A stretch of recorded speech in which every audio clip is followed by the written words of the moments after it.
Introduction. Economics has been called the, quote, dismal science.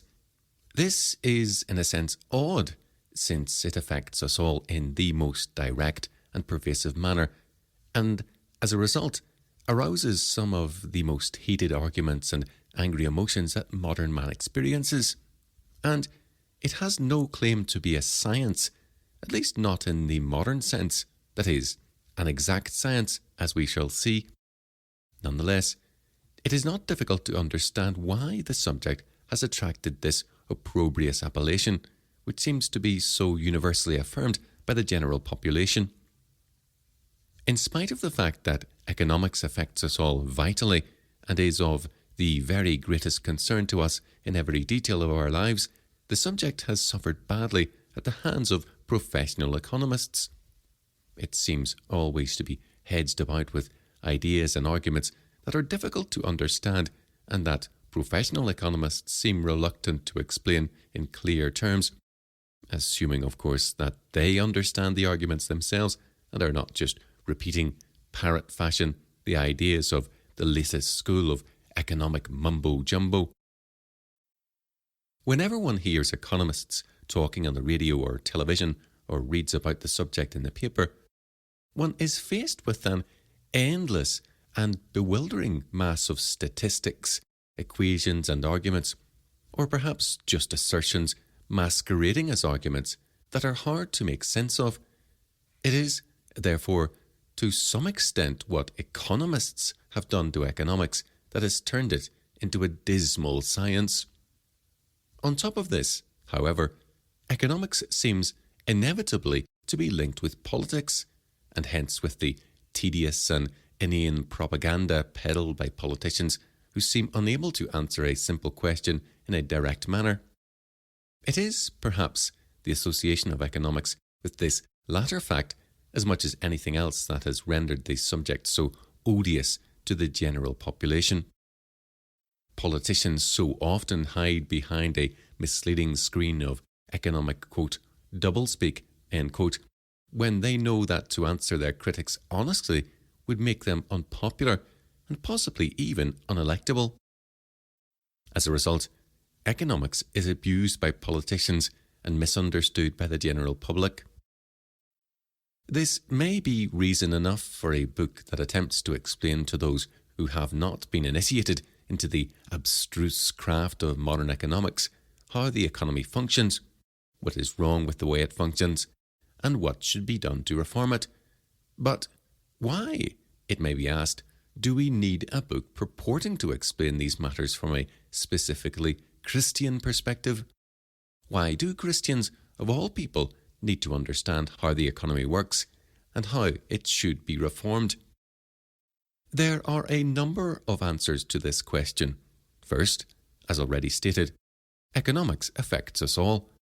What goes on in the economy, how politicians manipulate it for their own ends or for political expediency, permit other privileged groups to manipulate it, affects us all in the most pervasive manner, whether we find the subject interesting or not. The condition of the economy determines a great part of our lives, from where we can afford to go on holiday to whether we can get the kind of medical treatment we need or want when we are ill, from how much we can afford to give to charity and thereby help those less fortunate than ourselves, and how much we can afford to give to church and thereby help to build the kingdom of God, from where we live to how we travel to work, or indeed whether we have any work at all. It affects how we raise and educate our children. It affects not only whether they will be educated in private or state schools, but what kind and level of service is provided in both systems. And it affects how we provide for ourselves and how our children provide for us in retirement and old age. All these and many more are vitally important matters. How we respond to them will be determined in some measure by the extent of our knowledge or ignorance of economics. A better understanding of the economic realities upon which so much of life depends would affect the way many people act economically, and this would have a significant effect on the economy. Second, economics is not a subject that is religiously neutral. moral judgments are not irrelevant in economic matters. The way the economy works is intimately bound up with fundamental issues of right and wrong. The answers to the questions that the present state of the economy poses are not neutral from a religious point of view. What one judges to be right or wrong is itself intimately bound up with one's religious perspective. The economy concerns Christians urgently today, since it is an area where vital issues of right and wrong and the consequences of society's response to those issues are played out. Third, the Bible itself directly addresses this subject in the most uncompromising terms. Economics is an important area of concern to Christians, since the Christian scriptures give specific and abiding rules about how men are to behave economically. To be ignorant of at least the basic principles of economics is, to some extent, to cut oneself off from an important area of divine revelation, and thus to be ignorant of God's will for man in an area in which he has commanded man's obedience. It is the calling and duty of the Church to address all areas in which God has revealed ethical norms for human behaviour. Not to do so is to ignore God's law, God's will for man. This is so in economic matters just as much as in any other area.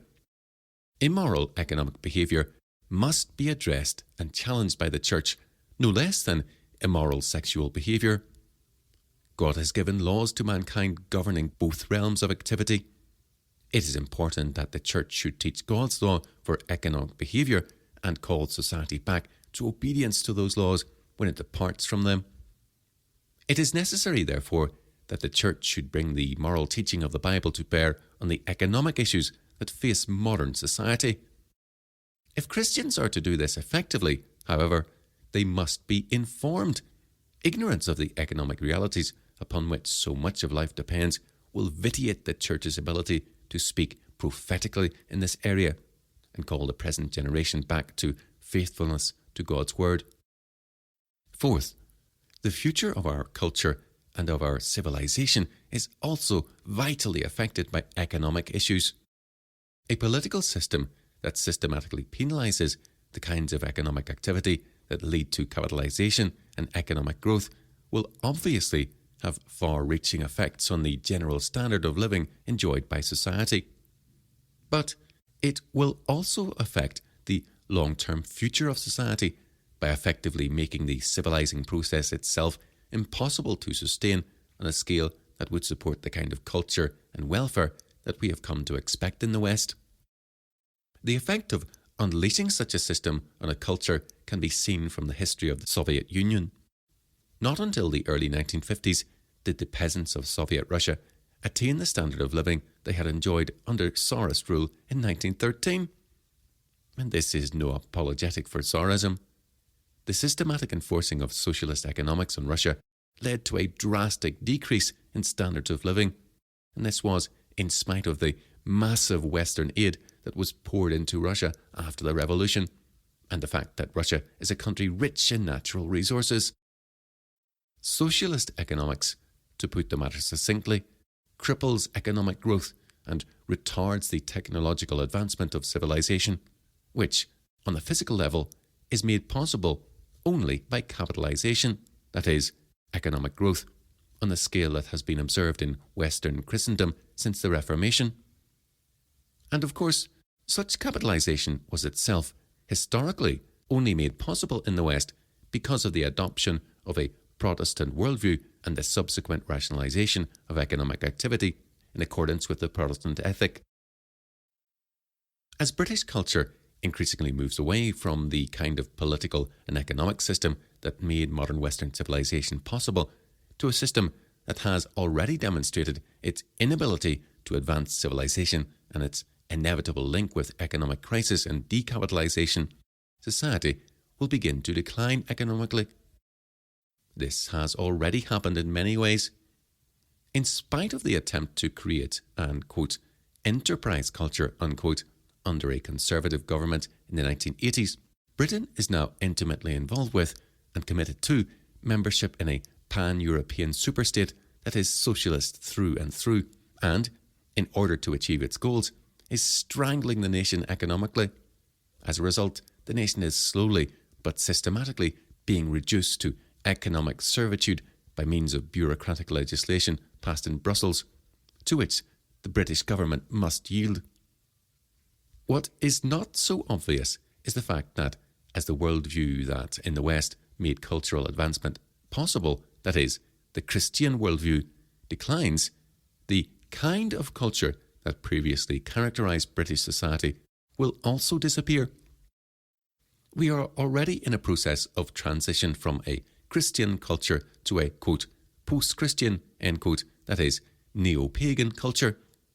The end result of this religious transformation of society will be the loss not only of economic power, but also of all those ideals and principles that the nation has for so long taken for granted.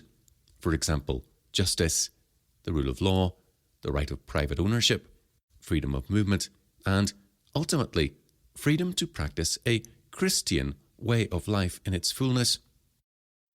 This prognosis is not scaremongering on the part of those who look back nostalgically to a more Christian culture of previous centuries. It is a realistic assessment based on the facts of history. Socialism has been tried and has failed. This is borne out by the course of Soviet history. It may take longer for the West to arrive at the same end result, and the process may be dressed up in apparel more familiar to Western man. But the outcome will inevitably be the same in substance. Our society has already embarked upon this ruinous course. If we are to change the course of events and avert the ruin of our civilization and, by God's grace, experience a renewal rather than the demise of Western culture, it is vital that Christians should understand the issues and address them decisively from a Christian perspective. A Christian perspective on the economic issues facing the nation at the beginning of the 21st century will be vital for the renewal of Christian culture in Britain.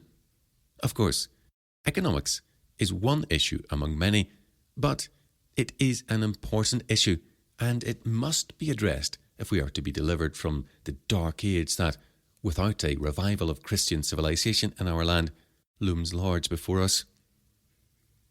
Before we can determine where we need to go, however, we need to understand where we are, where we have come from, and how we arrived at the present situation. In this respect, the modern church faces a number of problems. First, there is, among Christians generally, an apathy to such matters. Many Christians are inclined to view economics as a, quote, worldly, unquote, affair that is of no concern to those whose attentions, it is supposed, should be focused primarily on, quote, heavenly, unquote, matters. But for such, the faith is no longer seen as a life and culture transforming way of life. But such sentiments have not characterized the Christian religion throughout its long history, at least not until the 20th century. Biblical Christianity is diametrically opposed to the apathy and escapism that characterizes the modern church. The Christian religion has turned the world upside down, or rather, right side up, that is, from depravity to righteousness, wherever and whenever it has been in the ascendant. Second, among some Christian groups and churches, one is tempted to say, quote, cults, unquote, since this term describes many such churches far more accurately. The problem is much more serious than this, more pathological in nature.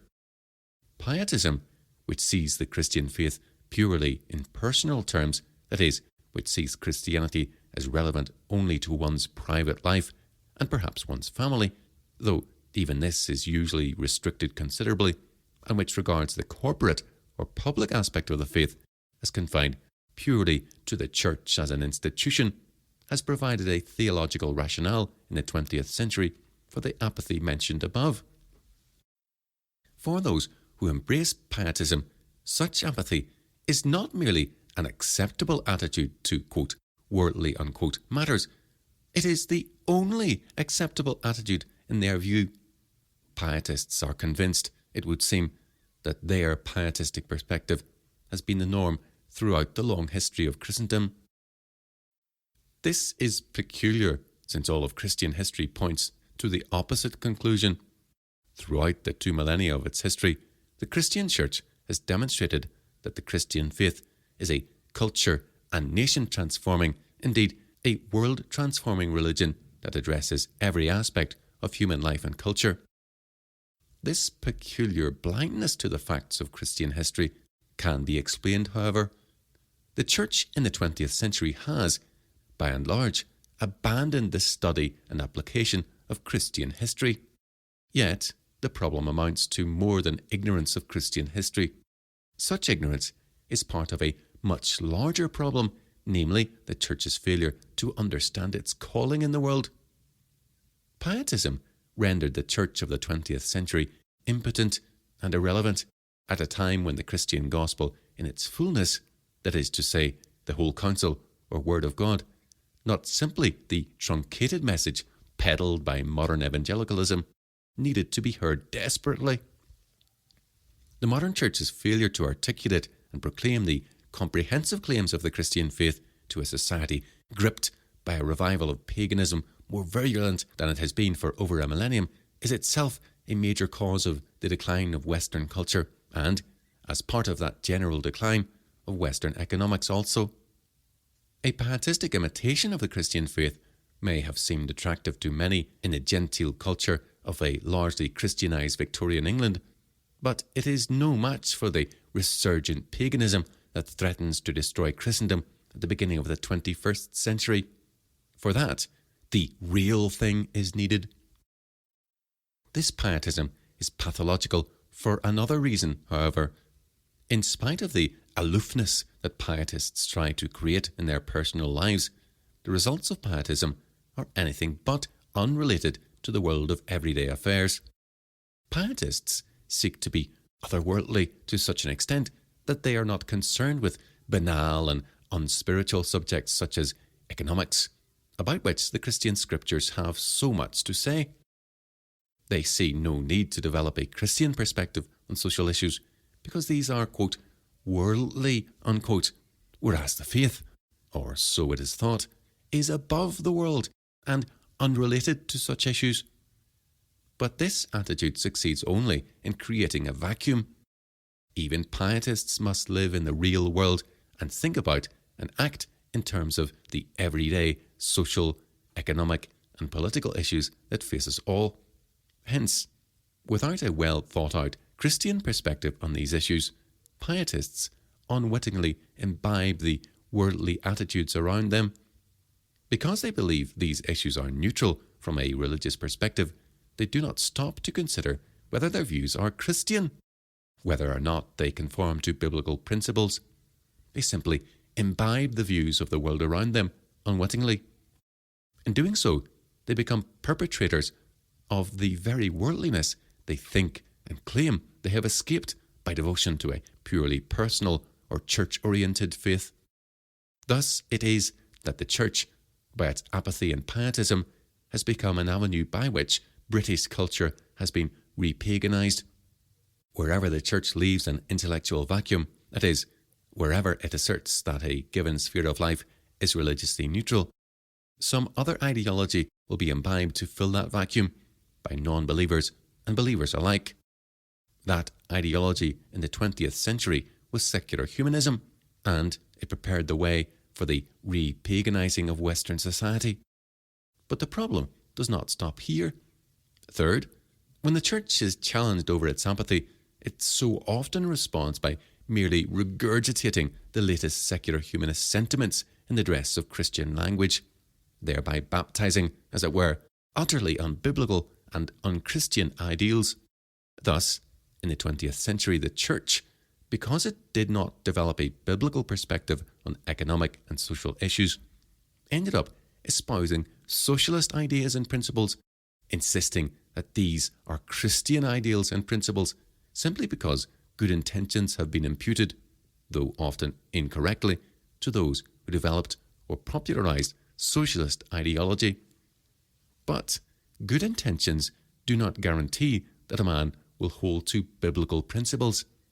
Had such careless thinking been adopted with regard to the doctrine of the atonement, the Church would have abandoned a distinctively Christian, that is, biblical, theory of the atonement long ago and adopted instead Unitarianism and Universalism en masse.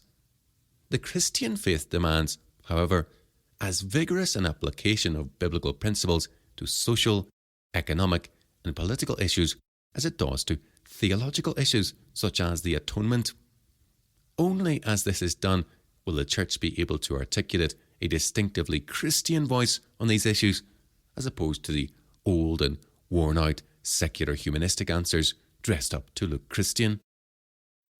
The task before us, therefore, is to develop a biblical perspective on the issues that face society, and thereby help to revive the nation's Christian heritage. The first step in this process is to pursue understanding. With regard to political economy, we must understand how the economy works and how biblical principles apply to it. It is in order to facilitate that task that this book has been written.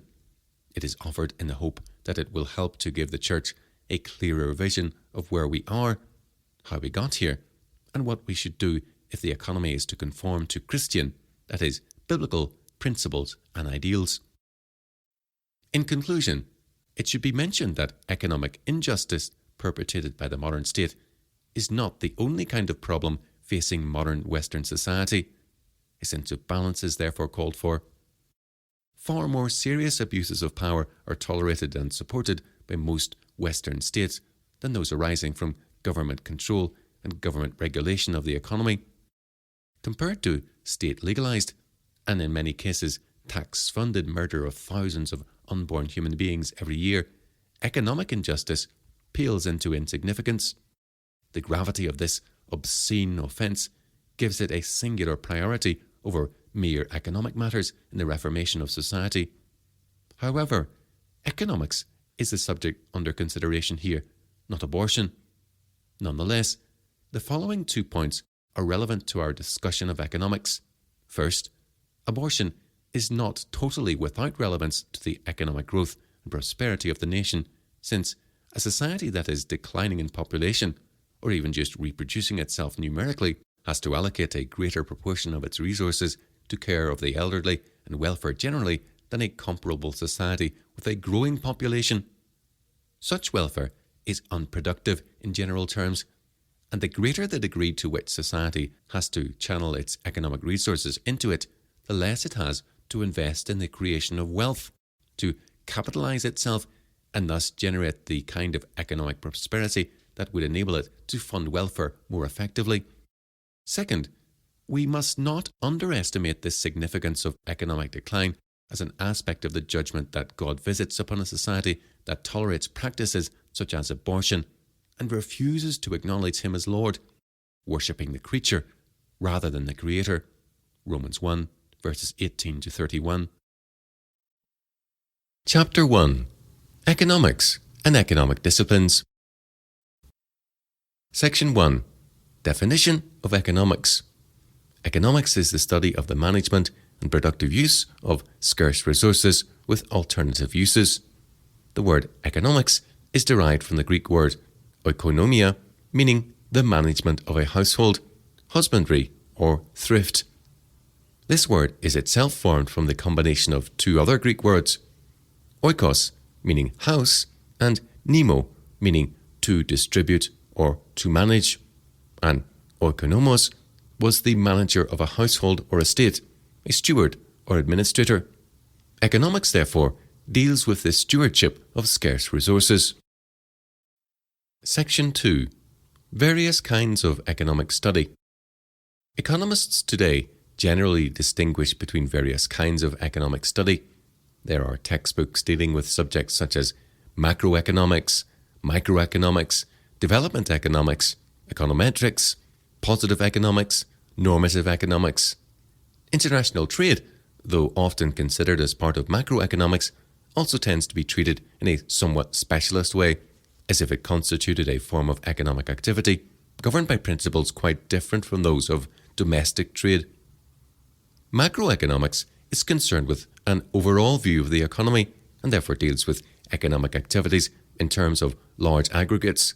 For example, total production, total employment, total investment, total consumption, savings and investment, the general level of prices and wages, inflation, economic growth, and problems relating to international trade, such as an unfavourable balance of trade. The purpose of macroeconomic theory, according to Selden and Pennant, is, quote, to study systematically the influences that determine the level of national income and other aggregates in the level of employable resources. End quote. Macroeconomic theory plays a large part in the formulation of government economic policy and tends to inform much of the thinking done by development economists devising models for investment and economic growth in underdeveloped countries.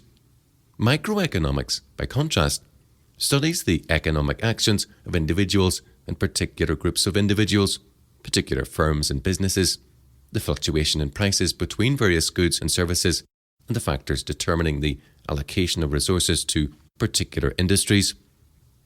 Its purpose is to analyse and understand the minutiae of economic activity that generate the wealth and resources of the nation. Development economics studies the economies of underdeveloped countries, such as third world nations, whose populations generally have been unable to raise themselves out of a state of subsistence living, semi-starvation, and general underutilization of available economic resources. Development economies analyse such economies and attempt to construct development models that will, usually with the help of international aid programs, promote economic growth and social improvement. The purpose of this is to bring these backward nations into line with Western standards of living and welfare. In spite of its being considered an aspect of economics, development economics has far more to do with the international politics of aid, which properly has little relevance to economics as such, and is more correctly an aspect of charity. Econometrics, write Selden and Pennant, is, quote, the branch of economics in which economic theory, mathematics and statistics are fused in the analysis of numerical data. Econometrics presents economic theories in a form in which they can be tested statistically against observed events. It relies, therefore, on the compilation and analysis of economic statistics. Econometrics plays a significant role in the testing of modern macroeconomic theory. Positive economics. Positive economics purports to treat the subject as a science and attempts to discover and analyse the, quote, facts, end quote, of economic phenomena. What is, in contrast to normative economics, for example, welfare economics, which attempts to determine what ought to be and therefore deals with value judgments. Section 3. Problems with the definition of some economic disciplines. These distinctions can be misleading since they really only represent the abstraction of particular aspects of economic phenomena from the complex reality of human action and cannot be pushed too far without distorting one's understanding of the nature of economic activity. Such abstractions are valid and useful to the extent that they enable us to understand the relation between certain economic phenomena and thereby help to provide us with a better understanding of the subject as a whole. However, when this qualification is not borne in mind and the limitations of such abstractions are not given sufficient attention, it is often assumed that these different areas of economic study have a quasi-autonomous character. It is then not infrequently claimed that the particular circumstances with which a field of study is concerned, for example, third world countries, necessitate the modification of fundamental principles of economic activity as these apply to the particular conditions under consideration. This can, and often does, lead to confusion and to the formulation by politicians of economic policy that cannot achieve its aim and that often produces, in the event, the very opposite of what it is intended to accomplish. The confusion resulting from the abuse of these distinctions can readily be observed in the frequent disputes between left and right-wing political parties in Britain over the outcome of government economic policy. The economic theoreticians of each party disagree not only about the practical outcome of each other's policies, but also about the economic realities on which their policies are based. Each side is committed to models constructed in terms of those aspects of economic life that they prioritise and wish to see reformed, and each side refuses to acknowledge that their economic policies are essentially based on abstract models operating in terms of quasi-autonomous aggregates that do not adequately represent the concrete factors prevailing in the real economy. In short, in their eagerness to promote the interests of those sectors of society from which they believe they derive their mandate, politicians constantly fail to take account of the whole picture. When the economic policies of the party in government have run their course and economic reality catches up with politics, the result is economic depression, inflation, unemployment, etc. The opposition party then gains power, usually on the ticket of solving all the problems created by the previous government's policies, and simply inverts the problem by stressing different, but equally artificial answers based on a distortion of economic realities. The result is that the economy plunges headlong into another crisis. Consequently, the economic pendulum swings back and forth with ever more damaging results for those who have to live in the real world. We shall now look a little more closely at some of the problems arising from the abuse of these artificial distinctions and definitions. Section 4. Development Economics. Development economists often assume that the economies of many third world societies are not able to sustain economic growth and social amelioration on the basis of the same economic principles that led to the rise of Western economies over the past 400 years. Because of the conditions prevailing in these societies, it is thought that their economies operate in terms of economic principles that are essentially different from those relevant to developed economies. Societies exhibiting these special economic conditions are deemed to require help from the First World, usually in the form of aid to governments to enable them to plan the growth of their economies. Yet, after many years of special aid programs on a massive scale, these societies are still languishing in poverty, starvation, and disease. India is a good example. Between 1951 and 1959, India received foreign aid worth £580 million from the USA, £65 million from the UK, £65 million from Canada, and £72 million from Germany. Yet, from 1957 to 1959, there were acute and widespread food shortages. In 1958 to 1959, weather conditions were exceptionally good from the agricultural point of view, but there were still food riots. Under British rule, however, India had been a net exporter of food. On the other hand, similar societies that have adopted the same basic principles of economic organisation that led to the rise of Western economies have flourished and begun to challenge Western economies in many industries. For example, Malaysia, Hong Kong, the Philippines, Singapore, South Korea, and Taiwan. In fact, as P.T. Bauer has shown, the most that foreign aid can do for third world nations in terms of development and growth of the economy is equivalent only to offsetting the costs of borrowing, since if development programs are economically viable, they will be funded readily by private enterprise and commercial loans from abroad.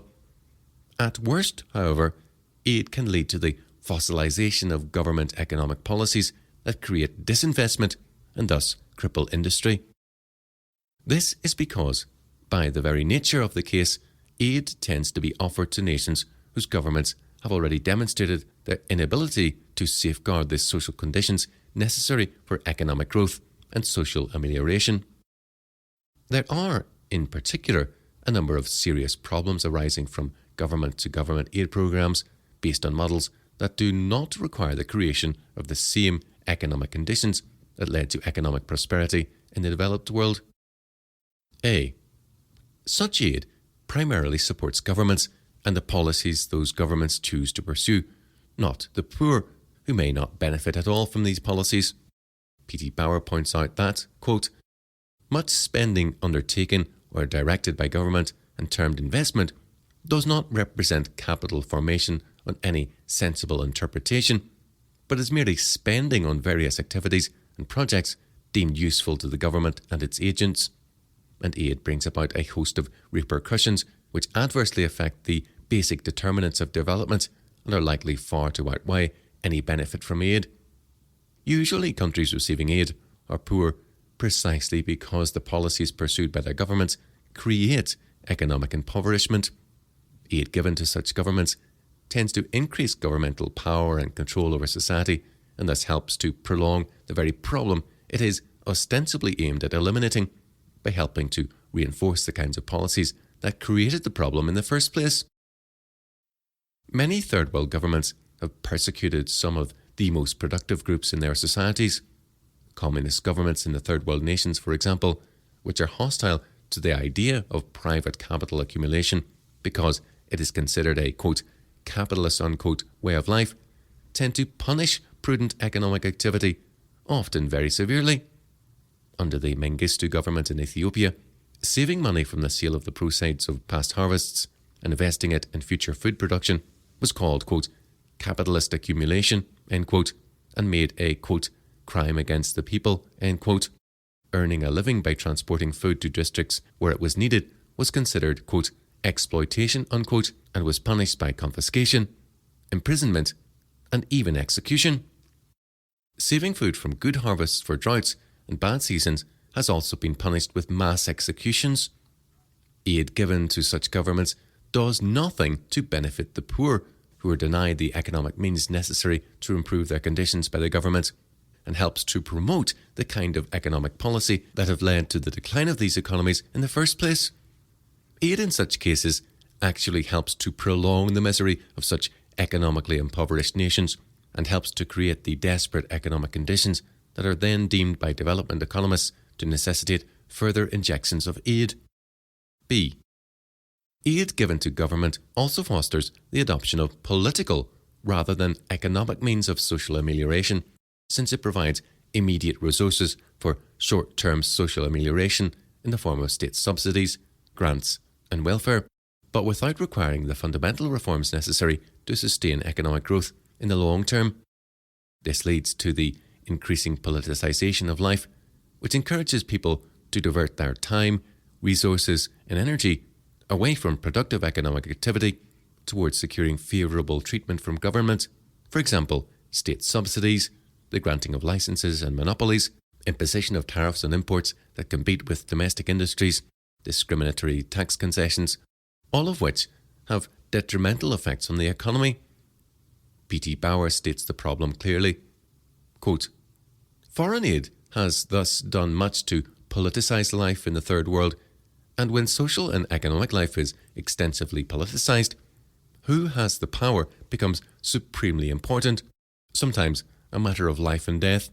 Witness Burundi, Kampuchea, Ethiopia, Indonesia, Iraq, Nigeria, Pakistan, Tanzania, Uganda, Vietnam and Zaire, among countries whose governments have received substantial Western aid. In such conditions, people at large, especially those who are alert and ambitious, become much concerned with what happens in politics and in public administration, as decisions taken there come crucially to affect their livelihood and even threaten their physical destruction.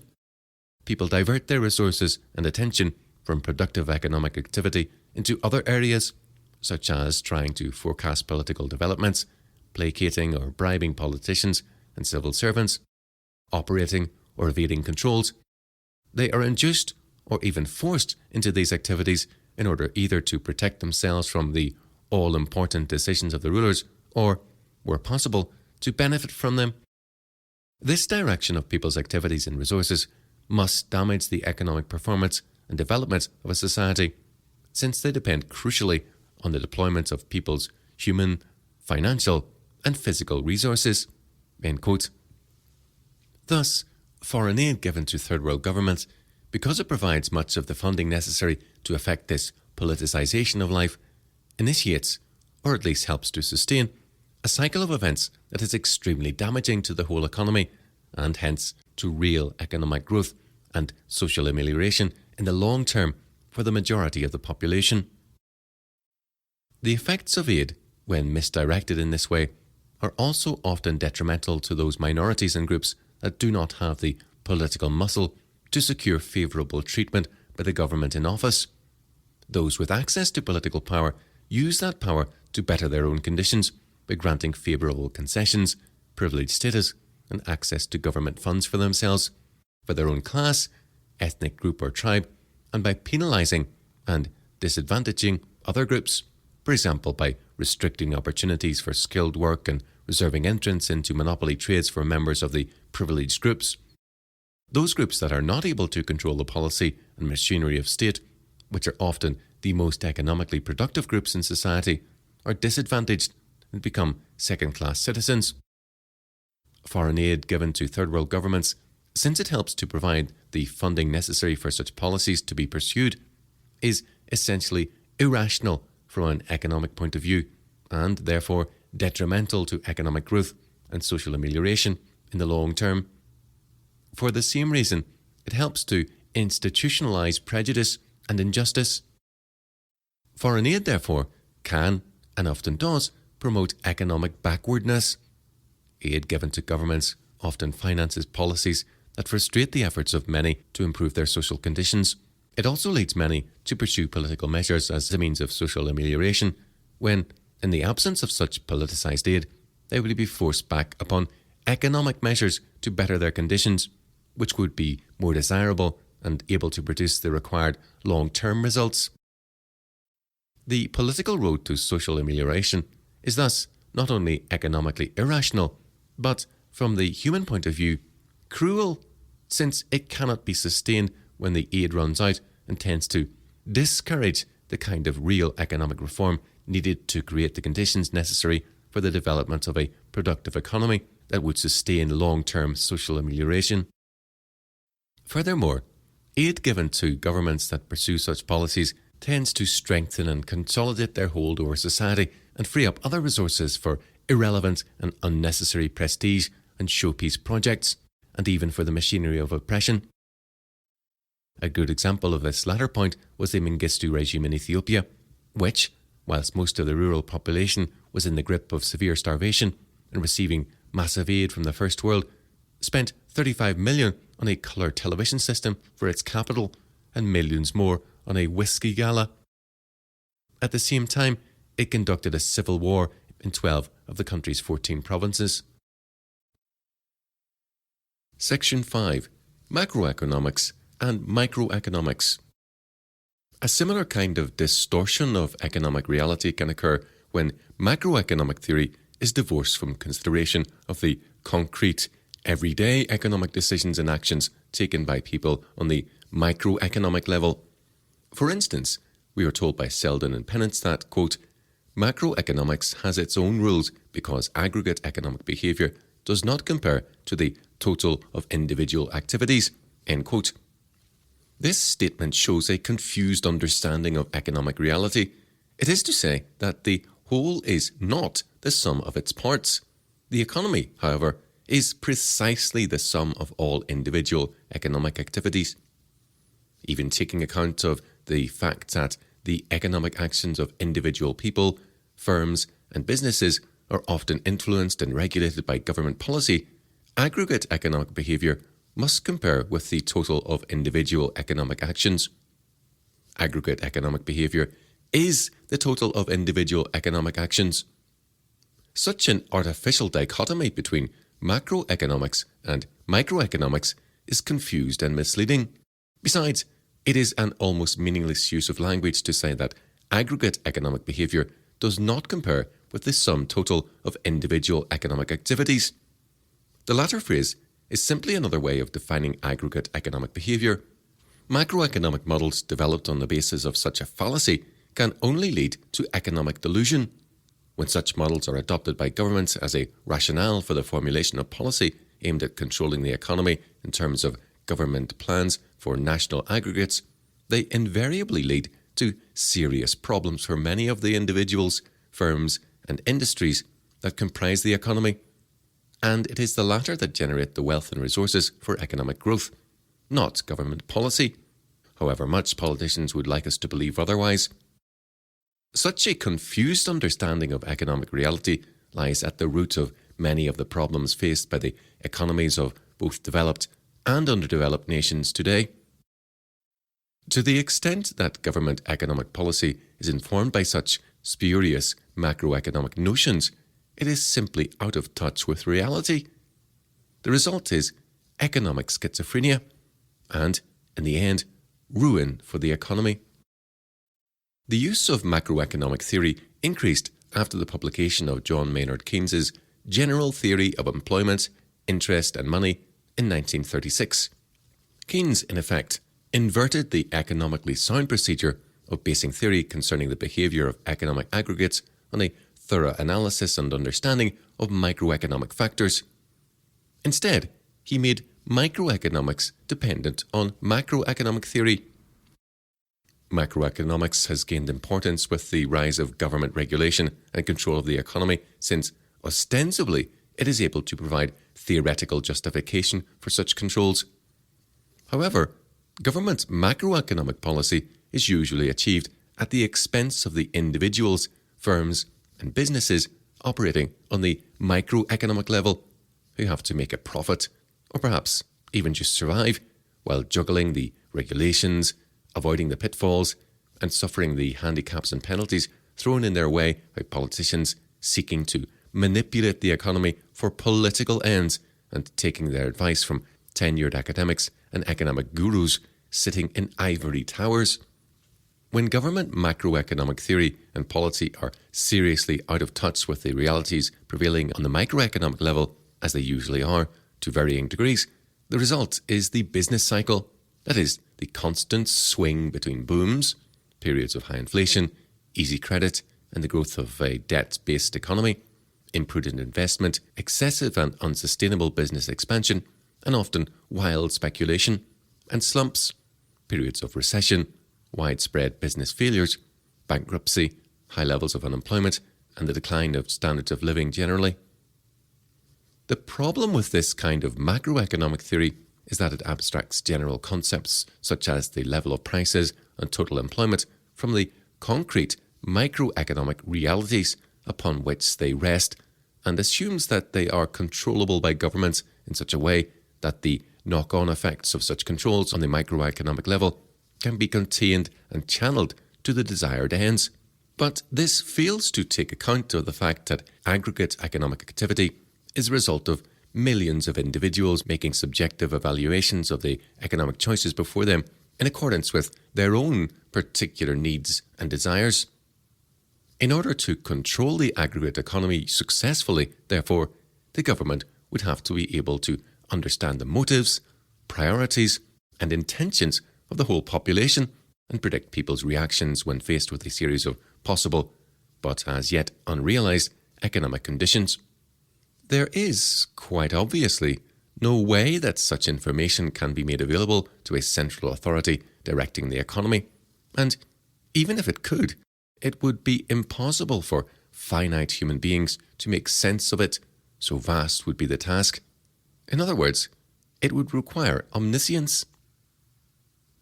Government control of the economy, therefore, seldom produces the desired results because government is, to a large extent, unable to control the knock-on effects of its policies on the microeconomic level, and this leads to an aggregate economic situation that does not correspond to that desired by government and so often forecast by macroeconomic theory. It is misleading, however, to say that the discrepancy between the effects produced by macroeconomic government policy on the microeconomic level and the forecasts of macroeconomic theory is because macroeconomics has its own rules. The reason for the discrepancies between macroeconomic theory and microeconomic reality is the fact that the former is quite simply out of touch with the realities of behaviour in the real economy, that is, the economy generated by the millions of subjective decisions made by individual people, firms, and businesses as they respond to new choices and economic conditions, many of which, because they are the result of government initiatives geared to political objectives, may lead to actions that are irrational from an economic point of view. Such actions are unforeseeable and therefore not susceptible to analysis by macroeconomic theory. In this situation, the only course government can take that would lead to greater economic rationalization and hence economic growth is one in which it increasingly withdraws from regulating the economy, thereby freeing it from the restraints and disincentives that control and regulation inevitably put in the way of individual economic activity. Macroeconomic theory assumes that the economic principles and rules relevant to economic aggregates are different from those relevant to individual economic activity. When economic aggregates are subject to this kind of analysis, the concept of the economy takes on a quasi-autonomous character, and it is thought that this aggregate economy can then be controlled and manipulated successfully without creating confusion and conflict on the microeconomic level. But this is a false assumption, since the macroeconomic situation, that is, total employment, total investment, the general level of prices, etc., is a result of the combination of all the individual employments, investments, and prices determined by the factors analysed in microeconomics. Donald A. Hay, in his book Economics Today, A Christian Critique, provides a typical example of the kinds of conclusions reached by economists working in terms of this false dichotomy between microeconomics and macroeconomics. In arguing against the monetarist contention that inflation of the money supply by the government affects a redistribution of wealth within the economy that is basically immoral, Hay concludes that, quote, "It is unexpected inflation which can have redistributional effects. Fully anticipated inflation cannot," end quote. But, claims Hay, since according to monetarist theory, inflation is fully anticipated, quote, "monetary policy has no real effects on the economy," end quote. Our concern here is not with Hay's argument against monetarist theory and whether its claim concerning the immorality of inflation is valid or not, though I believe it is valid, but with the fact that the author, a tutor in economics at Oxford University, considers that monetary policy, for example, aggregate growth in the money supply, has no real effects on the economy. Hay assumes that if it is known that there will be inflation, manufacturers and suppliers will simply put prices up accordingly. He writes, quote, "In practice, if they tender for contracts, they will adjust the terms under which they are willing to supply," end quote. This shows a lack of understanding of how the economy works on the microeconomic level, particularly of how economic actors in the real world have to tender for contracts at competitive rates. Even if manufacturers could anticipate the effects of inflation correctly in the way that Hay assumes, which has not been proved, it by no means follows that they can adjust their costs accordingly. Many will be competing for contracts against the very groups that have been unfairly advantaged by the inflation through being in receipt of, for instance, government subsidies or cheap loans that enable them to tender at far more competitive prices than those not benefiting from the newly created money.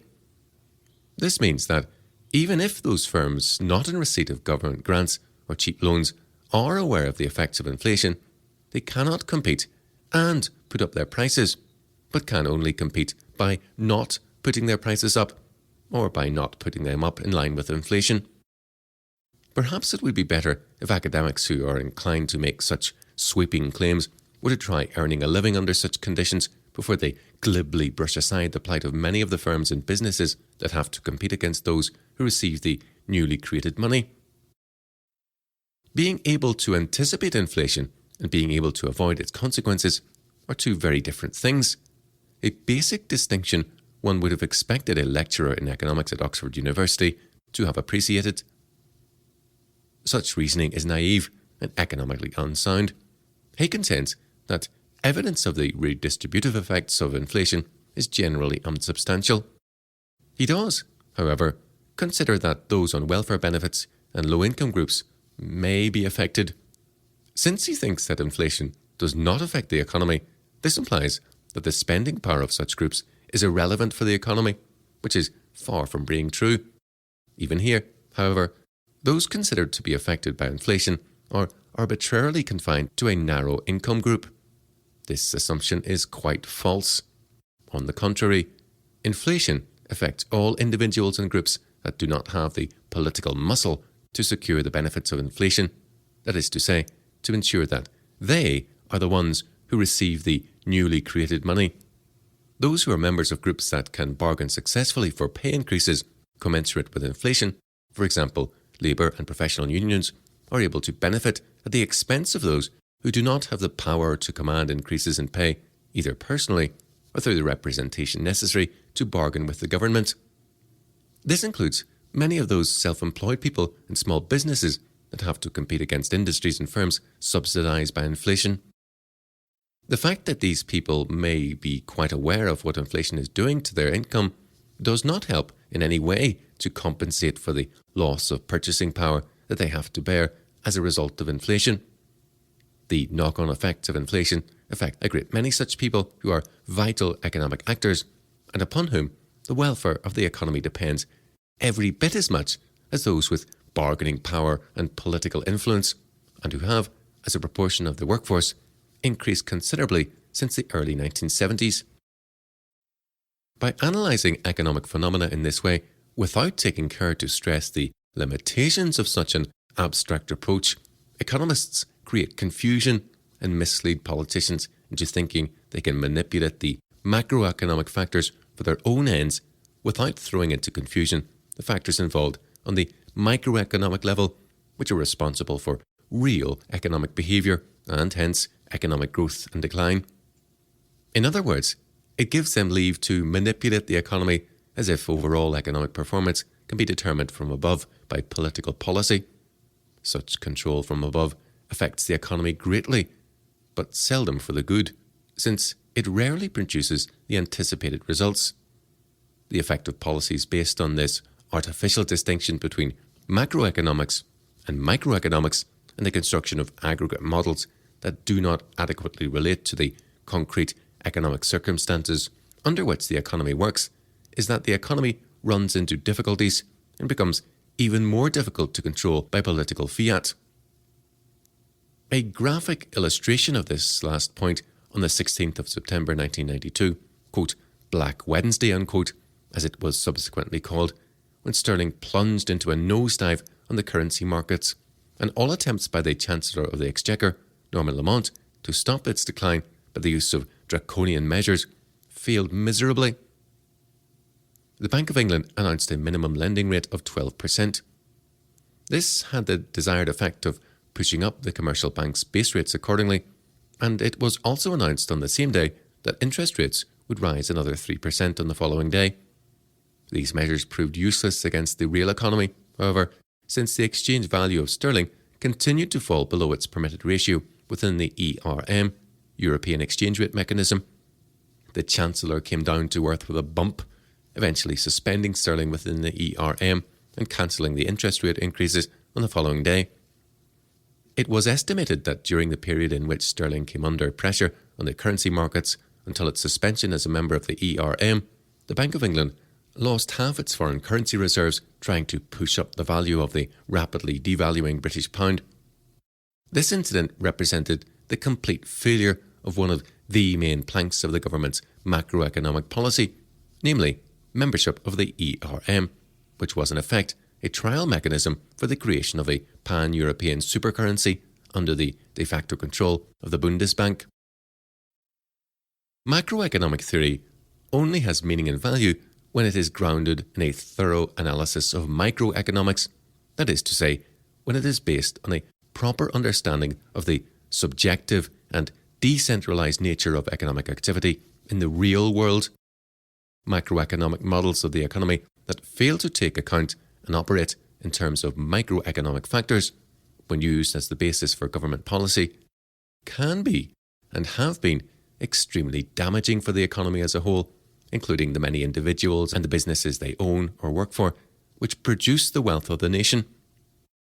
To the extent that the distinction between macroeconomics and microeconomics has meaning and value, it is to clarify analysis of economic phenomena. The abuse to which it has been subjected in recent decades, however, has miserably failed to meet this requirement. The difference between macroeconomic and microeconomic theory is one of analysis only. Macroeconomic deals with precisely the same phenomena as does microeconomics, but simply looks at those phenomena from a different perspective. To abstract aspects of economic phenomena from the concrete situation that gives them meaning and to treat them as quasi-autonomous features of economic reality is to embark upon a course that can only end in confusion. Once politicians have got the idea that the political prospects of manipulating such phenomena are useful to their cause, this confusion turns to delusion and ultimately economic catastrophe and decline of the economy. The slumps, recessions, depressions, inflation and unemployment experienced by Western nations in recent history are the result of such interference with the economy by politicians, deluded as to the nature and extent of their powers and abilities. It seems that politicians today would do well to learn that, no matter how convinced they are of their, quote, mandate, end quote, from the electorate, they can no more roll back the tide of economic reality in the modern world than Canute could roll back the tide of the sea. Section 6. International trade. Similar problems occur when economists assume that the economic principles relevant to international trade are essentially different from those relevant to domestic trade. In fact, international trade is no different economically from domestic trade.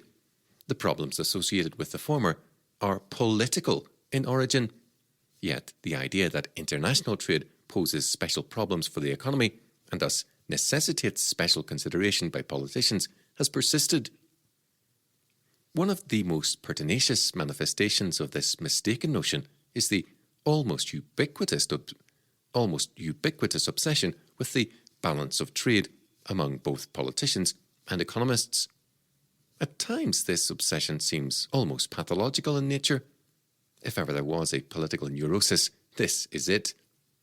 There is an almost feverish anxiety displayed by governments when the economy is running a so-called unfavourable balance of trade, and all efforts are directed to securing a favourable balance of trade, often at the expense of many domestic industries that rely on imports for survival.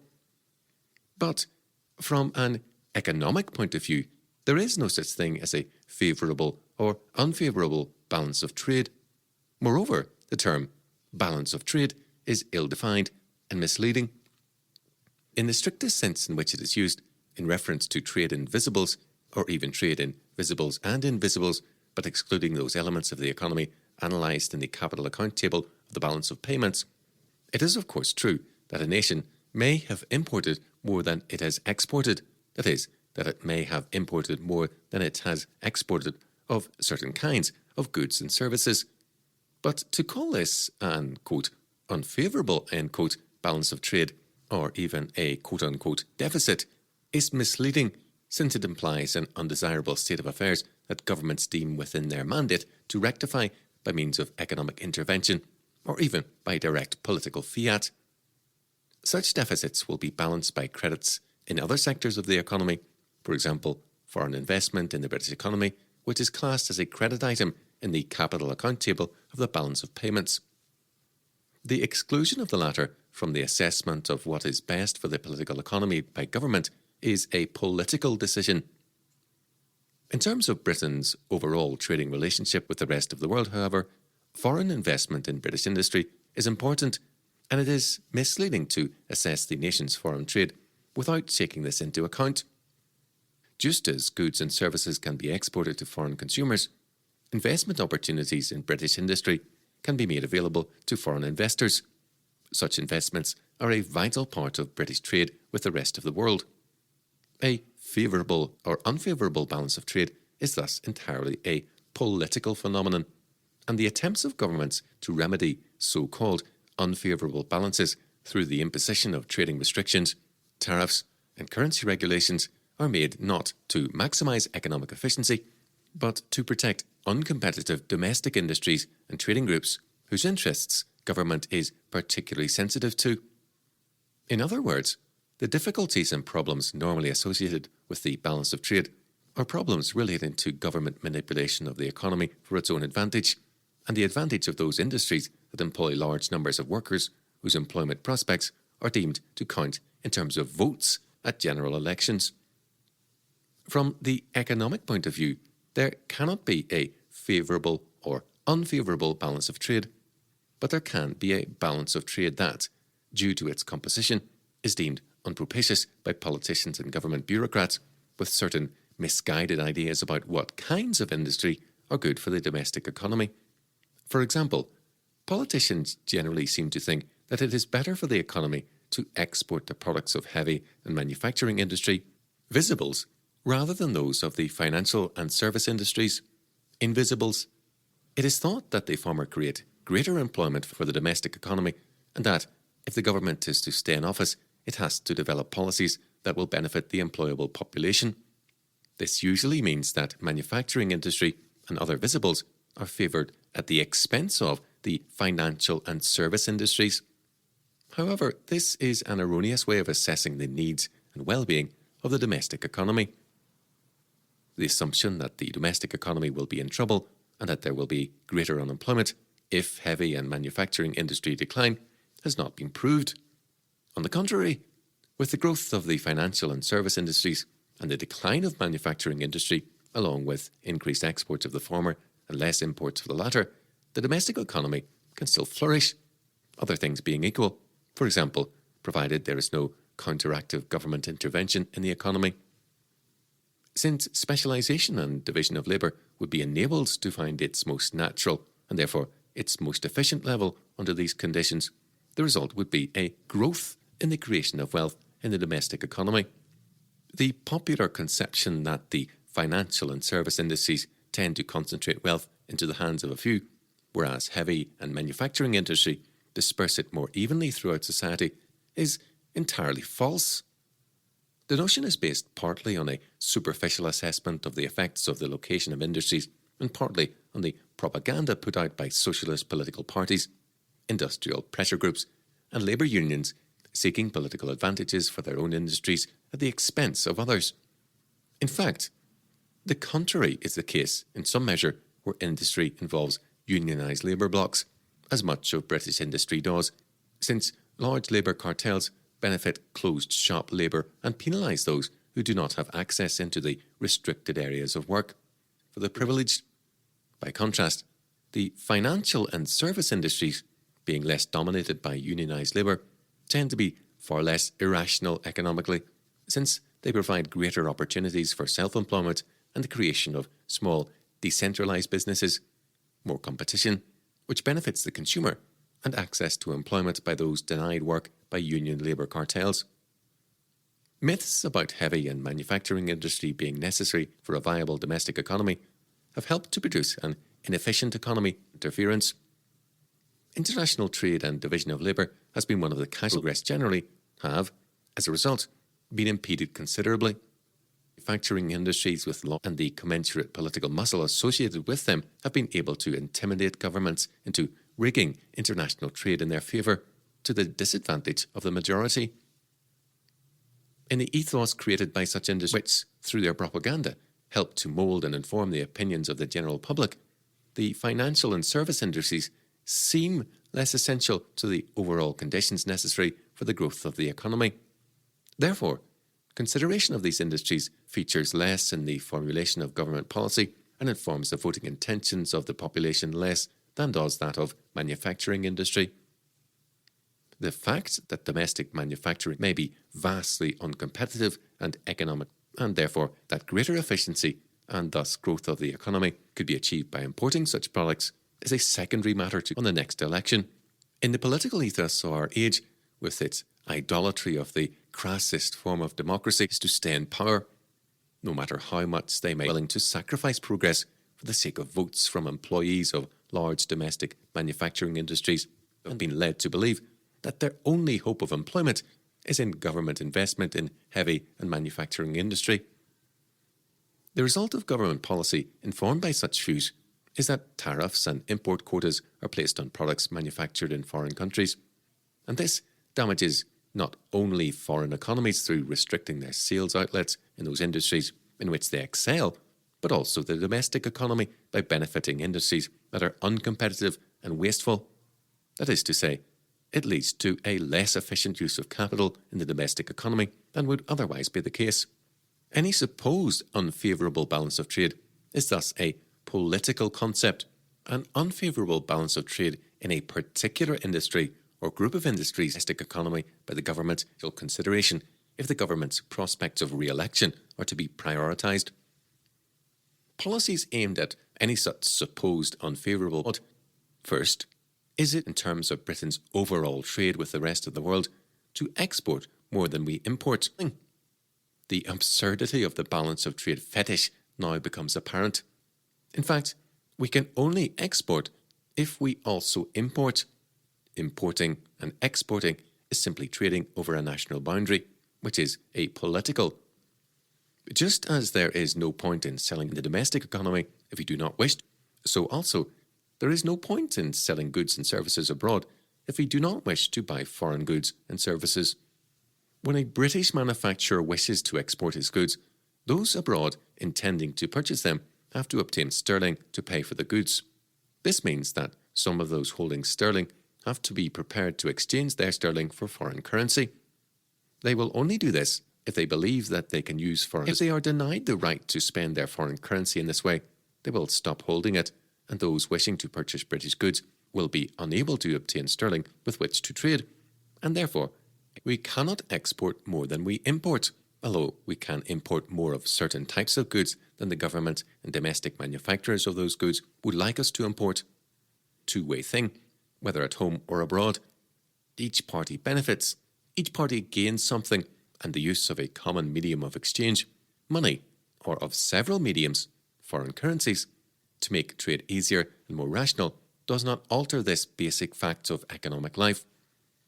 To suggest that we should or could export more than we import is nonsense.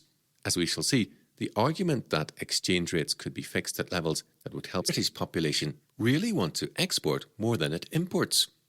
The very existence of this so-called balance does want to buy foreign goods. It is certain domestic industries and the governments that support those industries that do not wish consumers to buy from foreign companies the same kind these domestic industries produce. Therefore, the government limits the number and volume of goods allowed to be imported or imposes tariffs on them, consumers. This helps selected domestic industries by giving them an unfair advantage. This advantage is not only unfair to foreign companies, but also to domestic consumers who wish to buy from foreign companies because they perceive that they will get better value for their money if they do so. Problem is a problem only for politicians and domestic manufacturers who do not wish consumers to exercise their freedom to buy the goods they desire from manufacturers. Government is luxurious foreign. This so-called form of economic tyranny. Third, if British consumers wish to buy foreign goods and services, they must also produce goods and services that foreign consumers will. There is no market, and thus no import or export. The same holds for foreign consumers who weigh thing. How can we export goods to determine to give them away? And how can goods than we import without selling them for less than their market price? To suggest that we should export more than we import is to suggest that we should give away at least part for them than they can command in the open market. Of course, this is thereby making its products more attractive to consumers. That is to say, the subsidy pays part to purchase the product. When they subsidize uncompetitive industries with funds raised through taxation in order to make inferior goods look attractive to consumers who would not otherwise consider buying them, whether in domestic or foreign markets. The effect is the same. It artificially manipulates the exchange rate between sterling and foreign currency, or devalues the pound in relation to foreign currency. Particular industries or companies may benefit in the short term by increasing their sales abroad, but the overall effect is damaging, since by devaluing the pound or manipulating exchange rates, the government simply forces British pay away, that is, for sterling, than it could command in a free market. Giving British goods away or selling them at artificially low prices, that is, selling them for less than they are worth in the open market, and export more than we import ultimately. But such activity should not be considered trade in the proper false information to manufacturers and consumers alike. It is extremely detrimental to the economy. The British goods to foreign consumers by manipulating exchange rates, that is, devaluing sterling, in order to stimulate economically. It is tantamount to saying that we should give away certain goods to foreign consumers, or at least pay for them partially ourselves, in order to stimulate sales and thus greater productivity in these industries and semi-manufactured products. businesses affected in this way, conditions facing them. In this case, the cost is passed on to the consumer. This may result in falling sales, depending on the nature of the product. If it is a disease. Alternatively, they could absorb the extra costs themselves, thereby reducing the profitability of the business and slowing, as well as prices, again with possible knock-on effects such as redundant. In the case of imported capital, raw materials, semi-finished products, machinery, etc., that are used in the manufacture of goods destined for exportation, this may lead to the anomalous situation in which the attempts to promote exports by controlling exchange rates artificially raises the costs of these goods, thereby making them less attractive to foreign consumers and possibly exports. They may be at best useless and perhaps even harmful in the short term. Buy British, the consumer is told, as if this were the best course under all possible conditions and in all situations. Buying British goods is always deemed by those politicians to be beneficial for the British economy. Governments motivated by such ideology seek to develop policy aimed at induce from British rather than foreign manufacturers by penalising the purchase of those goods from abroad with high tariffs or by limiting the number of imports to a level that significantly affect the output of domestic manufacturers of such goods. A good example of the kind tariffs on goods imported from abroad rather make it impossible outside national boundaries, except on black markets for smuggled goods, and this distorts the price mechanism, resulting in an inefficient, that is, less productive, allocation of scarce. Tariffs prevent economic domestic industries, but any supposed gains are purely short-term. Furthermore, they affect the privileged groups themselves in a limited way only, since ultimately it is in no privileged groups, since where tariffs exist, they are generally applied across a large range of products to hinder the efficient functioning of the free market order. While the beneficial effects of tariffs are very limited, even for those industries that are protected by them, is extensive. They protect domestic manufacturers of goods that are of poorer quality than imported goods of the same kind, and penalise the manufacturers of better quality or more competitively priced goods in other countries. Such protection of domestic manufacturers is disadvantageous not only to the domestic consumer, but ultimately to the privileged domestic manufacturer, since an economy that is heavily protected by tariffs will be less competitive, less economically efficient, and hence less dynamic. That is to say, there will be less economic growth and social amelioration generally, and this will affect all in society, including those who are ostensibly protected by tariffs. No one wins in the end, since the ultimate effect of applying tariffs is a backward economy.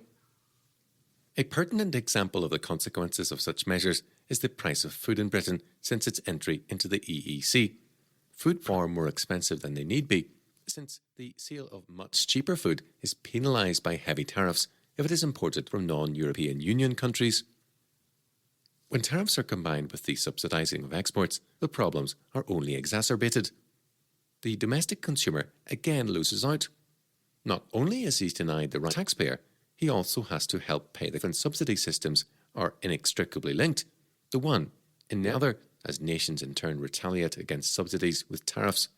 Consumers and taxpayers are further superior to imports, but they are economically irrational if British goods are inferior, therefore detrimental to domestic consumers, harmful to foreign manufacturers who are penalised for producing competitively priced or superior goods, and harmful to the domestic economy, which is stimulated into producing goods that are uncompetitive or of inferior quality. Further, in a free market economy, without tariffs and subsidies, such capital will be used to generate productivity in industries where British firms excel, and this in turn produces the very opposite of its intended purpose. The abandonment of this system will, in the long run, create the very conditions designed to foster, and on a much more sustainable, only helps the British economy when the goods bought are the best value for money. Where this is not the case, buying foreign goods is ultimately of more benefit to the British economy since it helps in terms of sound economic principles. It also helps to rationalise the international division and specialisation of labour, thereby helping to maximise world productivity, of course, is of benefit to the British economy also. Buying British when British goods are inferior gives the wrong information to British industry concerning what it is best at producing. As a result, the economy does not function at its most efficient level, a situation that is detrimental to all concerned, since it leads manufacturers to believe that when tariffs, import restrictions and embargoes are used to support an inefficient and uncompetitive domestic industry, both the real problem of a so-called unfavourable balance of trade is that people on the microeconomic level, the actors in the real economy, do not produce the required by government policy. People do not trade in the goods and services or with the particular manufacturers or groups of manufacturers that the government would like them to trade with. Government, therefore, restricts their freedom to trade by irrational and unproductive procedure is to change and creation by the population and politicians alike of what economic benefit to the economy. Short-sighted concentration by governments on economic policies aimed at maximising output in tradition can also be detrimental for the nation and overlooks even the political advantages that the international division of labour and economic interdependence create, namely political security on the international level and friendship between nations generally. Hence may justify, in some circumstances, the subordination of certain kinds rather than economic objectives, but instances of them than is often supposed. More often than not, arguments for protecting certain industries for the sake of national security and defence are thinly disguised attempts by uncompetitive firms and industries orders by restricting the consumer's freedom to purchase goods and services from abroad. Again, to the extent they only serve to subsidise discouraging inefficiency and the wasteful use and management of the scarce economic resources available to the economy, slow down to uncompetitive industries. The fortress nation mentality leads to economy and to less trade-based interdependence between nations. Hostile relations and even war are far more likely when nations are economically isolated or engaged in trade wars in this way. International trade, on the other hand, encourages stronger links between nations and, therefore, less likelihood of war, less need for the financing of massive war machines, which are usually irrational from an economic point of view, and thus greater prosperity for all in Argentina and the Falklands War in 1982. Prior to Britain's entry into the European Economic Community, trade between Argentina and Britain in beef products was considerable. After entry into the EEC, however, a tariff of 70 pence was imposed on each pound of meat products imported from Argentina. Within 2 years, meat imports from Argentina were cut in half and continued to decrease from then on. Invasion of the Falklands. The cost to the British taxpayer of liberating these islands ran into many millions to protect the Falklands from further threat. Richard Bodie put his finger on the point when he wrote, quote, "So long as the British consumer is denied the supply of cheap, so long as we subscribe to the CAP, the Common SCP, Stevens asked one or two questions. Would Argentina, while so dependent on her export trade with us for her prosperity, cut off that trade? What could she have gained by acquiring those bleak islands when she could have lost so much? Common sense seems to suggest that the British people are fully unaware of the Falklands if the economic alliance with Argentina had not been severed by us in 1973. End quote. Before Britain entered the EEC, cheap Argentinian beef was available to the British household, and the trade with Argentina was good. When Britain entered the EEC, however, import tariffs were imposed on Argentinian beef with EEC beef products, which were more expensive. As a result, the cost of beef rose sharply, and beef became a luxury for many average prices for beef. The British taxpayer now has to pay for loans. Had the British trade with Argentina been allowed to continue operating on rational economic principles of free trade, rather than being hampered by politicians seeking to bulk, millions of British taxpayers would be better off through not having to pay exorbitant prices for beef and to defend the Falkland Islands against a former trading partner, to say nothing of the lives that would have been saved and the unnecessary destruction that would have been avoided on rational kinds of conflicts the world over that the Falklands War was an example of.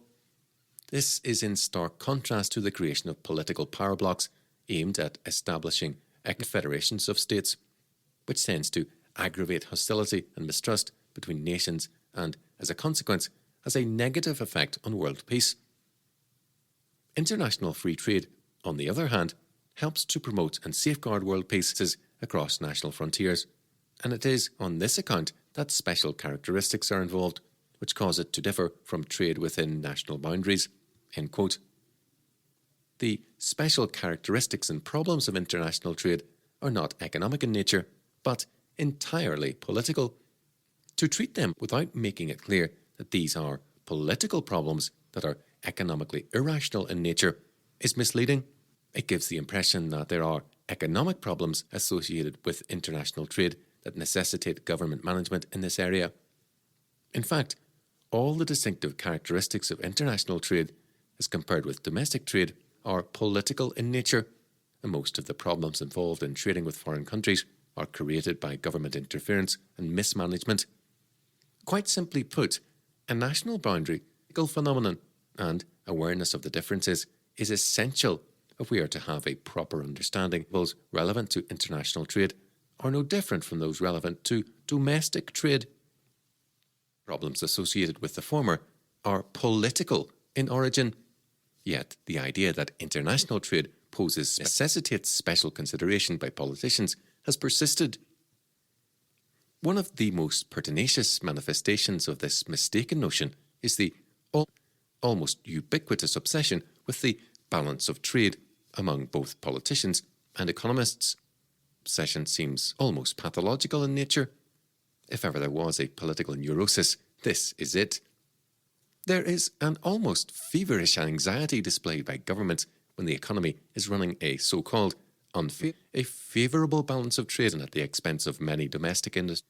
But from an there is no such thing as a favourable in the strictest sense in which it is used in reference to trade in visibles and invisibles, but excluding those elements of the economy analysed in the capital account table of the balance of payments.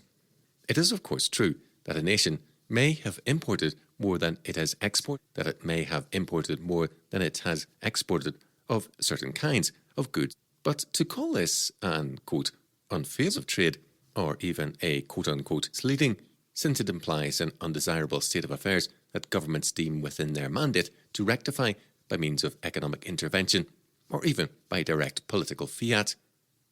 Such deficits will be balanced by credits in other sectors of the economy, for example, foreign investment in the British economy, which is classed as a credit item in the capital account table of the balance of payments. The exclusion of the latter from the assessment of what government is a political decision. In terms of Britain's overall trading relationship with the rest of the world, however, foreign industry is important, and it is without taking this into account. Just as goods and services can be exported to foreign consumers, investment opportunities in British such investments are a vital part. A favourable or unfavourable balance of trade is thus entirely a political phenomenon, and the attempts of governments to remedy so-called unfavourable balances through the imposition of trading restrict tariffs and current not to maximise economic industries and trading groups whose interests government is particularly sensitive to. In other words, the difficulties and problems normally associated with the balance of trade are problems relating to government of those industries that employ large numbers of workers whose employment. From the economic point of view, there cannot be a favour and be a balance of trade. That position is propitious by politicians and government bureaucrats with certain misguided ideas about what kinds of industry are good for the domestic economy. For example, politicians generally seem to think that it is service industries, invisibles, create greater employment for the domestic economy, and that if the government is to stay in office, it has to develop policies that will benefit the employable at the expense of the financial and service industries.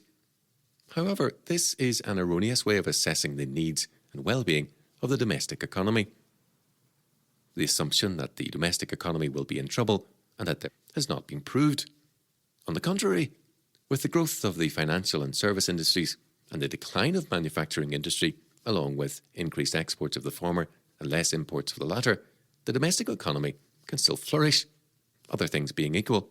For example, the popular conception that the financial and service industries tend to concentrate wealth into the hands of a few, whereas heavy and manufacturing industry disperse it more evenly, superficial assessment of the effects of the location of industries, and partly on the propaganda put on industrial pressure groups, advantages for their own industries at the expense.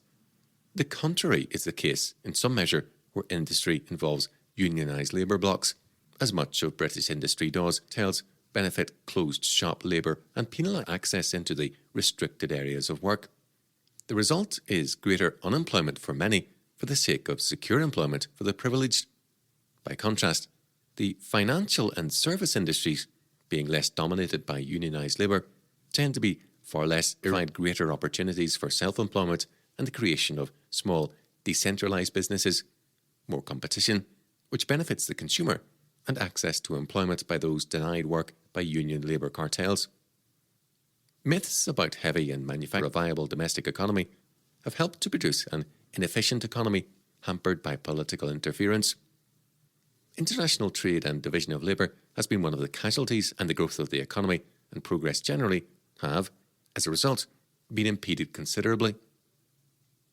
Those manufacturing industries with large labour unions and the commensurate political muscle associated able to intimidate governments into rigging international trade in their favour to the in the ethos created by such industries and groups, which, through their propaganda, help to mould and inform the opinions of the general public, the financial and service industries seem less essential to the overall conditions necessary for the growth of the economy.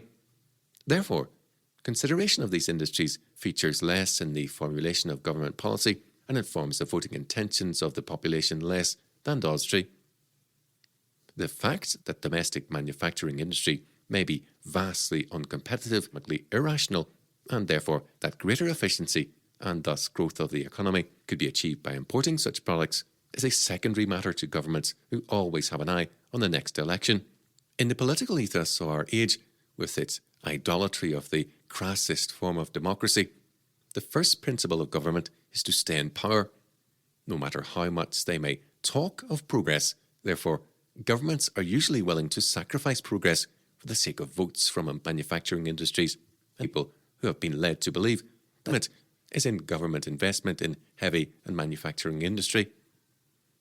The result of government policy informed by such views is that quotas are placed on products manufactured in foreign countries, and this damages not outlets in those industries in which they excel, but also the domestic economy by benefiting industries that are uncompetitive and wasteful. That is to say, it leads to a less efficient use of capital in the domestic economy than would otherwise be the case. Any supposed unfavourable balance of trade is thus a political concept. An unfavourable balance of trade in a particular industry or group of industries deemed necessary for the domestic economy by the government and requiring special consideration if the government's prospects of re-election are to be prioritised. Policies aimed at remedying any such supposed unfavourable balance of trade are economically flawed. First, is it possible, ultimately, in terms of Britain's overall trade with the rest of the world, to export more than we import? If so, why not export as much as possible and import nothing? The absurdity of the balance of trade fetish now becomes apparent. In fact, we can only export if we also import. Importing and exporting is simply trading over a national boundary, which is a political, not an economic phenomenon. Just as there is no point in selling goods and services in the domestic economy if we do not wish to purchase goods and services from others, so also there is no point in selling goods and services abroad if we do not wish to buy foreign goods and services. When a British manufacturer wishes to export his goods, those abroad intended to purchase them have to obtain sterling to pay for the goods. This means that some of those holding sterling have to be prepared to exchange their sterling for foreign currency. They will only do this if they believe that they can use foreign currency to purchase goods or services from abroad. If they are denied the right to spend their foreign currency in this way, they will stop holding it, and those wishing to purchase British goods will be unable to obtain sterling with which to trade, and therefore exporting must cease also. Ultimately, therefore, we cannot export more than we import, although we can import more of certain types of goods than the government and domestic manufacturers of those goods would like us to import. Trading is a two-way thing, whether at home or abroad. Each party benefits, each party gains something, and the use of a common medium of exchange, money, or of several mediums, foreign currencies, to make trade easier and more rational does not alter this basic fact of economic life. To suggest that we should or could export more than we import is nonsense. As we shall see, the argument that exchange rates could be fixed at levels that would help to create such an excess of exports over imports is equally mistaken from the economic point of view. Second, does the British population really want to export more than it imports? The very existence of this so-called balance of trade problem demonstrates that the public does want to buy foreign goods. It is certain domestic industries and the governments that support those industries that do not wish consumers to buy from foreign companies the same kind of goods that these domestic industries produce. Therefore, the government limits the number and volume of goods allowed to be imported or imposes tariffs on them, which makes them less attractive to domestic customers. This helps selected domestic industries by giving them an unfair advantage. This advantage is not only unfair to foreign companies, but also to domestic consumers who wish to buy from foreign companies because they perceive that they will get better value for their money if they do so. The balance of trade problem is a problem only for politicians and domestic manufacturers who do not wish consumers to exercise their freedom to buy the goods they desire from manufacturers of their own choice. Government is lobbied by domestic industries that cannot compete with superior or more competitively priced products from abroad to enforce regulations that deny customers the freedom to purchase foreign goods or induce them to purchase domestically manufactured goods by imposing tariffs and quotas, rationing on imported goods. The so-called balance of trade problem is simply a euphemism for a protection racket, a form of economic tyranny. Third, if British consumers wish to buy foreign goods and services, they must also produce goods and services that foreign customers will buy. Otherwise, there is no market, and thus no import or export. The same holds for foreign consumers wishing to purchase British goods. A market is a two-way thing. How can we export goods to foreign countries without importing goods, unless we are determined to give them away? And how can we export more goods than we import without selling them for less than their market price? To suggest that we should export more than we import is to suggest that we should give away at least part of our goods, that we should take less in return for them than they can command in the open market. Of course, this is the absurdity of the government's subsidizing of industries that it wishes to develop and expand, whether in international or domestic markets. When the government subsidizes an industry, it helps it to reduce its real costs, thereby making its products more attractive to consumers. That is to say, the subsidy pays part of the costs for those wishing to purchase the product. When the government subsidizes industries that would not survive without itself, it is forcing British taxpayers to give away their wealth. That is, it forces them to subsidize uncompetitive industries with funds raised through taxation in order to make inferior goods look attractive to consumers who would not otherwise consider buying them, whether in domestic or foreign markets. The effect is the same when the government artificially manipulates the exchange rate between sterling and foreign currency, or devalues the pound in relation to foreign currency in order to make British goods more attractive to foreign consumers. Particular industries or companies may benefit in the short term by increasing their sales abroad, but the overall effect is damaging since, by devaluing the pound or manipulating exchange rates, the government simply forces British people to give their money away, that is, to take less in exchange for sterling than it could command in a free market. Giving British goods away or selling them at artificially low prices, that is, selling them for less than they are worth in the open market, is the only way that we can export more than we import ultimately. But such activity should not be considered trade in the proper sense. And because it disturbs the price mechanism and gives false information to manufacturers and consumers alike, it is extremely detrimental to the economy. The argument for artificially lowering the costs of British goods to foreign consumers by manipulating exchange rates, that is, devaluing sterling, in order to stimulate exports, is thus nonsense economically. it is tantamount to saying that we should give away certain goods to foreign consumers, or at least pay for them partially ourselves in order to stimulate sales and thus greater productivity in these industries. Furthermore, when governments engage in such interventionist activities, for example, exchange rate controls, those who import products are penalised since exchange rates are rigged against them. This is damaging not only for individuals who wish to purchase consumption goods from abroad, but also for domestic businesses that rely on imported capital goods, raw materials, and semi-manufactured products. Businesses affected in this way are forced to respond to the new conditions facing them. On the one hand, they could raise prices themselves. In this case, the cost is passed on to the consumer. This may result in falling sales, depending on the nature of the product. If it is a non-essential or luxury item, consumers may stop buying the product or reduce their purchases, thereby creating difficulties for the company, perhaps resulting in redundancies. Alternatively, they could absorb the extra costs themselves, thereby reducing the profitability of the business and slowing down development and expansion, as well as movement towards more competitive prices, again with possible knock-on effects such as redundancies. In the case of imported capital goods, that is, goods consumed in the manufacture of other goods, raw materials, semi-finished products, machinery, etc., that are used in the manufacture of goods destined for exportation, this may lead to the anomalous situation in which the attempt to promote exports by controlling exchange rates artificially raises the cost of these goods, thereby making them less attractive to foreign consumers and possibly resulting in a fall in exports. The effect for some exporters, therefore, may be at best useless and perhaps even harmful in the short term. Buy British, the consumer is told, as if this were the best course under all possible conditions and in all situations. Buying British goods is always deemed by these politicians to be beneficial for the British economy.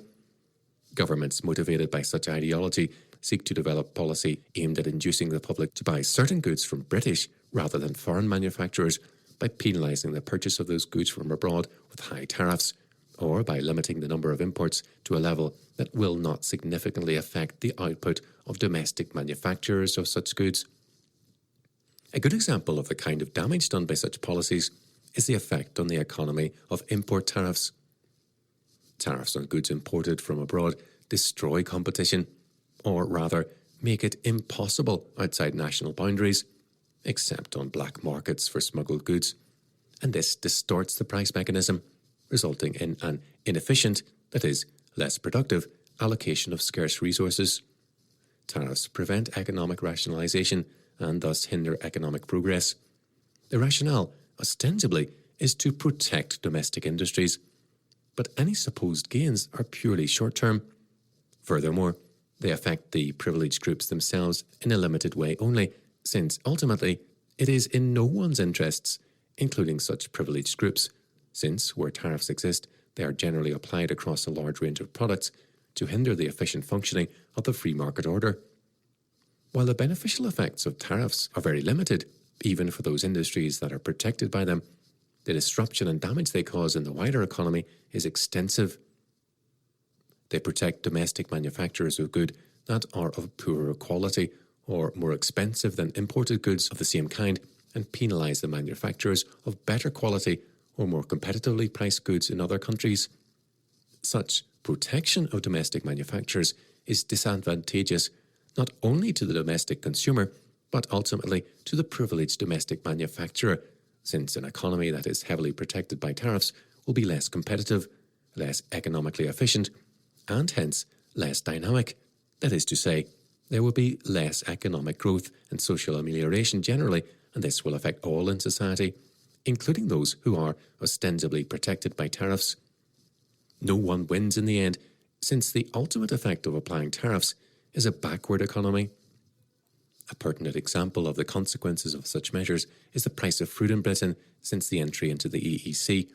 Food prices in Britain today are far more expensive than they need be, since the sale of much cheaper food is penalised by heavy tariffs if it is imported from non-European Union countries. When tariffs are combined with the subsidising of exports, the problems are only exacerbated. The domestic consumer again loses out. Not only is he denied the right to buy cheaper or better product from abroad, as a taxpayer, he also has to help pay the costs of domestically manufactured products bought by foreign consumers. Since the tariff and subsidy systems are inextricably linked, the one inevitably leading to the other, as nations in turn retaliate against every new round in the development of an ever-escalating trade war. Such policies are unnecessary if British goods really are superior to imports, but they are economically irrational if British goods are inferior to imported goods. They are therefore detrimental to domestic consumers who do not get maximum value for their money, harmful to foreign manufacturers who are penalised for producing competitively priced or superior goods, and harmful to the domestic economy, which is stimulated into producing goods that are uncompetitive in real terms or of inferior quality. Furthermore, the manufacture of uncompetitively priced or inferior quality goods does not constitute the best use of the scarce resources available to the economy. In a free market economy, without tariffs and subsidies, such capital will be used to generate productivity in industries where British firms excel, and this in turn will lead to greater exports. Thus, while the tariff and subsidy system often produces the very opposite of its intended purpose, the abandonment of the system will, in the long run, create the very conditions it is ostensibly designed to foster, and on a much more sustainable basis. Buying British goods ultimately only helps the British economy when the goods bought are the best value for money. Where this is not the case, buying foreign goods is ultimately of more benefit to the British economy, since it helps to rationalise the economy in terms of sound economic principles. It also helps to rationalise the international division and specialisation of labour, thereby helping to maximise world productivity and world economic amelioration, which, in turn, of course, is to benefit the British economy also. Buying British when British goods are inferior gives the wrong information to British industry concerning what it is best at producing. As a result, the economy does not function at its most efficient level, a situation that is detrimental to all concerned, since it leads manufacturers to believe that the products are better than in fact they are, and this encourages second-rate practices and the waste of scarce resources. When tariffs, import restrictions, and embargoes are used to support an inefficient and uncompetitive domestic industry, both the domestic and foreign economies suffer immeasurably. For politicians, the real problem of a so-called unfavourable balance of trade is that people on a microeconomic level, that is to say, actors in the real economy, do not produce the aggregate or macroeconomic results required by government policy. People do not trade in the goods and services or with the particular manufacturers or groups of manufacturers that the government would like them to trade with. Government, therefore, restricts their freedom to trade by introducing economic disincentives for trade in certain imported goods. If this economically irrational and unproductive procedure is to change, and greater international division and specialisation of labour, leading to greater wealth creation, is to be attained, there must be a change in perception by the population and politicians alike of what, in terms of both domestic and international trade, is of real economic benefit to the economy. Short-sighted concentration by governments on economic policies aimed at maximising outputs in traditional domestic industries and protecting them against foreign competitors can also be detrimental for the nation on a political level. It tends to foster a fortress nation mentality and overlooks even the political advantages that the international division of labour and economic interdependence create, namely political security on the international level and friendship between nations generally.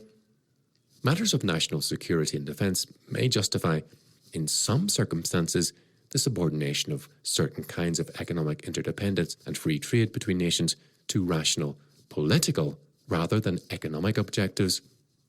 But instances of this are far less common than is often supposed. More often than not, arguments for protecting certain industries for the sake of national security and defence are thinly disguised attempts by uncompetitive firms and industries to create monopolies within national borders by restricting the consumer's freedom to purchase goods and services from abroad. Again, to the extent that such arguments succeed, they only serve to subsidise second-rate or uncompetitively priced goods, thereby encouraging inefficiency and the wasteful use and management of the scarce economic resources available to the economy. In other words, they slow down economic progress by granting privileged status to uncompetitive industries. The fortress nation mentality leads to a less developed and stable world economy and to less trade-based interdependence between nations. Hostile relations and even war are far more likely when nations are economically isolated or engaged in trade wars in this way. International trade, on the other hand, encourages stronger links between nations and therefore greater peace and cooperation, resulting in less likelihood of war, less need for the financing of massive war machines, which are usually irrational from an economic point of view, and thus greater prosperity for all. A pertinent example of the last point was the breakdown of relations between Britain and Argentina and the Falklands War in 1982. Prior to Britain's entry into the European Economic Community, trade between Argentina and Britain in beef products was considerable. After entry into the EEC, however, a tariff of 70 pence was imposed on each pound of meat products imported from Argentina. Within 2 years, meat imports from Argentina were cut in half and continued to decrease from then on. Then, in 1982, came the Argentinian invasion of the Falklands.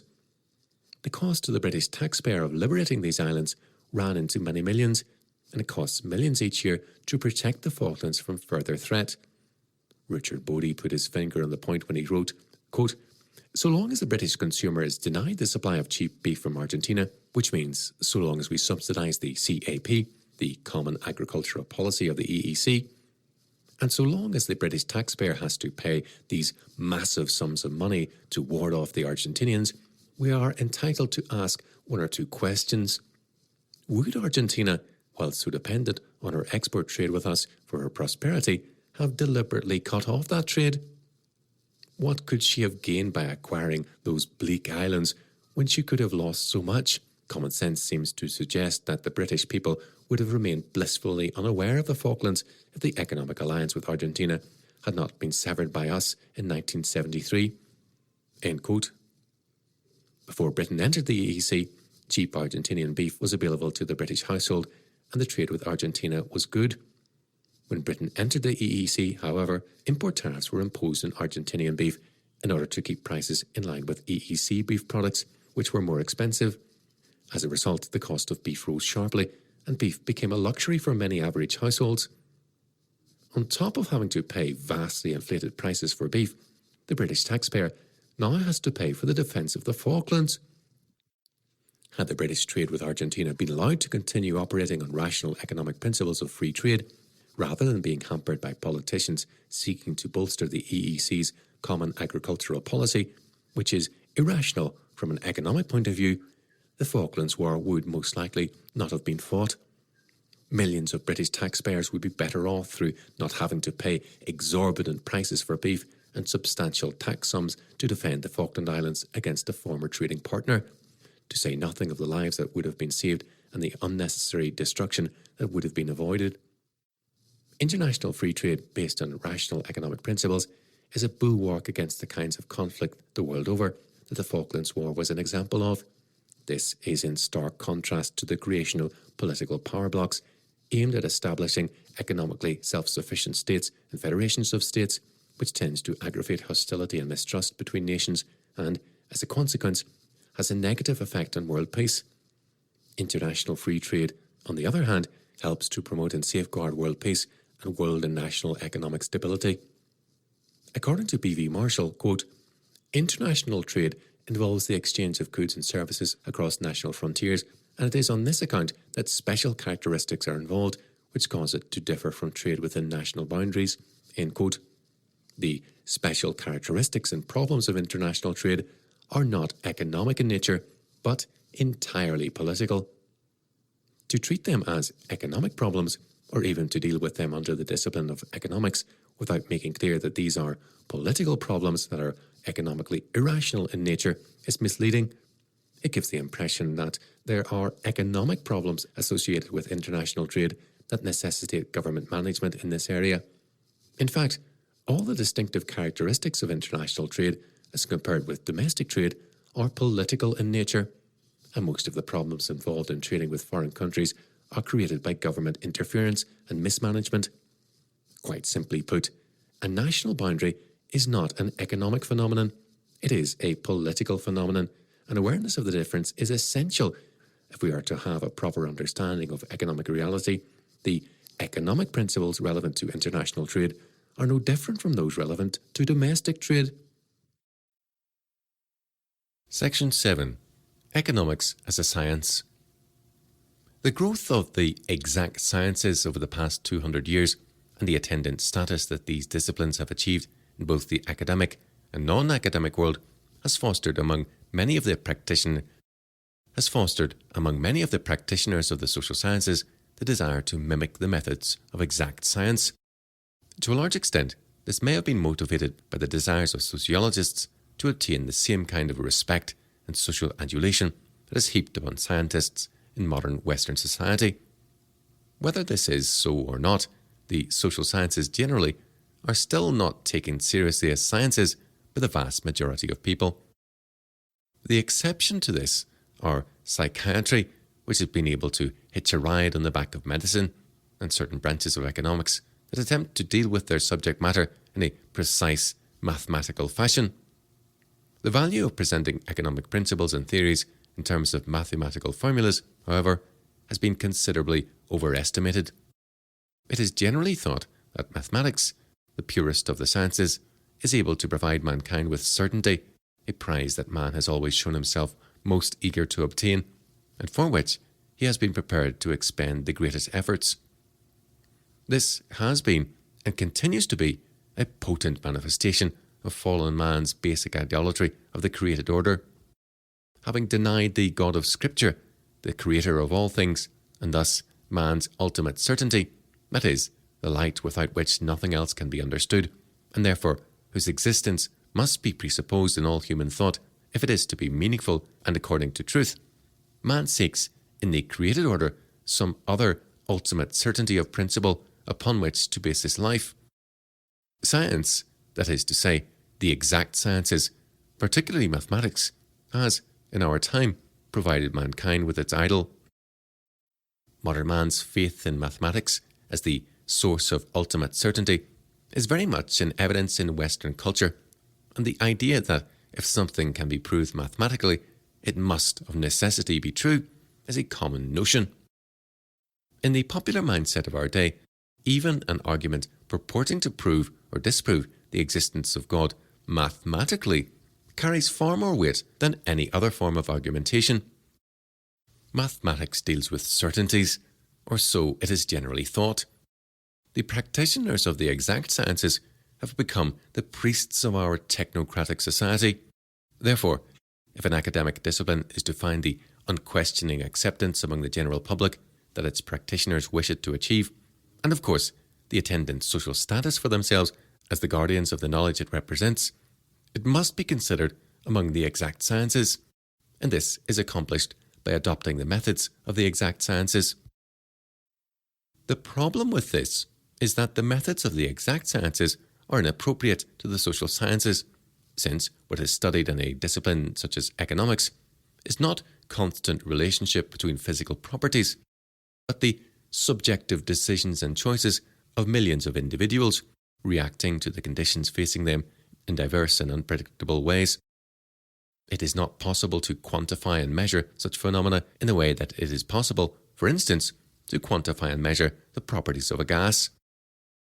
The factors in the equation of each individual choice made by consumers in the marketplace are different in each individual case, being based not only on the unique antecedent outward conditions affecting the future possibilities open to the individuals involved, but also upon the subjective psychological conditions peculiar to each individual.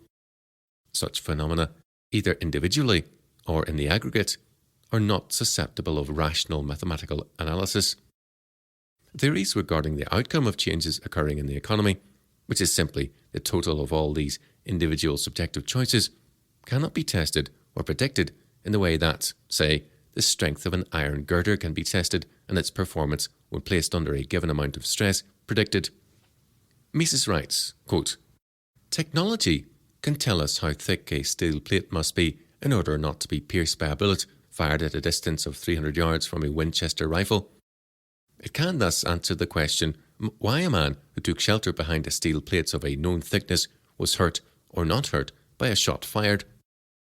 History is at a loss to explain with the same assurance why there was a rise in the price of milk of 10%, or why President Roosevelt defeated Governor Dewey in the election of 1944, or why France was from 1870 to 1940 under a Republican constitution.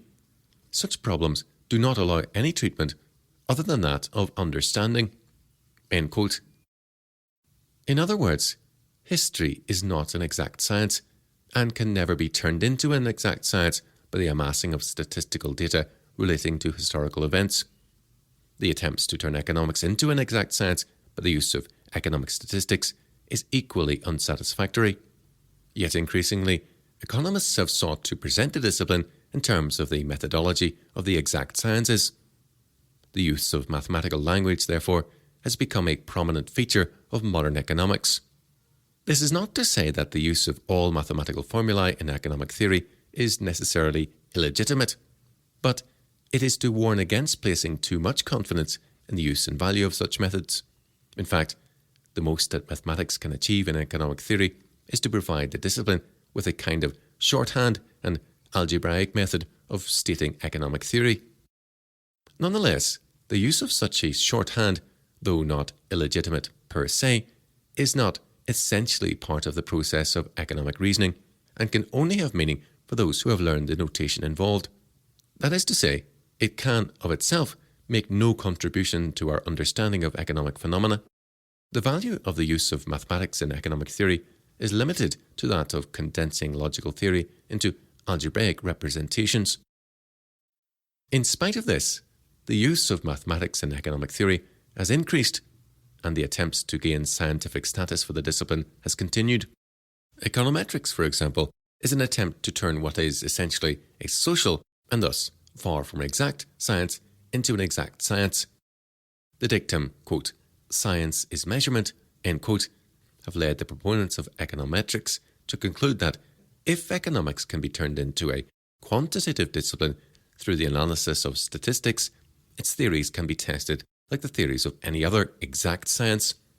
Models can then be constructed that can forecast future economic conditions. The problem with this is that economics is not an exact science, and statistical data relating to economic phenomena, like statistical data relating to other fields of historical study, are open to a bewildering variety of interpretations and explanations. Quote, "As there are in the field of social affairs no constant relations between magnitudes," end quote, writes Ludwig von Mises, quote, "no measurement is possible and economics can never become quantitative," end quote. Models based on statistical data operate in terms of the assumptions programmed into them by their creators or programmers, and it is these assumptions that govern a model's interpretation of the statistics available to it. Any forecasts based on such models would be intrinsically no more reliable than the forecasts based on non-statistical models using the same criteria. In the field of economics, the most that mathematics can do is to state past economic phenomena in terms of mathematical formulae.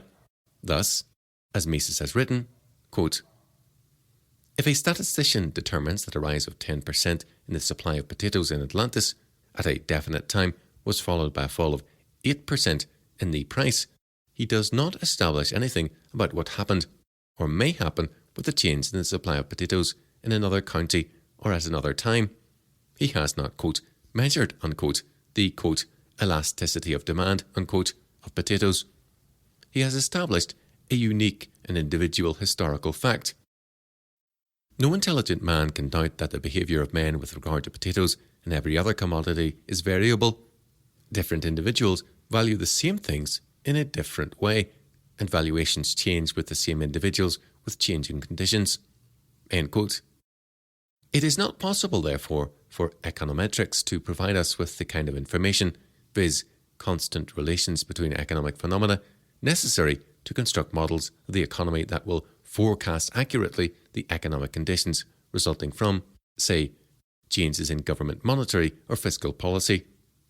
The value of econometrics has thus been greatly overestimated, in the hope that it will provide economists with the statistical data necessary to treat economics as an exact science is misguided and futile. Not surprisingly, the growth of econometrics, which has been considerable since 1930 when the Econometric Society was formed, and the concept of economics as an exact science has tended to foster the belief that growth of the economy can be effectively planned and controlled by government policy based on the forecasts of econometric models. As with all ostensible justifications of government control of the economy, the results fail to come up to expectations, and further tinkering with the economy is deemed necessary. This results in greater discrepancy between expectations and reality, which in turn leads to further regulation. This goes on until total control turns into mismanagement and total failure to control, with the consequent decline of the economy under a morass of regulations, obstructions, and disincentives to the creation of wealth. Section 8. Economics and Political Economy. All the distinctions between the various economic disciplines discussed above, to some extent, misrepresent the basic principles of economic reality upon which the economy works. Under these classifications, much that is essentially non-economic is brought to bear upon the consideration of economic principles. The result is a complex group of interrelated sub-disciplines that are difficult to understand and relate to each other at many points. What we should, perhaps, in common parlance, call a mess. Even graduates with higher degrees in economics often find it difficult to make sense of the economic theories they have devoted so much time to studying. This problem is much in evidence in the media. Its coverage of politics and its examination of the proposed economic policies put forward by the various political parties as the basis upon which they will make their promises to the electorate demonstrate very well the lack of unanimity among politicians and economists alike regarding the effects of government policy on the economy. Many of these problems boil down to confusing the effects of political manipulation of the economy with economics proper. Development economics, macroeconomics, and international trade are meaningless distinctions once the disruptive effects of political interference are stripped away. Yet the point is seldom made. It is as though politics were somehow inescapably tied up with economics, and although this is in practice the case today in the highly politicized and bureaucratically manipulated economies of the Western world, and perhaps has been throughout much of history, it is certainly not valid to infer from such historical facts that political considerations are necessarily relevant to economics proper. The failure to maintain a clear distinction between economic and political principles when dealing with economies operating under the controlling influence of political strategies and goals that are essentially irrational from the economic point of view has led to much confusion and misunderstanding. Perhaps it would be far better to abandon the distinctions between the types of economic disciplines discussed above altogether, therefore, and concentrate on the basic distinction between economics proper, that is, the study and use of management of scarce resources with alternative uses, and political economy, that is to say, the study of how economies are affected by the constraints imposed upon them by the organization of society under particular political regimes. This distinction would help to keep the essentially economic from the essentially non-economic factors more clearly in view. It would also help us to see the remedies for many of the problems facing both first and third world societies and different income groups within those societies more clearly in terms of rational economic principles, or at least to understand why such problems are unresolvable in the context of prevailing political conditions. The study of both economics and politics would be considerably more rational under such a procedure. Chapter 2. Some basic concepts and definitions. Section 1. Economic value. If something is to have economic value, it must be relatively scarce and in demand, and economic good is a scarce resource for which people are prepared to exchange other scarce resources in order to obtain.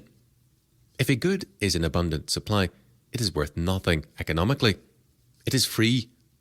This is so even if it is vital to life. For example, air. Of course, it might be argued that in some places, air is to some extent an economic good, since people do pay for it. They pay to live away from pollution in a clean, healthy environment where property is more expensive than in polluted areas. But in this case, they do so because clean air is no longer available in such abundant supply in polluted areas. It has become scarcer, and therefore it can be bought for a price. People will pay higher prices for houses that are situated in areas where there is a cleaner atmosphere than those situated in polluted industrial areas, other things being equal. In saying that some things are worth nothing economically, we are not making a statement about these things in ultimate terms. We are not making an ontological statement about their worth. That is to say, we are not asserting the value of their being or existence. Seawater, for instance, is valuable ontologically speaking. It is vital to our very existence. Without it, life as we know it would cease. It is thus of inestimable value from an ontological point of view. In other words, it is objectively valuable. But it is not normally of economic value. It cannot normally be exchanged for other goods in the market because it is not scarce. We must therefore distinguish between ontological or objective value and economic value.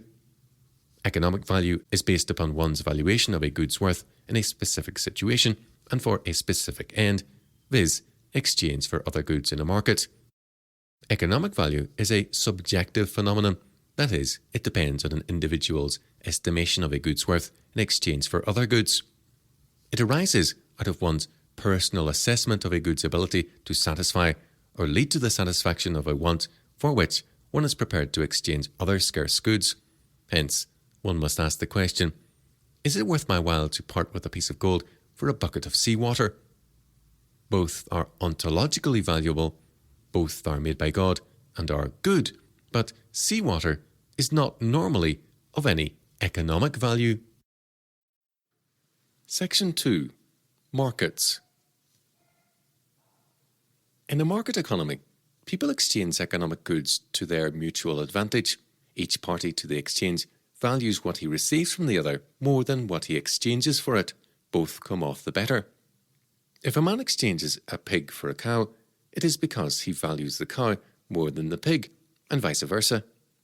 In such a case, the exchange value of a pig equals that of a cow, though, from the point of view of the parties involved, each gets something he values more. This demonstrates how economic value is a subjective phenomenon.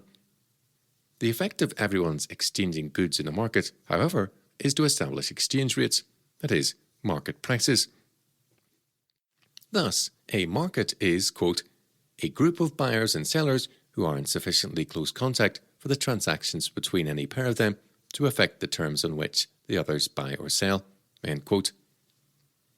In the free market, suppliers compete with suppliers and buyers compete with buyers.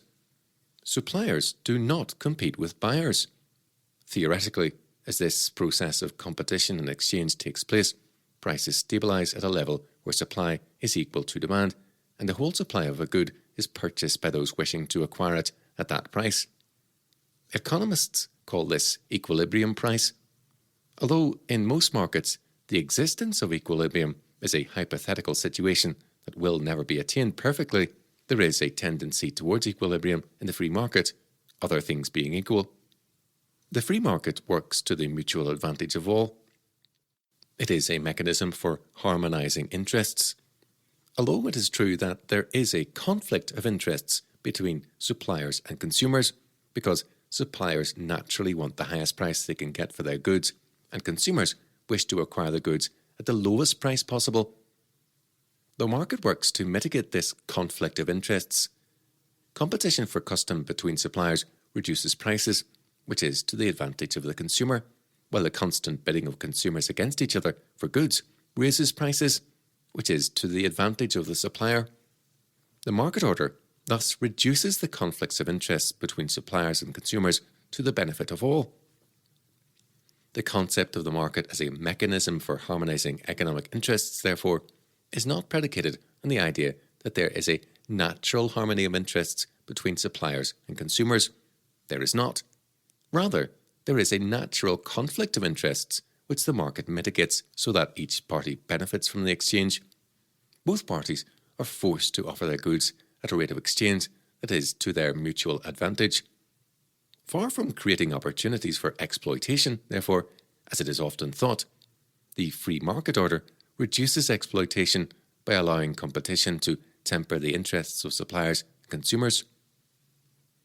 It might be objected that the free market only works to harmonise interests between the supplier who gets the sale and the consumer who buys goods from him, but that it creates a disharmony of interests between suppliers who compete against each other for customers, and also between consumers who bid against each other for the available supply of goods.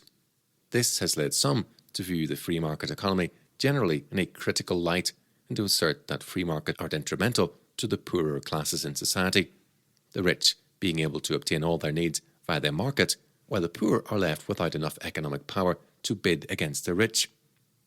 It is therefore claimed that the market does not harmonise the interests of all, but only the interests of those suppliers who can dominate the market, forcing their weaker competitors out of business, and the wealthier members of society who can bid up prices. In other words, the free market order provides adequately for the wealthy, but creates a system in which the poor cannot escape their poverty. This analysis is faulty, however. First, it fails to take account of the fact that all consumers are also suppliers in some market, whether for labour or goods, and all suppliers are consumers in some market. Thus, a market situation that is to the mutual advantage of supplier and consumer is advantageous to all. It is, in reality, a mechanism for harmonising the conflicting interests of all. Since all produce and sell something, and all buy and consume what others use, all benefit ultimately.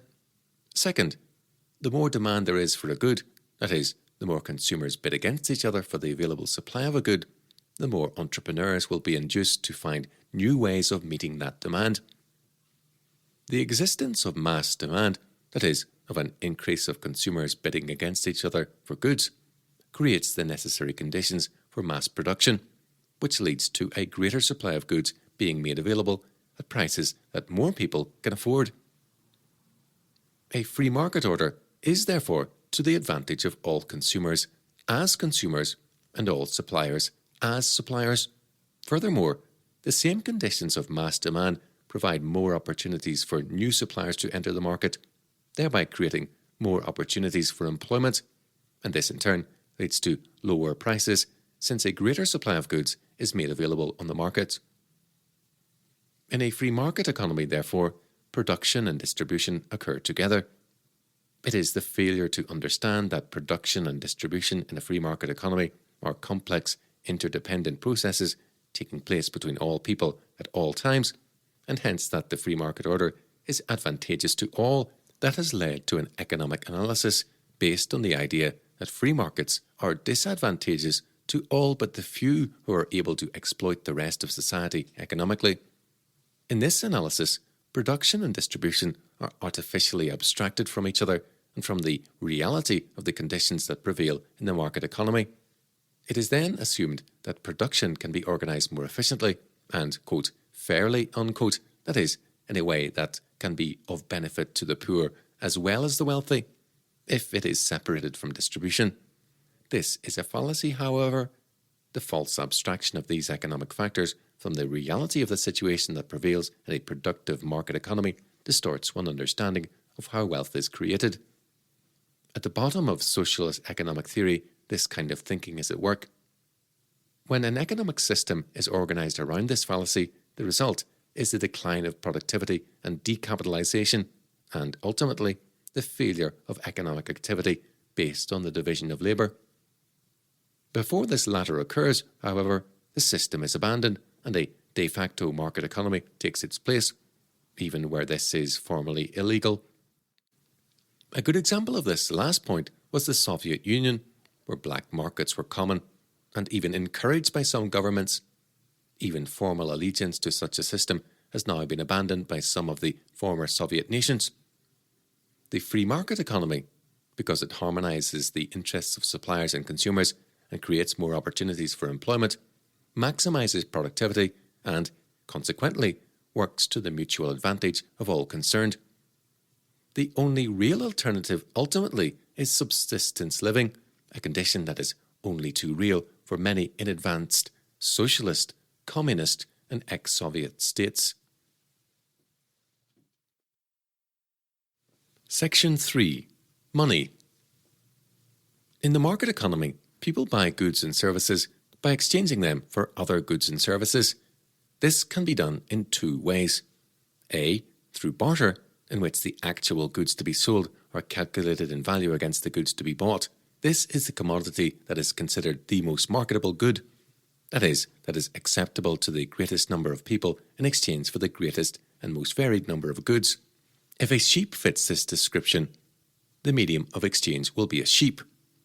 The use of a common medium of exchange facilitates economic activity by providing a widely accepted means of payment and a reliable means of economic calculation. It rationalizes economic activity. In other words, a community's common medium of exchange is its form of money.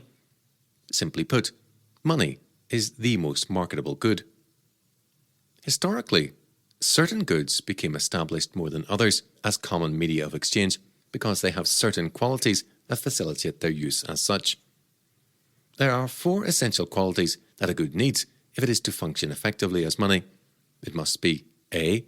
Scarce in comparison with other goods, B. Easily portable, C. Easily divisible, and D. Durable, not easily perishable. A good that possesses these 4 qualities is more likely to be used as a common medium of exchange. The 2 substances that have been most widely used as money throughout history excel in these qualities, gold and silver. In the last 150 years or so, gold has been established as the most suitable and most widely used of these 2. Silver has been demonetized. One more thing needs to be said about the qualities of money. Money is essentially an economic good, not a political good. Gold is not an internationally accepted form of money because it is politically enforced. Indeed, many politicians would like to be rid of it as a form of money. Gold is a universally accepted standard because of its economic value. Although it may seem that this is no longer true, and that the value of modern currency is determined politically in relation to other politically manipulated currencies, it still remains true that, economically, gold is the de facto standard. The current situation in which the value of money is artificially manipulated by the authorities to meet their political exigencies is a transitory phenomenon. When political money fails, and it always does fail eventually, gold will most likely be re-established as the de facto standard for monetary transactions. Because of its marketability, commodity money, for example, gold and silver, become a standard for measuring the value of goods generally. Once this happened, money took on a value that related to its function as a medium of exchange. That is to say, it became valuable for its use as a medium of exchange, as well as for its use as a commodity. But it must be remembered that the value imputed to money as a medium of exchange was not established independently of a particular medium's historic value as a good. If money has no value as a good, its basis as a medium of exchange has gone, since its value as a medium of exchange rests on the fact that it is the most marketable good. Thus, modern fiat money is not, in the historical sense, money. It was referred to originally as fiduciary media, that is, claims to money, accepted merely on trust. Banknotes were originally promises to pay a certain amount of gold or silver, IOUs for money, not money in their own right. The fiduciary issue was the excess of notes issued by the Bank of England over and above its reserves. It functioned as money only because people believed it to be redeemable for gold.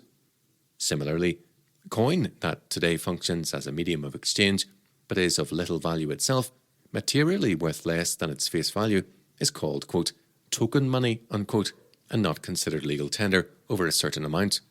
This latter fact is inconsistent from a political point of view, but it is a tacit acknowledgement that political fiat money is not money in the economic sense. Unfortunately, money and its creation has been transformed considerably in modern Western societies as a result of state control of the monetary systems, and all Western economies now operate on fiat standards. Fiat money is so called because it is created out of paper by state decree. It has no value other than as state-enforced legal tender. Thus, we use the term hard money to mean what used to be called money, for example, gold and silver coins. The term money today means fiat money, money that exists because it is printed on paper or coined in base metals by the government or its agents. But modern fiat money is essentially a fraud and will last only as long as governments can cajole people or coerce them through legal tender laws into using it. Hard currency is a term used to mean a currency that is undervalued in international exchange, its hardness being due to its trading strength over other currencies. It should not be confused with hard money as used here, which means metal or specie. Section 4. Profit. Profit is the difference between the selling price of a good and the cost of producing it. If it costs £5 to produce a particular good, taking into account all the production factors, for example, raw materials, production processes, capital depreciation, the cost of replacing the capital or part thereof consumed in its production, labour and management, salaries, marketing, transportation, and implicit opportunity cost, and the good sells at £8, the profit is £3. If the cost of production rises above the price that people are prepared to pay for a good, it becomes uneconomic to produce. Since no profit can be made, no excess of income over expenditure, there can be no surplus that could then be put to further productive use. No matter how much labour, care and effort were to go into its production, its economic value would be less than the production costs involved in manufacturing it. To manufacture such a good would be an unproductive use of capital. Its production under such circumstances would not constitute the creation of wealth and would contribute instead to decapitalization. In other words, it would be a waste of scarce resources that are required for the production of other, more useful goods. It is thus profit, the production of a surplus of income over expenditure, that leads ultimately to capital accumulation and the creation of wealth. Without profit, there can be no growth economically and hence no increase in standards of living. If we want our standard of living to get better, we must increase our wealth, and this is only possible if we make a profit. Without profit, society would enter a period of decapitalization, that is, consumption of the wealth that society has already accumulated, saved, and that is needed to fund further production, economic growth.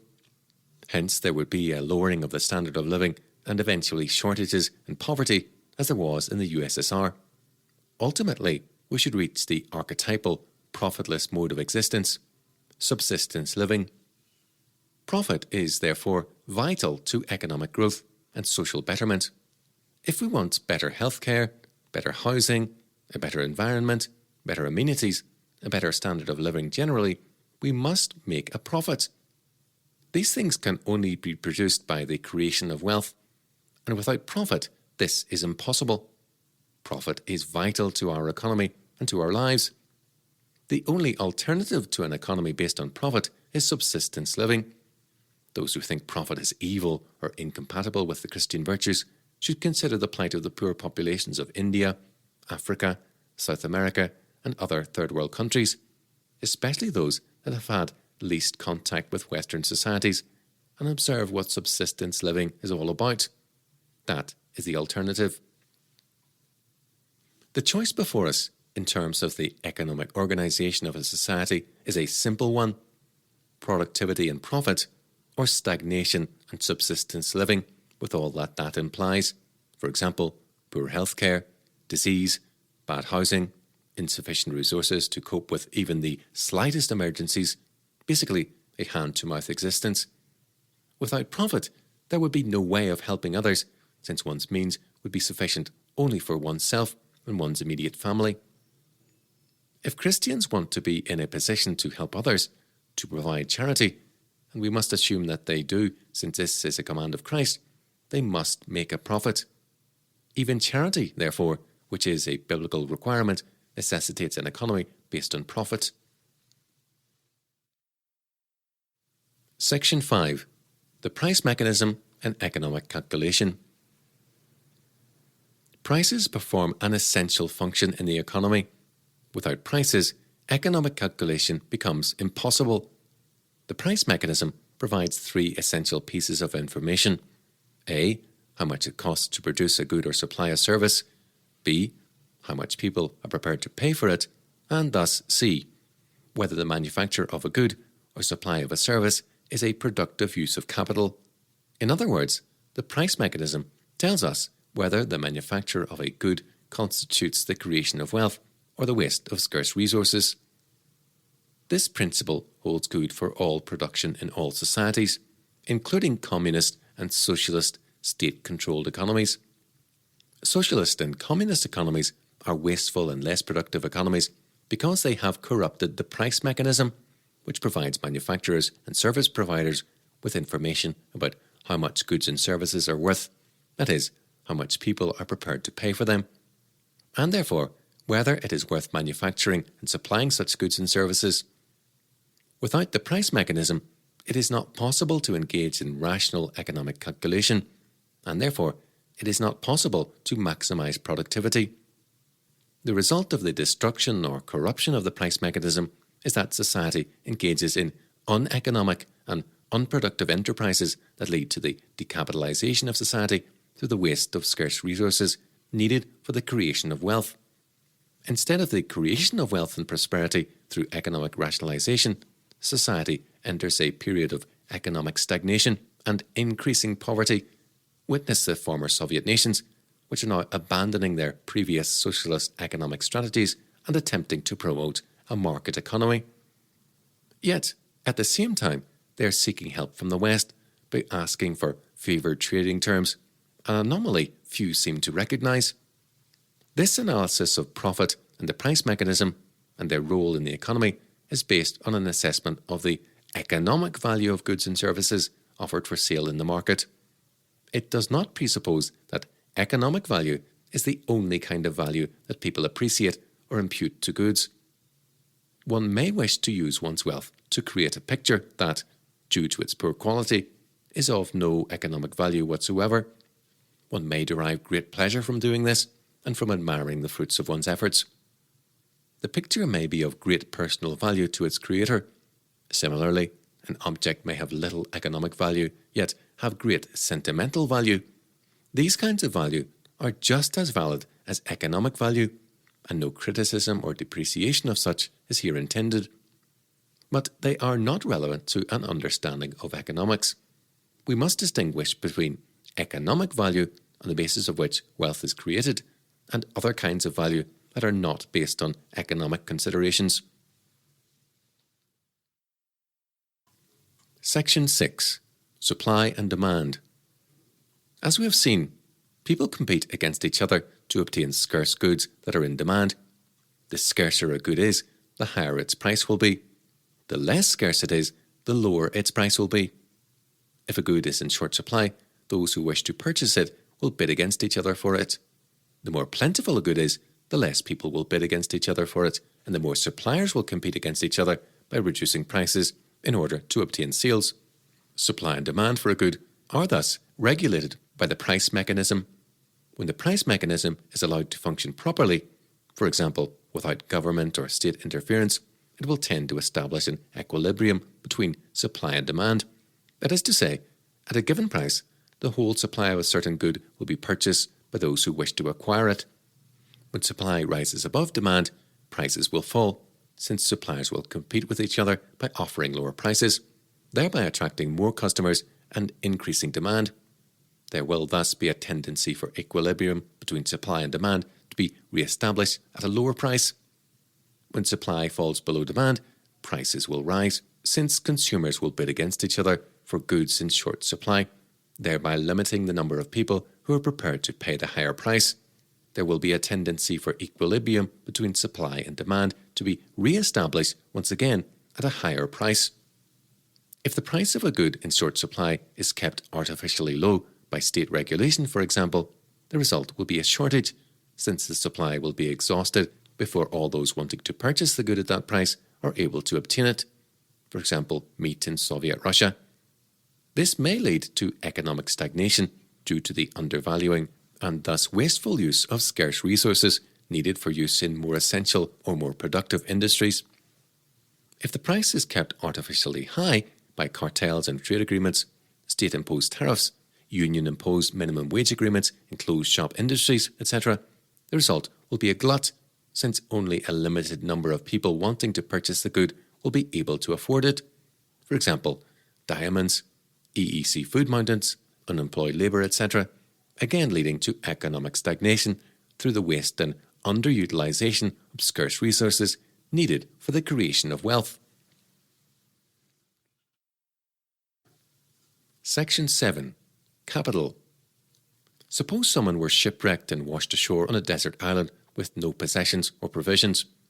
The task of merely surviving for such a person would be immensely difficult. His first priority would be to obtain food and shelter, a simple enough task for anyone living under normal conditions in a developed society. But on a desert island with nothing except perhaps the clothes in which he stood, this simple task would be a major hurdle to overcome. He would have to start from scratch. In other words, he would have no capital with which to work. His first job would be to obtain the material provisions that are vital for life, food and water. But even catching a fish or hunting an animal for food under such conditions would present immense problems. Suppose our castaway wished to eat some meat. First he has to catch it, a considerably difficult task without a fishing rod or a net of some kind. Perhaps most of his day would be taken up with trying to catch a fish for his first meal, and his success would most likely be very limited. But suppose he does catch a fish, he then has to prepare it for eating. A knife and a few matches would make his task much easier, since he would be able to cut and gut the fish and cook it. With a resource such as a knife, he would also be able much more easily to make a fishing rod or netting device. Without a knife or any other such tool, he would be forced into a very primitive form of life, almost as basic as that of the animals, having to eat raw food caught with his bare hands. Of course, he would still have his most important resource, far more important than any material possessions, namely his human initiative and creativeness. It is these human qualities that enable man to excel above the animals and to use the material resources at his disposal so effectively. These qualities are part of the image of God in man, which sets him apart from every other creature.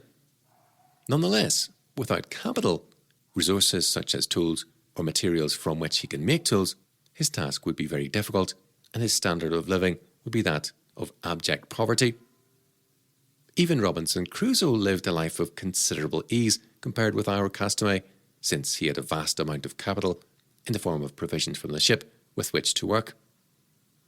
Let us assume, however, that our castaway has been able to make some kind of water retainer or bucket for storing rainwater, for drinking, and a fishing rod. His life is now immeasurably easier, since he can store water and food at least for a few days, thereby freeing up his time to create and develop other tools and collect further resources. He has now accumulated capital in the form of a fishing rod and a bucket, resources that will enable him to work more efficiently and productively, thereby helping him to progress toward a better standard of living. He may be able to spend time planting seeds for crops and herding any tameable animals together, such as goats for milking and sheep for wool and food. Each time he obtains some other useful tool or resource that increases the efficiency and productivity of his work, he capitalizes himself. That is, his stock of capital increases. Each new project he undertakes relies on the availability and productive use of the equipment and resources he has previously accumulated in order for it to succeed. These physical resources constitute capital, and the process of accumulating them is capitalization. It is this process of capitalization that makes civilization possible on the physical level.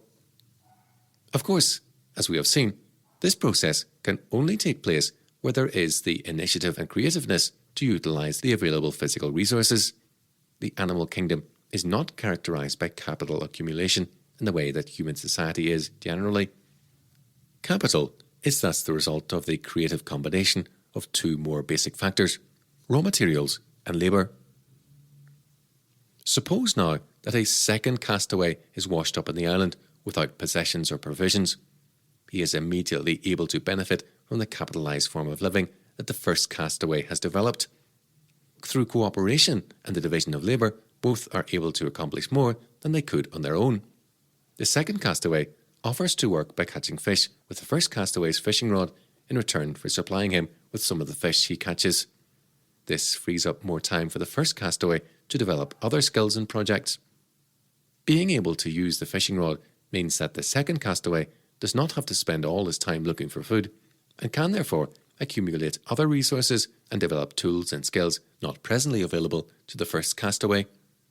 The two can trade, each benefiting from the other's accumulation of capital and thereby increasing their ability to develop other tools and accumulate further resources that can then be traded. As this goes on, their standard of living becomes more developed and their means of procuring the necessities, and even perhaps in time, some of the luxuries of life becomes increasingly capital intensive.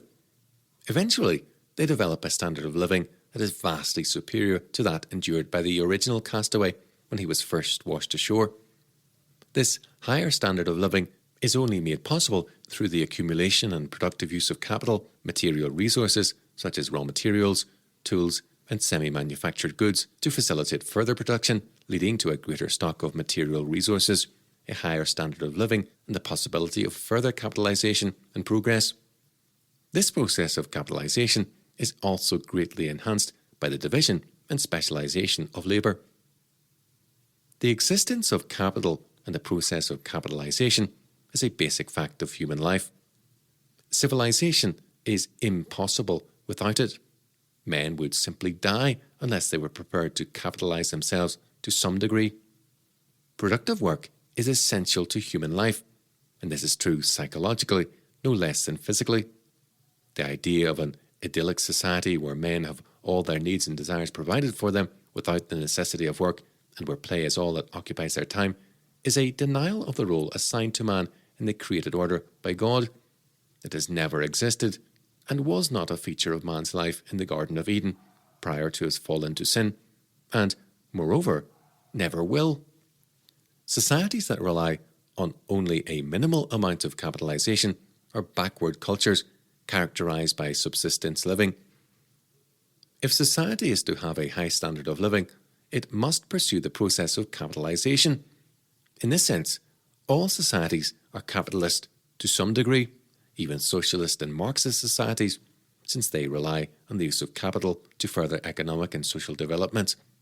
The term capitalism, however, has been used to describe an economy based on the private ownership of capital or the means of production, though this does also involve a certain philosophy of life or worldview based on the virtues of honesty, thrift, and hard work in a free society, abiding by the rule of law with a limited civil government. As I argue elsewhere in this book, such an organisation of economic, social, and political life is far more able to benefit society materially and socially. Socialist and communist societies, where capital is owned by the state in the name of the people, have a tendency to decapitalization rather than capitalization, since the human factors necessary to generate economic progress are distrusted, discouraged, and even outlawed, and the mechanisms essential for the smooth transmission of the information necessary to make capitalization possible are obstructed and impaired by state decrees and manipulation of the economy. Capital is thus the stock of material resources at the disposal of an individual or society that is used to produce goods and satisfy wants. Economists distinguish between various technical uses of the term capital, however. Basically, capital can be divided into two kinds: fixed capital and working or circulating capital. Fixed capital consists of resources whose form does not change essentially through use, such as factories, buildings, machinery, and equipment used in the manufacture of goods. Working or circulating capital consists of goods that are in the process of being manufactured, for example, stocks of raw materials, semi-finished goods, and finished goods stocked by manufacturers, wholesalers, and retailers.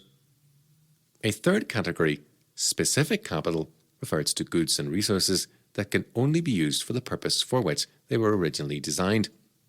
The development of a highly capitalized economy and enjoyment of the high standard of living associated with it, such as exists in modern Western societies, requires a high level of saving, that is, postponement of the enjoyment of the profits of one's labour and the investment of these profits in capital.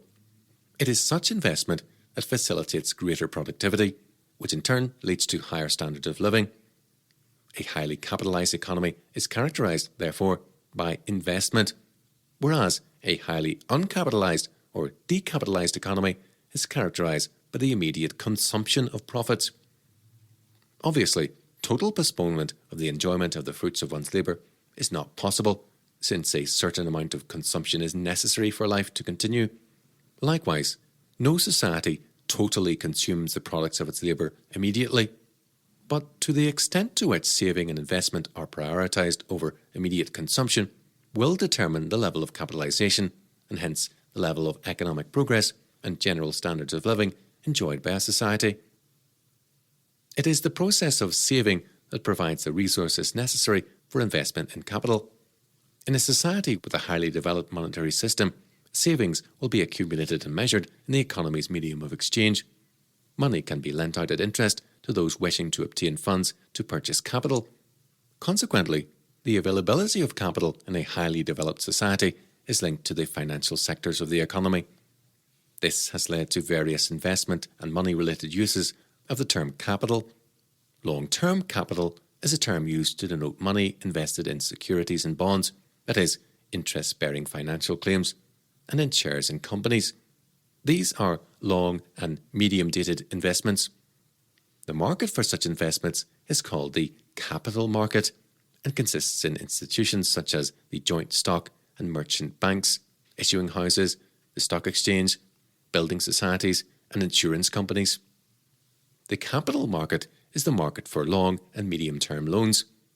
Short-term capital denotes money invested in short-dated bills of exchange, treasury bills, and repos. The market for these investments is called the money market. The institutions comprising the money market are the settlement banks and other financial institutions, such as building societies and securities firms that deal in short-dated bills of exchange and repos, the discount market, accepting houses, and bullion and foreign exchange markets. The money market, therefore, is the market for short-term loans. Section 8. Interest. The possession of a good today is of more value than the possession of that same good at a later date, other things being equal, for example, provided demand remains constant. Given the choice of owning a scarce resource today and owning that same resource in a year's time, one would choose to receive it today, since it can either be consumed to gratify one's immediate wants or put to productive use in order to create wealth that will gratify one's wants. It is therefore more valuable now than at a future date. The ratio between the value one places on the gratification of a want today and the value one places on the gratification of that same want at a future date constitutes originary interest. Time is thus an important factor in economic calculation. In a sense, time is an economic good since it is a scarce resource for mankind. This preference for the possession of a good now rather than at a future date is called time preference. The time factor is essential to a proper understanding of interest. Just as the possession of a good is more valuable now than in the future, so also the possession of a sum of money is more valuable now than in the future, and the difference between its value now and at some future date constitutes interest. One's time preference determines the rate of interest one is willing to pay for the use of that sum now rather than later.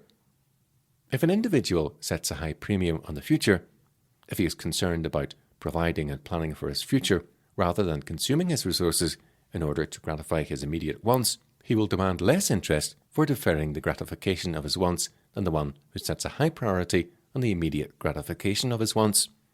Why? Because it takes less to induce him to wait for the enjoyment of his resources. He does not set such a high premium on the gratification of his wants now. He values the interest that can be gained at a future date from loaning out his funds more than the immediate gratification of his wants. He is not so consumption-oriented and is prepared, therefore, to forego the use of his funds on the gratification of his immediate wants in order to gain an advantage in the future. He is also less likely to borrow at high interest rates in order to gratify his immediate wants. This helps to reduce the rate of interest, stimulate entrepreneurial activity, and facilitate the creation of wealth. It is exactly the reverse for the one who values the immediate gratification of his wants more than the advantage to be gained by foregoing present consumption and lending his funds out at interest. He is not so concerned about building for the future. He wants his cake now. It will take a higher rate of interest, therefore, to induce him to forego the consumption of his resources now. He will also be prepared to pay a higher rate of interest for loans in order to gratify his immediate wants, which will help to push up the cost of borrowing. This, then, has a knock-on effect in industry. Since the cost of borrowing is high, productivity and the creation of wealth will be less advanced. Obviously, these are pure types, and no human being or society completely embodies the one or the other. All need to engage in immediate consumption to some extent, and all need to rationalize consumption in order to plan for the future to some extent. But one's time preference, the premium one sets on present consumption as against the growth of one's capital over time in the form of interest, determines the degree to which resources can be released for productive use and the further creation of wealth. Societies in which there is a consensus that sets a high priority on the future, that is, societies that are production-oriented rather than consumption-oriented, will be wealthier societies. There will be more funds available at lower interest rates, and this will facilitate greater capitalization and productivity, and hence economic growth and social amelioration. It has been claimed that this is exactly what happened after the Reformation, especially in the Netherlands, but also generally among the Protestant nations. The Protestant faith produced a future-oriented worldview. The subjection of men's lives and minds to the Christian religion brought about a change in outlook that led to a significant reduction in interest rates. This facilitated greater trade and commerce and led to economic growth. Belief in the legitimacy of biblical concepts such as the cultural mandate, the command to have dominion over the earth, the legitimacy of wealth and capital accumulation, all of which, as we shall see in the following chapter, are to be found in the Protestant, and particularly the Puritan, worldview, led to a transformation of the way men perceived their calling in this life, and thus how they lived in the world. The Christian faith began to affect the everyday life of society. The result was a gradual transformation of society from feudalism to capitalism. The Christian faith, therefore, realigns men's priorities and gives them a perspective on life, a worldview that enables them to use the world and its resources properly and productively according to God's law, thereby facilitating the creation of wealth, without which it would not be possible, and indeed has not been possible historically, to provide better health care to those in need, better conditions and standards of living, which are essential for the eradication of disease, better education, better food production, better transportation, communication, etc. All this has occurred in the context of a Christian culture to a degree that has been historically unique. This is because the eradication of poverty and suffering is both a promise and a duty for Christian nations.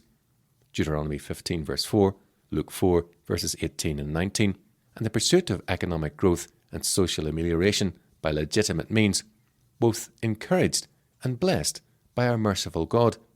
Psalm 37:27. Section 9. Inflation. Inflation is an increase in the money supply. By money supply, I mean the quantity of money in circulation. Deflation is a decrease in the money supply. Inflation is not a rise in prices, nor is deflation a fall in prices, though significant fluctuations in the supply of money usually do lead to fluctuations in prices generally. It is essential to have a proper grasp of the true nature of inflation if one is to understand the behaviour of modern Western economies. Control of the money supply in modern Western nations, and it is used as a means of manipulating the economy in accordance with government policy. A government's performance in handling the economy is deemed to be the most important factor in its appeal to the electorate. If the, quote, feel-good factor, unquote, is not sufficiently felt by the population, the government's prospects of re-election are usually considered poor. Even fundamental issues of justice are considered secondary to this issue in the modern hedonistic societies of the West. Inflation leads to a rise in the aggregate level of prices, other things being equal. This is because the value of money, like that of any other commodity, is subject to supply and demand. This is what happens. If the money supply is increased while productivity remains stable, a situation develops in which there is more money chasing the same supply of goods. Prices rise, therefore, until all the available money is used to purchase all the available goods. The reverse happens in deflation. If the money supply is reduced, there is less money chasing the same supply of goods. Prices fall until all the available goods are sold for all the available money. When the money supply is increased, therefore, whether by printing fiat money or creating bank money, or by an increased inflow of gold for use as currency in hard money economies, wealth is not hereby created. Inflation merely leads to a situation in which the same amount of wealth is represented by a greater supply of money. The value of the monetary unit falls, therefore. It is true, of course, that if everyone were to receive a share of the newly created money equal to the percentage of the total supply that he previously held, the inflation would not affect his relative wealth, although it by no means follows in such a case that the exchange value of money would decrease in direct proportion to the increase in the money supply. Practically, however, it would be impossible to maintain such proportionality in an inflationary economy. Inflation has an inherently redistributive effect on the economy. Since inflation creates a situation in which the total wealth in the economy is represented by a greater supply of money, those who receive the newly created money benefit at the expense of the rest of society. They receive wealth in the form of purchasing power that they previously did not have. Those who do not receive any of the new money have to stand a reduction in the purchasing power of the money they hold, and consequently a decrease in real wealth. The effect of inflation, therefore, is to redistribute the wealth that was represented by the previous stock of money. This effect is usually much more severe when inflation is caused by the fraudulent creation of money by the political authorities rather than by processes such as the mining of precious metals for use as currency in hard money economies. However, unlike inflation caused by increases in the supply of specie in hard money economies, the inflationary effects of which are usually minimal, the manipulation of the volume and value of money by the political authorities, no matter how well-meaning and fair the government may claim its monetary policies are, is a form of theft and forbidden by the 8th commandment. Why such government-controlled inflation should be considered immoral will be discussed in detail in Chapter 4. Inflation, per se, is not immoral, therefore. Whether inflation is morally acceptable in terms of Christian ethics will depend on how the inflation is created. The mining of gold and silver for use as currency in hard money economies, for example, is not morally repugnant to the Christian faith. Inflation produced by such processes, no matter how unwelcome its effects on the economy might be considered by some, cannot be classed as fraud and therefore immoral. On the whole, however, such inflation tends not to have unwelcome effects in hard money economies. One can buy today with an ounce of gold roughly what one could buy with an ounce of gold 200 years ago. Although the price of gold fluctuates considerably over the short term, it has been remarkably stable over the long term. The effects of inflation caused by the mining of precious metals for use as currency in hard money economies, therefore, would tend towards the creation of long-term price stability, whereas without such inflation, there would be a slow reduction in the aggregate level of prices over the long term, other things being equal.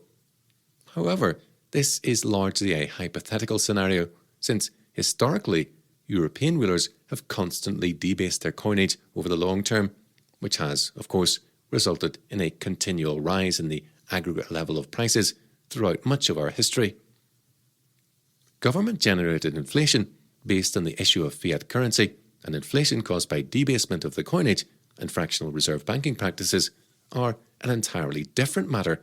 However, such inflation is immoral since it is fraudulent in principle. It also has much more serious and damaging effects on the economy since where rulers resort to such practices, they usually do so with little moderation. By contrast, increases in the supply of precious metals for use as currency have usually been relatively moderate. Debasement of currency, issue of fiat money, and fractional reserve banking have provided a potentially limitless source of revenue for our rulers, few of whom have shown themselves ready to resist the temptation to exploit such immoral practices. It is these fraudulent practices, that is, debasement of currency, issue of fiat money, and fractional reserve banking, perpetrated by governments and government-licensed institutions, that constitute the engine of inflation in modern Western society, and to which attention will be drawn in this book as being fundamentally immoral and therefore necessitating political and economic reform if our economic way of life is to conform to the ethical principles of the Christian religion. This explanation of the effect of inflation on prices is usually referred to as the quantity theory of money. However, we must distinguish between a strict mechanical quantity theory of money and a general quantity theory of money. The strict theory assumes that, other things being equal, any variation in the quantity of money will lead to an inversely proportionate variation in the exchange value of the monetary unit.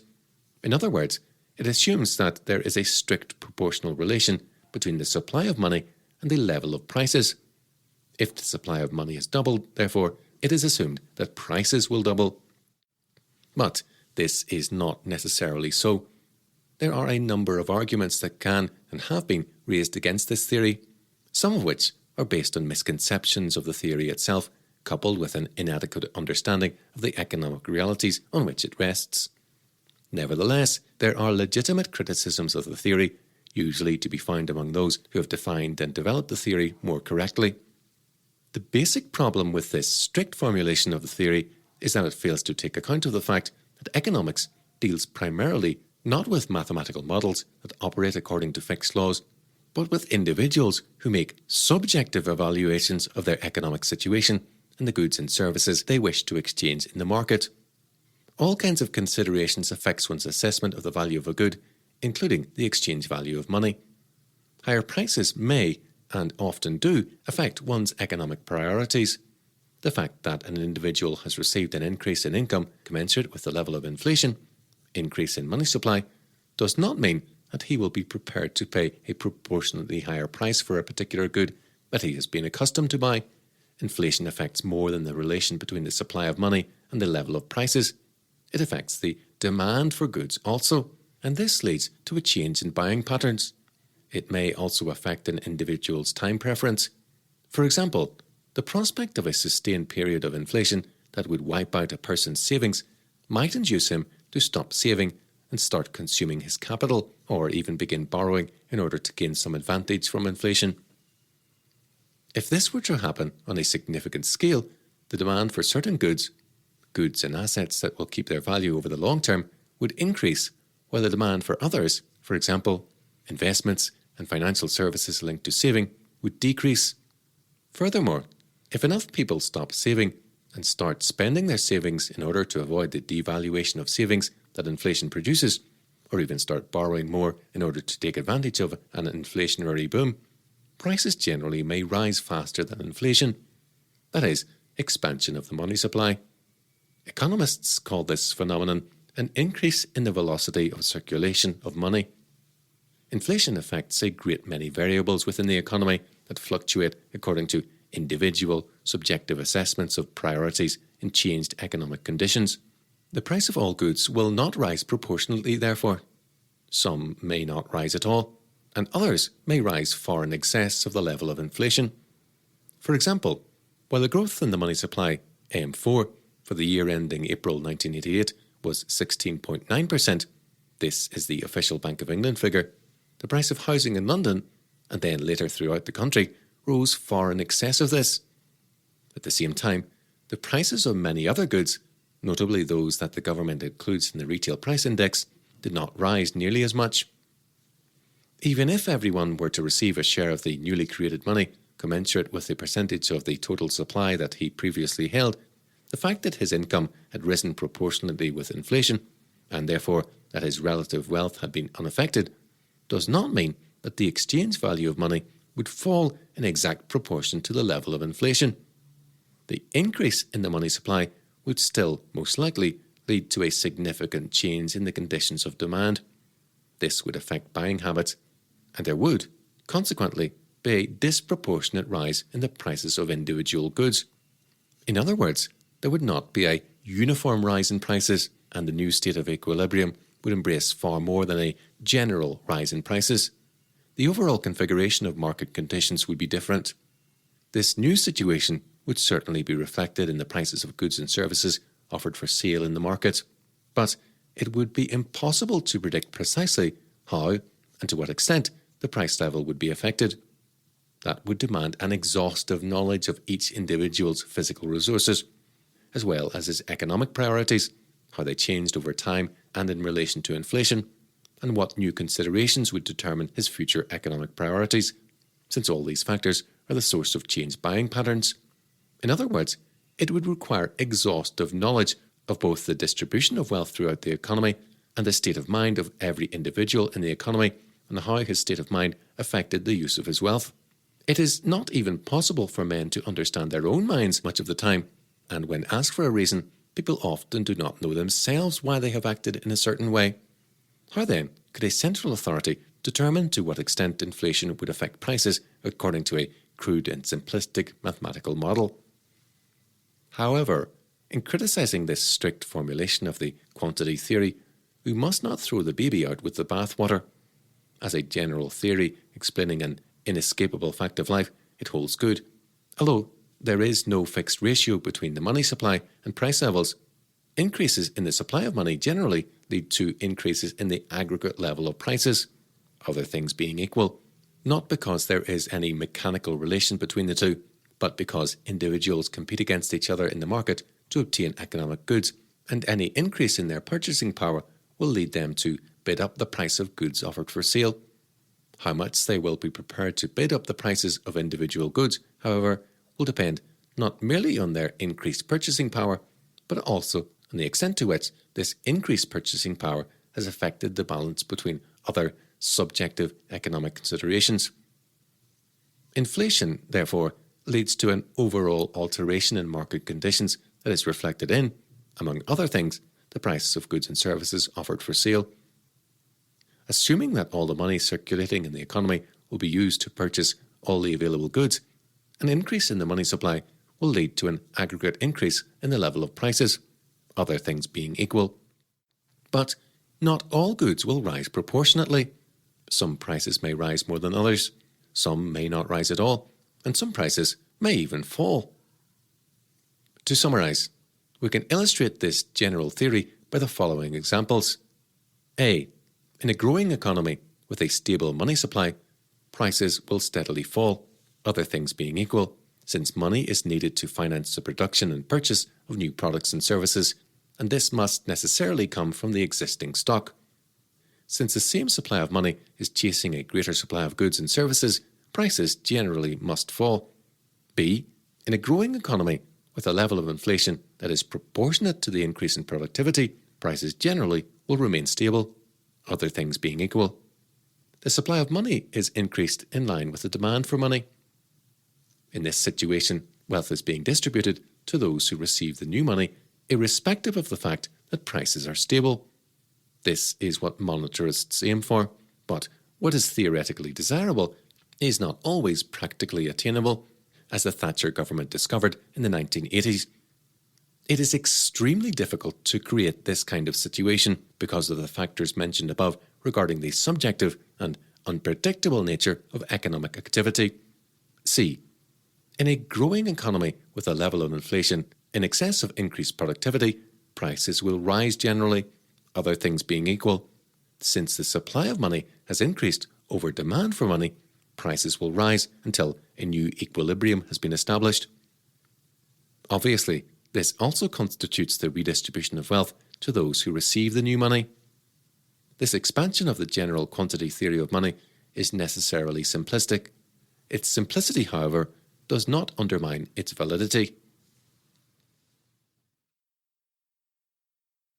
Section 10. Economic and legal ownership. The free market economy, or capitalism, is based on the private ownership of the means of production. It is of the utmost importance, however, that we make a distinction between the concepts of economic ownership and legal ownership. Economic ownership consists of the ability to use and control an economic good, whether a consumption good or a production good. Legal ownership consists of a title to a good, which should, but does not always, guarantee the right to use and control that good. Capitalism is based on the private ownership, both legal and economic, of the means of production. Under a capitalist system of economic organisation, those who own property legally have the right to dispose of their property as they think fit. If an individual has legal ownership of property, but the state, or the mafia, or anyone else makes it impossible for him to use that property as he sees fit, by means of coercion, by taxing particular uses of the property in order to discourage certain kinds of economic activity, or by any other means, he does not have economic ownership of the property. He owns it in name only. The state, or whoever controls how he uses it, has economic ownership. For example, if I have a legally owned plant for producing certain goods, but the state instructs me to use this plant in a particular way, for example, to pay a certain wage, to employ a certain kind of person, to sell products at a certain price, etc. In other words, if it controls my use or part of my use of the plant, it usurps my power to dispose of my property as I see fit. It has effectively appropriated economic ownership of my plant. I do not own it in the capitalist sense. It is no longer private ownership of the means of production. Obviously, if it is nationalised, I own it, neither economically nor legally. Capitalism, however, maintains the right of private ownership, both legal and economic, of the means of production. A society that does not maintain this right of private economic ownership, as well as legal ownership, cannot properly be described as capitalist. Marxism and all other forms of communism maintain the right of state ownership of the means of production, both legally and economically. Under fascism, the individual has the right of legal ownership, but not economic ownership. Economic ownership in a fascist system is under the control of the state. Fascism is thus in no sense a capitalist phenomenon. It is vitally important that this point should be understood if one is to have a proper grasp of the nature of the modern state-planned economy.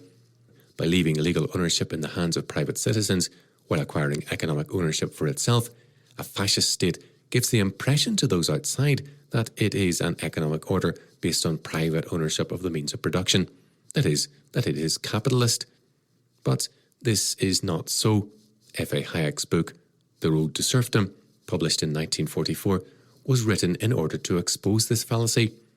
Unfortunately, the common misunderstanding of the true nature of fascism has persisted. It needs to be stressed, therefore, that fascism is a form of socialism. Indeed, Hitler's version of fascism was called National Socialism and was the policy of the German Nationalist Socialist Labour Party. It must be understood, therefore, that the term, quote, right-wing, end quote, which is today used to mean, quote, fascist, end quote, and, quote, capitalist, end quote, to some extent, entirely fails to convey the true nature of the capitalist mode of production and the kind of society it presupposes and helps to maintain. Capitalism is not a right-wing phenomenon, since it refers to the organisation of the means of production under a system and has nothing in common with fascism. Fascism is a form of socialism. Chapter 3. The Creation of Wealth. Section 1. The Division of Labour and Free Trade. Division of labour is a fact of life, a result of the way that God has created the world.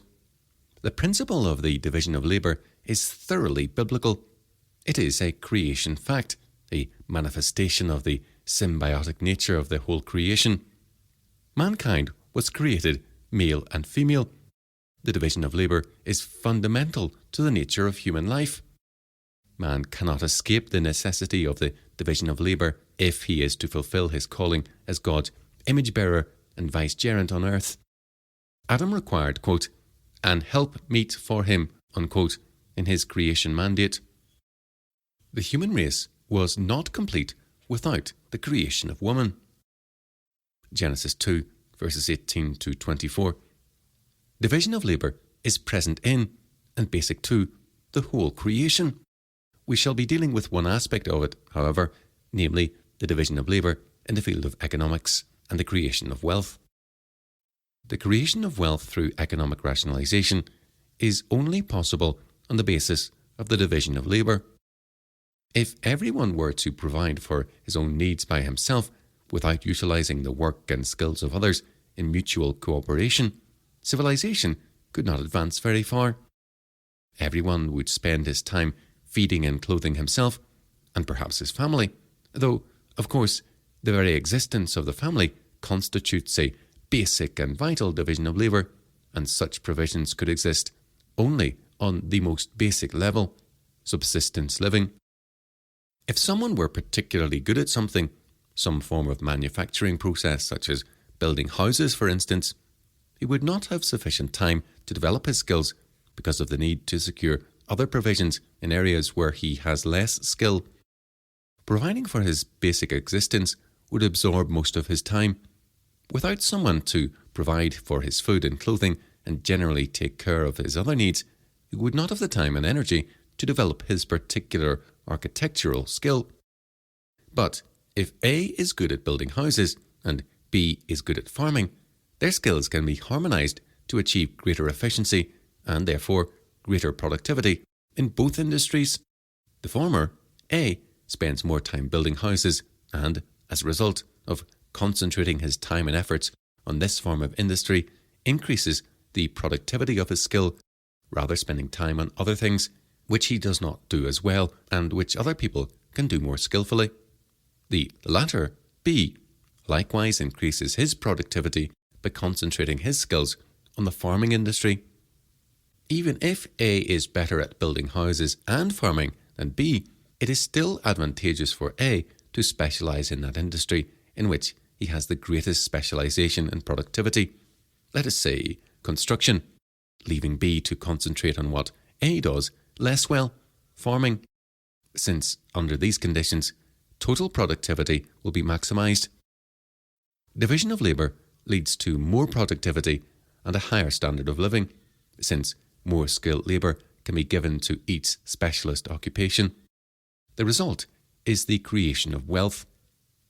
The most efficient means of creating wealth, that which facilitates the greatest and most productive division and specialisation of labour, is free trade, that is, the rational capitalistic organisation of free labour, to use Max Weber's words.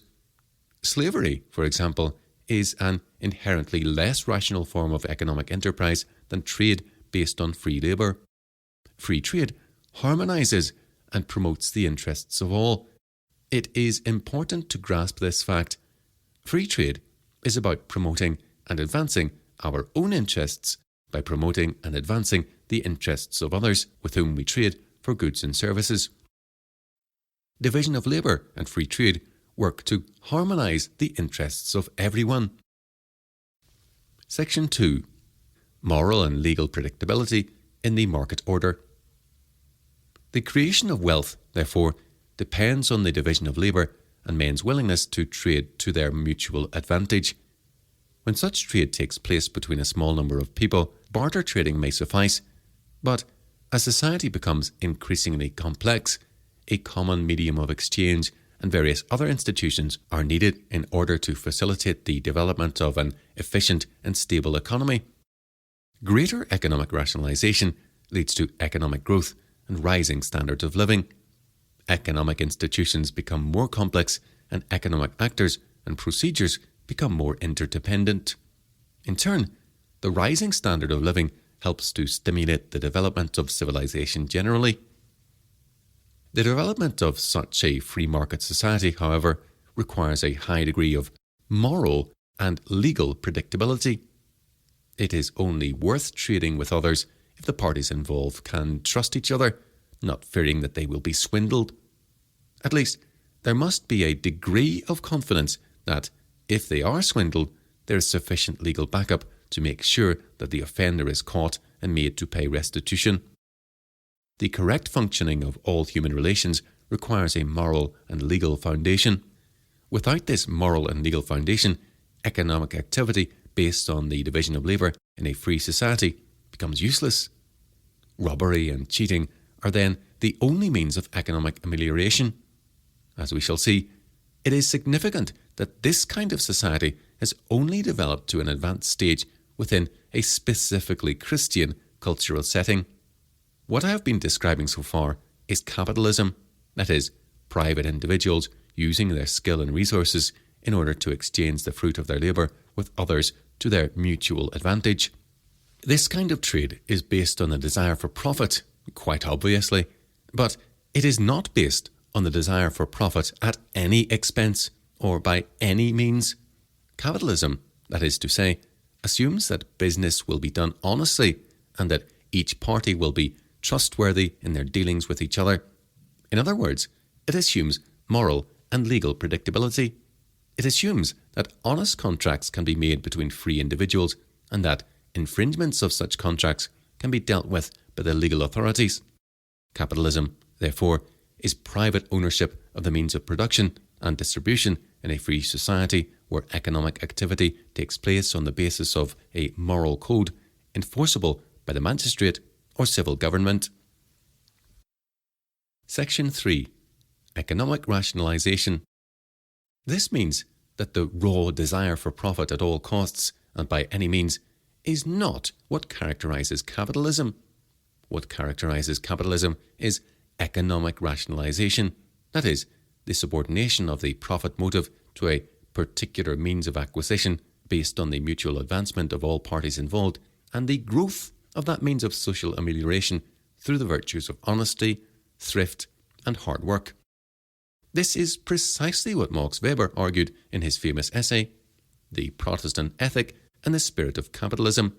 The raw desire for profit has existed in all societies and in all ages, and Weber used the term, quote, capitalistic adventurer, unquote, to those who sought profits by means of economic activities that were, quote, predominantly of an irrational and speculative character, end quote. The activities of these capitalistic adventurers were often, quote, directed to acquisition by force, above all the acquisition of booty, whether directly in war or in the form of continuous fiscal booty by exploitation of subjects, end quote. But such practices do not constitute the distinctive form of capitalism that has characterized modern Western economic activity, and it is this Western form of economic activity that is usually denoted by the term capitalism. The kinds of acquisition described by Weber under the term, quote, capitalistic adventurer, unquote, can be and were achieved by means of piracy and military domination, not economic rationalization.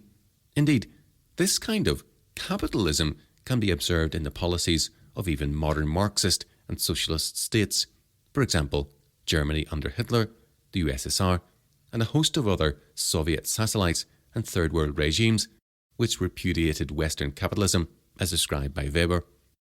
However, capitalism, as I am using the term, that is, Western capitalism from the mid-17th century to the mid-20th century, less consistently since the end of the Second World War, has been the product of a desire for profit subjected to a particular means of acquisition based on a distinctive ethic. According to Weber, this distinctive means was the, quote, rational capitalistic organization of formerly free labor, end quote. In other words, economic activity based on the division of labor in a free society that guarantees a higher degree of moral and legal predictability. Only in the West has this been present in any significant degree. Quote, only suggestions of it are found elsewhere, end quote, says Weber, and the ethic on which this kind of capitalism was based was the Protestant, that is, biblical ethic of honesty, thrift, and hard work. But this distinctive ethic and means of economic betterment was set in the context of the Protestant understanding of the calling. According to Weber, quote, That side of English Puritanism, which was derived from Calvinism, gives the most consistent religious basis for the idea of the calling, end quote. Accordingly, the Protestant concept of the calling will be examined and analysed here in reference to the thought and teaching of English Puritanism. The essence of the Puritan concept of the calling was the belief that man has a duty to serve and glorify God in whatever walk of life and whatever situation he is placed, since, according to the Protestant doctrine of predestination, nothing happens by chance or mistake, and God is the ultimate author of all the circumstances in which man finds himself. The Puritan saw God's hand in all situations and sought to glorify God in all situations, and this meant in the workplace and in business and commerce, just as much as in church and in private devotional life. According to Weber, for the Puritan, quote, the only way of living acceptably to God was not to surpass worldly morality in monastic asceticism, but solely through the fulfillment of the obligations imposed upon the individual by his position in the world. That was his calling, end quote. In other words, man is called to labour diligently to the best of his ability in all circumstances for the glory of God. The effect of this conception of the calling on society was the rationalisation of economic life in accordance with the ethical principles of revealed religion, biblical Christianity. This Puritan concept of the calling was a fundamental element historically in the rise of modern capitalism, as defined above. The distinctive feature of Western capitalism is, therefore, economic rationalisation, that is, the subjection of the desire for profit to rational economic principles based on honesty, thrift, and hard work in a social order based on moral and legal predictability, safeguarded by the magistrate. The development of this kind of capitalism took place significantly, though not perfectly, only in one period of history, viz. The post-Reformation period of Western Europe, particularly Northern Europe, that is, Protestant Europe, and the United States of America, which consisted of former European colonies sharing a common Protestant heritage. This period lasted roughly up until the outbreak of World War II. All forms of capitalism in other parts of the world today that share this distinctive form of economic rationalisation are based on the developments that took place in Protestant Europe and North America during this period.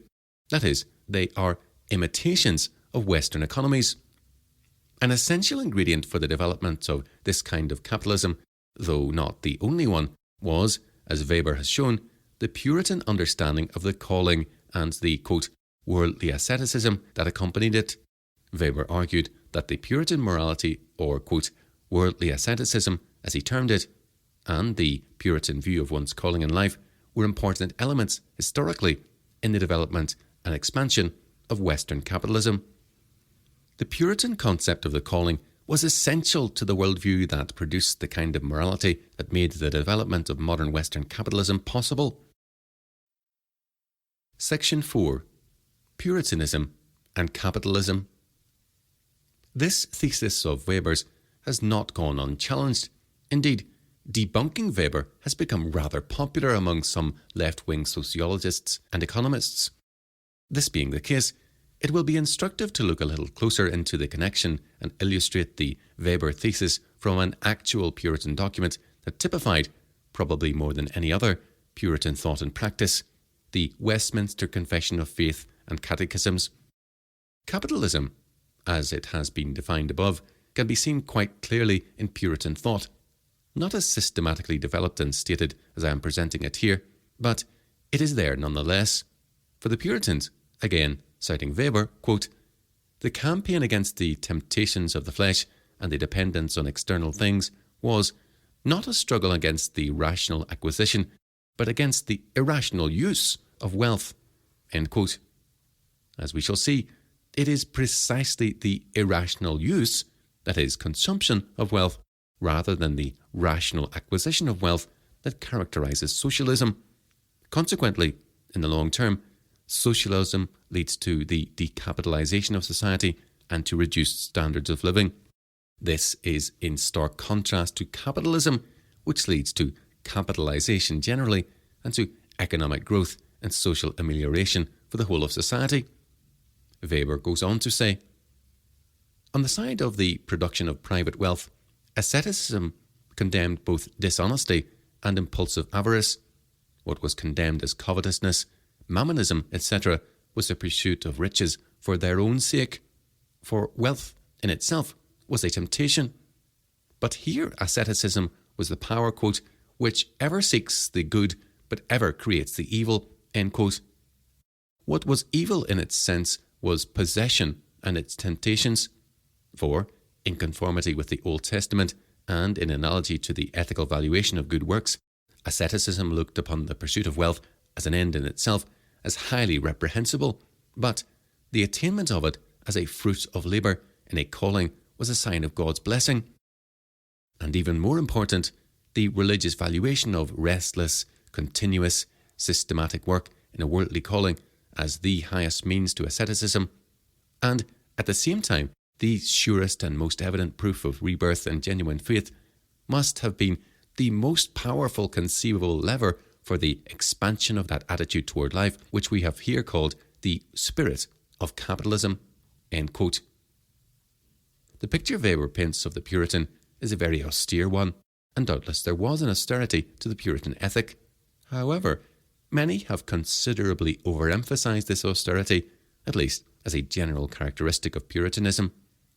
The result has been a caricature of Puritanism that does not do justice to all the facts. Nevertheless, Weber's thesis is essentially correct and is now often referred to, and as often misunderstood and misconstrued, as the, quote, Protestant work ethic, end quote.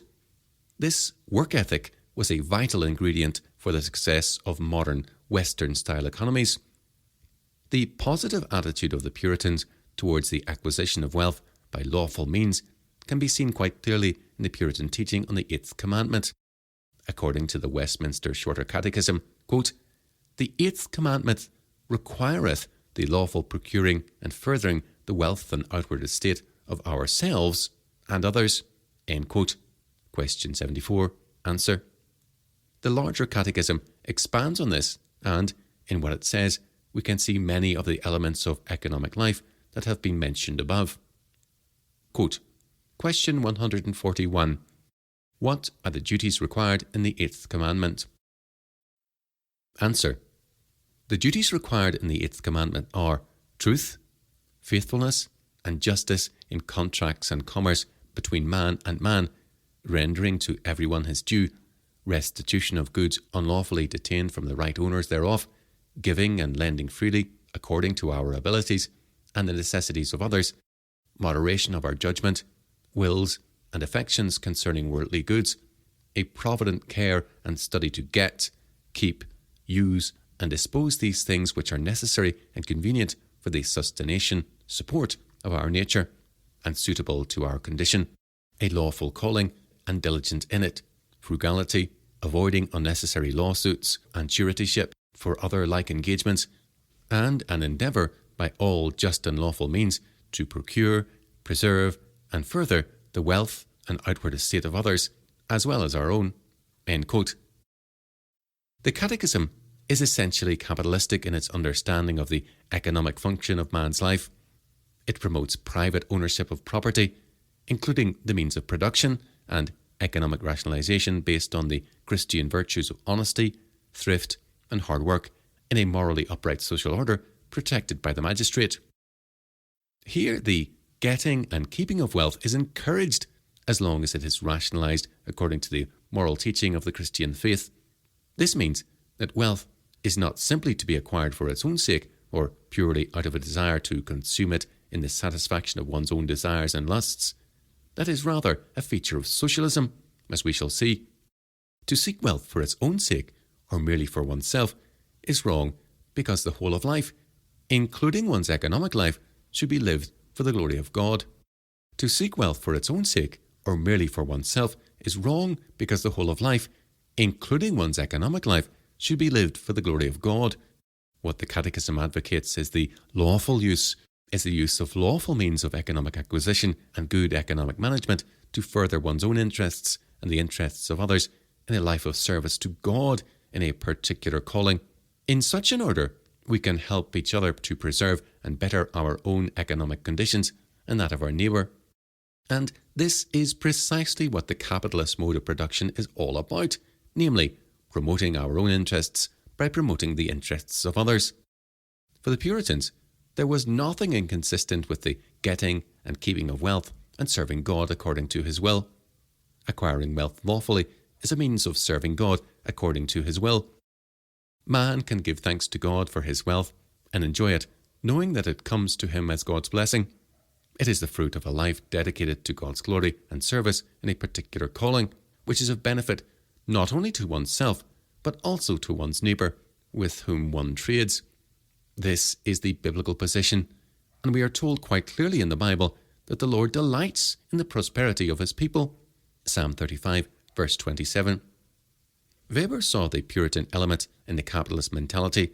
He saw the Puritan asceticism, the willingness to be thrifty and hard-working, to forego present consumption in order to provide for the future and leave an inheritance. To subject the use of one's wealth to rational economic principles created a surplus of capital, which could then be put to productive use and thereby facilitate the general economic amelioration of society. The Puritan did not profitably spend whenever he earned, but ploughed as much as he could back into his business. As a result, capital was created and put to productive use that would not otherwise have been available. This process is the very essence of capitalistic activity, and it led to greater productivity and the creation of wealth and prosperity. It advanced the possibilities and specialization of labour and brought about a sustained period of economic growth. But this would not have happened without the kind of mentality that characterized the Puritan outlook. The Puritan outlook was future-oriented. It took seriously the biblical injunction to leave an inheritance to one's grandchildren, Proverbs 13, verse 22. It was this Puritan work ethic, combined with the process of economic rationalization, that led to the capital accumulation and immense economic productivity and creation of wealth in the period of the Industrial Revolution in England. The effect of this Puritan mentality on the English economy can be seen quite clearly in the turbulent history of the 17th century. Up until the mid-17th century in England, most industries were controlled by guilds, which restricted output and regulated quality. Under the Stuarts, before the Civil Wars, there was also a wide variety of monopolies granted by the Crown, which controlled the supply of materials. With the exception of the most basic necessities of life, almost every area of industry operated under government licence at some time or other during this period. Those who belonged to guilds or had access to a monopoly trade were able to benefit from a restricted and protected means of livelihood, which was essentially irrational from an economic point of view, and therefore less efficient. This situation restricted the development of free trade and slowed down economic amelioration considerably. Quote, "Insofar as Stuart governments had anything which could be described as an economic policy, it was to support the monopoly London export companies against interlopers, to slow down industrial development and control it through the guilds and monopolies, to suppress middlemen." End quote.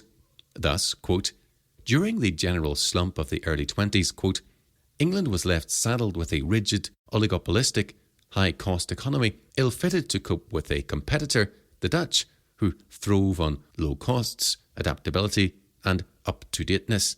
End quote, unquote. With the rise to power of the Puritans, all this changed. The industrial monopolies were abolished by the Long Parliament, and, under Cromwell, the power of the guilds was largely broken. Freedom of trade and entrance into former guild occupations increased considerably. Christopher Hull described the economic achievements of the Commonwealth period in the following terms.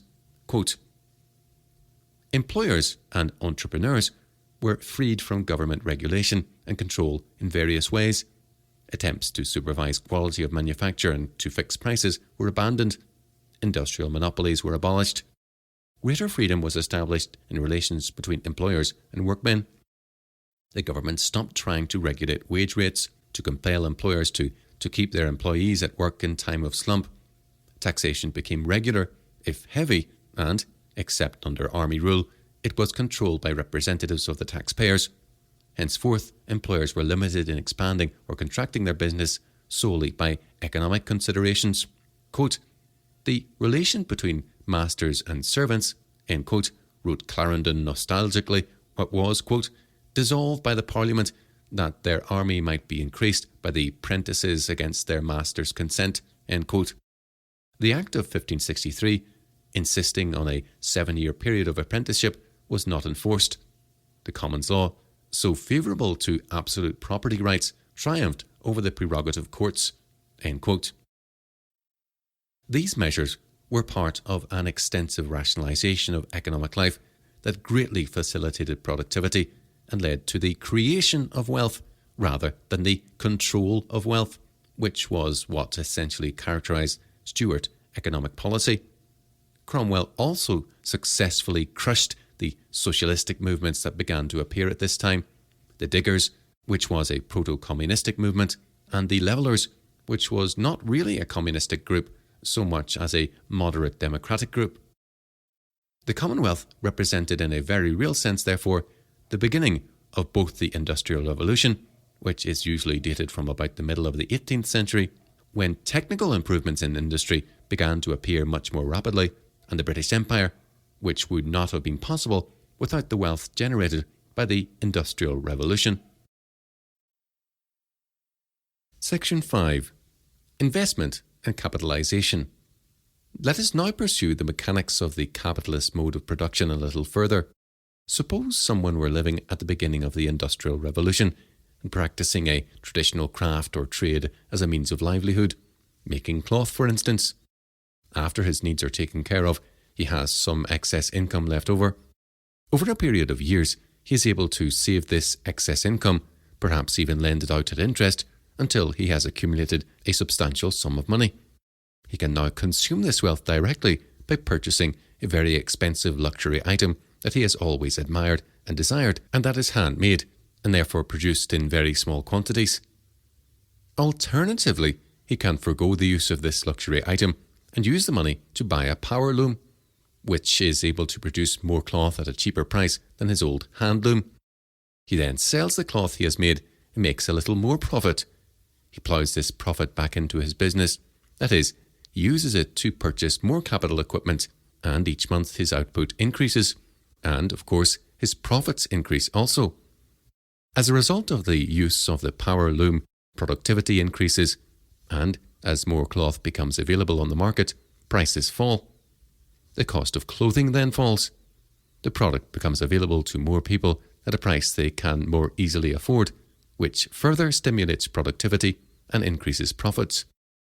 This process then has knock-on effects in other industries also, since the increase in discretionary income for the general public, generated by greater productivity and cheaper prices in one industry, will be spent on a wide variety of goods and services, thereby increasing demand in other industry, creating new jobs also. The increased profits generated by this process can then be invested in capital and technical development, leading to innovation and greater productivity, mass production and lower prices generally. By using his wealth productively, that is, by investing it in capital rather than consuming it immediately, our clothmaker has created wealth not only for himself, but also for those with whom he trades by helping to provide a greater supply of goods at a cheaper price. As this process is undertaken throughout other industries, other goods, including those that were formerly luxury items, perhaps the one that the clothmaker had previously foregone the consumption of in order to buy the power loom, comes within the reach of the majority of the population, and standards of living increase generally. Everyone benefits from this mode of production, therefore. This process of investment and capitalisation, leading to greater productivity, lower prices, and the general rise of standards of living, fulfills the Westminster Catechism's understanding of economic life, which requires, quote, "the lawful procuring and furthering the wealth and outward estate of ourselves and others," end quote. Capitalism leads to the creation of wealth and the general economic amelioration of everyone in society. This process is the essence of the capitalist mode of production. This is necessarily a rather simple explanation of the process, and it must take place on a large scale to have any significant effect on the economy, but it is essentially what happened in the Industrial Revolution. It could not have happened, however, without the change in attitudes and practices brought about by the Puritans in the 17th century, and without the private ownership of the means of production in a market economy based on moral and legal predictability. It required honesty, thrift, hard work, moral and legal predictability, and a future-oriented view of life. In short, it required a Christian, biblical worldview. Section 6. Socialism and the decapitalization of society. We have seen that thrift and economic rationalization led to the greater accumulation of productive use of capital in Northern Europe after the Reformation. But we now live in an age that is characterized more by the consumption of wealth than by capital accumulation. The age of capitalism has been replaced by the age of consumerism. Of course, the availability of a much greater and varied supply of goods to satisfy consumer demands is testimony to the success of capitalism as a form of economic organization of society. This in itself is a good thing. But this is not the only feature of modern Western economies. The problem is what we might call the characteristic spirit of the modern age.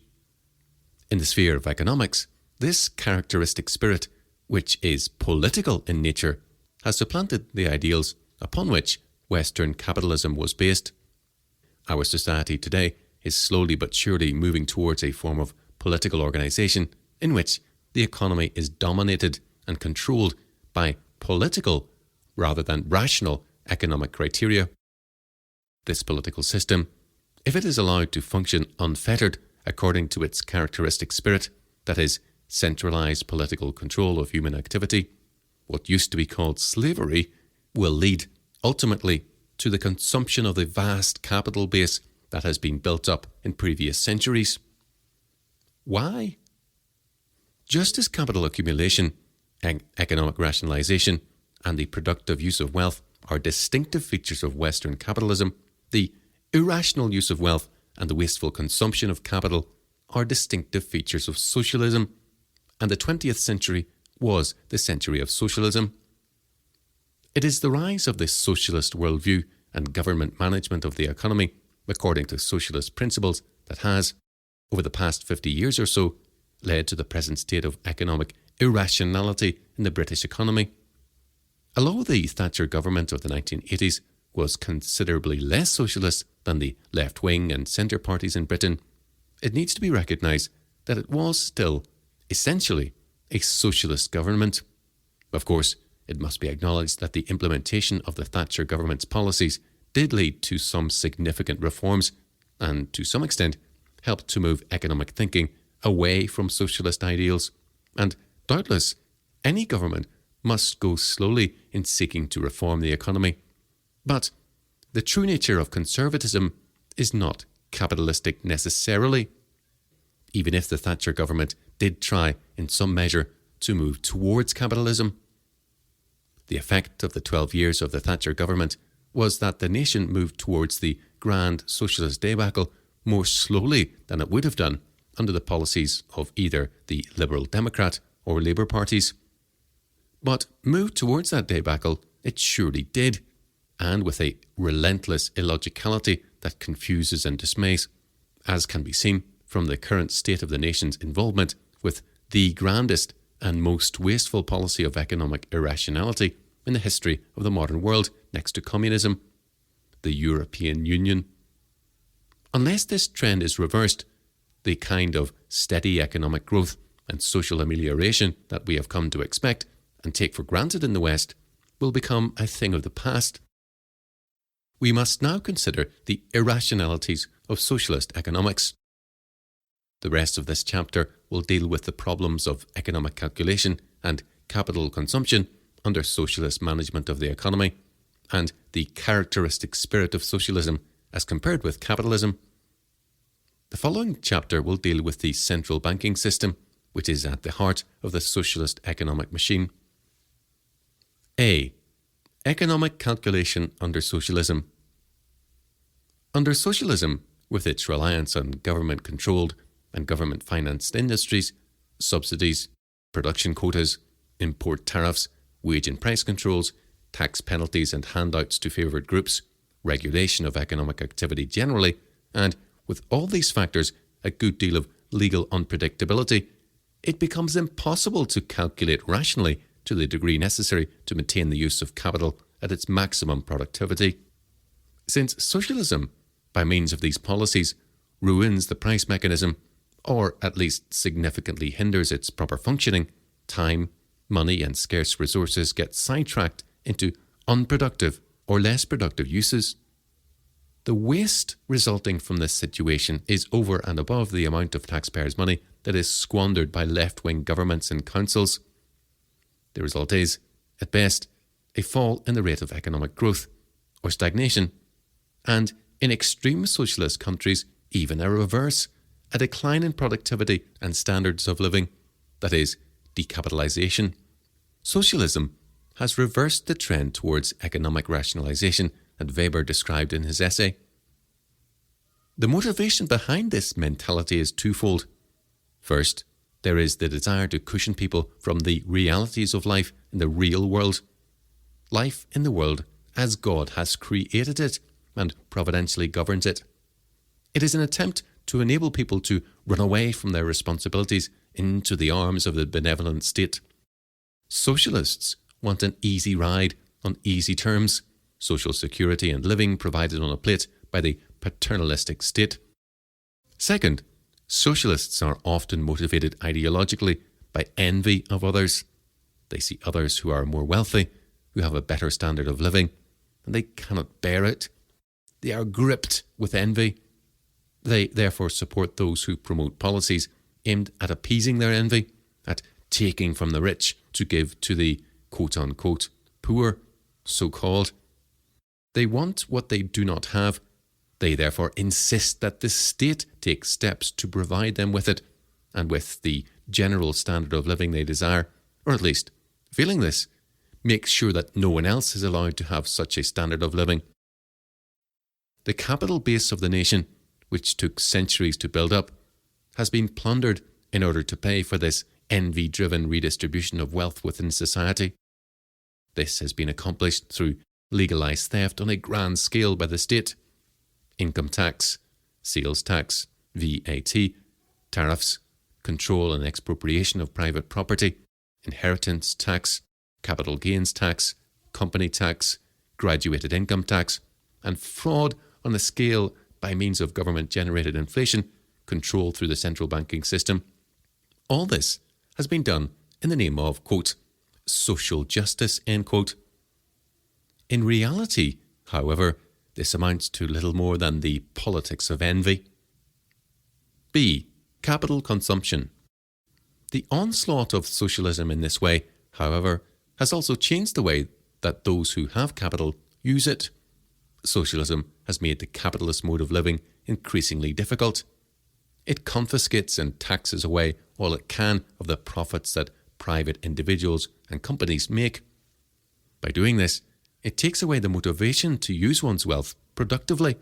Socialism flies flat in the face of the biblical principle that the legitimate fruit of one's own labour is to be enjoyed and used with thankfulness. It denies the biblical dictum that, quote, the hand of the diligent maketh rich, end quote, Proverbs 10 verse 4, compare Psalm 35 verse 27. According to socialist theory, individual property is the result of oppression and expropriation. Socialism, therefore, works to confiscate wealth from those who have it and to redistribute it. The effect of this is to create an immense disincentive to accumulate capital, in other words, to save or to pass on an inheritance to one's children. Rather than saving and freeing capital for productive use, people consume their wealth while they have it. Socialism creates a disinclination to save and promotes a mentality of immediate consumption. Since individual thrift and hard work are heavily penalised, people stop being thrifty and hardworking. This was a well-known fact of life in Soviet Russia and the communist states. Under socialism, all that saving does is to satisfy someone else's immediate wants, so people satisfy their own wants. And who can blame them? When this kind of mentality is imbibed by a community, the result is the decapitalization of society. This consumption mentality, the short-sighted, materialistic desire to consume one's wealth now rather than to put it to productive use, is all part and parcel of the socialist system.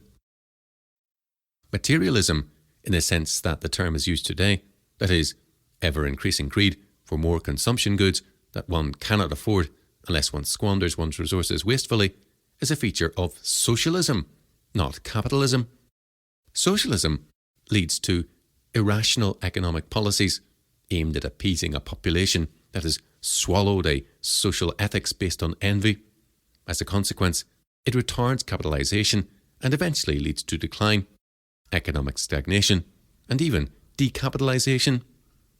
The ultimate result of socialism, therefore, is not the redistribution of wealth, but the redistribution of poverty. Section 7. The spirit of capitalism and the spirit of socialism. The, quote, spirit of capitalism, end quote, so clearly analysed by Max Weber, and the spirit of socialism are diametrically opposed to each other and involve, indeed require, not only radically different forms of economic organisation, but also incompatible political systems. The history of the Western economies from the Reformation to the mid-20th century, and the history of Soviet Russia, and any number of other Soviet satellites and Third World communistic regimes, bears out this lesson with such clarity that only the blind ideologue who refuses to accept the facts of history can fail to recognise it. The former leads to economic rationalisation and social amelioration across the whole of society. The latter leads to decapitalisation on a national scale and the consequent pauperisation of all but the few who are able to seize the reins of despotic political power. However, the diverse economic, political and social trends and ideologies observed in the history of Western and communist societies have a deeper religious cause than most historians, economists and political commentators are prone to admit today. Few, especially among economists, have followed the lead given by Max Weber in this respect. The kind of economic order that we have been used to and that has flourished in the nations of the West for the past 3.5 centuries is intimately bound up with the predominance of the Christian and particularly the Protestant worldview in these nations.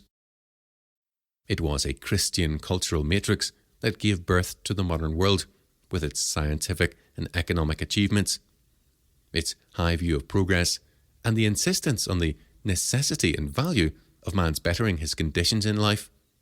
With the waning of Christian influence in the Western nations, there will be not only a decline in the value placed upon human life, but also a demise of the whole value system and culture that was a necessary precondition for the economic transformation of Northern Europe after the Reformation.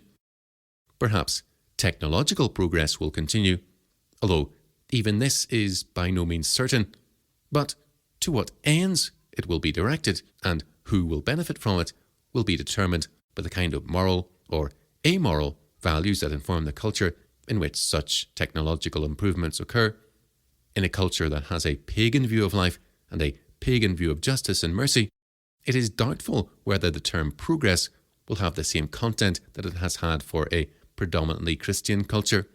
Indeed, it is doubtful whether the term could be correctly used in a non-Christian culture, since the very concept of progress, as it is used today, is intimately bound up with the Christian understanding of life and history. An indication of the use and value of technological progress in such a society can be ascertained by assessing the results of the purely technological progress, divorced from a Christian moral foundation, that have accrued to those former Soviet Union nations that have availed themselves of the benefits of the technological developments achieved in the West. On the whole, the effects of technological progress in these countries, rather than filtering through to the average man and thereby raising his standard and quality of life as they did in the Christian West, were used merely to help strengthen a totalitarian regime that oppressed its people and denied to them virtually all the benefits that technological progress had brought to the peoples of the West. The few whose quality of life did change for the better were those who played the system, joined the party, and climbed their way up by means of political influence. Their better standard of living was not the result of progress in the Western sense, therefore. Rather, it was the result of exploitation of political power and privilege. Such exploitation has existed in all societies, even in those that, for most people, were the poorest and the least amenable to progress in the Western sense. This latter form of exploitative economic and social amelioration is of a piece with the kind of enterprise undertaken by Weber's, quote, capitalistic adventurer, unquote, and is in sharp contrast to the, quote, rational capitalistic organisation of formerly free labour, end quote, that has characterised Western economies. It is ironic that capitalistic Western economies should be considered exploitative by so many when the greatest and most severe forms of economic and political exploitation have arisen in those societies that have self-consciously and deliberately rejected the capitalistic, that is, Christian, form of economic organisation of society. Yet it is faulty logic for the newly decommunised ex-Soviet nations to think that a mere freeing up of markets will produce the kind of economic transformation that is presently desired and anticipated as the fruit of such reforms by the leadership of those nations. Such transformations do not occur in a religious and moral vacuum, much less in an environment whose social and political ethos is strongly antagonistic towards the religious attitudes necessary for such a transformation, as is that of modern Russia. The kind of economic progress desired by the Russian people today, that is, a Western lifestyle, was only achieved in the West because the Reformation transformed society's worldview in the 16th and 17th centuries. And this is because there must needs be, along with the mere technology of progress, an acceptance of the morality of work, honesty, thrift, a commitment to building for future generations, and thus a view of the meaning of life that goes beyond the individual's own self-interest and finds its purpose in the creative act of God, and, particularly relevant in a society heavily influenced by socialist ideology, a denial and rejection of the sin of envy if society is to achieve the economic growth and prosperity on a scale that the West has experienced it.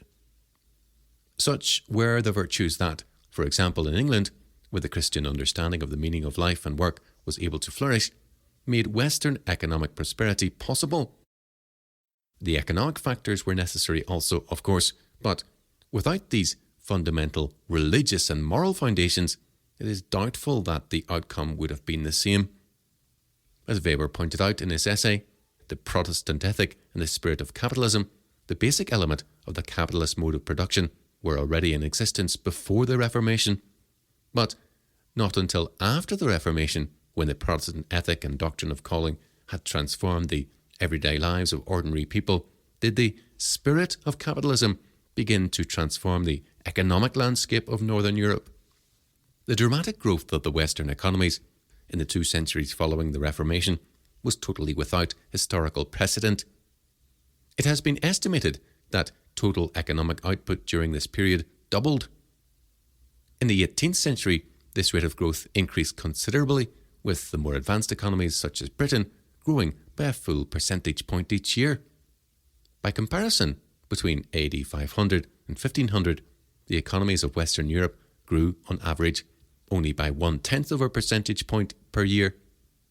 The rates of growth experienced by Western economies in the 20th century have been exponential.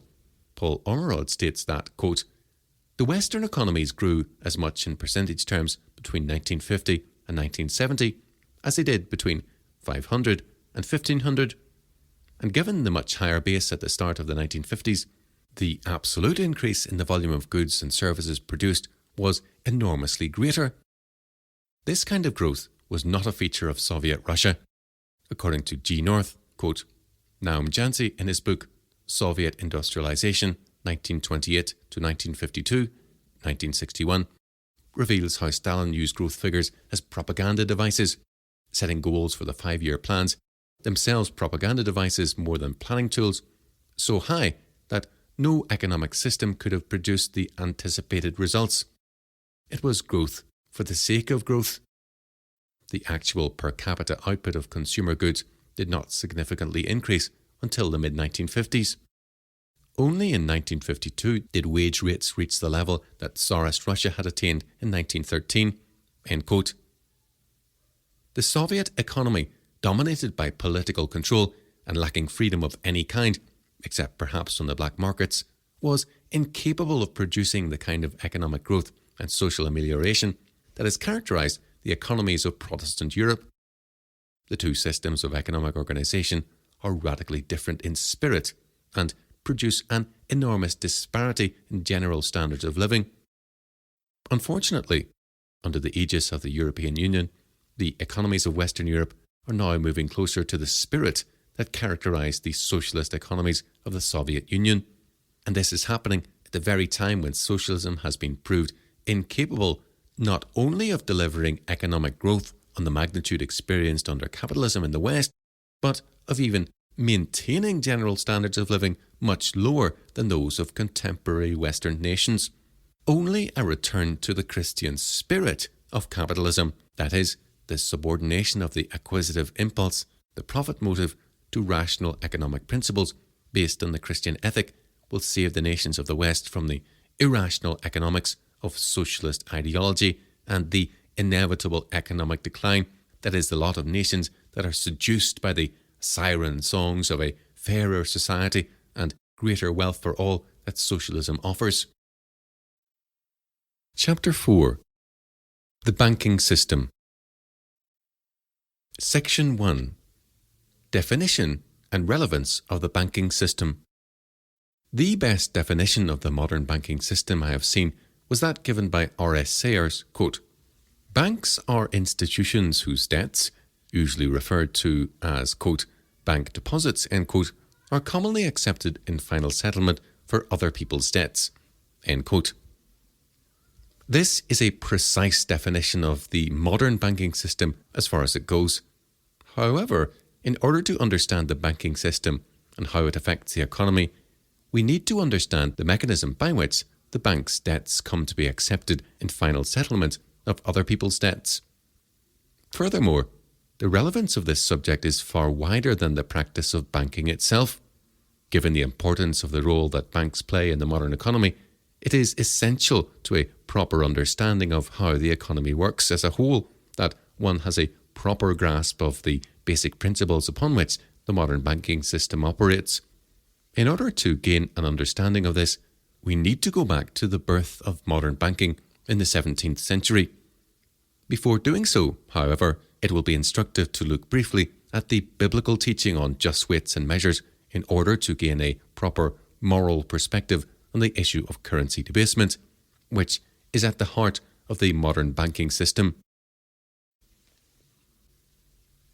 Section 2. Biblical teaching on the use of just weights and measures. In the 8th century BC, towards the end of the reign of King Uzziah of Judah, the prophet Isaiah rebuked the people of Jerusalem sharply for their crimes, corrupt morals, fraudulent business practices, and neglect of the poor and needy. This is what Isaiah said of Jerusalem, quote, "How is the faithful city become an harlot? It was full of judgment, that is, justice," Stephen C. Perks. "Righteousness lodged in it, but now murderers. Thy silver is become dross, thy wine mixed with water. Thy princes are rebellious, and companions of thieves. Every one loveth gifts, and followeth after rewards. They judge not the fatherless, neither doth the cause of the widow come unto them." End quote. Isaiah 1, verses 21 to 23. At the time, coins were not in use as a form of money. However, silver was used as money, and when something was brought for silver, the purchaser would weigh out the silver in front of the vendor.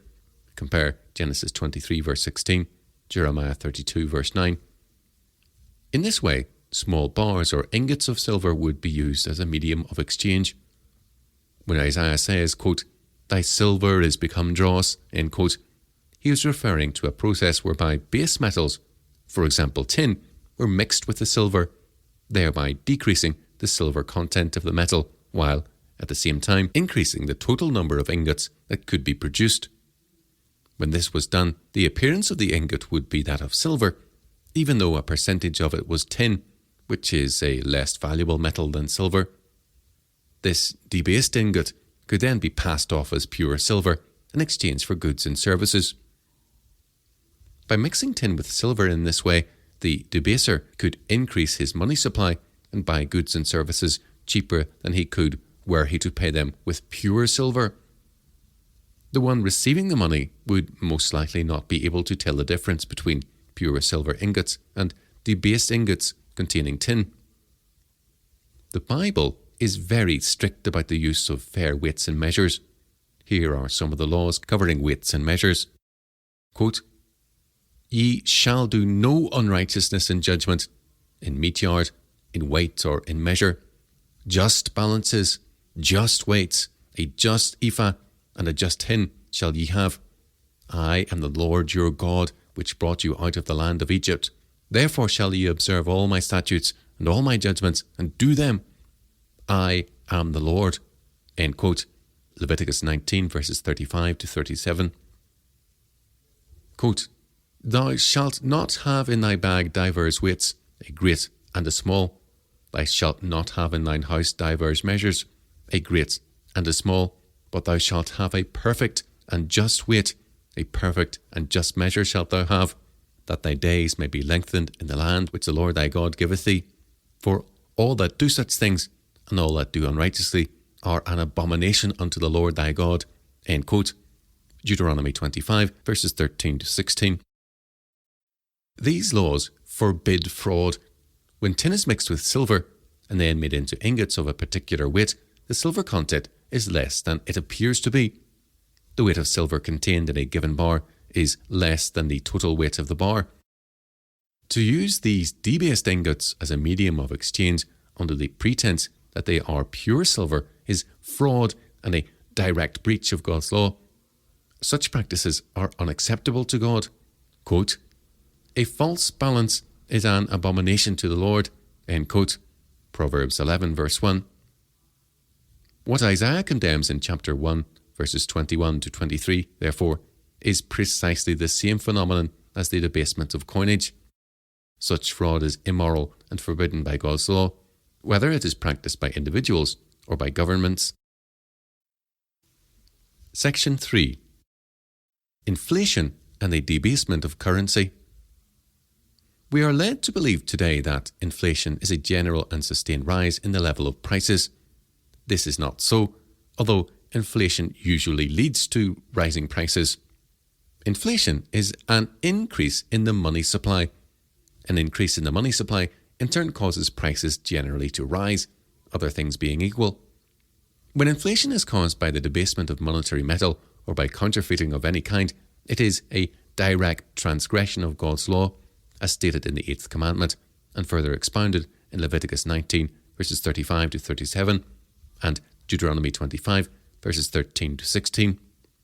These laws clearly require the use of fair weights and measures and forbid all forms of deceit in economic and monetary affairs. We have a long history of inflation caused by the debasement of currency. At the end of the 13th century, for example, the weight of the English silver penny was 22 grains troy.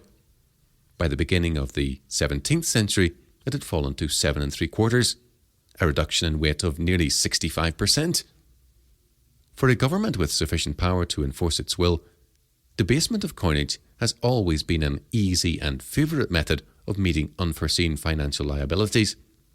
In the reign of Henry VIII, for instance, the weight of the penny was reduced by 1/6, from 12 to 10 grains. Henry VIII also debased the gold coinage, reducing the weight of the sovereign from 240 to 192 grains, and its fineness from 23.75 to 20 carat gold. There was, consequently, throughout Henry's reign, and particularly in the 2 decades following his debasement of the coinage, the 1540s and 1550s, a sustained and widespread increase in the cost of living. Between the succession of Henry VIII in 1509 and 1558, when Elizabeth came to the throne, prices of foodstuff generally had nearly quadrupled. From the point of view of the modern phenomenon of inflation, however, the crucial step came in the 17th century with the development of fractional reserve banking by the goldsmiths. Section 4. The origin of fractional reserve banking. The history of modern banking goes back to the reign of Charles I in the period just before the outbreak of the Civil War. Normally, the merchants kept their gold in the Tower of London. In 1640, Charles I was short of money.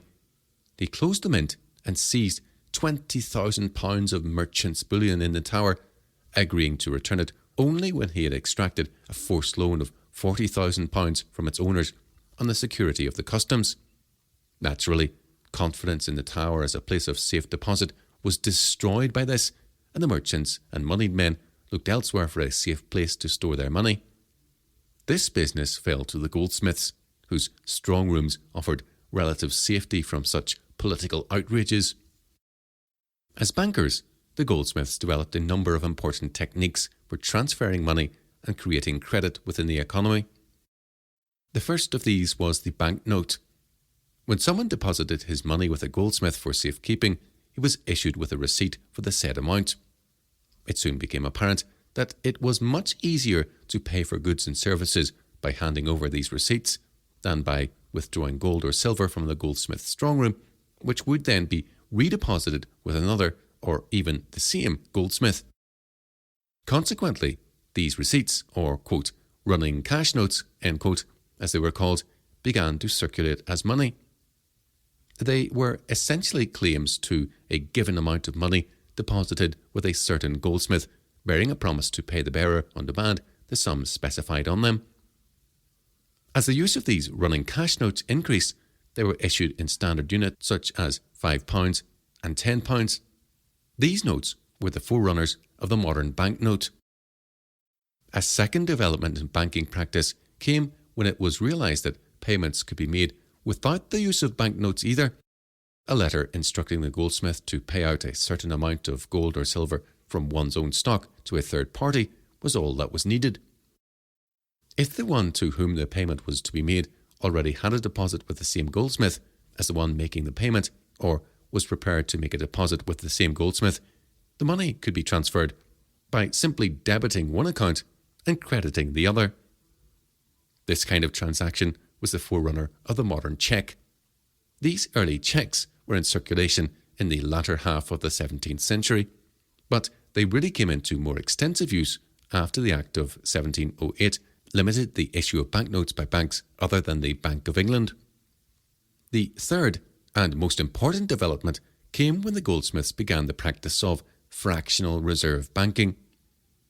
In any other walk of life, this kind of practice would be known by another name, but it is a peculiar fact of economic life that men will not acknowledge the phenomenon of fractional reserve banking for what it really is: fraud.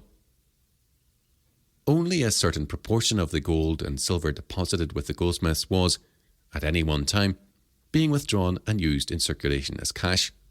The rest was simply sitting in their vaults gathering dust, although it was represented by the goldsmith's notes, which function in the economy in the same way that the gold would have done had it been in circulation. The notes simply replaced the gold. The goldsmiths soon realised that once their reputation as bankers had been established, and there was considerable public confidence in their notes, they could loan out, at interest, this stock of gold not normally in circulation. This meant that they could offer interest on money deposited with them for safekeeping and thereby attract more customers, enabling them to expand their business. George Chandler commented on this aspect of the goldsmith's business. Quote, "After the Civil War, the practice increased of encouraging people to deposit money with the goldsmiths by allowing them interest. This was a great step forward in modern banking and was practiced by Blackwell. Country gentlemen began to deposit their rents with him, and servants their master's money, which had been placed in their custody for safekeeping. Pepys refers in his diary to his delight when he first received interest on the money he had deposited." End quote. However, once the goldsmith had taken this step, the total amount of claims for gold against him was greater than his ability to meet those claims. In other words, he was insolvent. This was hardly the, quote, great step forward in modern banking, end quote, that Chandler claims for it. In fact, this practice was the root cause of the unstable economic conditions that blight the economy to this day. Suppose, for example, that a goldsmith has £1,000 of gold deposited with him for safekeeping. He observes that only a small proportion of this gold is withdrawn for use in circulation. As some customers withdraw gold, others are depositing it, and he needs no more than £1,000 at any one time in order to maintain an adequate cash reserve. He therefore loans out the remaining £900 of gold in his vaults.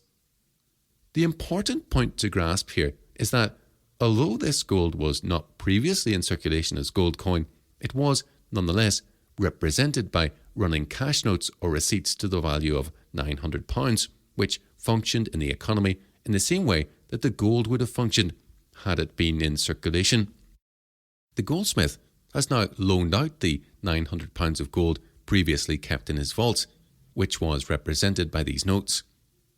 He now has claims against him for £1,000 of gold in the form of notes, promises to pay the bearer on demand, but only £1,000 of gold reserved to meet these claims. From his original stock of £1,000 of gold, he has therefore created an extra £9,000 in the form of running cash notes, that is, banknotes. As long as public confidence remains high and his customers have no reason to suspect what he is doing, they will probably not all claim their gold at the same time.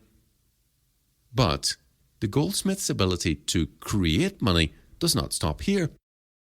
Once he observes that less than, say, 10% of the gold deposited with him is being withdrawn for use in circulation at any one time, he can make loans using his own notes rather than the £9,000 of actual gold stored in his vaults. If, as in the example above, he starts with £1,000 of gold, he can issue extra notes for up to £9,000. The £1,000 of gold in his vaults then functions in the same way that the £100 of gold not loaned out in the first example functioned, that is, it becomes merely a cash reserve. Again, as long as there is public confidence in his trustworthiness and in his ability to meet his liabilities, he is safe. But, in fact, he is not able to meet his liabilities. He has issued multiple notes that are circulating in the economy as claims against the same amount of gold. In fact, he has claims against him for £10,000 of gold, but has only £1,000 of gold reserved to meet those claims. This kind of banking is called fractional reserve banking.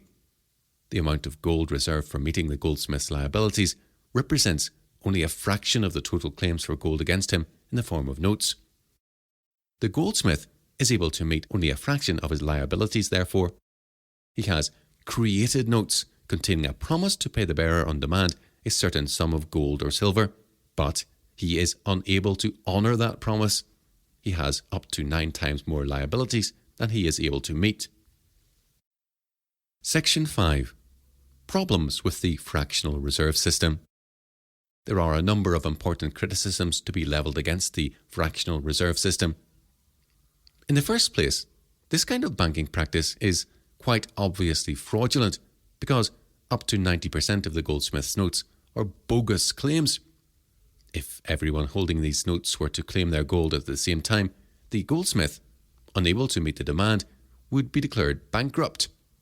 The goldsmith is therefore making an immoral profit by loaning out other people's money, or else using it as a basis for creating a vast amount of IOUs in the form of banknotes that cannot be honoured without their permission and without informing them of the considerable risks involved.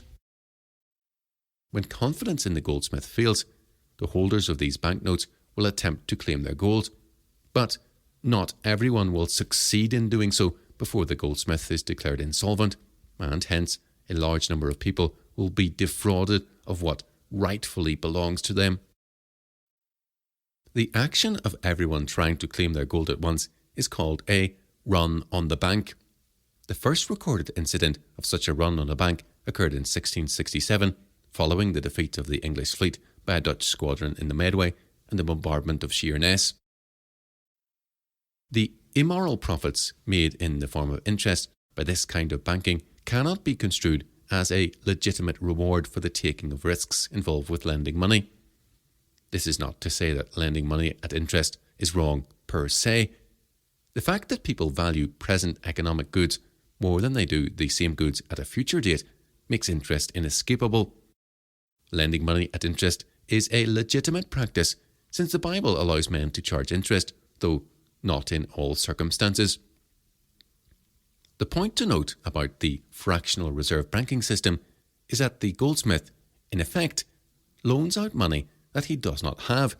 He creates the money that he lends at interest by issuing unbacked banknotes that function in the economy just like money. These banknotes, once they have entered the economy, represents wealth that neither the goldsmith nor the one who borrows them from him has the right to dispose of. The goldsmith makes his profit out of a fraud. Looked at from another point of view, the goldsmith has monetized his debts, since each note he issues is an IOU, a claim against him for a certain amount of gold that he is obligated to pay the bearer on demand. By issuing unbacked notes, he has contracted debts consisting of claims against him for money that he does not have, which function in the economy as money. Second, this kind of banking practice violates an important biblical principle, namely that one should not contract multiple debts against the same security. Quote, "If thou lend money to any of my people that is poor by thee, thou shalt not be to him as an usurer, neither shalt thou lay up upon him usury. If thou at all take thy neighbour's raiment to pledge, thou shalt deliver it unto him by that the sun goeth down. For that is his covering only, it is his raiment for his skin. Wherein shall he sleep? And it shall come to pass when he crieth unto me, that I will hear, for I am gracious." End quote. Exodus 22, verses 25 to 27. Compassion demanded that when a poor man borrowed anything against the security of his only coat, and the coat was then deposited in the custody of the creditor, it had to be returned to him at night, since he had nothing else to sleep in. But, upon rising, the coat was to be handed over again to the creditor as security for the loan. As a result, the debtor could not use the coat as a security for a second loan. This practice of lodging the security for a loan with the creditor meant that it was not possible to acquire multiple debts against the same security. This limited a poor man's ability to acquire debt. G. North comments on this law, quote, "The collateral, quote, surety in this case, is a benefit to the creditor only indirectly. Its real function is to limit the indebtedness of the borrower. The man who needs a loan is permitted to indebt himself and his family only up to the value of his collateral. His immediate property determines the extent of the mortgage on his future. While his collateral is in the possession of one creditor, it cannot simultaneously be used as collateral for additional loans from other creditors. The benefit to the creditor is indirect. His possession of the collateral during the day guarantees him that the debtor is not in debt beyond his probable capacity to repay. The size of the loan, and therefore the extent of the debtor's enslavement, is limited by the debtor's general economic capacities. He is forbidden to indebt himself too far." End quote. In principle, Exodus 22, verses 25 to 27, forbids multiple indebtedness, and therefore the kind of fraud involved in the fractional reserve banking system.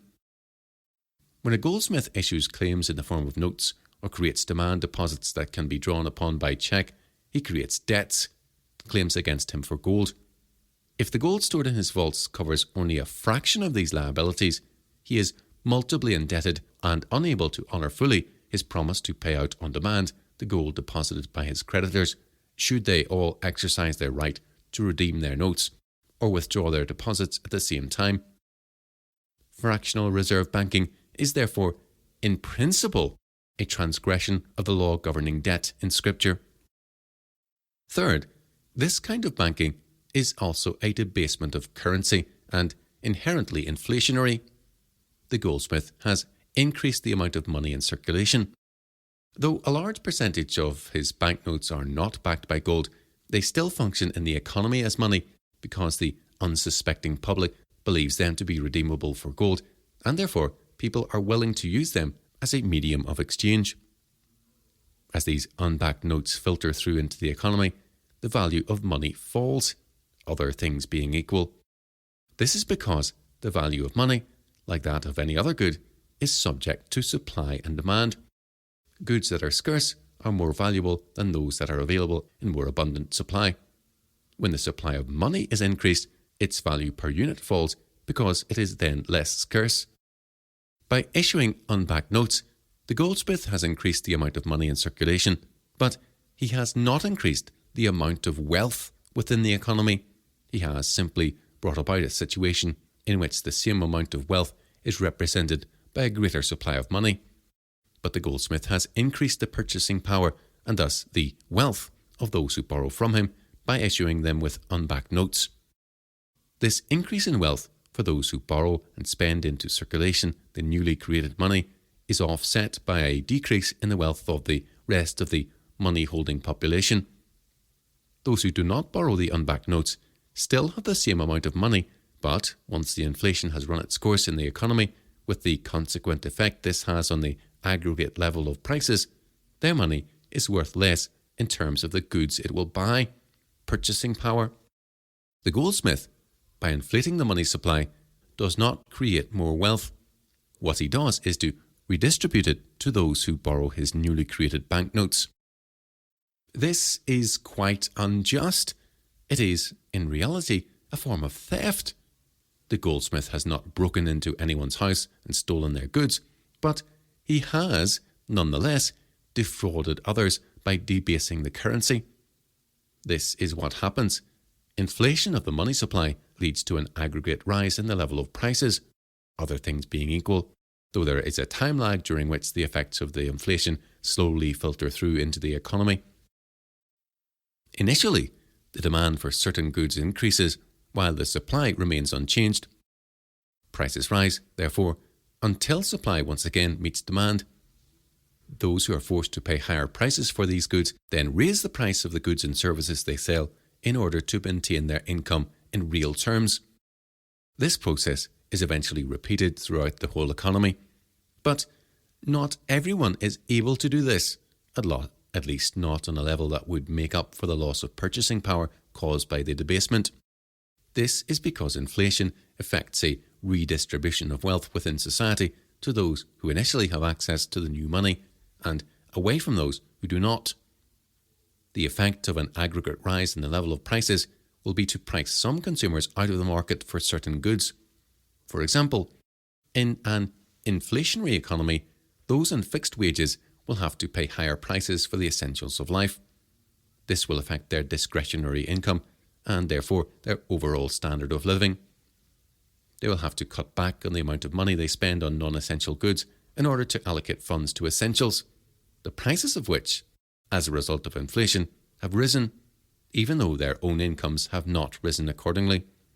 Thus, service providers and manufacturers and retailers of some goods may not be able to raise prices in line with inflation and stay in business. On the other hand, those initially having access to the new money benefit by having increased purchasing power. They will be able to afford higher prices. Not everyone is affected by inflation in the same way.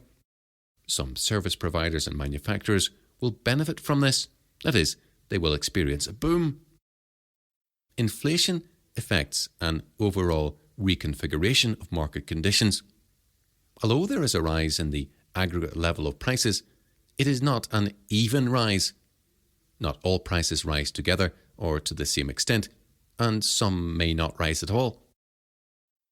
Other things being equal, for example, no price controls, there is, therefore, a general rise in prices after an increase in the money supply. This is because the supply of goods and services remains the same, while the supply of money has risen. Assuming all the money circulating within the economy will be used to purchase all the available goods and services, prices generally must rise until equilibrium between supply and demand are re-established. In other words, goods and services eventually find a new price level at which all the money circulating within the economy is used up. The important thing to remember is that not everyone gets the use of the new money simultaneously. The fractional reserve banking system produces, therefore, a permanent redistribution of wealth to those who are prepared to borrow the new money. Those who borrow the new money are able to purchase goods and services that previously they could not afford. It might be objected that no permanent redistribution of wealth has accrued to those who borrow the new money, since they will still have to pay off their debt eventually. But this is not entirely true, because the money with which they will pay off their debt is debased money. It is worth less when they pay off their debt than when they borrowed it. Although the wealth redistributed to them is not equivalent to what they borrowed, a permanent redistribution of wealth has, nonetheless, taken place. Inflation, therefore, favours those who are able and willing to borrow at the expense of those who are not able or willing to do so. Those who are prepared to gamble their future earnings on the rate of inflation, that is, on the future devaluation of the currency, benefit at the expense of the prudent and thrifty, whose savings are plundered by inflation. Fourth, this situation is complicated by the fact that it is impossible to determine precisely to what extent the inflation has disturbed the economy. No accurate predictions or assessments can be made about inflation because the resulting situation affects the decisions that people make about their economic life. There is no way of collecting or assessing the information needed in order to make accurate statements about how and to what extent inflation affects the way people make economic decisions. Our inability to assess the effects of inflation in this way makes any attempts to redress the injustice caused by inflation for everyone affected by it virtually impossible. Fifth, the influx of new money creates an artificial situation within the economy. The spending power generated by the new money affects industries in a way in which they would not otherwise have been affected. The situation resulting from this kind of artificial stimulation of the economy does not constitute the best use of the scarce resources available to society. This is because the price mechanism, which provides the information necessary for the efficient allocation of scarce resources, is corrupted. That is, the information it provides to the economy, for example, the cost of goods and services, is incorrect in real terms. Goods and services initially appear to be cheaper than in fact they are, and this information only gets corrected, adjusted to take account of inflation, after a redistribution of wealth has been effected within the economy. In times of sustained expansion of the money supply, the price mechanism cannot be relied upon as a trustworthy guide to the value of goods and services, and there is no other mechanism known to man that is able to provide this kind of information. There is, therefore, an uneconomic or inefficient allocation of resources within the economy. People and businesses live beyond their means, though without realizing it, while the economy is booming and, consequently, have to economize drastically when recession hits. This situation is artificial and the corresponding allocation of resources inefficient because the spending power generated by the extra money does not represent an increase in real wealth, but it does give the impression of greater wealth. Those who borrow the new money are able to spend it on goods and services that they would not otherwise have been able to afford. People begin to think that they are wealthier than they are. They have more money, but they fail to realize that they are no better off, perhaps even worse off in real terms, because the depreciation of the monetary unit has led to a rise in the cost of living. This initiates a process of decapitalization within society, which, if not checked, will eventually have dire consequences. By the time people begin to realize what is happening, the damage has been done. Scarce resources needed for use in industries that are vital to the health of the economy generally have been misused to provide a standard of living that is beyond the means available to society. This standard of living, therefore, must eventually come to an abrupt end. The result is that in times of severe economic crisis, there is often an excess of unessential or luxury goods, while, at the same time, there is a critical shortage of essential goods. Inflation, therefore, leads to a misallocation of scarce resources and capital, which inevitably results in economic depression. A depression is simply a period of time during which the economy readjusts to a situation in which there are less resources and capital available to society. There is, therefore, a general lowering of standards of living during such times. This reduction in the availability of scarce resources and capital is a result of their misuse or misallocation during the period of inflation.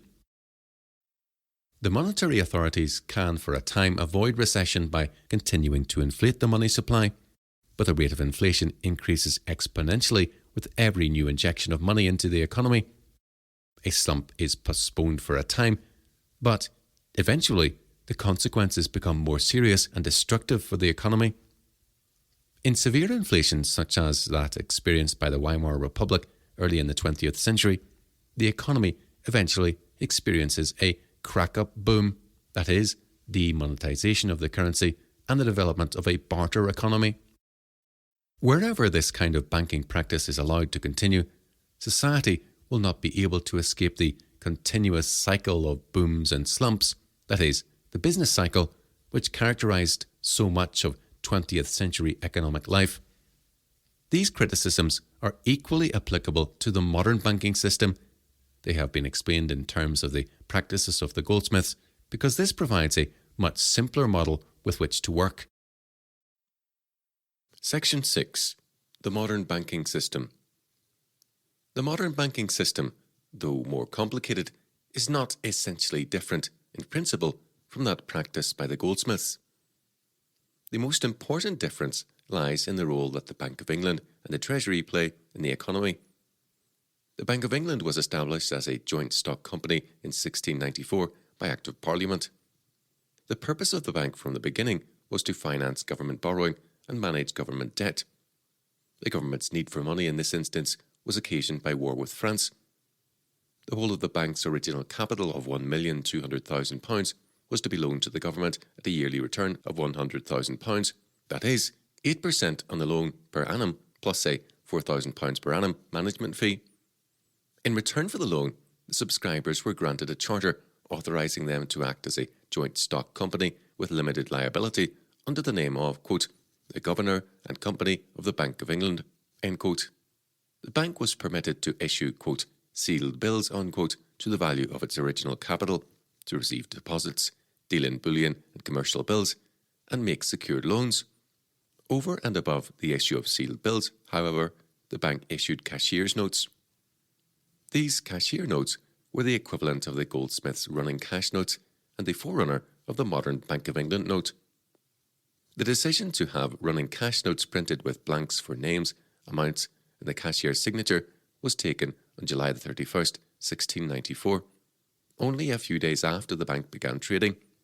This led to complaints by some of the bank's critics who claimed that the bank, quote, was limited by Act of Parliament not to give out bills under the common seal for above £1,200,000, and if they did, every proprietor was to be obliged to make it good so that they give out bank bills with interest for but £1,200,000. But they give the cashier's notes, observe the term he uses, for all sums ad infinitum, which neither charge the fund nor the proprietors, which seems to be a credit beyond the intention of the Act, and never practised before by any corporation, and almost a fraud on the subject, end quote. In 1946, the Bank of England was nationalised and its capital was acquired by the state. As the nation's central bank, the Bank of England has a number of functions and responsibilities. In the first place, it is the government's bank. In this capacity, it traditionally acted as financier to the government by floating government debt on the capital and money markets, that is, by issuing government securities and treasury bills, and generally by managing government debt. Since 1997, the bank's role as manager of the government's debt has been transferred to the Treasury. See open market operations below. The bank also keeps the central government accounts, the Consolidated Fund, or Exchequer, and the National Loans Fund, and those of various government departments, and acts as an advisory body to the government on economic matters. B. The Bank of England acts as banker to the settlement banks. Any debt owed by one bank to another at the end of the day is settled by an adjustment of the respective bank's balances with the Bank of England. C. The Bank of England is responsible for the issue of banknotes, over which it has a monopoly in England and Wales. Before 1914, Bank of England notes, except for fiduciary issue of £14 million, were backed by gold and redeemable on demand. Today, however, the Bank of England note is merely a fiat standard enforced by government authority as legal tender. D. The Bank of England is responsible for the general management of the monetary system of the United Kingdom in accordance with government policy. E. The bank also manages the gold reserves and the exchange equalisation account. The exchange equalisation account is a fund set up to enable the government to manage the value of sterling in relation to other currencies by influencing exchange rates between sterling and foreign currency in accordance with government policy. For example, if those holding large amounts of sterling began selling it, the effect would be to depress the value of sterling against other currencies. If the government wished to counterbalance the efforts of this, the Bank of England would intervene in the currency markets by buying sterling. If sterling exchange rates are stronger than the government would like them to be, the bank will sell sterling, thereby lowering the exchange rates. In other words, the bank seeks to influence exchange rates by manipulating supply and demand for sterling. This mechanism is not always successful, however, as the Chancellor of the Exchequer discovered on September the 16th, 1992, quote, Black Wednesday, unquote. The Bank of England lost over half its foreign currency reserves trying to maintain the value of the British pound on the foreign currency markets, but sterling still continued to fall in value against the Deutschmark. Eventually, sterling was suspended in the ERM, the very move the government had pledged itself not to take. The bank also operates the central government's daily foreign currency banking transactions through the exchange equalisation account. F. The bank has a number of international responsibilities in the modern world. For example, it participates in the work of the International Monetary Fund and International Bank for Reconstruction and Development, World Bank, both of which are agencies of the United Nations. In addition, it provides services to the central banks of non-sterling countries. It is the Bank of England, acting in accordance with government policy and in tandem with government offices and departments, such as the Treasury's Debt Management Office, that ultimately controls the supply of money in the economy. The settlement banks are linked to this central banking system, and together they form one national banking system operating on the fractional reserve principle described above. There have been a number of developments and refinements of the system, though. Although the Country Bankers Act 1826 had permitted banks outside London to issue banknotes, the Bank Charter Act 1844 again restricted the right of note issue of private banks, ensuring that the issue of notes would ultimately be concentrated in the hands of the Bank of England. This act also limited the amount of fiduciary media that the Bank of England was permitted to issue. The fiduciary issue is the excess of banknotes issued over the amount of gold reserved to back them. In other words, it is a euphemism for fraud. The 1844 Act fixed the Bank of England's fiduciary issue at £14 million and required that this be backed only by government securities. That is to say, £14 million of the Bank of England's debt was to be backed only by £14 million of government debt. But the framers of this legislation failed to realise that a cheque is precisely the same phenomenon as a banknote, and no formal limitations were placed on the use of cheques to create money beyond the principle of leaving enough reserves to cover emergencies. Hence, the banking system has developed more systematically on the checking and credit side. It may seem much more complex today, but the system is essentially the same as that practiced by the goldsmiths, except for the fact that it is controlled by the government through the Bank of England and the Treasury. We no longer use gold and silver coins in Britain as a medium of exchange, and the money in circulation is not backed by gold or silver. This makes it much easier for the banks to inflate the money supply. Furthermore, the ease with which the government can adopt inflationary policies compared with the days when gold and silver coins were in circulation makes the temptation to do so much stronger, and few governments have resisted that temptation. But the mechanisms that have been developed for artificially inflating the money supply are so complicated the immorality of inflating the money supply in this way is far less apparent. The government can control the creation of money by the banking system for its own advantage and for the advantage of those groups in society to which the new money is made available. The result of inflating the money supply to finance government policies and government-favoured groups is the debasement of the monetary unit. Such government-controlled and government-licensed inflation is a form of theft. Yet, control of the money supply is essential to socialist governments, and here, under the term, quote, socialist, end quote, we must include modern conservative governments also. Without it, they would be unable to finance the implementation of socialist ideology.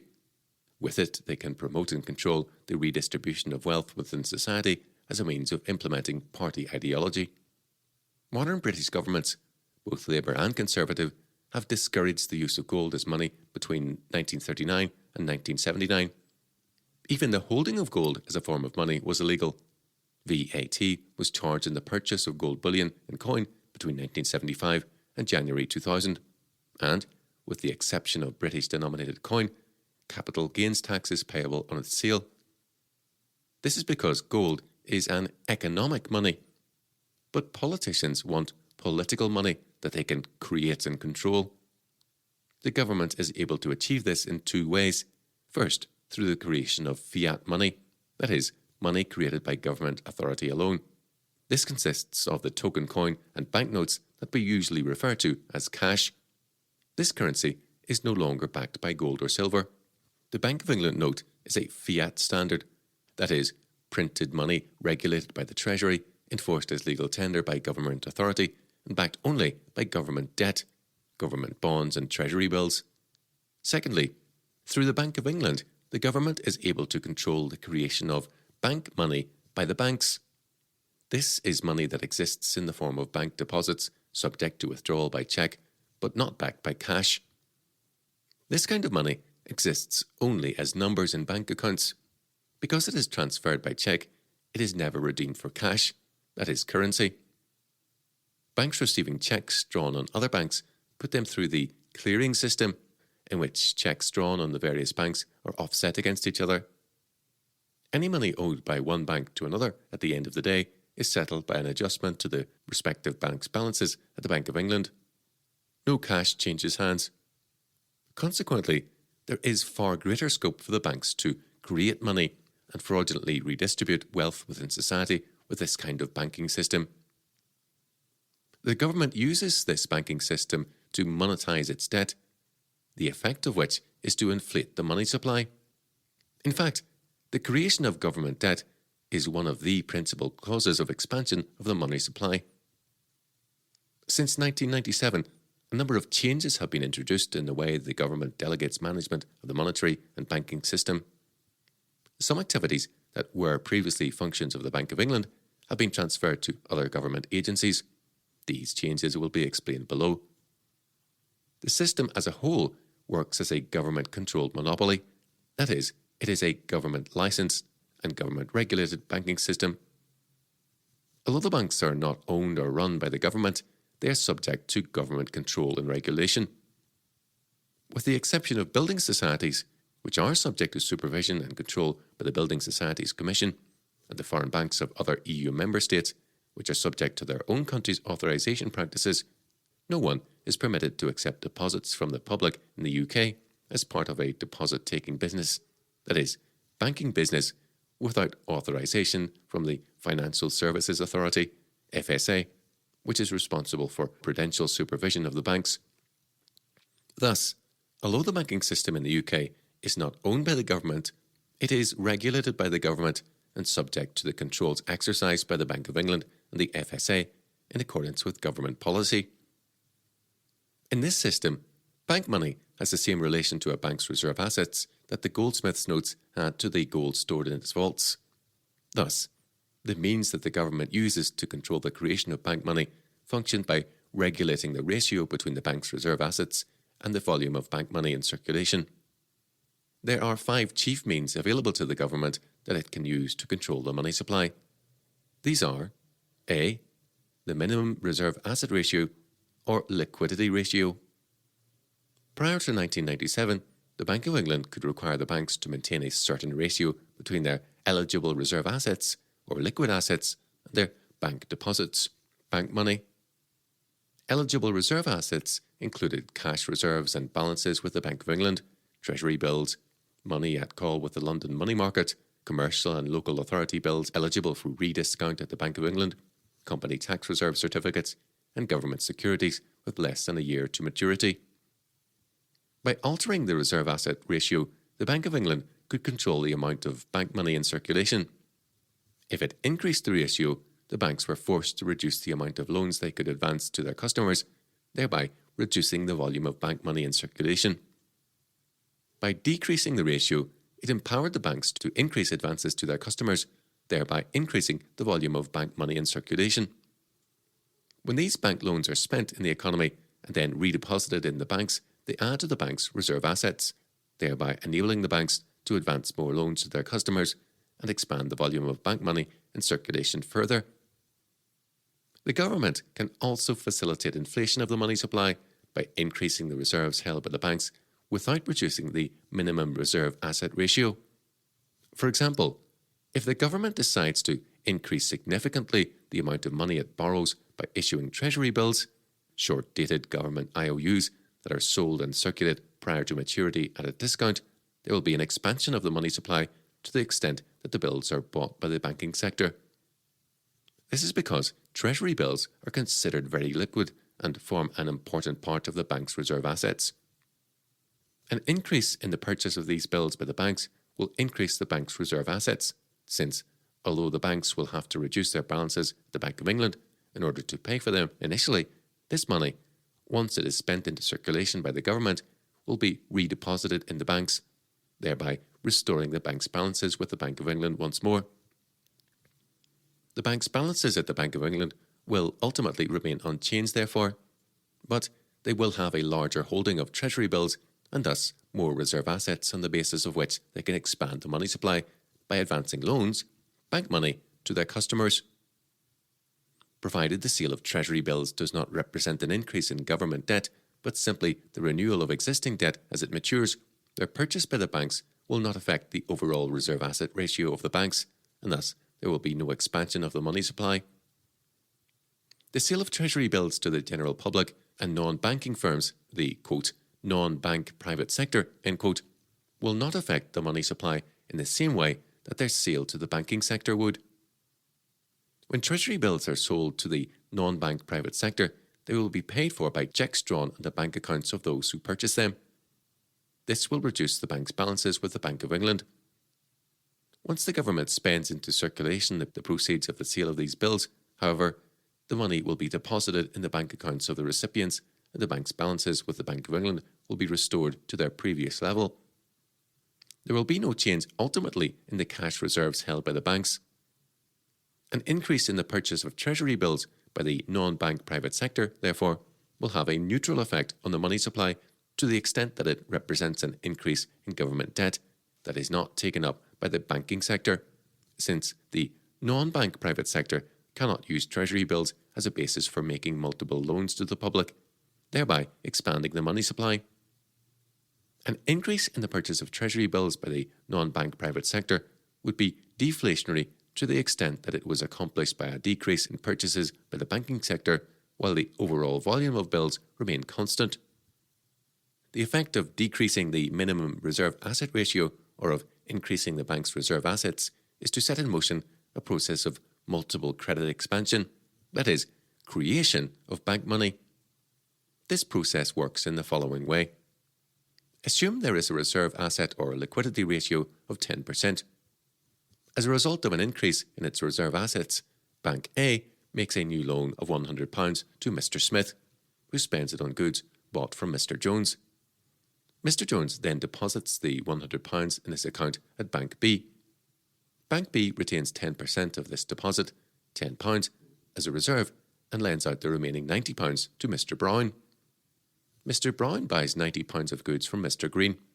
Mr. Green then deposits the £90 in his bank account at Bank C. Bank C retains 10% of this deposit, £9, as a reserve, and loans out the remaining £81. This process continues until the original deposit of £100 loaned out by Bank A has become a 10% reserve in the banking system, on the basis of which a further £900 of bank money has been created.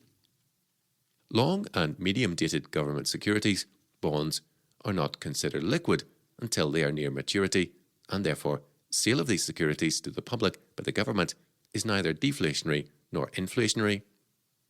Money is withdrawn from the banks to pay for them, thereby reducing the bank's balances with the Bank of England. This money is then credited to the government accounts. Once it enters the economy again via government spending, it is deposited in the recipient's accounts with the banks, thereby increasing the latter's balances with the Bank of England. There is no change ultimately in total reserves held by the banks, therefore. The effect of such sales on the money supply is neutral. Purchase of government bonds from the market by the Bank of England, however, is inflationary. See open market operations below. Prior to 1971, the banks had to maintain a 28% liquid asset ratio, of which 8% was cash, that is, coin notes and balances with the Bank of England. In 1982, this was dropped, and the banks were required instead to maintain a ratio of 12.5% of eligible reserve assets to eligible liabilities. Eligible liabilities were total sterling deposits held by the non-bank sector, less time deposits with a maturity in excess of 2 years, and 40% of items in transmission, that is, funds being transferred from one customer to another. In fact, however, these two types of reserve requirement were broadly the same. The main differences after 1971 were that cash in bank tills was no longer considered an eligible reserve asset, and government securities with less than a year to maturity, which were not previously regarded as liquid assets, were now considered eligible reserve assets. Since 1981, when statutory reserve requirements were abolished by the Thatcher government, the bank reserve asset ratio has not been fixed by the government.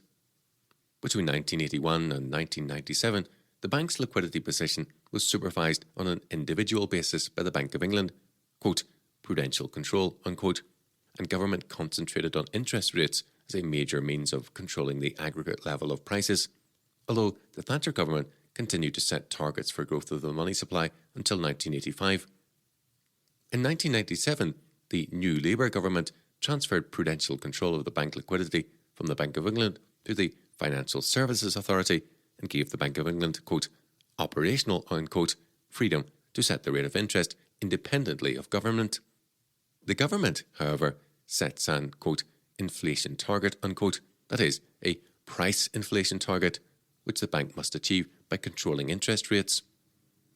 Although formal responsibility for setting interest rates on a monthly basis has been transferred to the Bank of England, therefore, the bank is still tied to government policy. In practice, the bank's independence in setting the rate of interest, though hailed by the Labour government as a great leap forward, means very little. The difference between the system now in operation and the system in operation prior to 1997 is that the Financial Services Authority supervises the liquidity of the banks on an individual basis, and the government attempts to control price inflation, that is, rising prices, by setting the, quote, inflation target, end quote, which the Bank of England is expected to meet by controlling interest rates.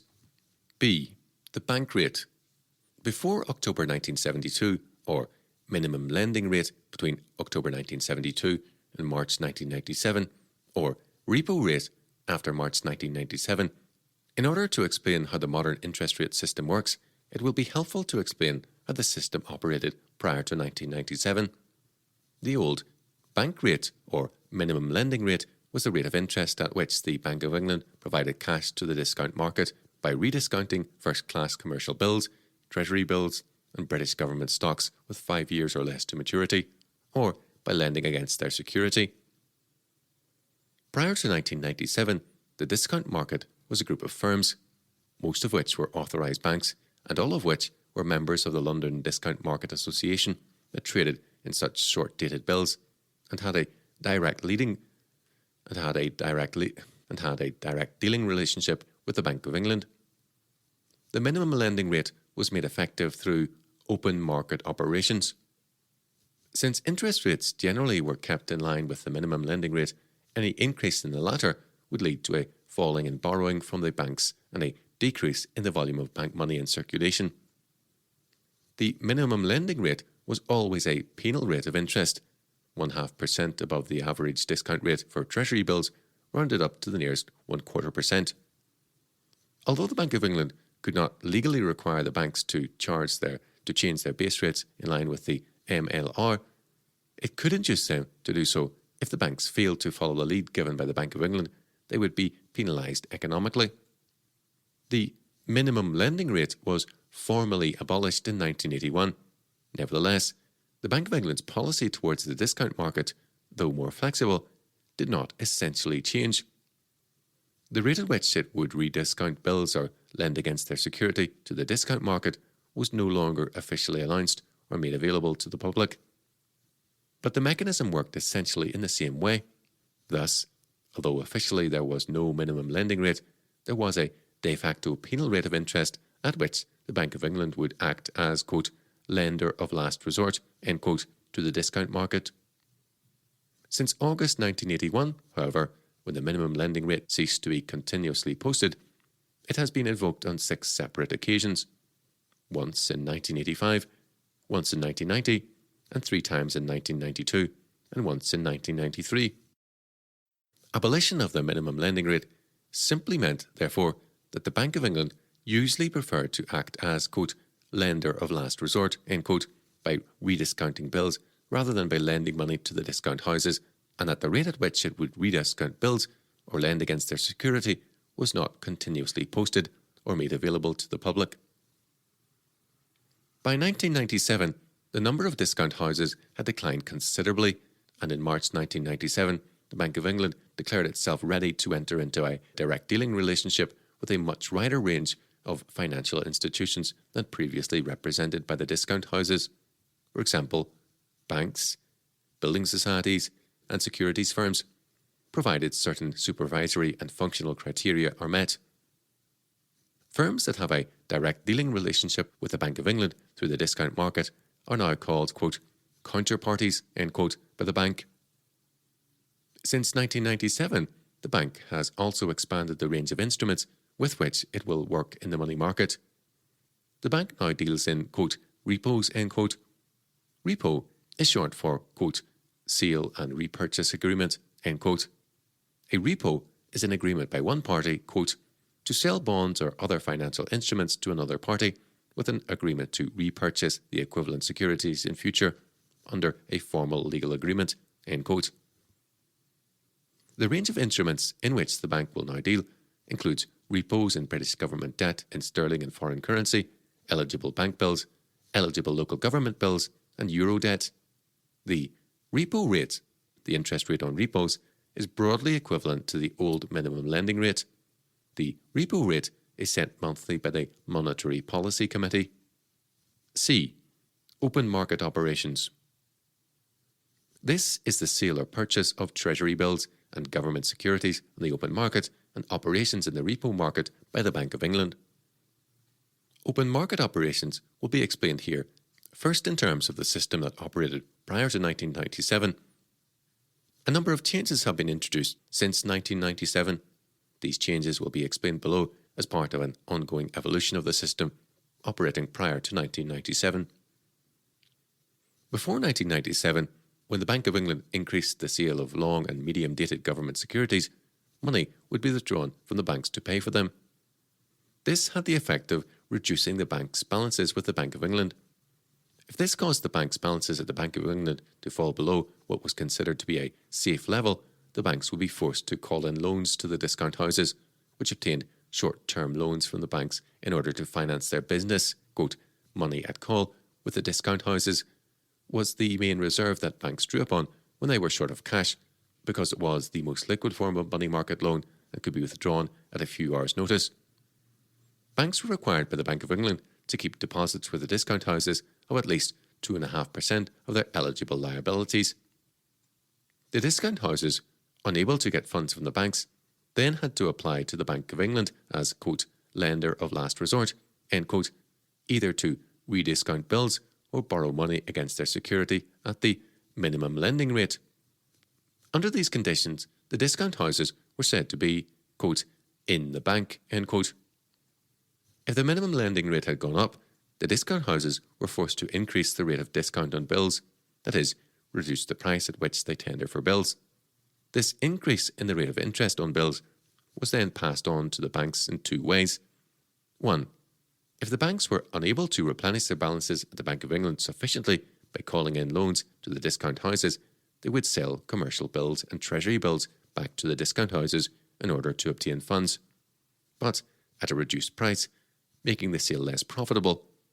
In other words, the discount houses would get a higher rate of interest on the bills. Having to pay higher rates of interest to the discount market in this way induced the banks to raise their own interest rates to those who borrow from them. 2. If the banks were able to replenish their balances with the Bank of England by calling in loans to the discount houses, the new higher rate of interest on commercial and treasury bills still had the effect of driving up interest rates generally, since the banks bought these bills near to maturity from the discount houses because of their liquidity. Interest rates generally rose, therefore, to compete with the rate of interest on bills. The effect of increasing the minimum lending rate, therefore, was to drive up short-term interest rates generally, thereby reducing the demand for loans and contracting the money supply. Open market selling by the Bank of England in the bond market, that is, sale of medium and long-dated securities, was thus used to support or make effective an increase in the minimum lending rate. Moreover, whether the banks rebuilt their balances at the Bank of England by calling in money loaned to the discount houses, or by selling bills back to the discount houses, or by a combination of both, there would still be an overall contraction in their reserves. Since money at call with the London discount market and treasury and commercial bills are classed as eligible reserve assets.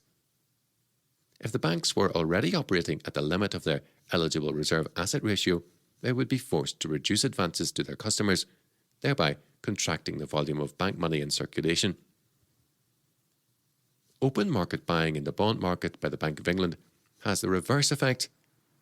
When the bank buys securities, the money it pays for them enters the economy and is deposited in the bank accounts of the recipients, thereby expanding the reserves held by the banks. This increase in reserves allows the banks to advance loans to their customers and increase the supply of bank money in circulation until the ratio between eligible reserve assets and bank money once again falls to the minimum permitted by the monetary authorities. A process of multiple credit expansion will take place. An increase in the sale of treasury bills to the banking sector by the Bank of England in open market operations will not affect the money supply directly, since, when the banks buy the bills, one form of reserve asset, cash balances at the Bank of England, is substituted for another, treasury bills.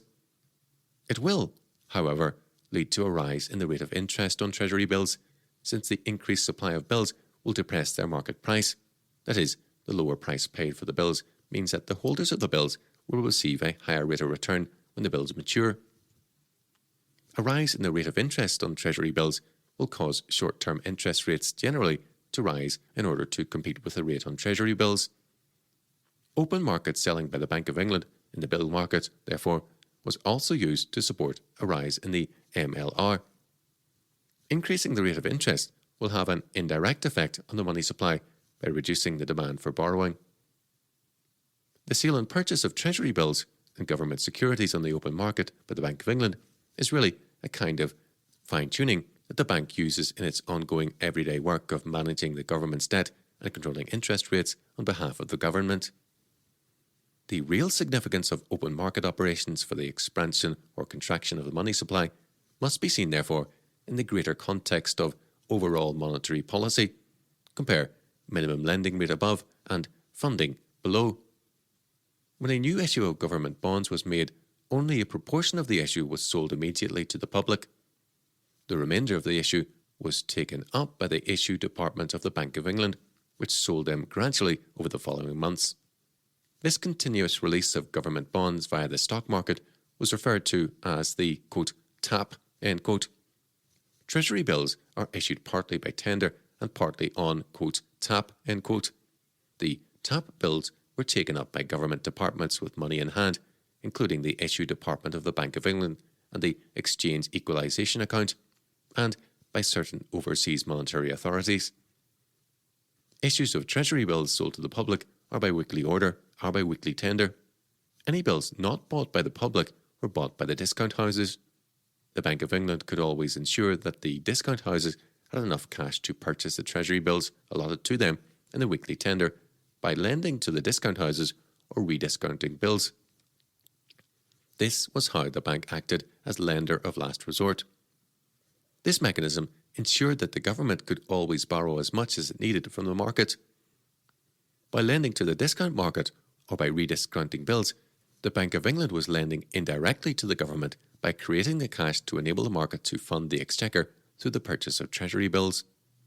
By lending to the exchequer indirectly through the market in this way, the Bank of England is able to control short-term interest rates. For example, by deliberately selling enough bills to keep the discount market short of cash, the bank could enforce the MLR. As explained above, since 1997, a number of changes have been introduced into this system. There are no longer any specialist discount houses, and the Bank of England has a direct dealing relationship with a much wider range of firms. Since 1997, it has also conducted a significant proportion of its business in gilt repos. The bank now uses both bills and gilt repos in its money market operations. The bank's combined bill and repo business provides control over liquidity in the money market. That is, the bank provides cash to the money market or keeps cash short, depending on the policy being pursued, by repoing gilts and rediscounting eligible bills in open market operations. In the second quarter of 1999, 55% of the bank's business was in gilt repos and 31% in bills. Essentially, the system works in the same way as it did prior to 1997, but has evolved in terms of the money instruments the bank is prepared to use and in terms of the range of counterparties with which it is prepared to deal in order to achieve its aims. Another change introduced in 1997 was the transfer of the Bank of England's role as the government agent for debt management, cash management and oversight of the gilt market to the Treasury. In April 1998, the Debt Management Office was set up as an executive agency of the Treasury and took over management of the government's debt. Prior to this, the sale of government bonds, medium and long-dated securities, was managed by the Bank of England. This aspect of the bank's work has now been transferred to the Treasury's Debt Management Office. Government stock is now sold by the DMO at scheduled auctions or on, quote, tap, end quote, to DMO-recognised stock market traders known as GEMMS, known as GEMS, Gilt Edge Market Makers, who then sell it on to brokers and clients. As part of the same framework for change introduced in 1997, the government also stated its intention to transfer responsibility for cash management from the Bank of England to the Treasury. When this takes place, the DMO will take over the Bank of England's responsibility for issuing Treasury bills. However, the original timetable for this transfer of responsibility to the DMO was not met, and the new timetable scheduled the change as taking place gradually in the first quarter of 2000. Although the first issue of Treasury bills managed by the DMO took place on the 14th of January 2000, the completion of the transfer of responsibility to the DMO is, at the time of writing, now scheduled for the second quarter of 2000. D. Funding. Open market operations are an important part of the everyday work of the monetary authorities in our modern government-controlled economy. It is in the context of overall government economic policy, however, that they become significant as a mechanism for implementing government control of the economy. As we have seen, this mechanism was used to support the minimum lending rate. It can also be seen at work when the Bank of England engages in funding. Funding operations are undertaken in order to reduce the amount of reserve assets available to the banks, thereby forcing them to reduce the volume of bank money in circulation. This is done by converting the government's short-term debt into long-term debt.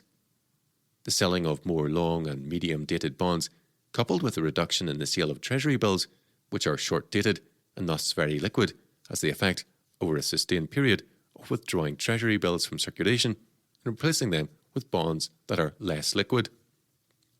Since Treasury bills form a significant part of the bank's eligible reserve assets, this operation, over a period of time, reduces the bank's reserves. In order to keep their liquidity at a level that is considered safe, therefore, they are forced to reduce the amount of loans they make, thereby contracting the volume of bank money in circulation. The conversion of the government's long and medium-term debt into short-term debt, or unfunding, that is, the sale of more treasury bills and purchase of government securities, has the reverse effect. More reserve assets are made available to the banks. This enables the banks to increase deposits, that is, advance more loans, and expand the volume of bank money in circulation. In other words, it enables them to inflate the money supply. E.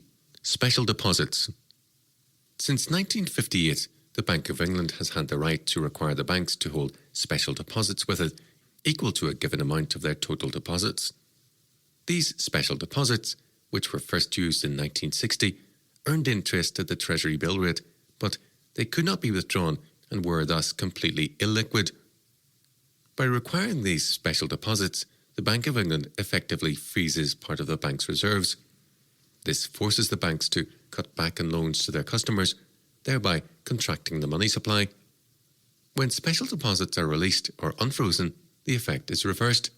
The bank's reserves are effectively increased, and this enables them to advance more loans to their customers, expanding the money supply in the process. These are the various means of controlling the money supply available to the government. Not all of these mechanisms are in use at the same time. As explained above, since 1981, the bank's reserve asset ratios have not been fixed by the government. The liquidity position of the banks is now supervised by the FSA on an individual basis. Quote, prudential control, end quote.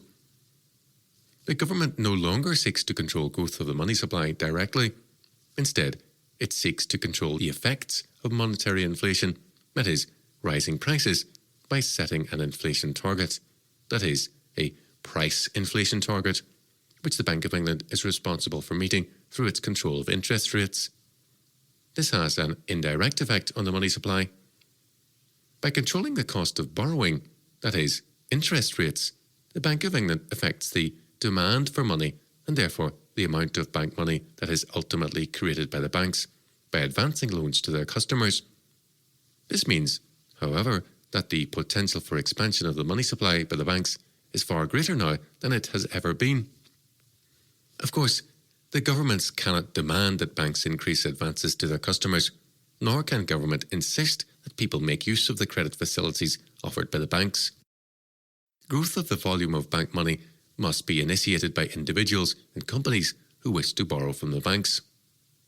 The volume of money in circulation, like all other economic goods, is determined by demand as well as supply. However, the government can create the conditions that will make such borrowing attractive to individuals and companies. It can facilitate the creation of bank money by permitting the banks to satisfy the demand for more borrowing, and since the banks make their profits by lending, they will, and do, under such circumstances, seek to induce the public to borrow from them as much as possible. The consequences of the government's relaxation of monetary controls, therefore, will usually, if not inevitably, lead to expansion of the money supply. Furthermore, the government can also initiate the process of monetary expansion itself by its own borrowing and spending policies.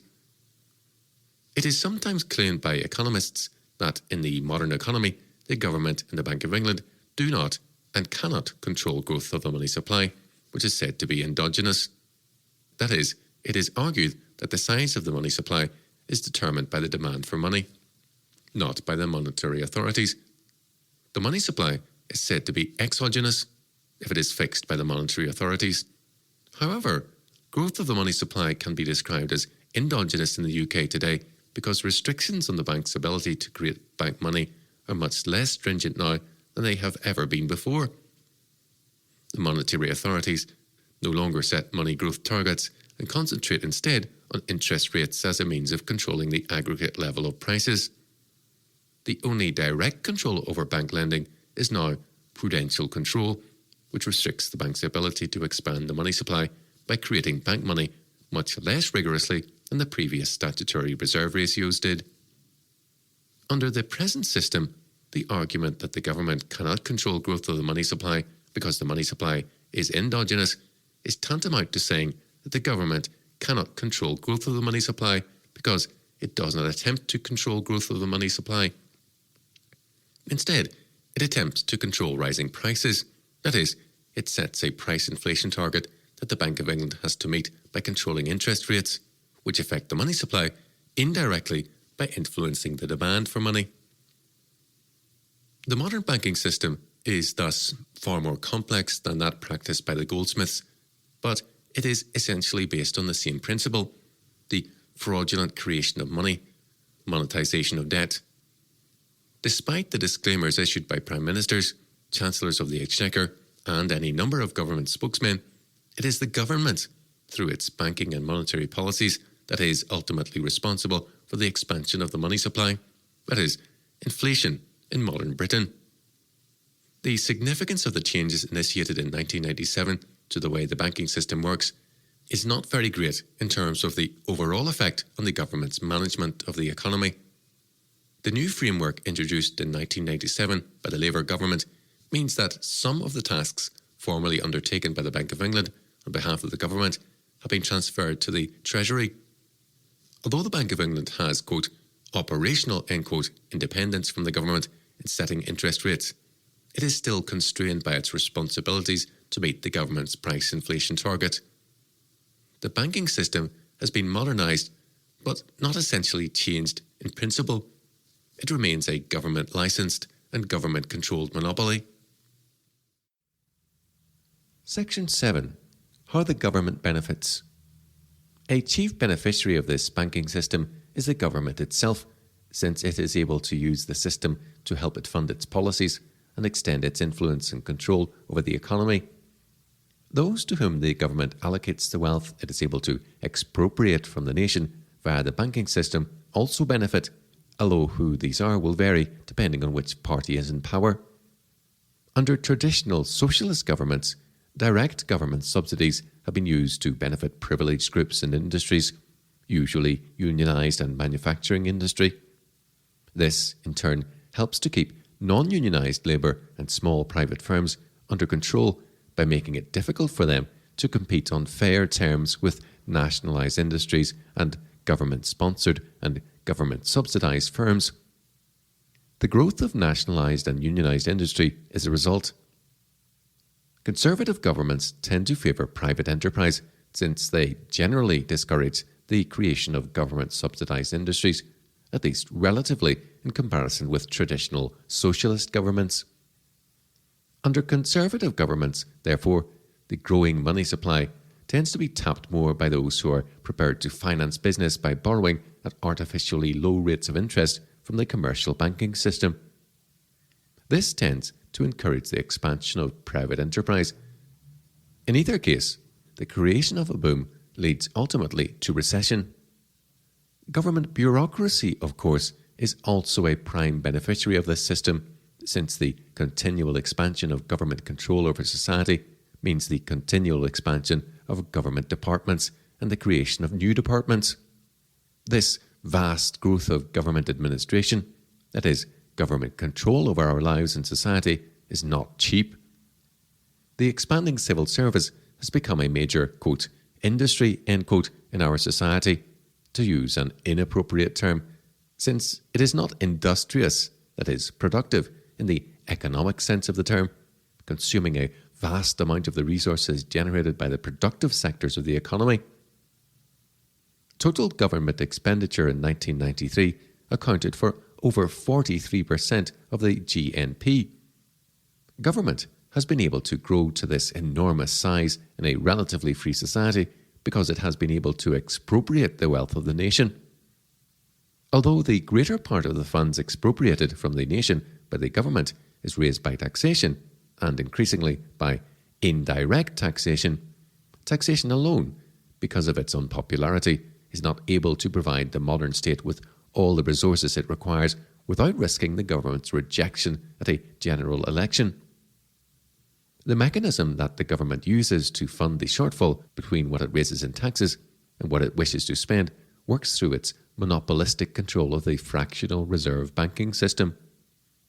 Furthermore, as will be explained below, economic booms generated by inflation of the money supply contribute to the government's ability to raise revenue by means of taxation. The government itself benefits directly from this system in 4 ways. A. By inflating the money supply, the government is able to open up a cheap source of credit with which to fund its ever-growing spending requirements. As we have seen, in 1971, the bank's liquid asset ratio was reduced from 28% to a 12.5% reserve asset ratio. In the following decade, there was severe inflation. The cost of living more than tripled, and the government's borrowing requirement grew exponentially. M3 grew by 27% and M4 by 22.3% in that year. And the rise in the cost of living reached a peak in 1975. The retail price index showed an increase of 24.2%. Between 1970 and 1981, the CGBR, central government borrowing requirement, increased from £13 million to £12,956 million, an increase of nearly 100,000%. Even when monetary inflation and rising prices are taken into account, this is still a prodigious increase in government debt. During the Thatcher government's period of office, an attempt was made to put a stop to this economically disastrous method of raising government revenue. By the late 1980s, there was a central government financial surplus, and the government was able to repay some of its debt. This prudent policy was abandoned in the early 1990s. The total government deficit, PSBR, for 1993 was an enormous £46 billion. Obviously, the government needs to borrow this money as cheaply as possible, and it is able to create the right conditions for such massive borrowing by expanding the money supply, thereby reducing the real rate of interest, that is, the nominal rate of interest minus the rise in the cost of living. Price inflation. In fact, the government is able to expand the money supply and reduce the rate of interest at the same time by borrowing on this enormous scale. Government borrowing, therefore, is itself a contributing cause to the trade cycle today. But there is a cost to the government's obtaining cheap loans in this way. During the 1980s, government benefited from the lower real costs of borrowing created by inflation. In the 1980s, however, the markets responded by building an inflation premium into the real cost of long-term borrowing that was in excess of the actual rise in the cost of living, price inflation. As a result, real interest rates rose sharply. The inflation period of cheap borrowing led ultimately to an increase in the real cost of long-term borrowing. B. The government benefits from this process of inflation in another important way. In an inflationary economy, the debtor benefits at the expense of his creditor because the money with which he eventually pays off his debt is debased money, worth less in real terms, that is, in terms of purchasing power, than when it was borrowed. Interest does not normally compensate creditors for this loss of purchasing power, since, as already mentioned, during times of inflation, that is, in the early period of the trade cycle, real interest rates are usually reduced to artificially low levels. Hence, by inflating the money supply, the government not only opens up a cheap source of credit, but also ensures that it is able to pay off its debts with debased money. This means that the government's creditors are in effect plundered of their capital.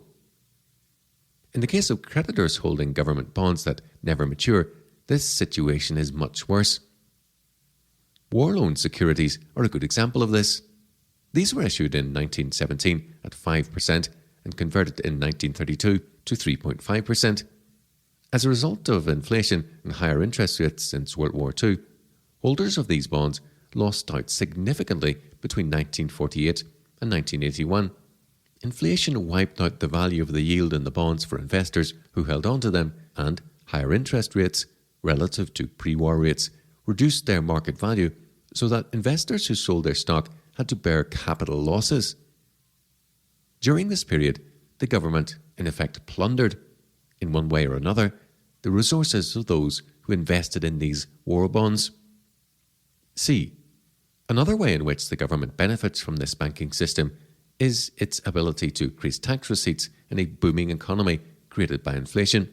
Some economists claim that although the share of the gross domestic product, GDP, spent by the government has grown over the past century, there has been a fall in the value of the government's debt relative to the size of the economy over the same period. With the exception of some heavy periods of borrowing, for example the inflationary 1970s, the growth of government, therefore, has been financed mainly by taxation. Government spending, therefore, has nothing to do with the government's control of the monetary system as long as it is covered by tax receipts, asset sales and borrowing. In short, because the growth of government over the past century has been financed mainly by taxation, it has very little, if anything, to do with the monetary system. However, this argument fails to take account of the fact that a significant proportion of the taxes raised over this period has been generated by inflationary booms. For example, between 1950 and 1975, the value of the British pound declined by 78% and the cost of living increased by 345%. Even during the anti-inflationary Thatcher decade, the money supply nearly doubled. The increased tax revenues received by government in an inflationary economy are closely linked with such growth of the money supply. How? The effect of inflating the money supply is to create a boom, a period of artificial prosperity, that is, a period in which people think that they have much more wealth than in fact they do have. This illusion is created by the expansion of the money supply and the consequent easy availability of credit in the economy. People act as though they have more wealth when, in fact, they only have more money that is constantly depreciating in value and therefore increasingly represents less wealth. Remember that increase in the money supply creates a situation in which the same total amount of wealth within the economy is represented by a greater supply of money, but in which wealth is being redistributed to those who initially have access to the newly created money. The artificial and misleading stimulation of the economy created by inflation of the money supply leads to increased business activity, greater spending, etc. And, for a while, the economy looks buoyant. This increased economic activity within the economy leads to increased tax receipts for the government, even though income tax rates may be falling, as was the case in the late 1980s, when increased tax revenues generated by a booming economy contributed to a public sector debt repayment, PSDR. Government-licensed and government-generated inflation of the money supply, therefore, not only brings in funds to the government via borrowing, it leads to greater revenues from taxation. This situation is extremely deceptive, however. The extra tax revenue accruing to the government during such a boom is not the result of the creation of wealth, but rather of greater capital consumption. That is, it is a tax on the consumption of resources generated by the redistribution of wealth, not a tax on the creation of wealth. The government is effecting a redistribution of wealth within the economy by inflating the money supply, or by permitting the banks to inflate the money supply and raising extra taxes from the process, which it can then further use to redistribute the wealth of the nation. But wealth is not being created. The greater profits made in this kind of booming economy are not the results of genuine growth, but rather of an artificially created illusion of growth. Greater profits are being made because people are unwittingly consuming their capital, not because the economy is experiencing genuine growth. This is why booms are followed by recessions. The economy has to adjust to a situation in which there is less capital available within the economy, and therefore less wealth. And hence, standards of living generally must go down. Any tax based on this illusion of greater wealth is really a tax not on increase, but on capital. It is the failure to see this link between the illusion of greater wealth, capital consumption, wealth redistribution, and increased tax receipts generated by a booming economy that has led some economists to argue that because the growth of government over the past century has been financed mainly by taxation, it has very little, if anything, to do with the monetary system. The increased tax revenues received by government in an inflationary economy are linked with the inflationary process itself, and therefore with the government control of the monetary system. Such tax receipts constitute a form of expropriation of the nation's wealth by means of monetary debasement.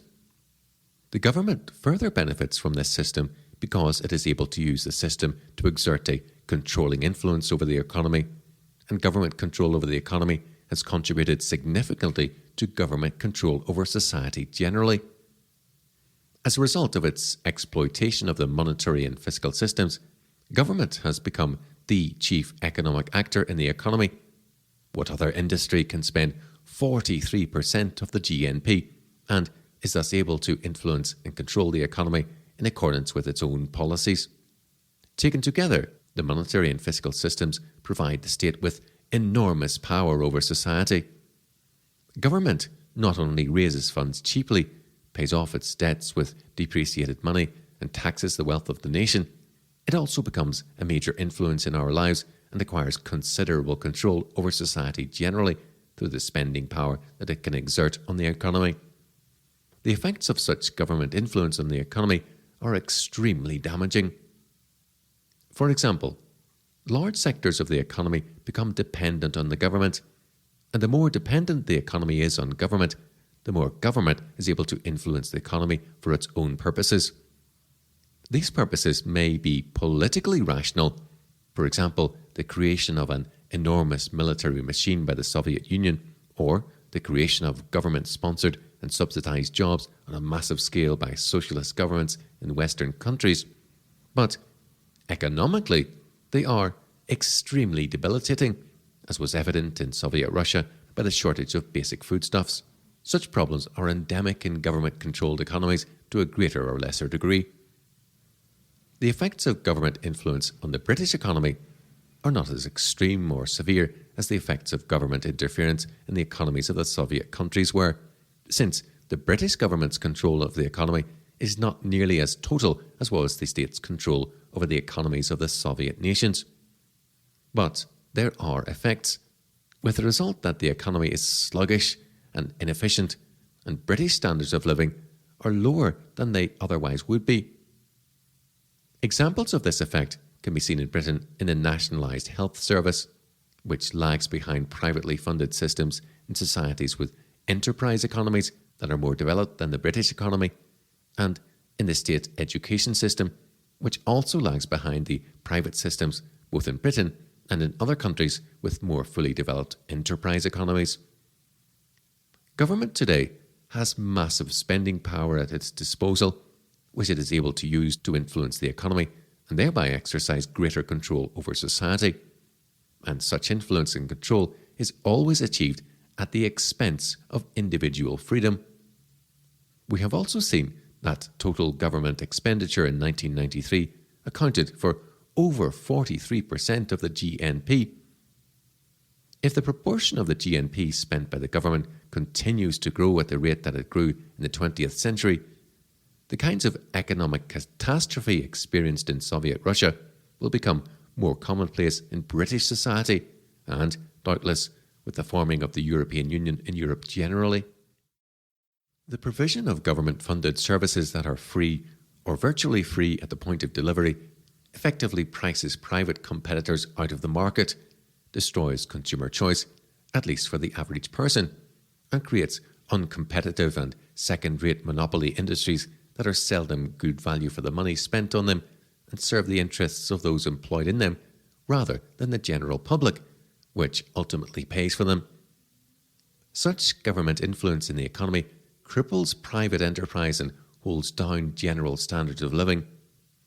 The power that the government exerts on the economy in this way affects all of us, either directly or indirectly, and plays an important part in determining our general standard of living and the level of prosperity and economic freedom we enjoy.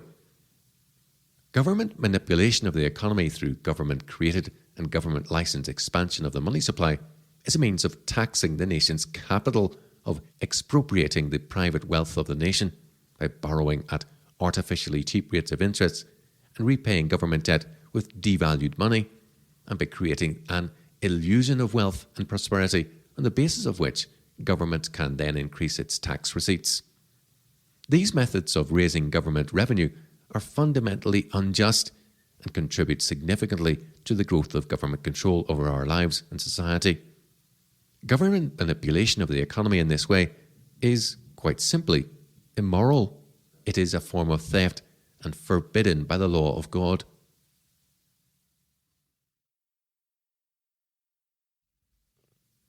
Section 8.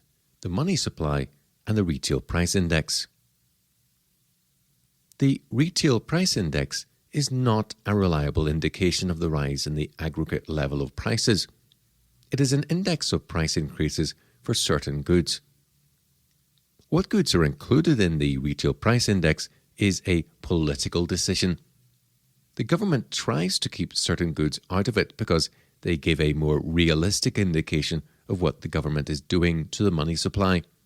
Thus, the prices of houses are kept out, and the Thatcher government was keen to have the interest payments on mortgages taken out also.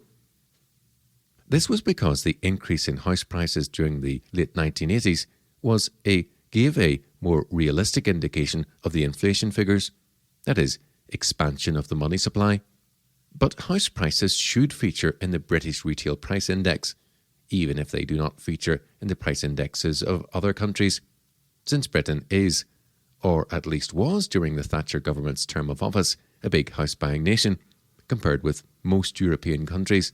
And surely a country's retail price index should be geared to the buying priorities and patterns of its own people, not the irrelevant patterns of people in other countries. The Thatcher government's arguments for keeping house prices out of the retail price index because other countries do not include them was preposterous. Much of the inflation that occurred under the Thatcher government's second and third terms was camouflaged by two factors. First, the general growth of economic activity generated during Thatcher's premiership, and secondly, the proportion of overall inflation, that is, increase of the money supply, that was absorbed by the housing market, which, as we have seen, was not properly represented in the retail price index. The retail price index is thus misleading as an indicator of the real effects of inflation. Indeed, it often serves to camouflage the real inflation figures, that is, expansion of the money supply, which give a true indication of how government is debasing the currency or permitting other government licensed institutions, banks, to debase the currency. For example, the money supply figures for April 1990 are as follows. M4 rose over this month alone by £1.865 billion, 6% seasonally adjusted, 4% not seasonally adjusted. The 12-month growth rate of the economy, the 12-month growth rate of the money supply, M4, at the beginning of 1990 was 18%. This is the official Bank of England figure. During this period, not all prices rose by 18%. Some did not rise that much. Others rose more than 18%. While the growth in the retail price index reached a high point of just under 11% in 1990, the real inflation figures, that is, growth of the money supply, M4, was running at 18%, and it had been running at around that figure, or slightly better, for several years, 14.1% in 1987, 16.9% in 1988, and 18.1% in 1989. Increases in house prices during this period were far higher than the official inflation, that is, price inflation figures suggested by the retail price index. There was also during this period a redistribution of the nation's wealth, which the retail price index is unable to reflect, nor are there other indices that can reflect such redistributive effects on inflation. Such redistribution of the nation's wealth, that is, redistribution of wealth resulting from government-licensed and government-managed debasement of the money supply, is an abuse of the government's authority and power and a transgression of the 8th commandment, which it is the state's duty to uphold and enforce according to the Christian scriptures. Section 9. The consequence of monetary inflation for society. As we have seen, when there is an increase in the money supply, the value of each unit of money falls, other things being equal. This is because there is more money chasing the same supply of goods. Prices rise as the purchasing power of each unit of money decreases. this is what happens. Those with the new money spend it into circulation. They are able to purchase goods and services at today's prices with the new money. As the new money enters the economy, the market responds to the new situation of a larger money supply and prices rise. Those who do not have the use of the new money then have to pay higher prices for the goods and services they require, though their income has not risen accordingly. Those with the new money benefit at the expense of those who are least able to afford it. Since the value of the monetary unit, its purchasing power, depreciates against the rising price level, those who suffer are people on fixed incomes who do not have the political muscle to secure an increase in income commensurate with the rising price level. This includes people who are not in government-favoured trades and professions or members of powerful trade unions, which can bargain with government and make sure their members are among the privileged number who receive some of the newly created money. It also includes people like pensioners who receive fixed incomes, those who are unable to defend themselves against government-generated inflation are invariably the ones who have to bear the brunt of it. The problem does not stop with the debasement of currency and rising prices, however. Inflation often leads to a debasement in the quality of goods and services offered for sale also. In an inflationary economy, businesses that do not receive some of the newly created money find it increasingly difficult to compete in the face of rising prices. They are faced with two alternatives: raise prices themselves or cut the quality of goods and services offered for sale. If prices are raised, sales will probably drop because those who buy their goods will also be feeling the effects of higher prices, unless, of course, they are part of the group favoured with the newly created money. This may lead to firms going out of business because they are unable to compete at higher prices with firms that are subsidised with the new money. In order to keep costs of production down and compete with government-favoured groups, viz. Government-subsidised industries and companies, and those who have access to the new money, manufacturers may decide to cut corners or use materials of an inferior quality. As a result, the quality of goods and services goes down. This is the kind of thing that happens in an inflationary economy. Debasement of the money supply often leads to the debasement of the quality of goods and services offered for sale also. Ultimately, no one gains from this kind of monetary inflation, since the inevitable consequences of sustained debasement of the currency is the squandering of the scarce resources available to the economy, and hence, eventually, recession and a general lowering of standards of living. Chapter 5. Economic Reform. Section 1. The Political Economy of a Christian Society. Reform of the economy in terms of a Christian theory of political economy requires the recognition of three essential principles relating to economic behaviour. These three principles constitute the foundation of a Christian economic order. Without this foundation, a Christian political economy is not possible. Before looking at these principles of economic life, it is important to remember that we are dealing here with the economic organisation of society. A society is far more than an economic phenomenon, however. What is said here, therefore, should not be understood on its own as a paradigm for social reform or regeneration. Rather, it is one element of a Christian paradigm for social reform. To define mankind or society merely in terms of the economic aspect of life would be a reductionist and therefore ultimately an idolatrous view of human life. Nevertheless, as part of an overall Christian social theory, the economic aspect of life is important and must be addressed. What follows is not meant to be a complete social theory by any means. It offers a Christian perspective on the economic organisation of society. The three principal foundations of a Christian theory of political economy are: 1. Recognition of the moral nature of economic behaviour, and therefore of the necessity that such behaviour conform to the ethical precepts of the Christian faith as revealed in the canon of Scripture. 2. acceptance of personal responsibility as the context of economic life, and 3. Private ownership of economic power. The last two principles are the consequence of the consistent application of the first. It may be assumed that all who seek to develop a specifically and consistently Christian theory of political economy will accept this first principle. It may also be assumed that the second of these principles will be accepted by economists who are committed to a specifically Christian approach to their subject. About the third principle, private ownership of economic power, there has been much disagreement between Christians, including Christian economists, and especially between those for whom socialism functions as a primary aspect of their religious worldview and those for whom it does not. This chapter will attempt to show why the consistent application of biblical ethics to economic behaviour must lead to private ownership of economic power, and what political reforms are necessary if the British economy is to conform to a Christian theory of political economy. Taking these three principles in reverse order, we shall now look at their implications for the economic organisation of society. A. Private ownership of economic power. The Bible condemns the accumulation of economic power by the state. Deuteronomy 17:17.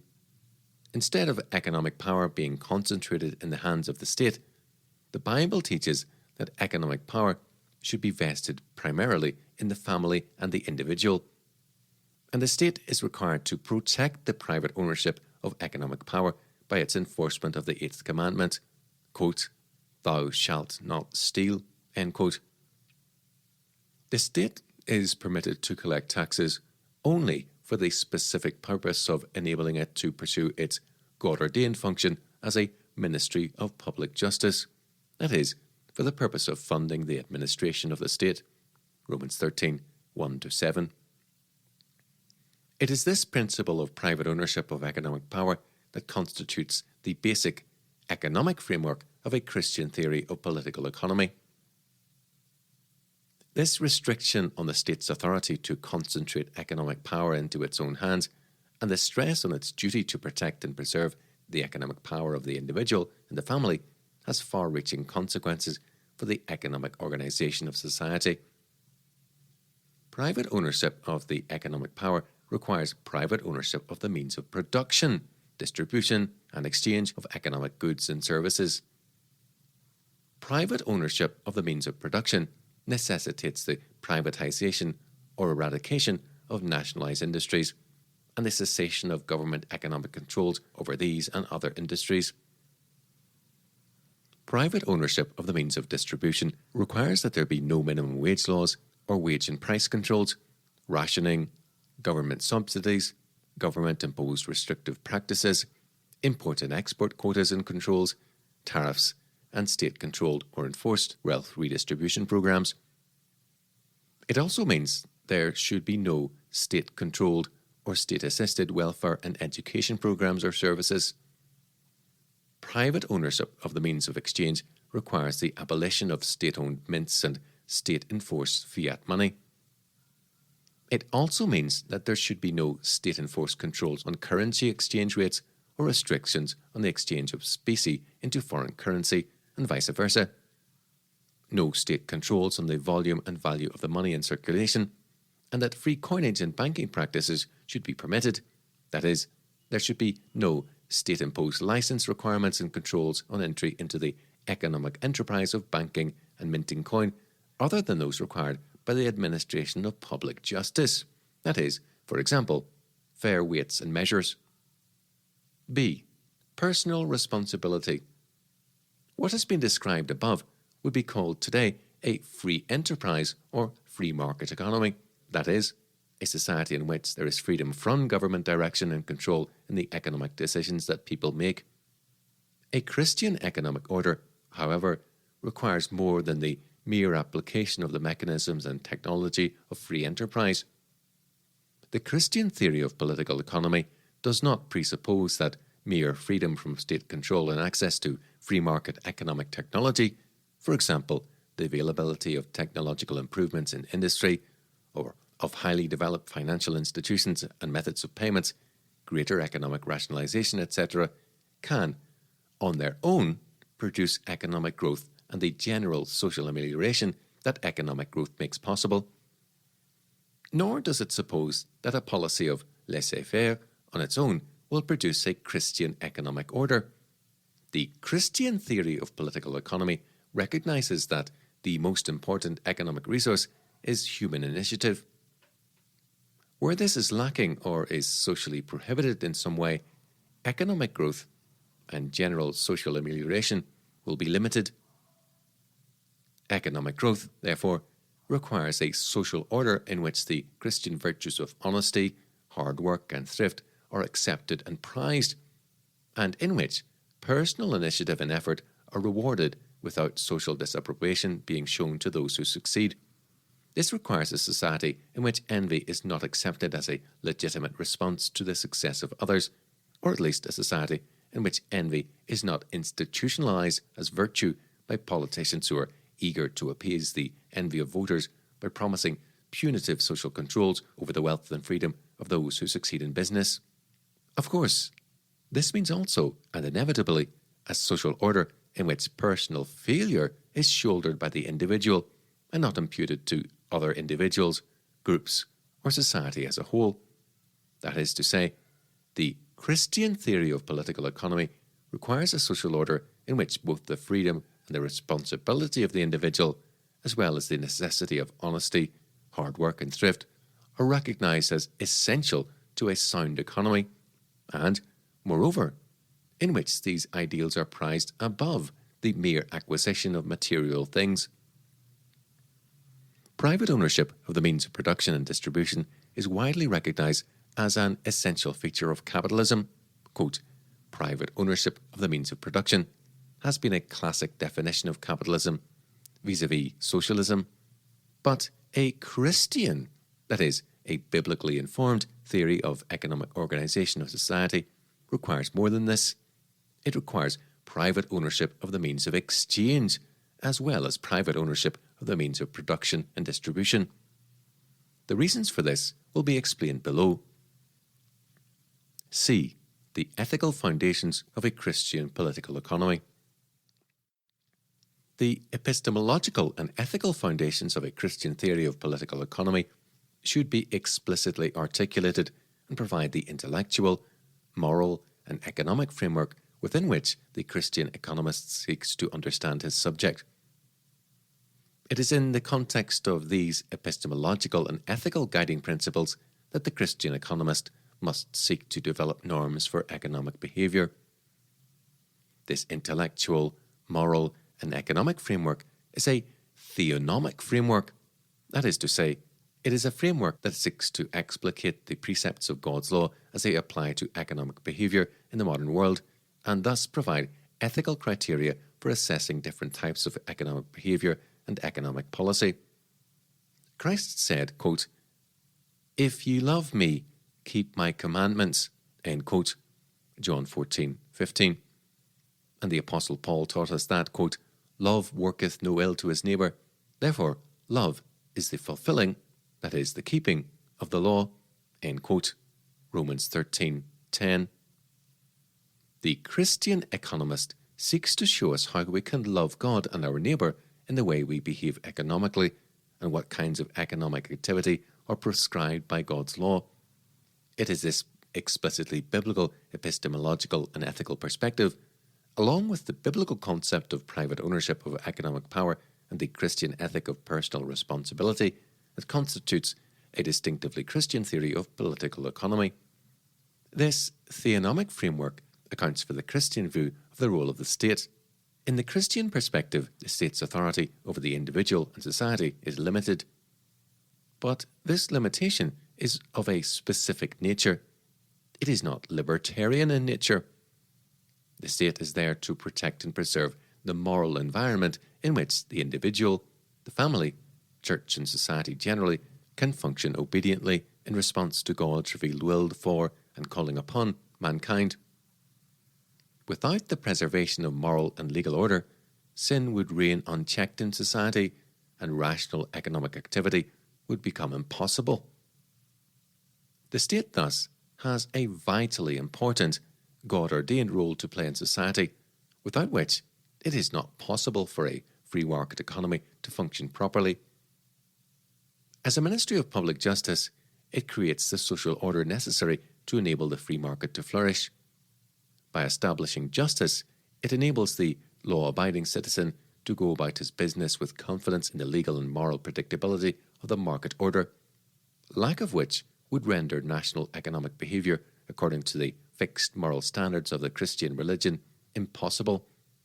But its role is political, not economic in nature. When the state does engage in management of the economy, it disrupts this moral order. That is, it confuses politics with economics and becomes a disruptive influence on the very order it is charged by God with preserving. The state is not given authority by God's word to manage the economy or redistribute the wealth it produces. The family is stressed as the primary economic institution in the Bible. God has granted economic power to the family and to the individual, not to the state, and this delegation of economic power to the individual and the family is protected by the 8th commandment. The state is authorized to levy taxes specifically for the purpose of funding the administration of public justice, which is the state's only legitimate function under God's law, Romans 13, 1-7. It is not authorized to act as an agency for redistributing wealth within society. The 8th commandment forbids all compulsory wealth redistribution programs of any kind. The state, therefore, is limited by God's law in the amount of taxes it may collect and the purposes for which it may levy taxes. Its functions and jurisdiction are limited. It exists to preserve maximum freedom under God's law for the individual, the family, church, and society at large. Only as the state preserves this freedom under God's law will society be able to develop an enterprise economy that can sustain the long-term economic growth that will lead to the kind of general social amelioration for all in society that the West has come to expect and take for granted. The role of the state is thus essential in a Christian economic order, but its role is juridical, not economic.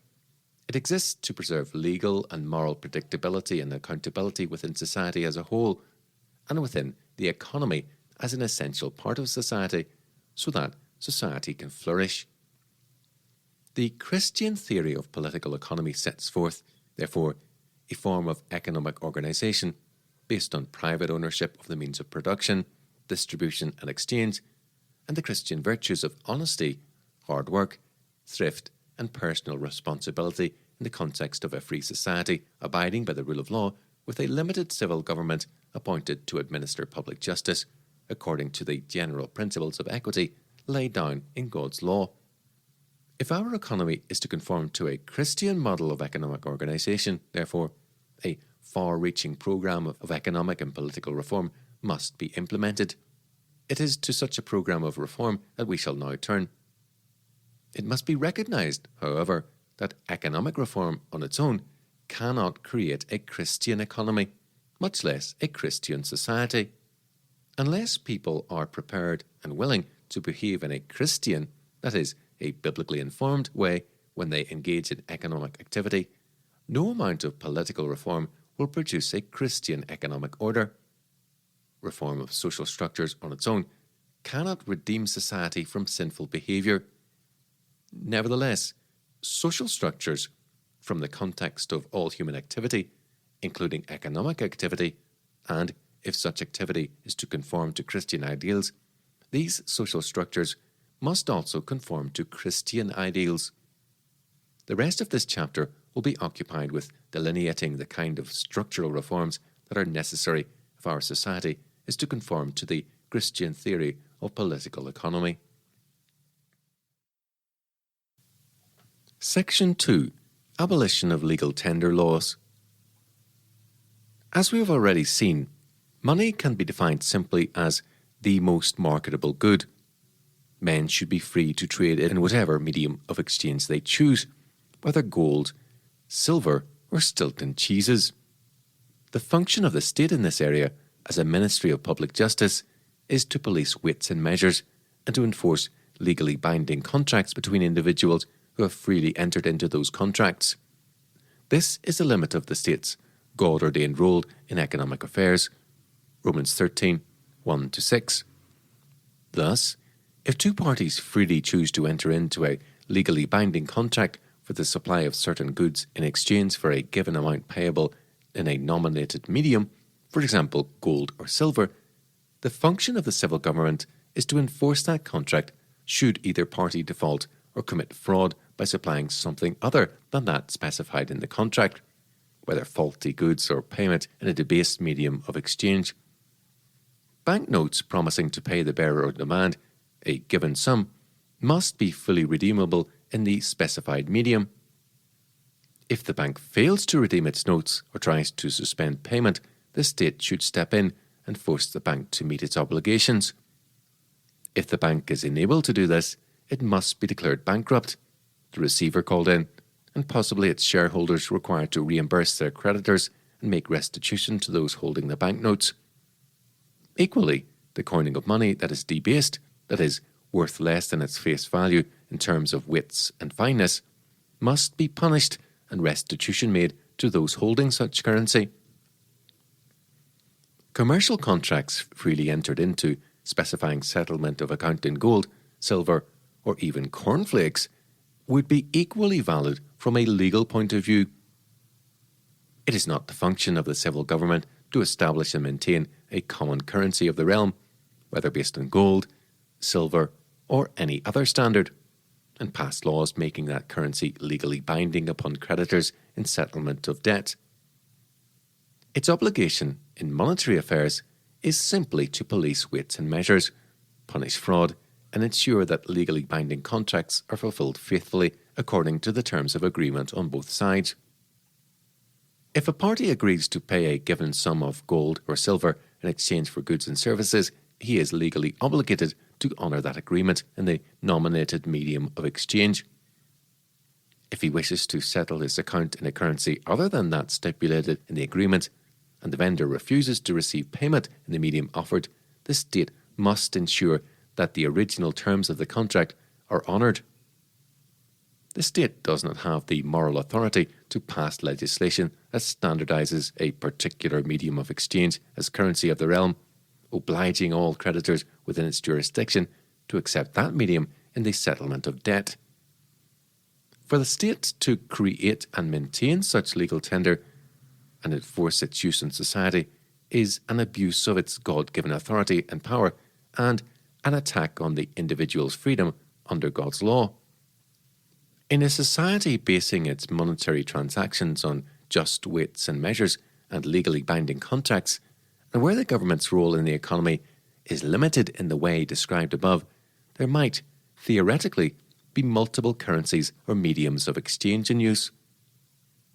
In practice, a single medium, as the most marketable good, which historically has been gold, would probably establish itself as the main currency or standard of payments. That is to say, people would tend to demand a certain medium in exchange for goods and services, since, as the most marketable good, the use of that medium of exchange would maximize their options and give them a more competitive position in the market. Less marketable mediums of exchange would therefore tend to be demonetized. This is a process of economic rationalization that develops over time and in fact accounts for the emergence of gold as a de facto international medium of exchange and a general demonetization of other mediums of exchange.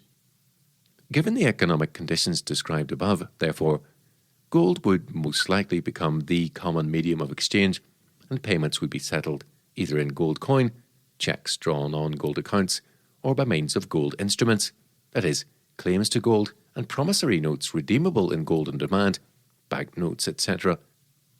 Other mediums in circulation, such as silver and less valuable metals for lower denominations, such as copper, would be valued against gold. But no legally binding fixed exchange ratios would exist.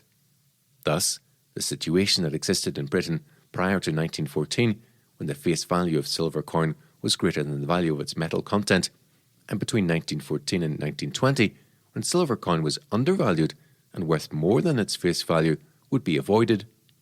There would, in other words, be floating exchange rates between different mediums, and silver and bronze coin would effectively function as currency only up to a certain amount, beyond which it would tend to be demonetized due to the greater value and efficiency of gold as a medium of exchange.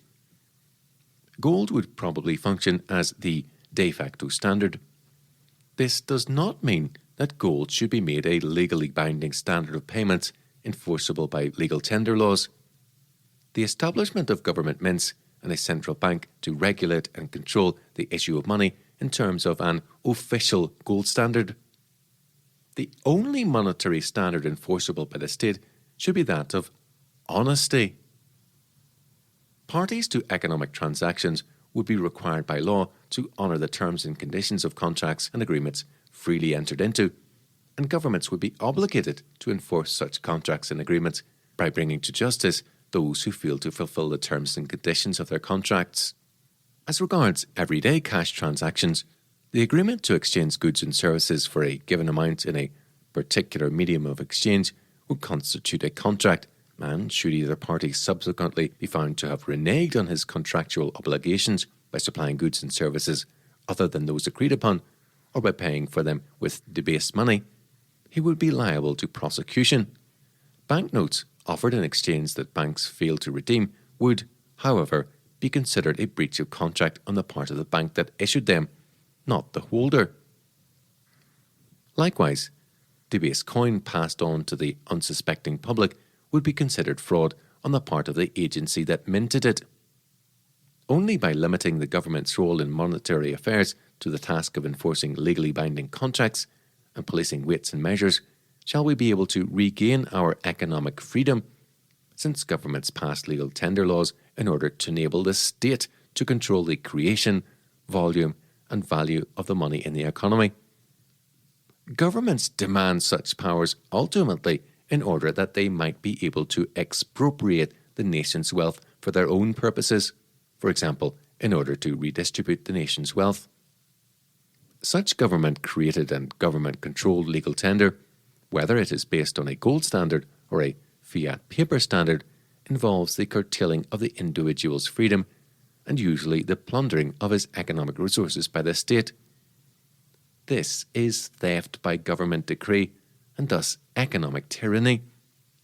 Abolition of legal tender laws would hamstring the state's ability to control the money supply by rendering its debased paper notes ineffective as the only medium of exchange legally binding in the settlement of debt. Eventually, as this and the other reforms discussed in this chapter were put into practice, this currency would become worthless and its continued creation would be rendered illegal, since its issue would not be considered a legitimate function of the state. Parties to an economic exchange would be free to stipulate the currency of their choice, which would be legally binding, even in the settlement of debt. The government would be forced increasingly to finance its own borrowing by raising taxes, and it would be required to make payments in the medium of exchange agreed upon by the parties involved in any contract it entered into. This would force the government onto an honesty standard like everyone else. If the government contracted for services or bought goods under an agreement that required payments in gold, it would be legally bound to honour its contractual obligations.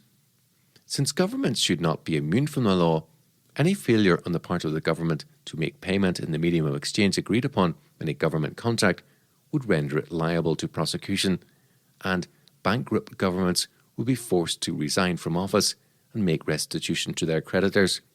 Governments should not be treated as limited liability corporations. Section 3. Abolition of government-imposed restrictions on the use of precious metals as currency. As we have seen, gold, because it excels above all other metals in the qualities necessary for a medium of exchange to function effectively, became the de facto monetary standard historically throughout the world. What is said here is equally applicable to all other forms of money, for example, silver and bronze, but Since gold is the historically accepted form of specie used as a monetary standard throughout the world, the principles involved will be discussed in relation to gold. In order for gold to function efficiently as a medium of exchange, it must be allowed to function without political obstructions being placed upon its use as such. If the abolition of legal tender laws is to be effective, therefore, by allowing individuals to write legally binding contracts and generally trade in the medium of exchange of their choice, all regulations and laws penalising or obstructing the use of hard money must be removed. There have been two methods used to control the use of gold as a medium of exchange by our governments in recent times. A. Laws making the use of gold as money illegal, and B. The imposition of sales tax and capital gains tax on gold. The former simply makes all trade using gold as a medium of exchange a criminal act. This is a rather draconian measure, and those governments wishing to present themselves as more enlightened and enamoured of a free market philosophy would, no doubt, choose the latter, which makes the use of gold as money much more expensive than government fiat currency. That is to say, it makes its use as a medium of exchange unprofitable, or at least less profitable than fiat currency, and therefore uneconomic. Obviously, just as we should not expect to pay sales tax when exchanging token Cupro nickel coins for notes at the bank, neither should we have to pay it when exchanging fiat currency for gold. Yet, this was precisely what happened prior to January 2000 if one used gold as a medium of exchange, since both gold bullion and coin were subject to VAT. And, with the exception of British-denominated coin, the sale of gold is still subject to capital gains tax. Both these means of controlling the use of gold as money have been used by our governments since the Second World War. We shall now look at these blunt instruments of economic tyranny in more depth. A. Laws making the use of gold as money illegal. If the government is to control the economy for its own purposes, it must, of necessity, have a means of controlling the creation, volume, and value of the nation's currency. Without control of the nation's currency, the government power to control and manipulate the economy is severely handicapped. The freedom to trade, to use the medium of exchange of one's choice, to hold one's wealth in a form that the state has no control over, limits the power of state over society. Economic freedom is thus a great bulwark against tyranny. If the government is to have the power to pursue its own policies without being hindered and limited by the electorate, it must deprive people of their economic freedom and vest all power and authority over the money supply in itself and its agents. Taxation, no matter how heavy it may be, cannot accomplish this on its own, since it still leaves the taxpayer with a degree of economic freedom and thus with a real, if limited, sphere of economic life that the state is not able to control. Once the authorities have obtained control of the currency, however, by denying people the right to trade in the medium of exchange of their choice, it matters not how much toleration the government may show in times of peace or prosperity by permitting people to trade in various mediums other than government currency. The government still has the power of control should it deem there to be an emergency serious enough to warrant the exercise of its monopoly over the money supply. Privileges, even great privileges, can be granted by those who have the authority and power to rescind such privileges. No matter how much free rope is given to people under normal circumstances, the government can pull in the slack when it wishes to do so. This was the story of Britain's economic and political history in the 20th century. For example, in time of war, the state needs to build up and maintain a war machine that will be able to defeat the enemy. The cost of doing this is immense, especially in times of mass warfare such as the First and Second World War. The state must amass the resources needed for this from the nation, which, in theory, it represents. The simple and honest way of doing this is through taxation. However, it seems that governments have always been prone to supplement taxation with deficit financing, that is, borrowing. It was in order to facilitate such deficit financing on the part of the government that the Bank of England was created, and for which it has existed to this very day. When faced with the necessity of pursuing hard fiscal policies, however, government lays itself open to the disapprobation and censure of the electorate. In order to obtain its ends without the risk of unpopular resentment or of losing office at the next general election, or possibly even revolt, governments resort to the use of less obvious and open methods, though much more damaging to the economy, of monetary policy, that is, manipulation of the money supply. But how can government do this effectively and efficiently, especially in times of high government expenditure such as our own, if people are able to redeem their currency in gold and therefore able to maintain their economic independence of the state? Such independence, that is, economic freedom, necessarily limits the power of government. Suppose, then, that the government needs revenues to finance a war, for example, or the creation of a state welfare agency, but fears it will not be able to attain it through taxation without making itself unacceptable to the electorate, and therefore without running the risk of losing office at the next general election. It cannot inflate the money supply by issuing fiduciary media and allow redemption in gold without facing a massive run on its services. And if it does not offer redemption, people will not accept its notes. Thus, redemption in gold must be suspended. Indeed, as we shall see, all buying and selling of gold, or even the holding of wealth in the form of gold or foreign currency that can be redeemed in gold, must be made illegal, and individuals required to surrender their stocks of gold coin and bullion to the government coffers. The government is then able to inflate the money supply and monopolize the currency, and the population must accept payments in the form of devalued fiat notes issued by the central bank. By suspending the use of gold as money and replacing it with fiat paper money, the government is able to expropriate the nation's wealth without running the risk of creating the same kind of hostile reaction that direct fiscal policy would most likely create, particularly among the wealth-producing and property-holding classes, who usually have to bear the heaviest tax burdens of any taxable group. British society traditionally had a strong ethic of individual liberty informed by Christian values and a Christian view of responsible citizenship. In such a milieu, one might expect dishonesty on the part of government in the management of the nation's monetary system to provoke a public outcry.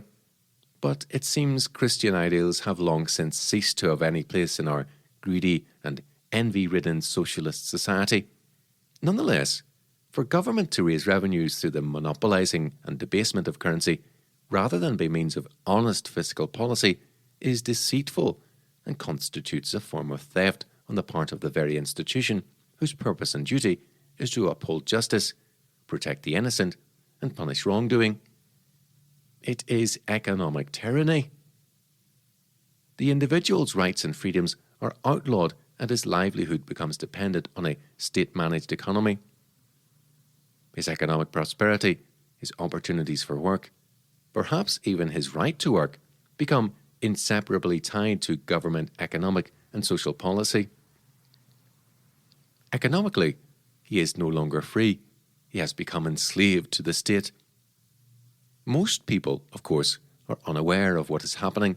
They are promised security and prosperity by an all-powerful state, and they begin to see freedom as a mean thing alongside this.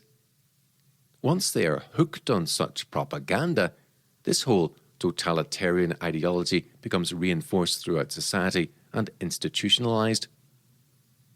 The result is that government power and control over people's lives is enhanced and reaches levels not previously countenanced or perhaps even thought possible. The population, by and large, since it is unaware of the danger that such absolute power brings, is apathetic about what is happening and fails to recognize the need for reform of government.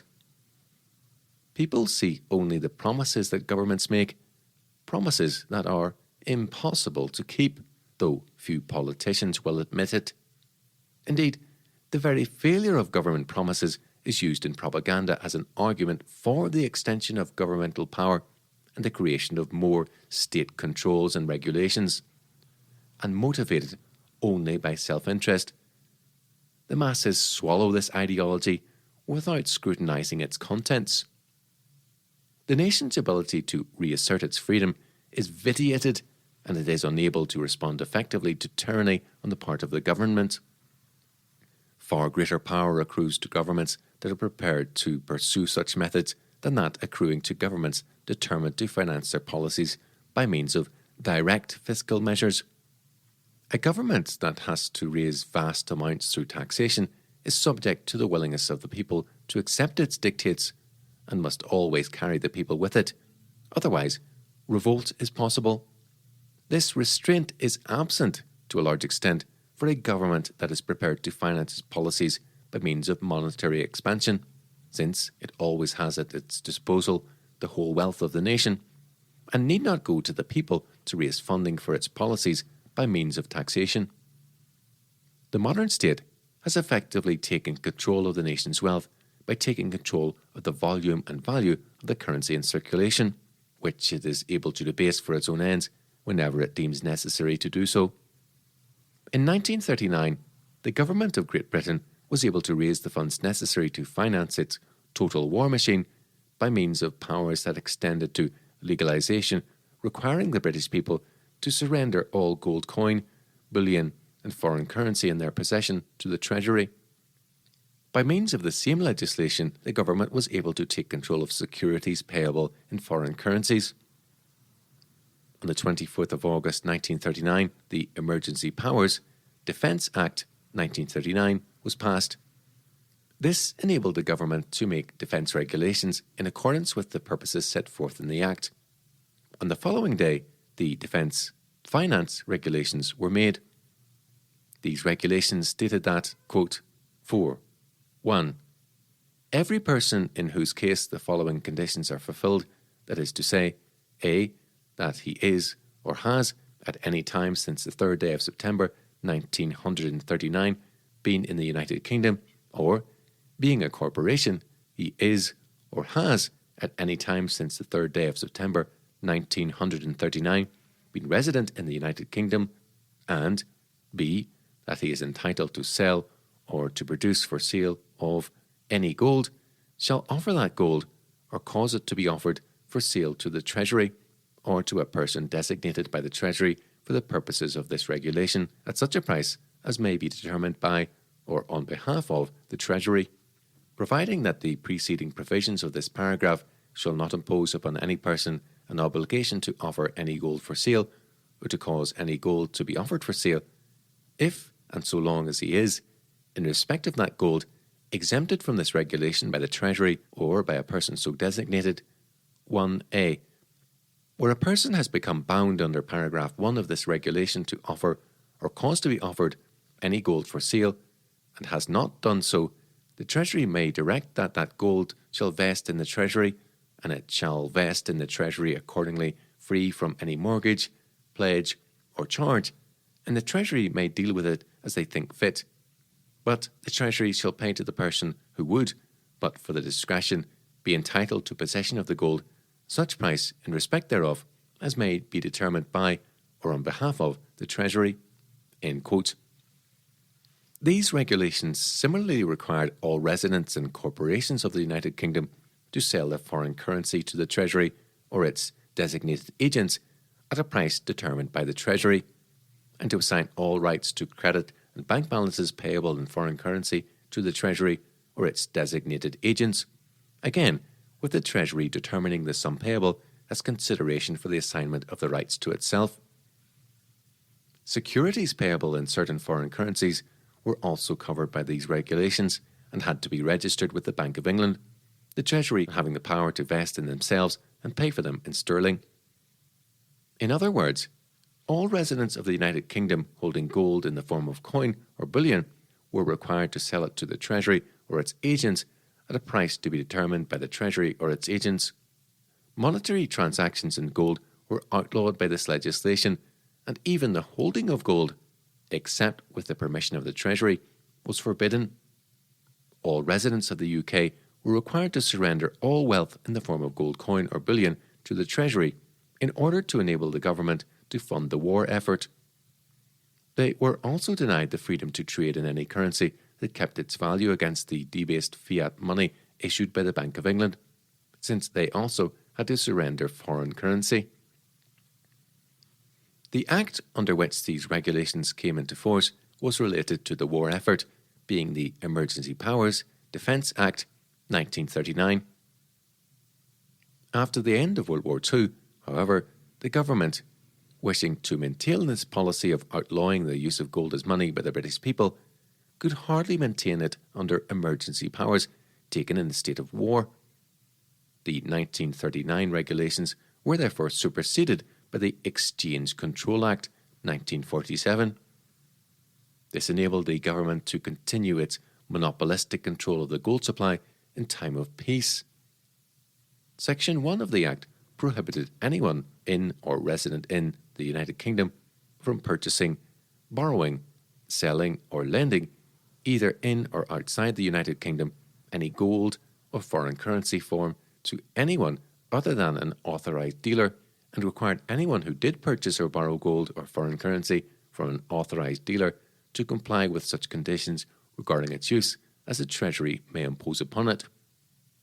Section 2(1) immediately then required everyone in or resident in the United Kingdom holding gold and who was not an authorised dealer to sell his gold or foreign currency to an authorised dealer, unless he had obtained consent to retain it from the Treasury. As in the 1939 regulations, the 1947 Act also covered securities. Certain exemptions from the general provisions of the Act were allowed. For example, under the Defence Finance Regulations 1939, genuine collector's pieces were not required to be surrendered under the 1947 legislation. Specifically, under the Exchange Control Collector's Pieces Exemption Order 1947, which came into force on the same day as the Exchange Control Act 1947, collectors were permitted to hold and deal in gold coin minted in or before 1816, and any gold coin minted later than that, provided its numismatic value was greater than that of its gold content, were it to be offered for sale to an authorised dealer. Other exemptions were granted where the holder had, quote, obtained the consent of the Treasury to his retention and use of any gold or specified currency, and is stated in an application for the consent that he requires it for a particular purpose, end quote. But when that purpose lapsed, the gold had to be surrendered. Furthermore, the Act states that, quote, where a person has become bound under this section to offer or cause to be offered any gold or specified currency for sale to an authorised dealer, he shall not be deemed to comply with that obligation by any offer made or caused to be made by him, if the offer is an offer to sell at a price exceeding that authorised by the Treasury, or without payment of any usual and proper charges of the authorised dealer, or otherwise on any unusual terms. In other words, not only was he required to surrender his gold unless it was held with the permission of the Treasury and for a specifically nominated purpose agreed with the Treasury, he had to sell it at a price determined by the Treasury, even if he could sell it for more than the Treasury price. The purpose of the Act was to prohibit the use of gold as money or trading in gold as a means of livelihood by the people of Great Britain. The government reserved to itself alone the right to use gold as money. By denying people the right to trade in hard money and foreign currency and forcing its own fiat standard upon the economy, the government greatly enhanced its power and influence over society. It had, through its monopoly of an inflationary mechanism for creating money, a means of plundering the wealth of the nation to fund its own policies and the extension of its authority over the lives of British people. F.C. Howard commented on this act, quote, almost every substantive subsection in the Act contained words such as, quote, except with the permission of the Treasury, end quote. This permission may be given generally by the Treasury or by notices to banks, brokers, registrars, and others which are published generally or issued to such persons from time to time, or by the approval of forms by answer to a special application made in a particular case. In addition, in cases where a particular section applies, it may be unnecessary to seek permission in consequence of an order made under Section 31, post, exempting certain persons or transactions altogether from the effects of a particular section. When considered in the light of these limitations, although the Act appears to prohibit the most everyday and inoffensive transactions by persons all over the world, it will be found generally that the control is not greatly altered from that which prevailed under defence, finance, regulations, and in some respect it is rather lighter." End quote.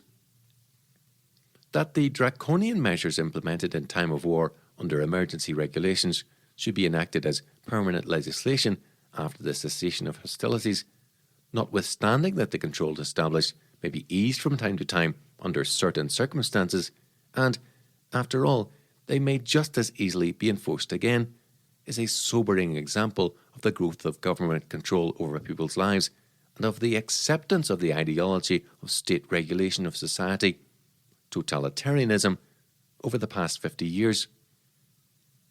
The purpose of the Act was clearly to ensure that the authorities had control over the wealth and resources of the nation, and that no transfer of such to parties outside the United Kingdom or outside the jurisdiction of the government of the United Kingdom took place without their prior approval and permission.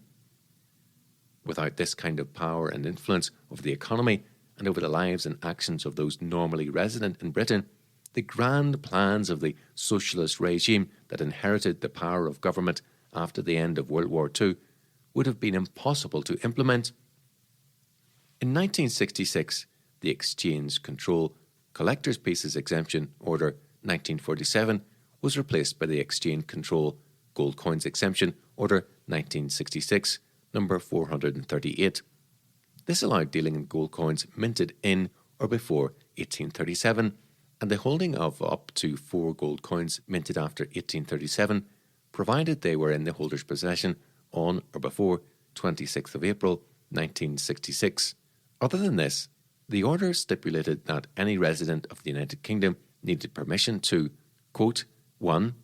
Hold any gold coin minted after 1837, and 2.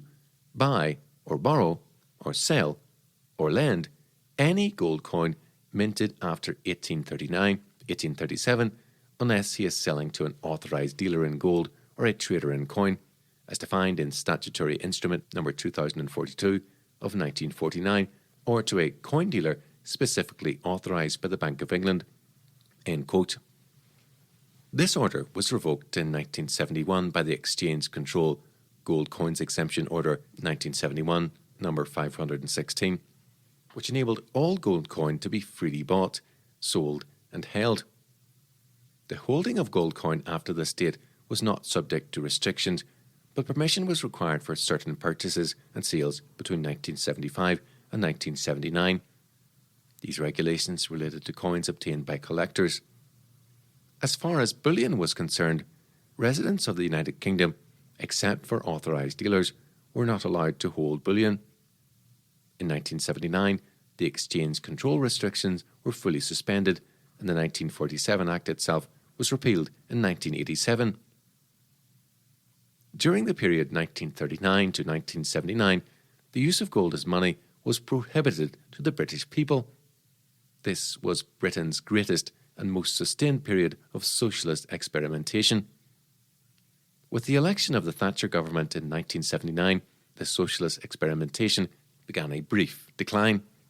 During the 1980s, some significant changes were implemented that took the nation away from socialist regulation of the economy and moved it towards a more productive free market system.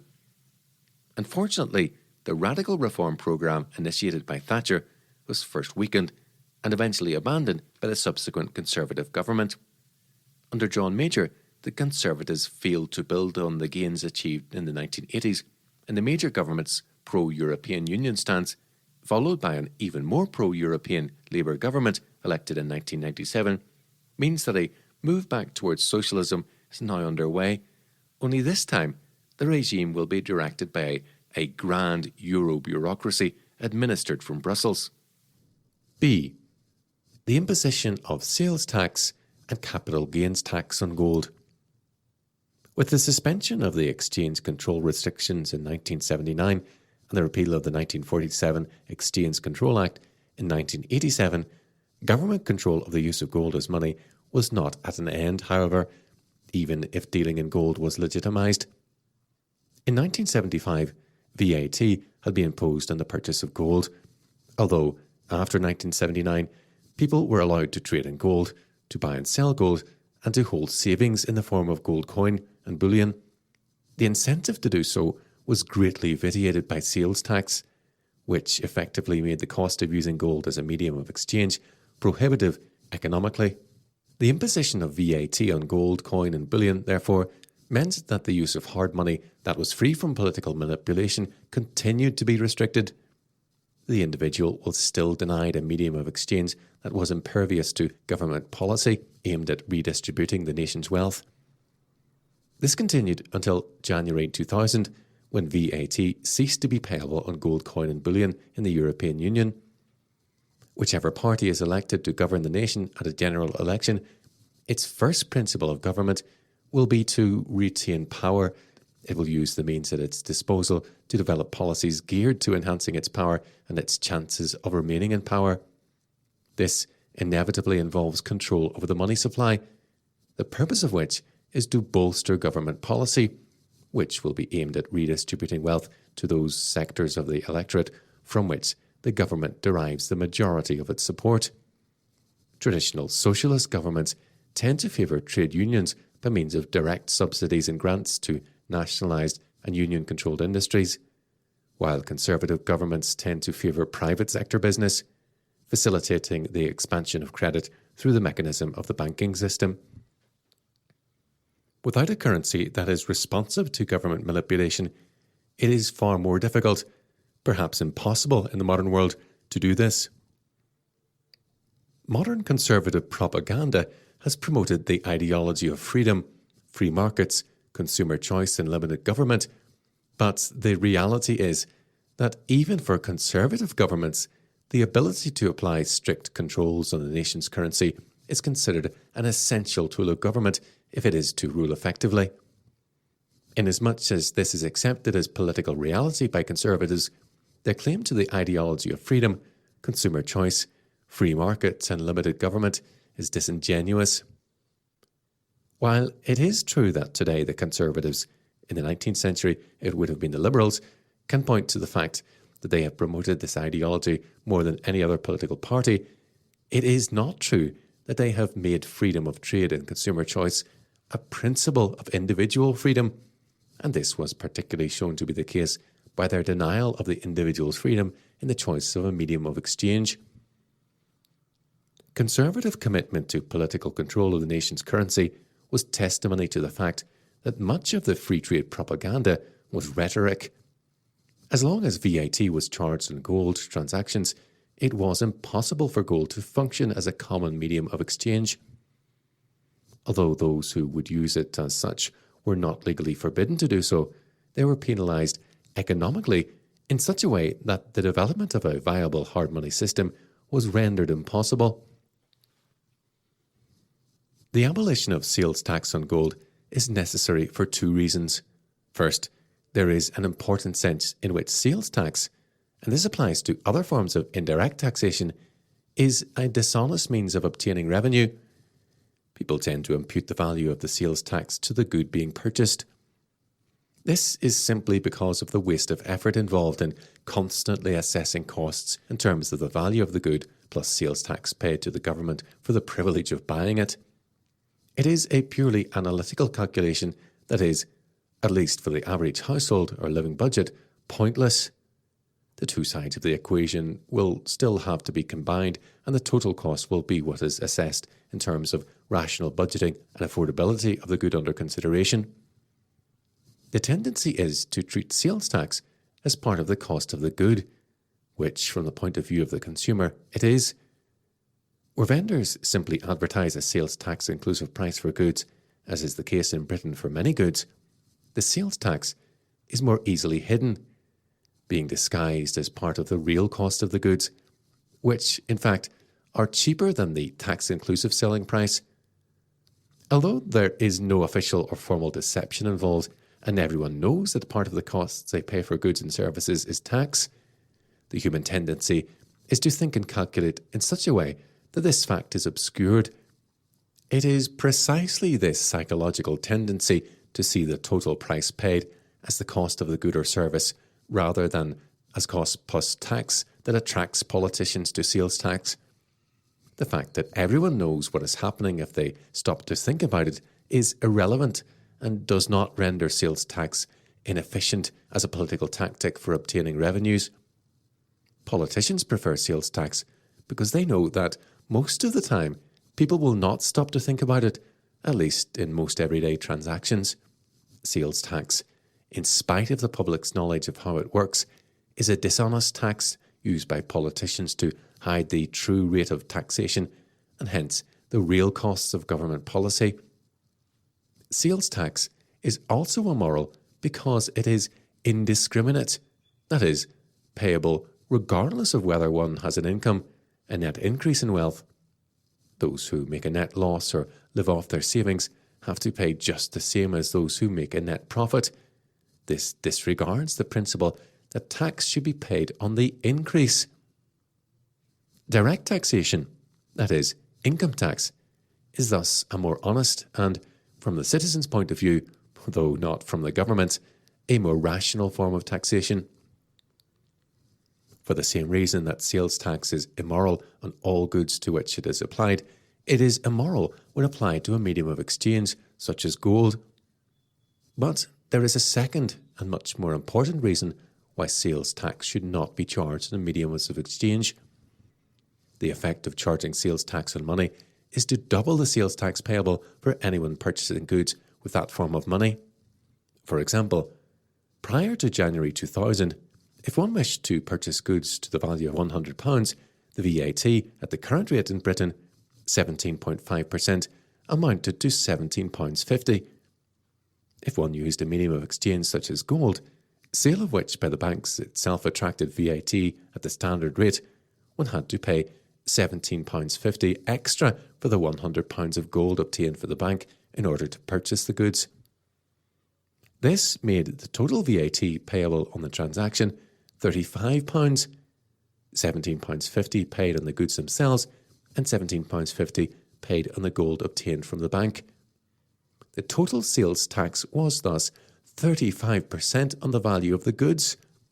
Obviously, under such conditions of taxation, the use of gold as a medium of exchange is made impossible for economic reasons.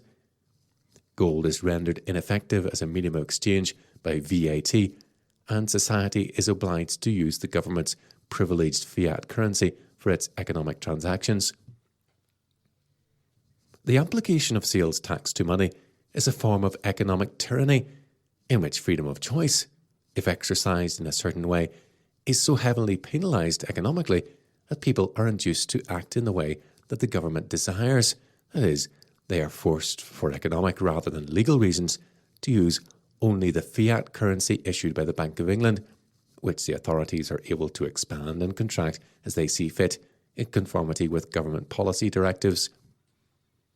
The Bank of England is simply an instrument of government control over the economy, with a monopoly over the issue of currency that the private sector is not able to break.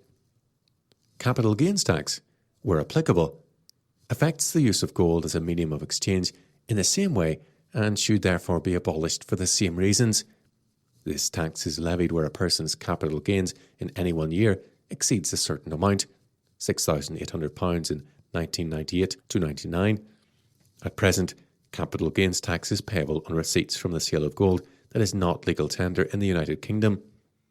Of course, this tax is based on the measurement of a person's capital gains in terms of a depreciating fiat currency, and thus it is a higher rate in real terms than the nominal rate. The very term capital gains is misleading here, since in an inflationary economy, a purely nominal gain may be made on the sale of gold, that is, again calculated in terms of a depreciating currency, when, in fact, there has been no real gain from its sale, that is to say, no increase in purchasing power. It is simply the exchange of one form of money into another. Historically, gold tends to keep its value over the long term, though it fluctuates considerably in the short term. One can buy today with an ounce of gold roughly what one could buy with an ounce of gold 200 years ago. But the fiat paper Bank of England note is devaluing all the time. This means that though gold retains its purchasing power over the long term, that purchasing power is represented by increasing quantities of Bank of England notes, political fiat money. Any gain from the sale of gold, therefore, may be quite fictitious. Yet, government receives capital gains tax from the sale of gold. Such a tax, however, may not be a tax on a person's capital gain at all, but simply a tax on wealth itself, that is, a tax on savings in the form of gold. Capital gains tax on gold is therefore effectively another form of sales tax and subject to the criticisms set forth above. One of the aims of government committed to establishing a just economic order would be the removal of all forms of indirect taxation, such as sales tax, since government should raise its revenues in an honest way by means of direct taxation, which is easily accessible from the taxpayer's point of view, and which clearly indicates the real costs of government. Only through direct taxes is the taxpayer easily able to determine what the government is costing him. Direct taxation is therefore the only honest means of raising government revenue. All other means of obtaining revenue from the state, such as monetization of debt, inflation, and repayment of debt with debased currency, sales tax, etc., are ways of disguising the real level of taxation and therefore the real costs of government. If we are to create a free and just society, we must move towards a free economic order based on Christian principles of economic behaviour as an essential element of such a society. Nevertheless, reform of the economy must proceed in a piecemeal fashion, and for the reasons stated above, the removal of sales tax from gold and all other forms of money is a necessary first step in tax reform. This process of reform must lead to the removal of all forms of sales tax on all goods. If, however, we are to create an economic order that is free from a fiat currency that the government is able to control for its own advantage, the existence of a hard money system of payments that is free from political manipulation is a necessary first step. It is important that sales tax should be abolished on gold and all other mediums of exchange in the early stages of reform, since restoration of justice in monetary affairs is essential for building a sound economic order, and thus for building a sound economic future. That VAT is no longer payable on gold coin and bullion in the European Union is a welcome step forward, but it is not enough in itself. It does not signal that the monetary authorities wish to reform the monetary system on the lines set out above. Legal tender laws remain, and the euro is an attempt to create a European-wide political supercurrency. Neither does it mean that, for the moment at least, we are free to use gold coin as money without being economically penalised completely, since capital gains tax is still payable on the sale of non-British denominated gold coin and bullion. Acceptance of the principle that mediums of exchange should not be subject to sales tax, along with abolition of legal tender laws, is essential for the creation of a sound monetary system that is free from political manipulation. Since there would be no penalty involved in using gold as a medium of exchange, under such a monetary system, contracts could be written stipulating payment in gold denominations and payment made in accordance with such contracts in coin or gold instruments. This would help to force banks to observe strict liquidity practices in relation to any new issues of banknotes, since those holding their notes would be entitled to full redemption. From the economic point of view, it would also ameliorate the whole banking system before a strict legal requirement of 100% reserves for banks was enacted. By approaching reform of the economy in this piecemeal fashion, the economy can be prepared for change gradually by the earlier, less radical reforms, abolition of legal tender laws and abolition of sales tax on gold, before the more radical measures relating to banking reform to be discussed below are implemented. By the time a legal requirement for 100% bank reserves is enforced, the banks should already have largely adjusted their practices in line with the reality of an economy where people are free to arrange legally binding contracts for payment in hard money, such as gold or gold instruments. The constant reference to gold here should not be misunderstood. It is not being argued that gold should be legal tender, except where contracts stipulate gold and those contracts are legal, in which case gold does not become legal tender in the accepted sense, but simply part of a legally binding contractual obligation. There may be other forms of money, such as silver. The likelihood, however, is that cheques and banknotes and other means of transferring money would be linked to gold, which would most likely function as a de facto standard once political money had lost its monopoly powers and legal tender status. In effect, there would be no legal tender, simply binding contracts and accepted money instruments that are fully redeemable in the denomination specified. Section 4. Reform of the banking system.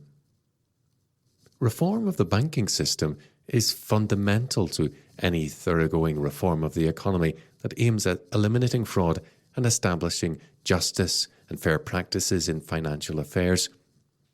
The banking system is at the heart of the British economic system, and the Bank of England is at the heart of the banking system.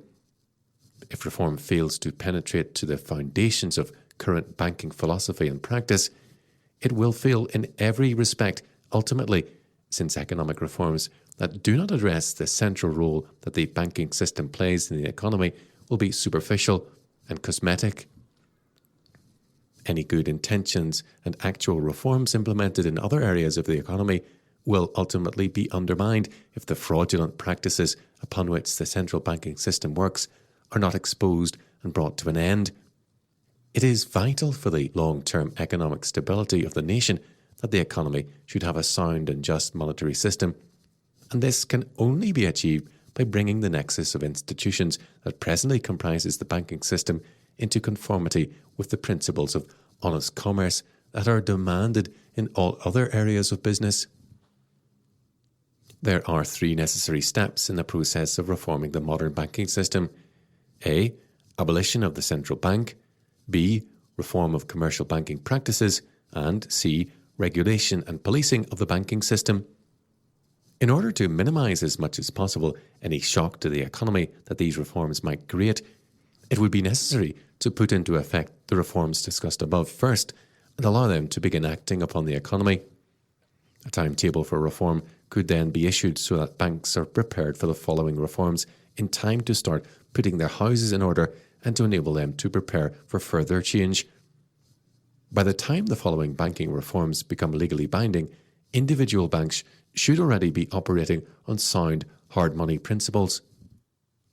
A. Abolition of the central bank. Although the Bank of England performs many complex functions in the economy, its basic rationale is to fund government debt and control the monetary system upon which the British economy works in accordance with government policy. It does this by monetising government debt and regulating the money supply through its function as banker to the commercial banks. The development of the Bank of England as a privileged institution with a special relationship with the government, on whose behalf it performs services and functions that guarantee that the government will never become bankrupt, and its eventual nationalisation in 1946, has resulted in the institutionalisation of the fractional reserve banking system in such a way that the British economy is now held captive by inherently unstable banking practices based on the creation and manipulation of political fiat money. Consequently, as has become only too painfully obvious over recent decades, the economy is precariously balanced on the edge of an economic precipice, and the slightest blow to its fragile foundations can cause severe problems and panics. As this banking system has developed and become more deeply entrenched in the nation's economic and financial institutions, the business cycle, which is erroneously named and should perhaps be called the banking cycle, has become more obtrusive and detrimental to the health of the whole economy, increasingly difficult to control, and its disastrous effects impossible to avoid or even limit by government policy. which usually only exacerbates the situation by applying a salve for the economy's ills, more of the poison that originally caused the malady. Further tinkering with the system benefits no one in the long term and can only benefit certain privileged groups at the expense of the rest of society in the short term. If the economy is to be delivered from these problems, it is necessary to reform the whole system and place the economy on a sound monetary foundation. Tinkering with the symptoms will achieve nothing. The problem must be dealt with at the root cause. In order to achieve this, it will be necessary to abolish the central bank as a first step to reform of the whole banking system. The main functions of the Bank of England can be stated briefly. 1. The bank has traditionally funded the government deficit, that is, the shortfall between total revenues and government expenditure. As we have already seen, this was done by floating government debt on the capital and money markets as government stock, securities and treasury bills. As was explained in Chapter 4, the function of the bank as manager of the government's debt has been transferred to the Treasury's Debt Management Office. Reform of the way government debt is managed will therefore need to take in the DMO as well as the Bank of England. Over and above this, the bank acts generally as banker to the government. 2. It issues banknotes and generally manages the nation's monetary system in accordance with government policy. 3. The Bank of England acts as banker to the commercial banks. 4. It controls the gold and foreign currency reserves. 5. It also controls foreign exchange rates and domestic interest rates. Although these aspects of the bank's work have been separated out for analytical purposes, in practice they comprise one complex system that controls the whole economy. The Bank of England and DMO together act as the anchor to the whole economic system. As we have already seen, reform of the economy according to just principles of economic activity as taught in the Bible requires at least the following changes to the system. 1. Government should raise revenue by means of direct taxation so that it can be easily seen how much the government is costing and so that governments cannot make policies based on promises they are unable to fund honestly. 2. Withdrawal of government from interfering in the economy generally, and hence 3. The abandonment of government wealth redistribution programs. 4. Abolition of government control of the money supply. And 5. Just principles of banking, and therefore proscription of fractional reserve banking practices. Once these reforms are put into effect, the rationale for a central bank that acts as a special agent for the government in controlling the economy generally and the money supply in particular, as well as the rationale for a central bank to act as banker to the commercial banks and to the government, disappears entirely.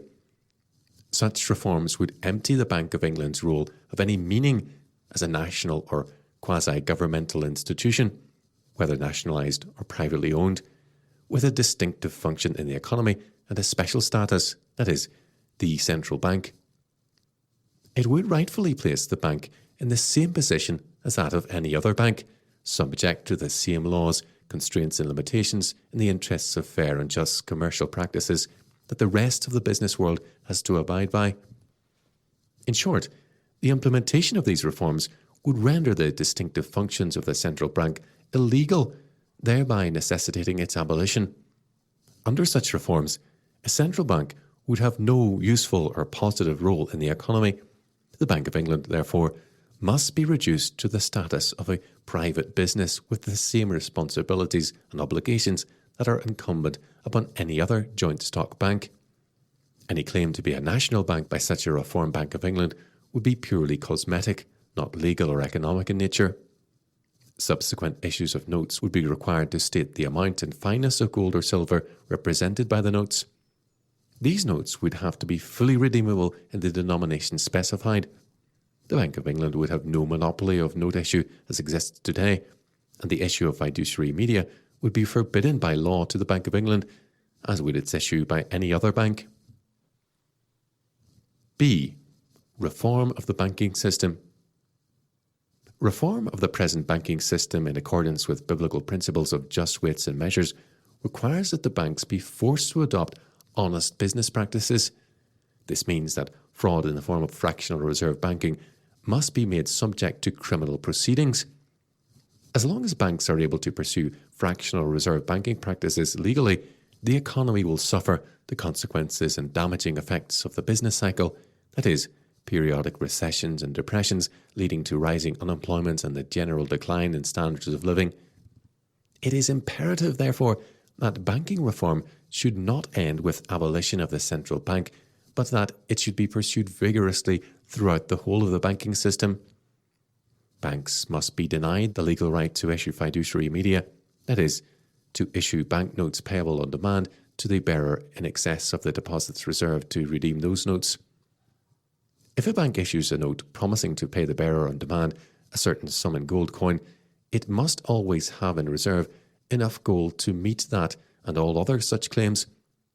The same holds for any other form of claim for which the bank is liable, for example, checks. All forms of banking fraud must be proscribed. These reforms must be embodied in statute law.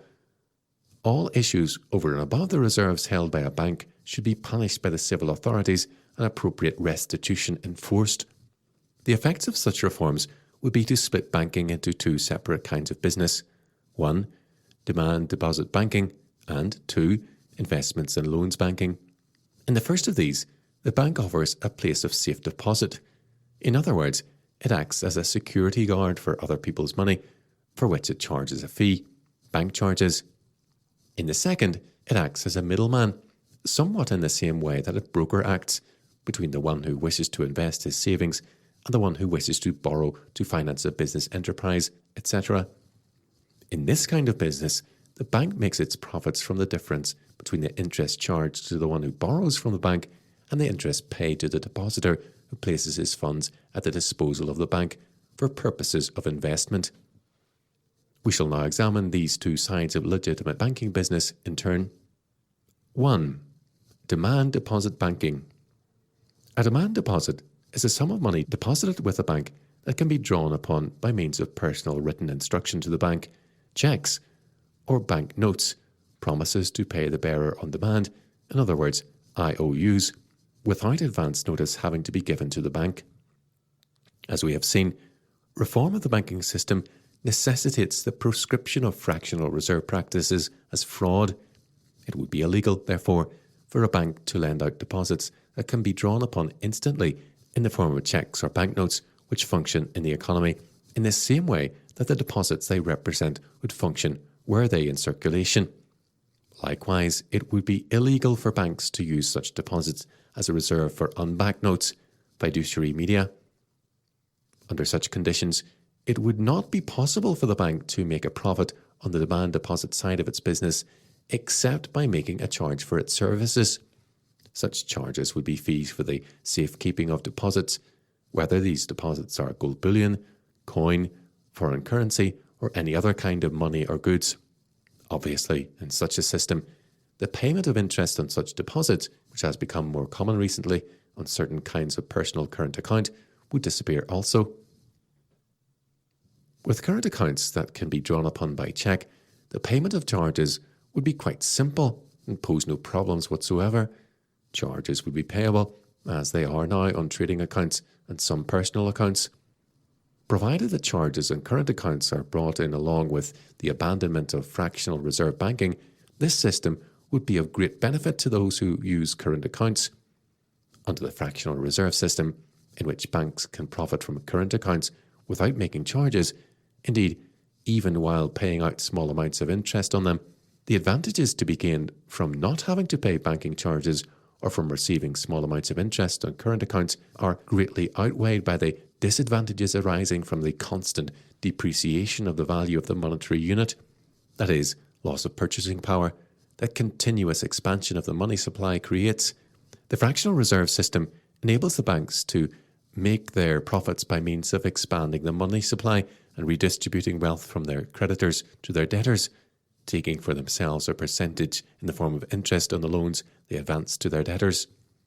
Under a reform banking system in which this is forbidden, the deposit side of banking becomes a safe deposit service, which is arguably the antithesis of current banking practices. The depositor's interests are served far better with this kind of deposit, since the value of his deposit is maintained. Under such conditions, The total purchasing power of a sum of money kept in a demand deposit account over a given period of time, even allowing for deductions in the form of bank charges, would be greater than that of the same deposit plus interest kept in an interest-bearing account over the same period under the present fractional reserve system. Since the fractional reserve system is inherently inflationary and leads to the constant devaluation of currency. The use of banknotes under this reformed banking system, however, would pose certain problems. A banknote is essentially a receipt for a deposit made with a bank, entitling the holder to the sum deposited on demand. Economically, there is no difference between a banknote and a cheque. The deposits represented by the banknotes would have to be stored and always available should holders of the banknotes wish to redeem them. Only under such conditions would a bank issuing notes be solvent and therefore able to meet its liabilities in the event of a run on the bank. However, since a banknote is an entitlement to a deposit, the banker, if he is to profit from issuing banknotes that are fully backed by reserves, must charge for the service of storing the deposits they represent. Those initially making deposits for which they receive banknotes to the value of the amount deposited would have to make a payment for the storage service, just as those holding current accounts would pay charges. This system would probably mean that banknotes would become dated instruments with a limited period for redemption at their nominal value. If notes circulated beyond the date of redemption at face value, the bank would only redeem them at a discount that would take account of the storage service provided after the date of maturity. This discount would increase with time. Theoretically, if left long enough, the discount for storage charges would increase until it equaled the nominal value of the note, and the bank would be entitled to take the whole deposit in payment for the storage service it has provided, at which point the note would become worthless as a claim on the deposit it originally represented. Although it is probable that such banknotes would exist, it is unlikely that they would have the same role in the economy that banknotes currently have. Banknotes might well disappear as a means of payment in everyday monetary transactions. This may seem somewhat odd, and some may find it hard to imagine not having the use of banknotes, but a little reflection will show that such a change in monetary practices would not be insurmountable, nor indeed difficult to accommodate. In the first place, it should be remembered that banknotes are not essential to rational economic activity, nor to the monetary requirements of the economy. As Ludwig von Mises observed, quote, "Banknotes are not indispensable. All the economic achievements of capitalism would have been accomplished if they had never existed. Besides, deposit currency can do all the things banknotes do." End quote. Second, any objection to such reforms based on arguments relating to the convenience of using banknotes is easily resolved. As Mises has argued, to the extent that banknotes are considered more convenient than coins, the public would be prepared and willing to pay a premium for their use, making the issue of banknotes in exchange for deposits a chargeable service as described above. Indeed, Mises states that, quote, "In the earlier days, banknotes issued by banks of unquestionable solvency stood at a slight premium as against metallic currency." End quote. He goes on to observe that, quote, "Travellers' end quote checks are rather popular because the bank issuing them charges a commission for their issuance." End quote. Moreover, any objection based on the convenience and ease of use of the banknotes, quote, "does not provide a justification for the policies urging the public to resort to the use of banknotes. Governments did not foster the use of banknotes in order to avoid inconvenience to ladies shopping. Their idea was to lower the rate of interest and to open a source of cheap credit to their treasuries. In their eyes, the increase in the quantity of fiduciary media was a means of promoting welfare." End quote. The disastrous effects of the provision of this fraudulent cheap credit to governments and the concomitant credit expansion policies of the banks is far more detrimental to the public than the inconvenience of not having the free use of banknotes.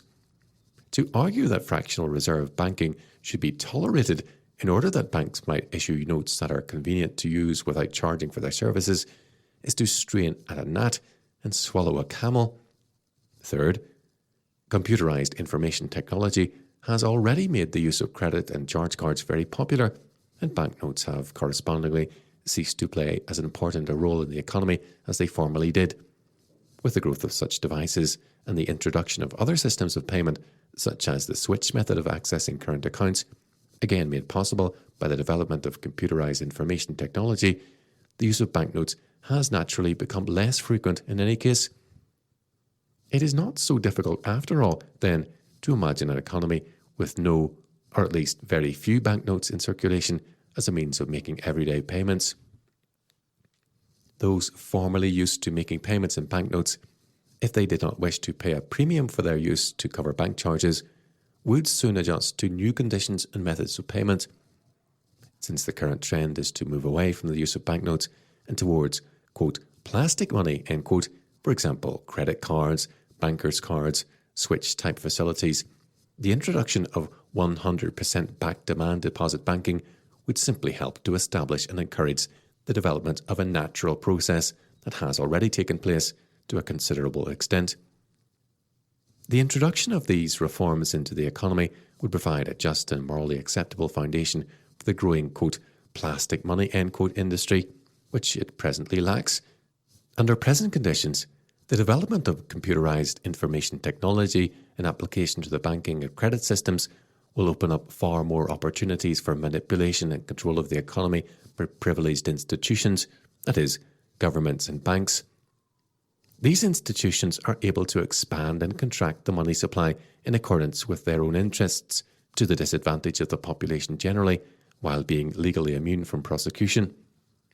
With the reform of banking practices in accordance with Christian principles of fair weights and measures, Leviticus 19:35-37, Deuteronomy 25:13-16, and the application of that principle to all economic transactions, the creation, deposit, and transfer of money would be brought under a strict legal code of justice, with no privileged status for banks and governments and opportunity for free entry into the banking business. That is to say, the banking system would be subject to the rule of law without respect of persons.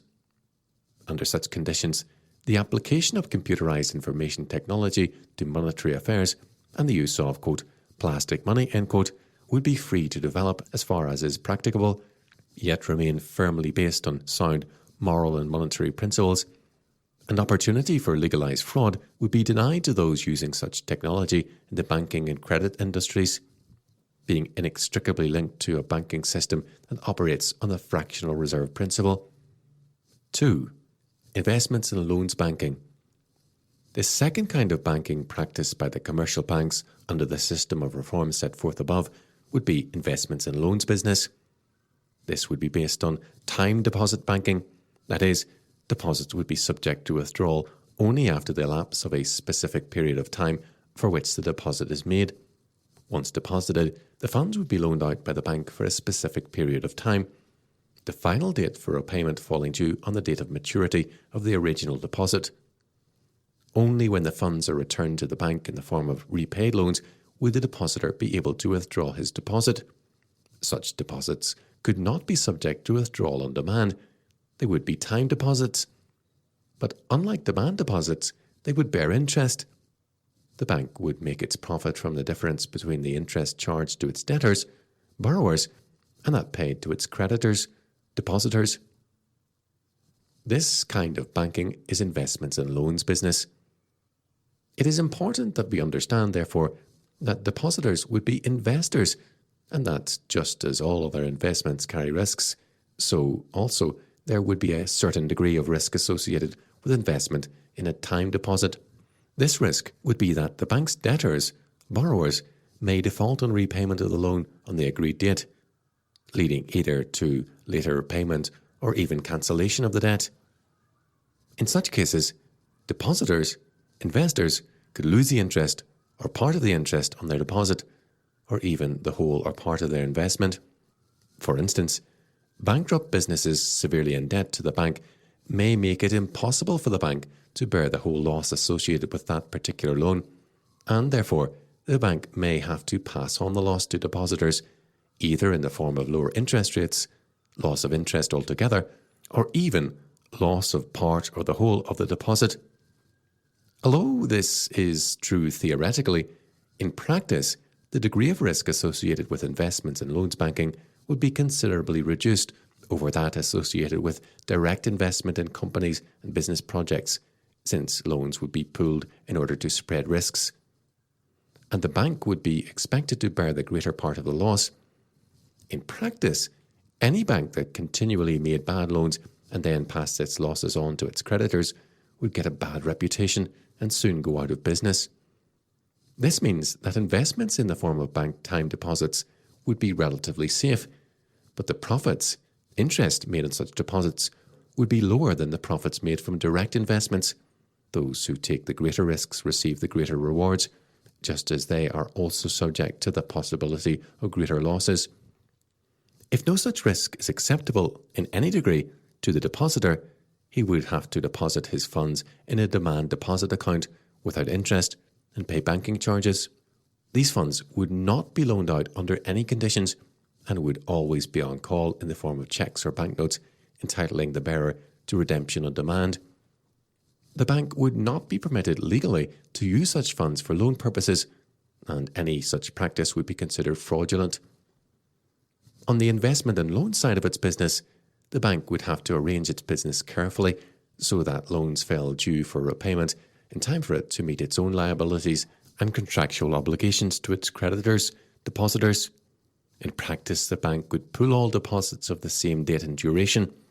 This would rationalise the bank's investments and loans business and also spread the risks of specific loans made by the bank over a greater number of investors, depositors.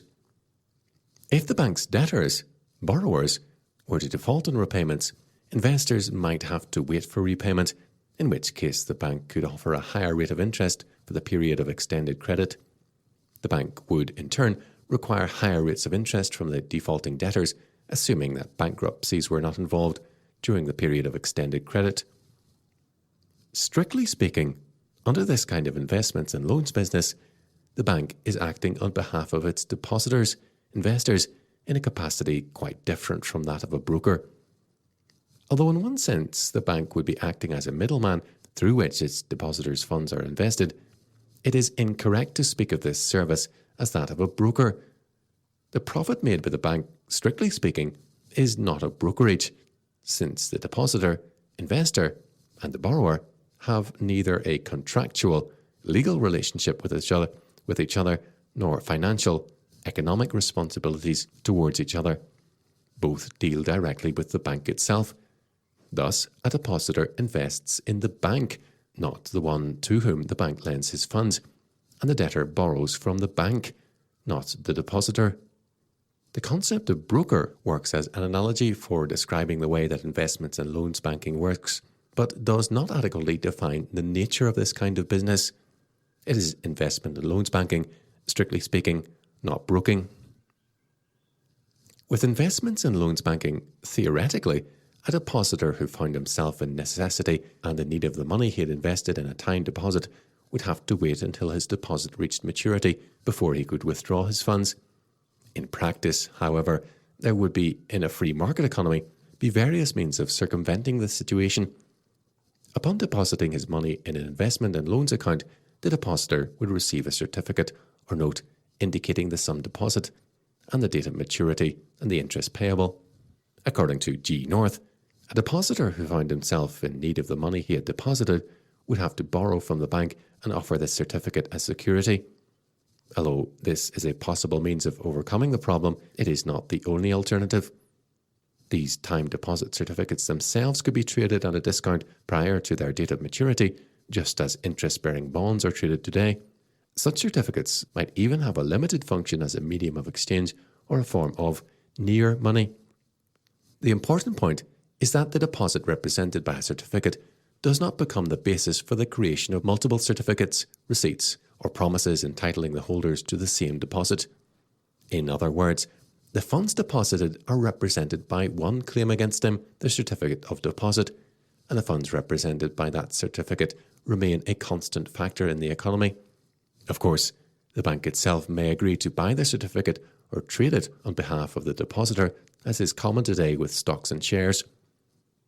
Banks may offer a whole range of other financial services to their customers, such as currency exchange, mortgages, financial advice, insurance, investment consultancy, etc., just as many do today. A bank would be particularly well suited to provide such services to its customers, but these are not essentially banking services, although they are closely allied to banking services. Banks might also, under a banking system organised on Christian principles, provide services for minting of coin or issue of its own denominations of coin. C. Regulation and policing of the banking system. In a banking system operating under the reforms outlined above, any reduction of a bank's reserves through the loaning out of funds accumulated in demand deposits or the issuing of multiple claims on the same deposit, fiduciary media, would be strictly illegal and punishable as fraud. The opportunity to practice such fraud would remain, however, and we must assume that in a fallen world there will be those who will exploit that opportunity. This brings us to the question of regulation and policing of banks and the punishment of banking fraud. As with public and limited companies of other kinds today, banks would be expected to keep strict records and accounts, have regular audits carried out, and make the results of these available for public inspection. Any irregularities involving banking fraud that are discovered would render the bank subject to prosecution. However, the criterion for prosecuting a bank under a 100% reserve law should not be failure to meet actual liabilities when called upon to do so, which would, for instance, be discovered by a run on the bank.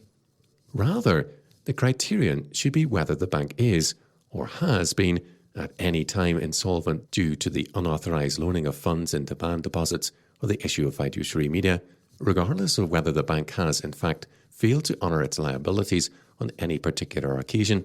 That a bank, having been through such a period of insolvency without being detected, is subsequently able to meet its liabilities and redeem all claims against it, should be no guarantee against prosecution for having reduced its reserves and issued fiduciary media during the period of insolvency, should this later come to light. The fact that the bank was eventually able to meet its liabilities does not alter the fact that a fraud has been committed, with the consequent unauthorised redistribution of wealth from the bank's creditors to its debtors and to its own shareholders. To establish as the criterion for prosecution the actual failure of the bank to redeem its liabilities when called upon to do so, rather than its having abandoned at any time the 100% reserve requirement established in law, would be essentially to prosecute the bank not for fraud, but for the failure to get away with fraud. It is for this reason, therefore, that the banks must keep meticulous records and accounts, hold regular audits, and make them available for public inspection. Failure to do this would automatically cast suspicion on the bank in question. This point is important since, amongst the proponents of free banking, there are those who would not require 100% reserves by law and would leave regulation of the banking system entirely to the free market. That is to say, to the bank's ability to manage their affairs so that they can meet their liabilities when required to do so by their creditors. Under such a system, banks would be free to pursue fractional reserve practices, provided they did not become so insolvent that they could not withstand a run on their reserves, and prosecution would follow only when a bank failed to honour its notes. It is argued that such a system would result in more responsible banking practices than exist currently under a central banking system, since individual banks, fearing for their reputation and wishing to avoid a run on their reserves, would exercise greater caution in the issue of fiduciary media. Regulation would be assured by the bank's desire to remain in business by avoiding the situation in which it could not meet its liabilities. Any bank that was even suspected of not being able to honour its notes would be considered untrustworthy by the public and hence would most likely go out of business. This is, of course, entirely true as far as it goes, but it does not get to the heart of the problem. It is essentially an argument for a system that aims at less fraud, not the elimination of fraud, at least as a legitimate practice.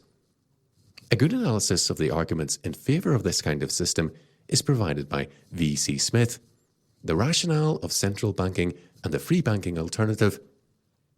As can be seen from the title of the book, the context of V.C. Smith's analysis is the relative merits of such a free banking system as against the demerits of a central banking system. The argument set forth for free banking is essentially a libertarian, pragmatic argument, not a moral argument. While there would be in a Christian theory of banking significant areas of agreement with V.C. Smith's arguments for free banking, and especially with her critique of the inefficiency of a central banking system, the amoral philosophy underpinning her analysis and the libertarian conclusions she draws about how banking should be practiced would be unacceptable. It is important to note that it is the very lack of a moral foundation for the free banking argument as V.C. Smith presents it, and indeed in the whole libertarian argument for free banking, that ultimately is the Achilles heel of a banking system as conceived by the free banking school. Granted, its merits make it far superior to a central banking system, but its demerit is still that it accepts as legitimate in principle and therefore would permit the fraudulent creation of money through fractional reserve banking practices, and hence the inflationary redistribution of wealth from a bank's creditors to its shareholders and debtors. Opposition to this practice in principle, and thus in all its possible manifestations, can only be mounted from a moral perspective, and it is the denial of the moral dimension that vitiates the libertarian argument and leads to its failure to prescribe, or even to provide, a rationale for prescribing, in principle rather than merely in excess, the creation of fiduciary media.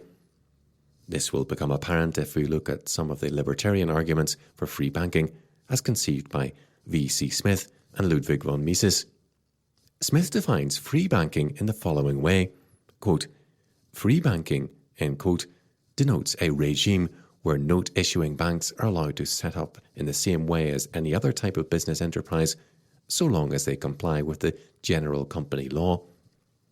The requirement for their establishment is not special conditions authorised from a government authority, but the ability to raise sufficient capital and public confidence to gain acceptance for their notes and ensure the profitability of the undertaking.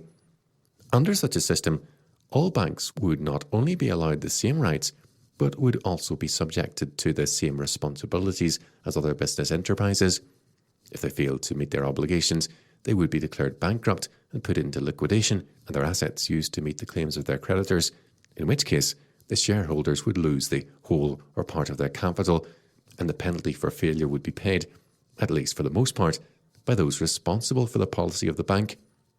Notes issued under this system would be, quote, "promises to pay," unquote, and such obligations must be met on demand in a generally accepted medium, which we will assume to be gold. No bank would have the right to call on the government or any other institution for special help in time of need. No bank would be able to give its notes forced currency by declaring them to be legal tender for all payments, and it is unlikely that the public would accept inconvertible notes of any such banking except at a discount varying with the prospect of their again becoming convertible. A general abandonment of the gold standard is inconceivable under these conditions, and with strict interpretation of the bankruptcy laws, any bank suspending payments would at once be put into the hands of a receiver, end quote. Free banking, as conceived here by V.C. Smith, leaves the door open to the creation of fiduciary media, that is, claims for money on demand, banknotes, issued in excess of the stock of specie reserved to meet those claims. Smith goes on to rehearse the arguments in favour of this kind of free banking system, a system in which fiduciary media is issued in moderation rather than in excess. Quote, "The free banking party laid particular stress on another check which they contended worked automatically through the reciprocal claims of the banks upon each other's reserves. Any bank will continually be receiving payments from customers, either in payment of loans or in the form of cash being paid in on deposit. In a system where all banks are competitors for business, one bank will not be prepared to pay out over its own counter the notes of rival banks, but will return them to their issuers through the clearing process. It is therefore to be supposed that if one bank expands out of step with the rest, the clearing balances will go against it and its rivals will draw out its gold reserves to the extent of its adverse balance. This mechanism would work at a much earlier stage than the external drain of gold and would cause the reserves to feel the effects of expansion almost immediately. It is unlikely that all banks will decide in concert to decrease their reserve ratios, and the bigger the conservative group which is not desirous of so doing, the stronger will be the check of these on the expansion of the other group.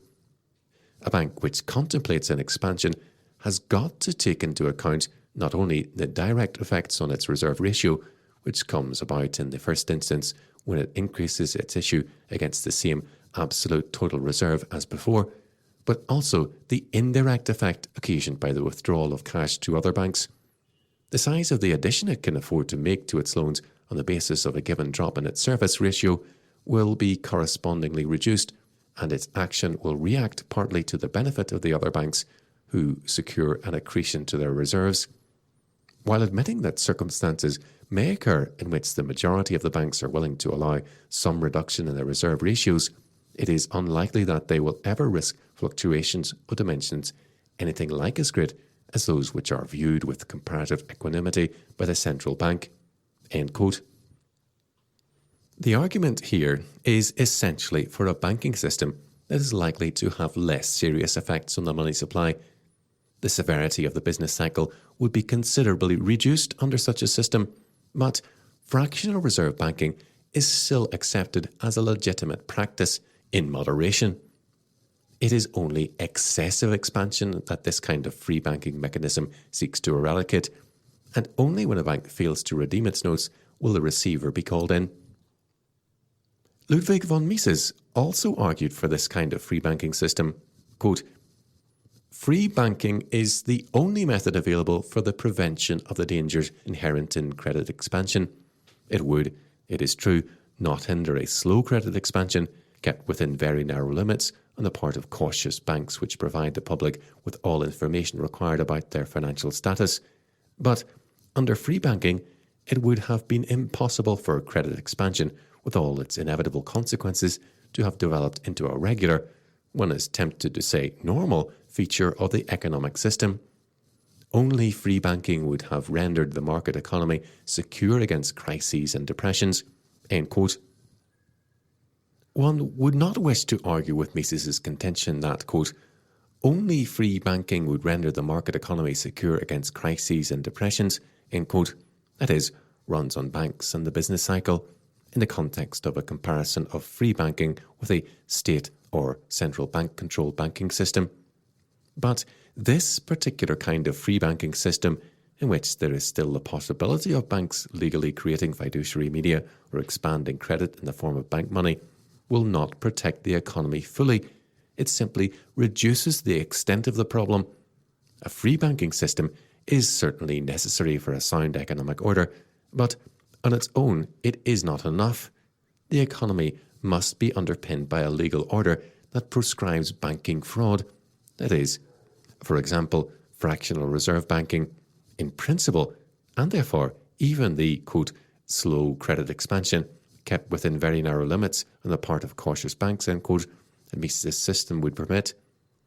Mises is led to accept this possibility of, quote, "slow credit expansion kept within very narrow limits on the part of cautious banks," end quote, because he opposes the legal requirement of 100% reserves.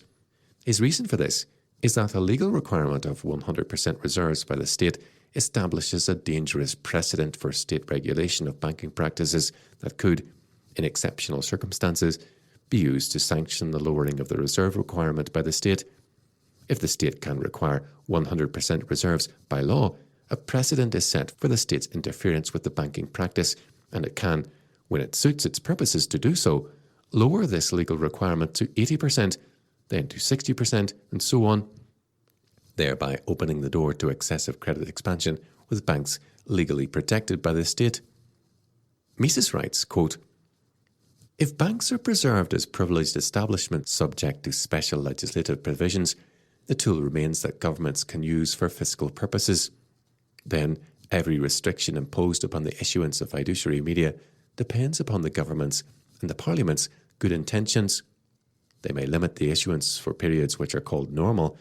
The restriction will be withdrawn whenever the government deems that an emergency justifies resorting to extraordinary measures."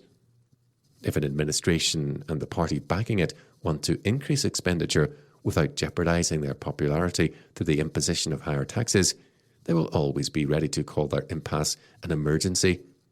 Recourse to the printing press and to the obsequiousness of bank managers willing to oblige the authorities regulating their conduct of affairs is the foremost means of governments eager to spend money for which the taxpayers are not ready to pay higher taxes."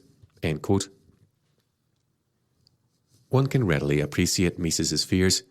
He has drawn attention to a danger inherent in attributing too much power to the state. However, it is here that the libertarian argument goes astray. There is a legitimate role for the state, and it is not to be established in terms of pragmatism, but in terms of morality. The state is a ministry of public justice. It is precisely to issues such as fraud that the state has respect.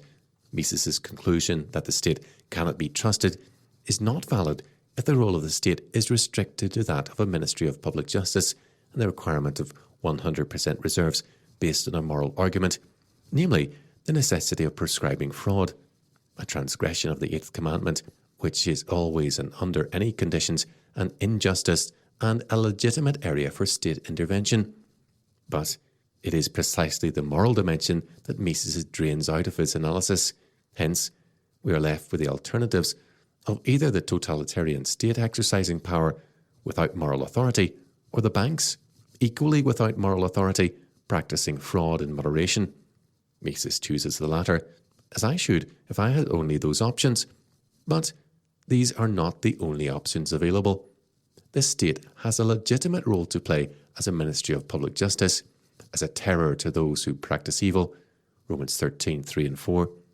Its rationale is the moral argument for bringing to justice and punishing those who commit evil, not a pragmatic argument based on considerations of what is the greatest good for the greatest number, which in this case, that is, free banking, as conceived by V.C. Smith and Mises, involves the justification of a little evil, moderate credit expansion, committed by a few, the banks. We must conclude, therefore, that a 100% reserve should be established as a legal requirement by the state, and that all known infringements should be punished by the courts. Once a bank has created demand claims over and above its reserves, that is, once it issues fiduciary media, it is insolvent, though the public may be unaware of this. Irrespective of whether the bank subsequently restores its reserve ratio to 100% and is able to meet its liabilities, the period of insolvency constitutes an inflationary fraud in which wealth is redistributed from the bank's creditors to its shareholders and debtors. Banks that are known to have pursued such inflationary policies, regardless of whether the fraud is discovered during the period of insolvency or afterwards, should be prosecuted and required to make restitution according to biblical principles of compensation. One further point should perhaps be discussed here briefly. Any successful prosecution of a bank for fraud under a 100% reserve law would probably have the effect of rendering the bank untrustworthy in the estimation of prudent investors. If the payment of compensation awarded by the courts does not lead to the bank being forced into liquidation, its prospects for continued business would be severely limited.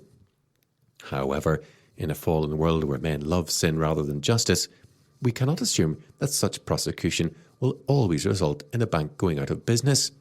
Certainly, severe, sustained, or multiple infringements of the law leading to prosecution and conviction would be likely to have a detrimental effect on the bank's reputation and ability to continue trading, even if restitution awarded to victims did not lead to closure. However, there are in any society those who cannot secure loans from reputable banks, perhaps because their businesses are considered unlikely to be successful, or because they themselves have had debts or insufficient security to offer. A bank whose reputation has been tarnished by a successful prosecution for banking fraud and is suffering the effects of distrust by prudent investors may be able to ameliorate its trading position by loaning money to such people at higher rates of interest and by offering higher rates of interest on time deposits. The problem envisioned here is not the uncertainty of the business taken on by the bank or the increased risk to depositors, but simply the fact that a convicted fraud is continuing to trade. The question may arise as to whether such convicted banking frauds should be allowed to continue in business and whether banks should be licensed in some way as a means of controlling the situation and protecting the unsuspecting public. Any call to license banks, however, should be resisted, provided appropriate restitution is made, and all obligations falling upon a bank as a result of a conviction for fraud or discharge, it should be allowed to continue in business if there is sufficient custom to make its continuance possible. There should be free entry into the banking trade, just as there should be into any other form of business. No burdens should be imposed on those entering banking other than those of honesty and fairness in the use of weights and measures, which are required in all commercial ventures. Entry into banking should be free from the necessity of obtaining state licenses, charters, and free from government regulation, except for the requirement of honesty and fair weights and measures, which would mean that 100% reserves should be maintained at all times. As in any other business, a bankrupt bank, once it has discharged its debts, may return to business. It is no more reasonable to impose the necessity of obtaining licenses and charters in banking than it is in greengrocery or any other form of business. Section 5. Free coinage and abolition of the Royal Mint.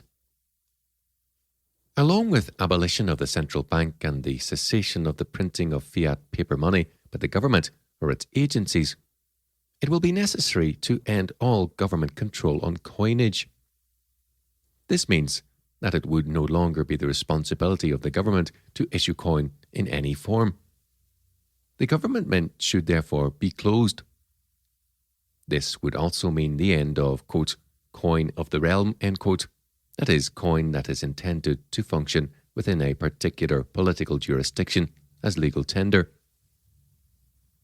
The minting of coin should be the right of all private individuals, companies and groups, but strictly forbidden to the government, whose sole function is the administration of public justice. The role of the government in respect to the minting of coin should be the policing of coinage, that is, to ensure that coin is of its stated weight and fineness, and that those guilty of debasing the coinage are brought to justice and punished accordingly. The history of government monopoly of coinage is a history of debasement and fraud. Whenever governments have assumed the authority to issue money in any form, debasement has usually followed. Government abuse of standards of fairness and justice in the issuance of money has been relentless throughout much of history. As soon as difficulties arise, governments attempt to resolve their problems by granting themselves special powers under which they can legally, though never morally, debase the currency and force people to use this debased currency by passing legal tender laws. As time has passed, our governments have ceased to maintain even the semblance of honesty and fairness in their monopoly of the money supply, and the idea that government should not be permitted to monopolize and manipulate the money supply is today considered at best quaint and naive. In 1920, the silver coinage in Britain was debased to contain only 50% silver. The last coins to be issued with a content of 92.5% silver were struck between 1911 and 1918 and 1919. In 1947, the silver coin was replaced totally by a token coin consisting of 75% copper and 25% nickel. Prior to 1914, gold coin was in circulation in the United Kingdom, and Bank of England notes were convertible into gold. The political tension caused by the assassination of Archduke Franz Ferdinand of Austria in June 1914 led to a run on the British pound, and the Bank of England reserves fell significantly. As a result, the Bank Charter Act of 1844, which limited the amount of fiduciary media that the Bank of England was permitted to issue, was suspended, and the Currency and Banknotes Act was passed, authorising the government to issue fiat currency in £1 and 10 shillings notes. A paper currency of 2.5 million £1 treasury notes, known as Bradburys, since they bore the signature of John Bradbury, Chief Clerk to the Treasury, was issued by the government. C.R. Josset comments, quote, Britain, as guarantor, immediately honoured her obligations once the Germans entered Belgian territory. This attempt to invade France by a surprise route culminated in Britain declaring war on Germany on the day after August bank holiday, Tuesday, 4th of August, 1914. For the remainder of that week, the banks and stock exchange remained closed. There was much foreboding on the possibility of runs in the banks when they opened on the following Monday, but the situation remained surprisingly calm, and after a few hours, it was seen that the fears were quite unfounded. The Currency and Banknotes Act proved a successful measure, although in theory, all these notes were convertible to gold. In theory only, because had everyone claimed their gold, there would not have been enough to go around. SCP. The patriotism of the people. Why talk about fraud when the victim is a patriot? SCP caused him to be accepted, even though the majority had not seen paper money before, as banks transferred gold to the Bank of England and accepted paper money in payment. Gold virtually disappeared from circulation. In Scotland and Ireland, likewise, the banks paid in notes only. Nevertheless, it was known that a large quantity of gold coins was still in the hands of the public, which, it was suspected, was hoarding them in the expectation that sovereigns would be of greater value than the currency notes. It was decided to make the melting down of coin an offence, and various shipping restrictions were imposed, making it unremunerative to send gold abroad. End quote. Thus, our money ceased to be a precious metal-based currency and became instead a paper, fiat and token coin currency. In 1925, Britain went into a gold bullion standard, which lasted until 1931. The difference between this and the old gold standard was simply that notes could be redeemed for bullion in bars of 400 ounces of fine gold, but gold coin did not circulate as a medium of exchange, as it had done before 1914. H. O. Meredith describes the situation. Quote, "It was not until 1925 that conditions permitted the restoration advocated. But in that year, the Gold Standard Act was passed, giving the country again a gold standard, but with noteworthy modifications upon that before 1914. Gold coins were not again to come into circulation. The actual currency was to remain entirely token, the sovereigns and half-sovereigns being replaced by the Treasury pound and 10-shilling notes. It was contemplated that later, as usually came to pass in 1928, the whole of the fiduciary media would be handed over to the Bank of England, which would issue new pound and 10-shilling notes. But there was a free market for gold, so that there could be no divergence in purchasing power between the paper and the gold it purported to represent. Under the Act, the metal could be taken to the Bank of England, where the gold was bought at a fixed price per ounce, slightly below its parity with the sovereign, and the Bank of England was bound to sell gold at a fixed price for legal tender money, that is to say, for banknotes. This price, £3 17 shillings, 10.5d per ounce of standard gold, was exactly that of the mint price of gold. There was parity between the pound and the 113 grains of fine gold that would have made a sovereign. But this gold was sold only in bars containing approximately 400 ounces of fine gold. The gold, therefore, could hardly come into circulation, and we could describe that situation as that of a gold bullion standard. In 1931, a severe run on the Bank of England led to the abandonment of the gold bullion standard. The Bank of England lost around 32 million in a few weeks. Parliament therefore passed a bill releasing the Bank of England from its obligation to sell gold. Had government pursued its proper function, that is, the administration of public justice, which in respect to currency means the duty to prosecute those who use unjust weights and measures or who debase the currency, our currency today would still consist of precious metal or notes fully redeemable in specie.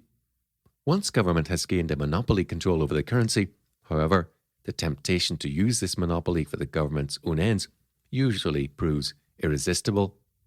It is vital for the development of a stable monetary system, therefore, that the minting of coin, as well as the issue of paper currency, be taken out of the hands of the state altogether, and the role of the state in monetary affairs limited to the administration of public justice. That is, the duty to ensure that fair weights and measures prevail in the minting of coin, and that fraud is punished. The law as it stands today with regards to the minting of coin does not permit private individuals or private mints to issue coin intended to function as money.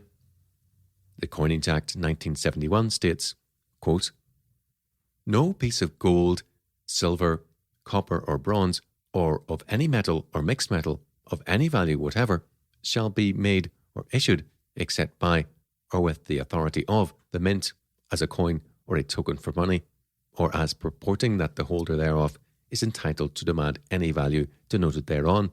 End quote.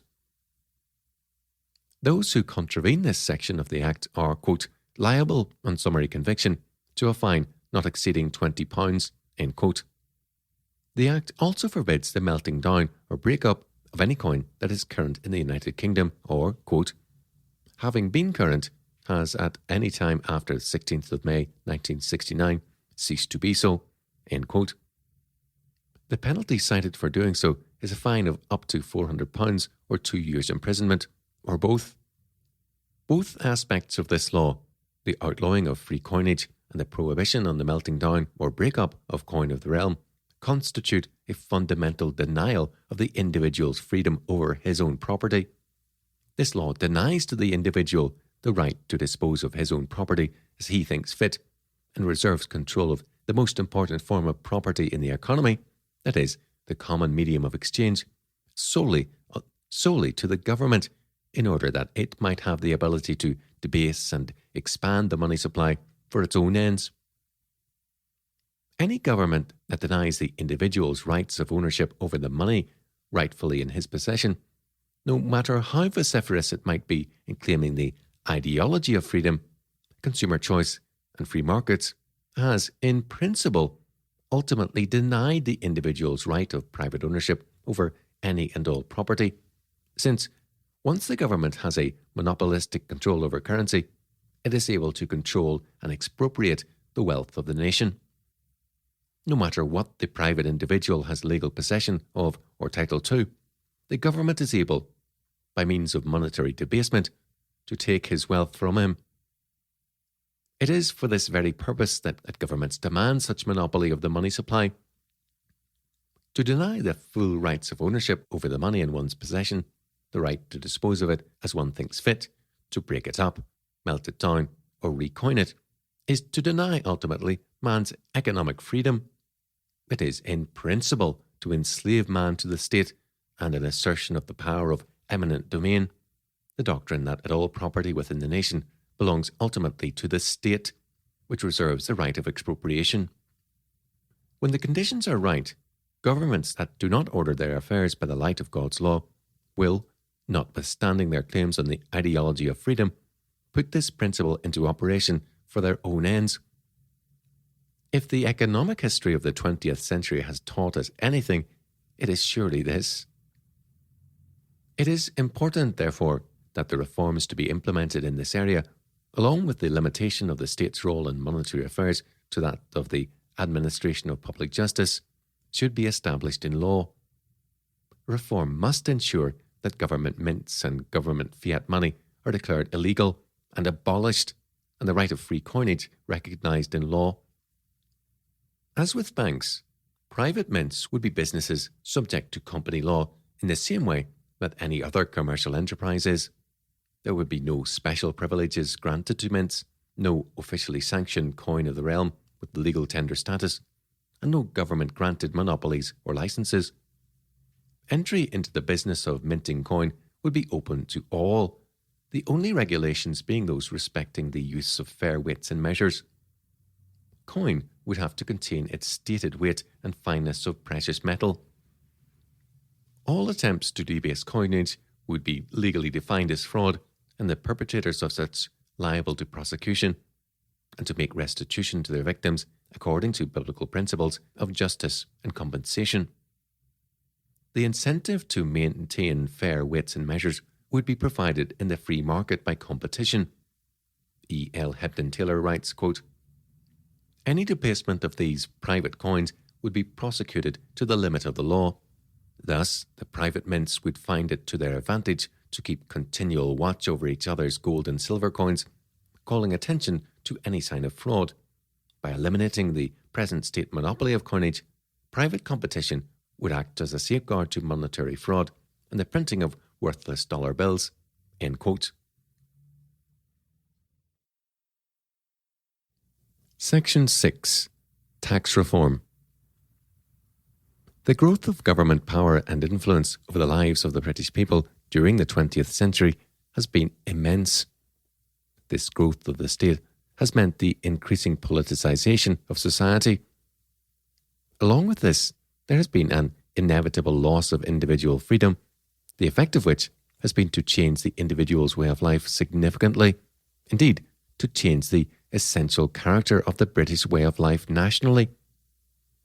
Even on a purely economic level, the effects of this loss of freedom have been enormous, since it has impeded the operation of the free market to such an extent that economic growth and social amelioration in the 20th century have been substantially curtailed, to the detriment of all in society.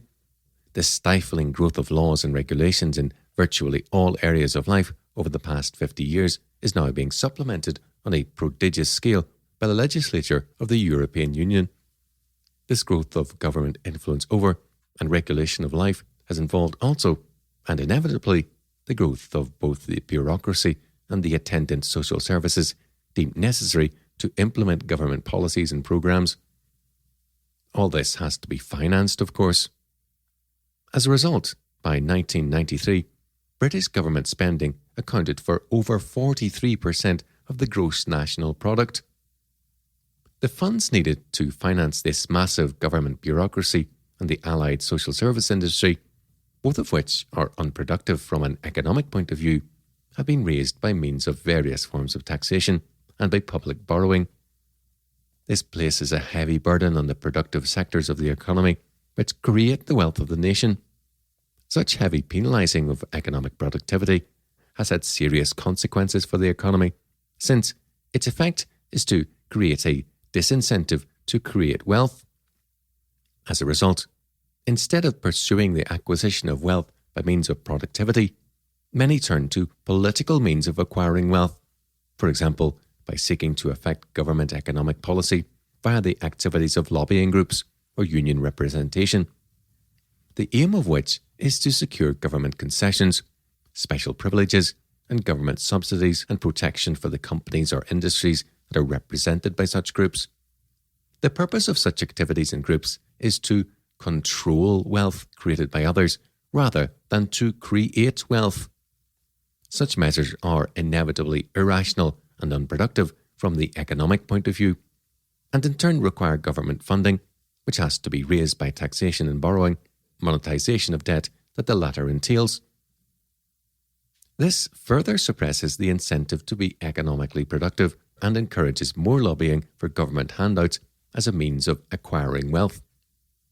As a consequence, the economy is pushed further down a negative economic spiral that ultimately leads to decapitalisation and decline in standards of living and welfare. The economy cannot sustain this increasing politicisation of society. The goose that lays the golden eggs is being strangled to death by taxes. The disincentive to be economically productive that this process creates, that is to say, the incentive to seek control over the wealth that already exists, rather than to create wealth, will eventually reach a critical point, and the nation will begin to develop economic problems similar to those experienced by many Third World and ex-Soviet nations. Productivity will begin to fall at a rate that will make our present standard of living impossible to sustain. Except where black markets are able to flourish, the nation will become almost totally dependent on an economy dominated by state-run, though not necessarily state-owned, industries and programs, that is, a fascist state. This will mean the creation of a proletariat that is virtually enslaved to an unproductive and wasteful state-controlled economic system. The consequences of such an organisation of economic life by the state are all too clear from the Soviet debacle. Of course, we have not yet reached this stage in Britain, nor generally in the West. But the nation is being prepared for such a scenario with every step towards assimilation into the European superstate that our politicians take. It is vital, therefore, that this trend should be reversed. In order to do this, we need to cut off from the state the source of funding that fuels this malady. Growth of government power and influence, and the army of bureaucrats and ever-expanding social services that accompany this process, can only be funded because the government is able to appropriate the wealth of the nation. Without the ability to expropriate the wealth of the individual, and thus the resources of the nation, the state cannot pursue such totalitarian policies. Assuming that the state does not resort to outright plunder, there are two ways in which it can expropriate the wealth of the nation while maintaining a facade of illegality. First, by means of fiscal policies, for example, taxation, and secondly, by means of monetary policy, for example, monetization of government debt, expansion of the money supply. The latter, as we have seen, is both immoral and extremely damaging in its effects on the economy. Reform of government, according to biblical principles, must ensure, therefore, that all such methods of raising revenue are proscribed and governments forced to fund their business by means of fiscal policy. The economic reforms discussed so far in this chapter would have two very important effects on government business that would lead to significant changes in the economy. First, the government would be forced to stop monetizing its debt, adopt sound fiscal policies, and balance its budget, or else declare itself bankrupt. Secondly, government would be forced to raise its revenues by taxation. Taxpayers, therefore, would be able to assess much more easily how much the government is costing them to maintain. If government required greater revenues, it would be forced to raise taxes, since the government would no longer be able to monetize its debt, thereby inflating the money supply and enabling it to make repayment in debased currency. It would be unlikely to borrow, except perhaps in extreme emergencies. Any money the government did borrow would have to be repaid, with interest, which would necessitate even higher taxes in the end. This would have the knock-on effect of encouraging the electorate to vote for responsible governments, since it would be apparent that it is in the electorate's own financial interests to make sure that the state limited its role in spending as much as possible. Government, therefore, would no longer be able to finance its profligate policies by theft in the form of debased or devalued currency and by monetizing its debts. It would be forced to behave honestly and responsibly, or face the consequence of losing an election and, in the case of bankruptcy, even prosecution and the necessity of making restitution to its creditors. The question still remains, however, as to what the valid limits of government fiscal policy are.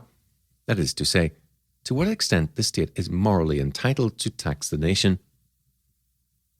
In order to answer this question, we need to understand the biblical teaching on the function and limits of civil government. The function of the civil government, according to Scripture, is the administration of public justice, the execution of God's vengeance on those who commit evil, Romans 13:4. And in doing this, the Apostle Paul tells us, magistrates are to be servants of God, Romans 13:6. Thus, the function of the magistrate is to see that crime, as defined by God's law, is punished, the innocent protected, and law and order preserved in society. It is, quote, for this cause, end quote, that is, the administration of justice, says Paul, quote, that we pay taxes, end quote. And in order to drive his point home, he adds that it is the duty of the magistrate to be, quote, continually attending to this very thing, end quote. That is, to this thing and no other, Romans 13:6. It is for the purpose of upholding justice and punishing criminals, therefore, and not for other purposes, that the magistrate is supported by taxes, according to Christian teaching. The limits of the magistrate's authority to levy taxes is established by biblical precedent. As creator and sovereign of the universe, God possesses eminent domain over the whole earth. As king, God exercises that sovereignty by taxing the increase of man's hands. This tax is a tithe, a tenth of the increase, Leviticus 27:30-34. Daniel 14:22. Two important principles follow from this fact. First, the civil magistrate may only levy taxes legitimately on the increase, that is, on net profits. Since God, as sovereign of the universe, requires a tax on increase only a fortiori, the magistrate also may only levy taxes on the increase. The civil government may not tax property and inheritance. Compare 1 Kings 21, 1-19. By implication, also, sales tax is not permissible, since it is indiscriminate and therefore cannot be applied in such a way that the biblical requirements of taxing increase only would be satisfied. Secondly, since as sovereign, God requires only a tenth of the increase, a fortiori, no subordinate human authority may claim more than a tenth or even a tenth, since to do so would be to claim an authority and jurisdiction over man, God's creature, that is superior, or at least equal, to God's. For magistrates, kings, or civil governments to exact a tithe or more from their subjects, or to tax property and increase, is rebellion against God, the rejection of his sovereignty, an assertion of human autonomy, and the usurpation of God's authority over man. This understanding of the limit of the state's authority and power to raise taxes is confirmed by Scripture. The Torah forbade the kings of Israel to acquire great wealth. Deuteronomy 17:17. The king's economic means, and therefore his power, was limited by God's law. The private property of the people of Israel was protected by the 8th commandment, which applied to the magistrate as much as to any other person or institution. Compare 1 Kings 21, 1-19. In 1 Samuel 8, 4-18, an evil and oppressive king, on account of whom the people cry out to God for deliverance, verse 18, is described as one who exacts a tithe from the people, verses 15, 17, who taxes property, verses 14, 16, and who uses conscription as a means of staffing his army and household, verses 12-14. The kind of state machinery envisioned here, though conspicuously modest compared with modern Western standards, is clearly understood to be beyond what is morally acceptable for a ruler to impose upon his subjects. And there is obviously an element of judgment involved on account of the people's rejection of God as king. Verse 7. For the magistrate or civil government to claim to have an equal share with God, a tithe is evil and oppressive, and God's judgment on a rebellious nation. This means that the most that the state may take in taxation is a second tithe, that is, a tenth of the remainder after the first tithe, which belongs to God, has been deducted from the increase. This puts the total that the state may legitimately claim at 9% income tax. This tax may only be levied on increase, that is, net income, and therefore the state may not tax property or inheritance without exceeding its God-ordained jurisdiction and authority. For the state to demand anything above this second tithe is to overturn the Christian social order revealed in Scripture. It is also to render unto Caesar the things that belong to God, since God alone has total claim on man's life and property, and he requires in tribute 10% of the increase of man's hands. Because the Bible limits the function of the civil government, the state, to the administration of public justice, the level of taxation needed to fund government on the biblical model is far lower than needed to fund the governments of modern Western states. A taxation level of well below 9% income tax is a realistic and achievable goal for a Christian government that functions within the biblically defined limits of its jurisdiction and authority. Moreover, not only are limited government and limited taxation, and thus greater individual freedom, possible and beneficial to the individual and society generally, they were both the norm in Britain until well into the second decade of the 20th century, A.J.P. Taylor commented on the limited nature of government and the low level of taxation, below 8% of the national income prior to World War I, even though government did not confine itself exclusively to the administration of justice. Quote, until August 1914, a sensible, law-abiding Englishman could pass through life and hardly notice the existence of the state beyond the post office and the policeman. He could live where he liked and as he liked. He had no official number or identity card. He could travel abroad or leave his country forever without a passport or any sort of official permission. He could exchange his money for any other currency without restriction or limit. He could buy goods from any country in the world on the same terms as he bought goods at home. For that matter, a foreigner could spend his life in this country without permit and without informing the police.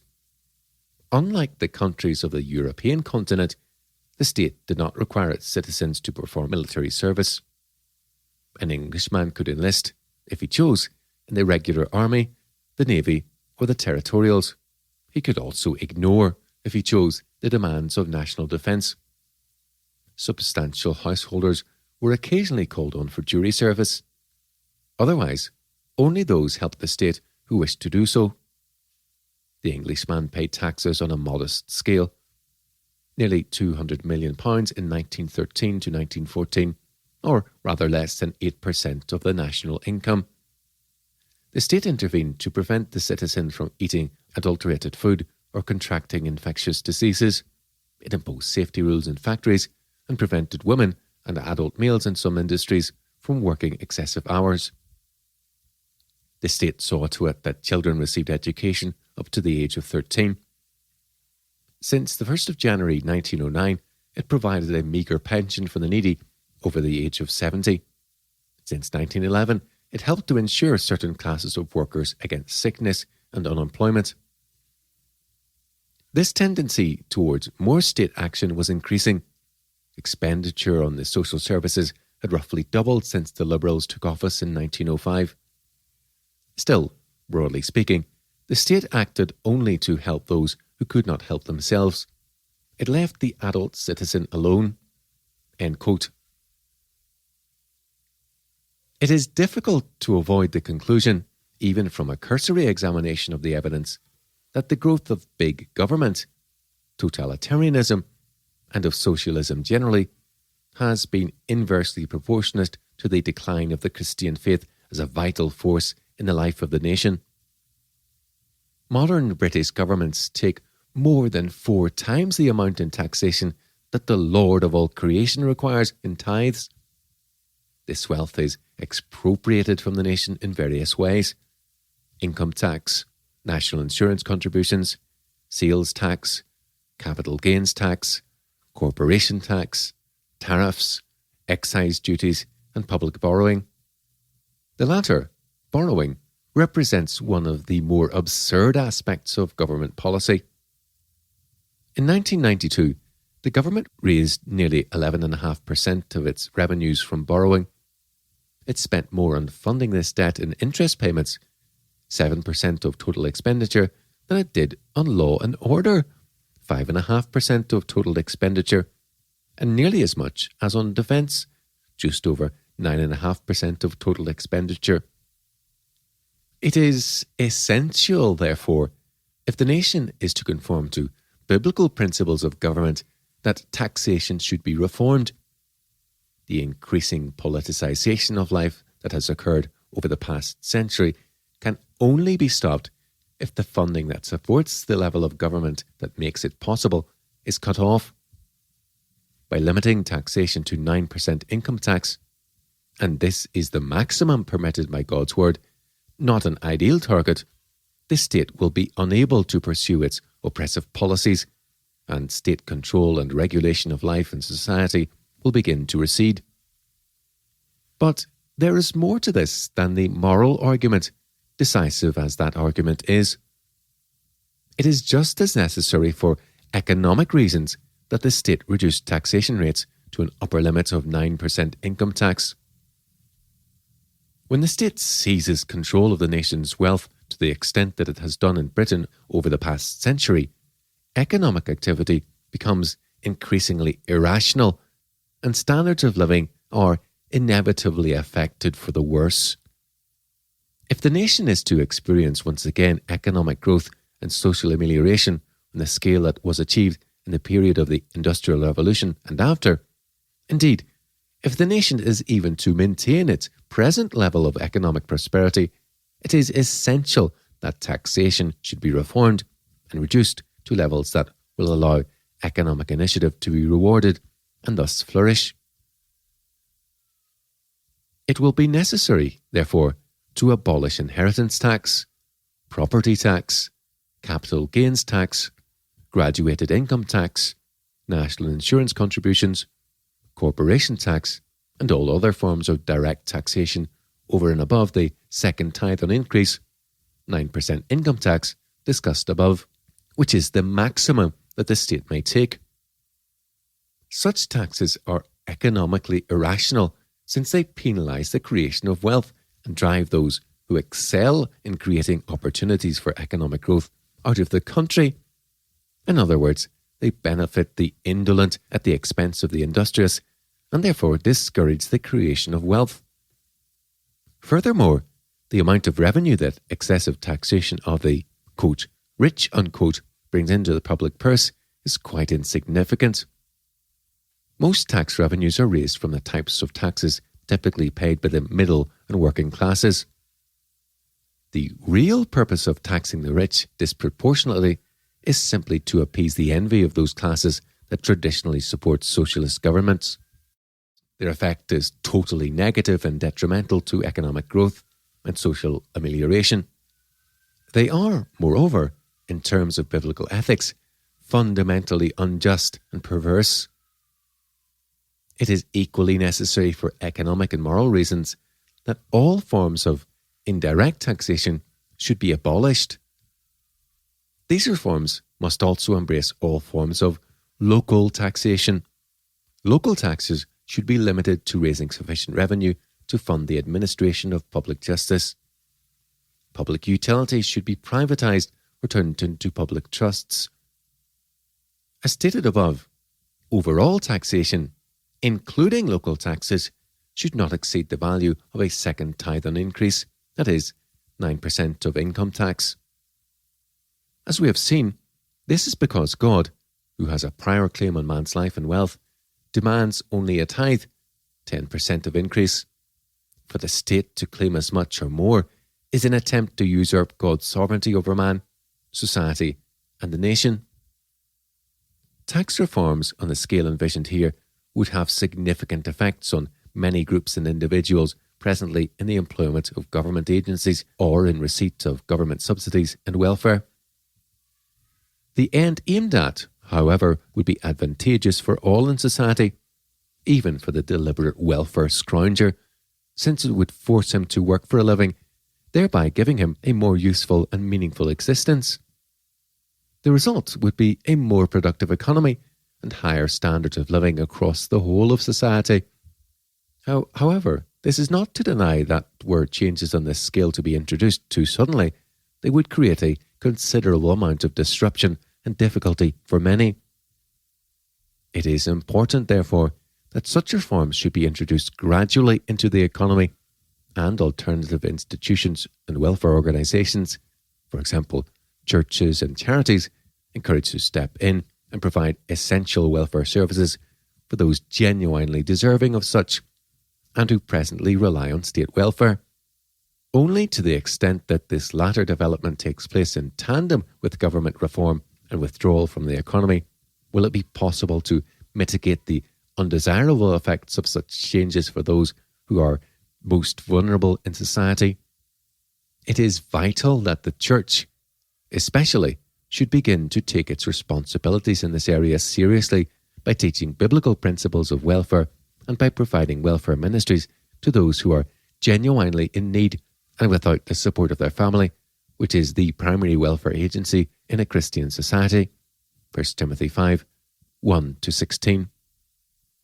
Furthermore, as the state withdraws from this area, the beneficial effects of increased provision of welfare by the family and by institutions such as the church and Christian charities would be far greater than merely the provision of the necessary level of continuity for the deserving poor.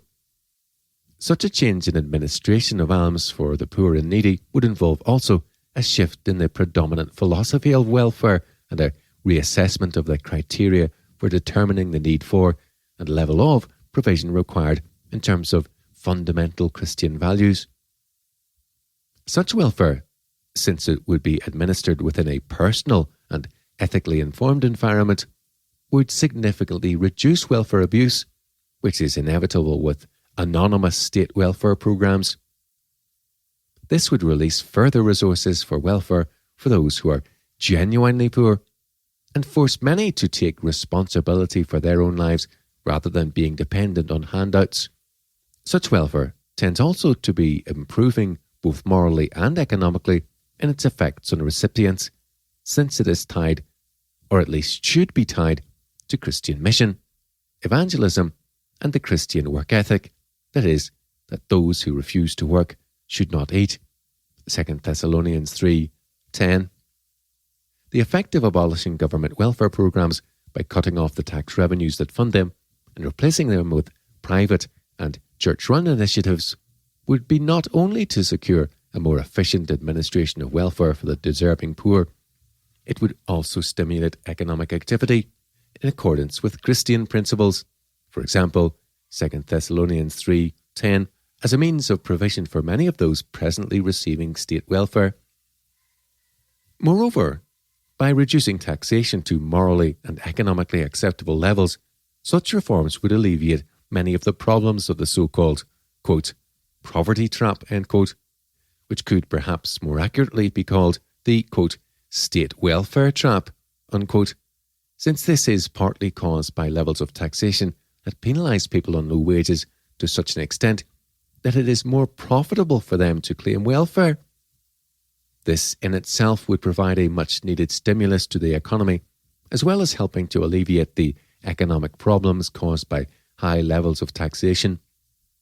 Instead of a spiral downwards in economic activity and the concomitant increase in claims on government revenue as a means of acquiring wealth, we should see in its place a continual spiral upwards based on the creation of wealth, that is, greater use of human resources and increasing capitalisation, leading to higher standards of living. Rather than the short-term impression of prosperity created by government-managed expansion of the money supply, which eventually leads to recession, unemployment, etc., the economy would begin to experience a higher rate of real economic growth over the long term.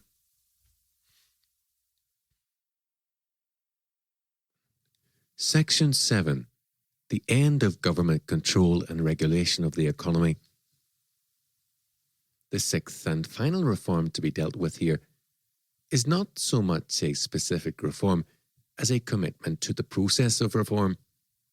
We have seen that the legitimate function of the state is the administration of public justice, the protection of the innocent and law-abiding citizen, and the apprehension and punishment of criminals. For this it bears the sword, Romans 13:1-6. That is, it has the power of physical coercion.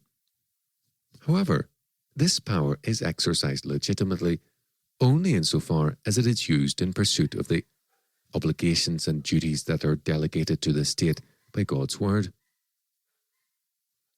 Of the 613 laws in the Torah, only a comparatively small number require enforcement or enjoin punishment by the civil authorities. And in none of these do the civil authorities act as an agency of welfare, education, art, commerce, etc. The role of the civil government is one of administering justice.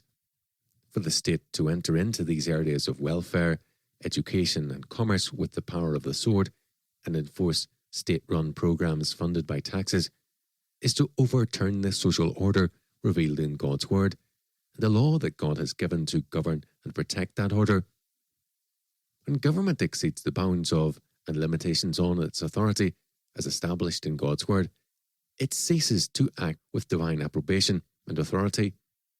Furthermore, if the civil government is to administer public justice properly, fairly, and effectively, it must be impartial to its deliberations and judgments. That is to say, it must be a disinterested party. Once the civil government exceeds the bounds of its legitimate authority as a ministry of public justice and becomes involved in areas of private and public life over which God's word has instituted alternative forms of government, for example, family, church, economy, it ceases to be a disinterested party and will, in its deliberations and judgments, have respect to its own interests, thereby violating its duty to administer justice impartially. That is to say, it will, to the extent of its interest in any particular sphere, cease to act impartially, and this will inevitably result in the maladministration of justice, corruption. There is no way for the state to avoid this problem. Any incursion into spheres of human life and society by the state that are not undertaken strictly with the aim of impartially administering public justice between third parties will adversely affect the state's ability to administer justice in those areas.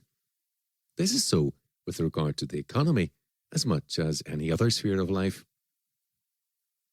As an example of the kind of problems that are created by the state's illegitimate interference in spheres outside its own jurisdiction as a ministry of public justice, we shall look at education. Education is an economic good subject to supply and demand, just like any other good. Many will find this fact unacceptable. Quote, "Education is too important to be left to the market," end quote, some will say. On the contrary, education is too important not to be left to market forces. In any case, there are economic goods that are far more vital to life than education, and yet the state does not take away our freedom to purchase them on a free market. Food, for instance, is far more vital and basic to life than education. We buy all our food on the open market without being dictated to by the government. For the government to step in and regulate the nation's diet by law would be considered by most people an intolerable denial of individual freedom and an abuse of the state's power and authority. And the consequences of such interference are only too obvious from the debacle that has befallen the ex-Soviet nations. Food is an economic good because it is so important. Likewise, education, because it is so important, is a scarce economic good for which people are prepared to exchange other scarce economic goods via a common medium of exchange.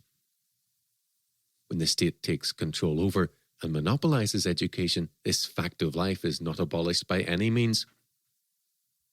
We shall either pursue education in a free market, or else the government will purchase it for us with funds raised by taxation, and, in the process, take away our freedom to determine what kind of education our children will receive. Education remains an economic good that we pay for in both cases, but in the latter case, we have to pay far more for less, and our freedom to choose what kind of education our children receive is denied us. When the state passes a law requiring all citizens to provide their children with a certain degree or kind of education, it has already distorted the operation of the free market for the provision of education by interfering with the balance between supply and demand. Having passed a compulsory education law, the state then finds that some are unwilling to educate their own children and unwilling or unable to pay the fees necessary to send their children to school. This necessitates further action on the part of the state if the law is to be upheld. But unlike law that is negative, that is, aimed at eliminating evil, for example, quote, "Thou shalt not murder," end quote, positive law requiring citizens to perform some form of social good as defined by modern social theory is much more difficult and problematic to enforce. Someone who steals, once convicted, can be forced to make restitution or placed in servitude until he has worked off his debt to his victim. A murderer can and should be put to death, thus ridding society of evil. The remedies for such crimes are not difficult to determine. and are comparatively straightforward to administer. But the state cannot force parents to offer a level of education for their children that they consider themselves incompetent to provide, nor force them to send their children to a school whose fees they cannot afford or refuse to pay.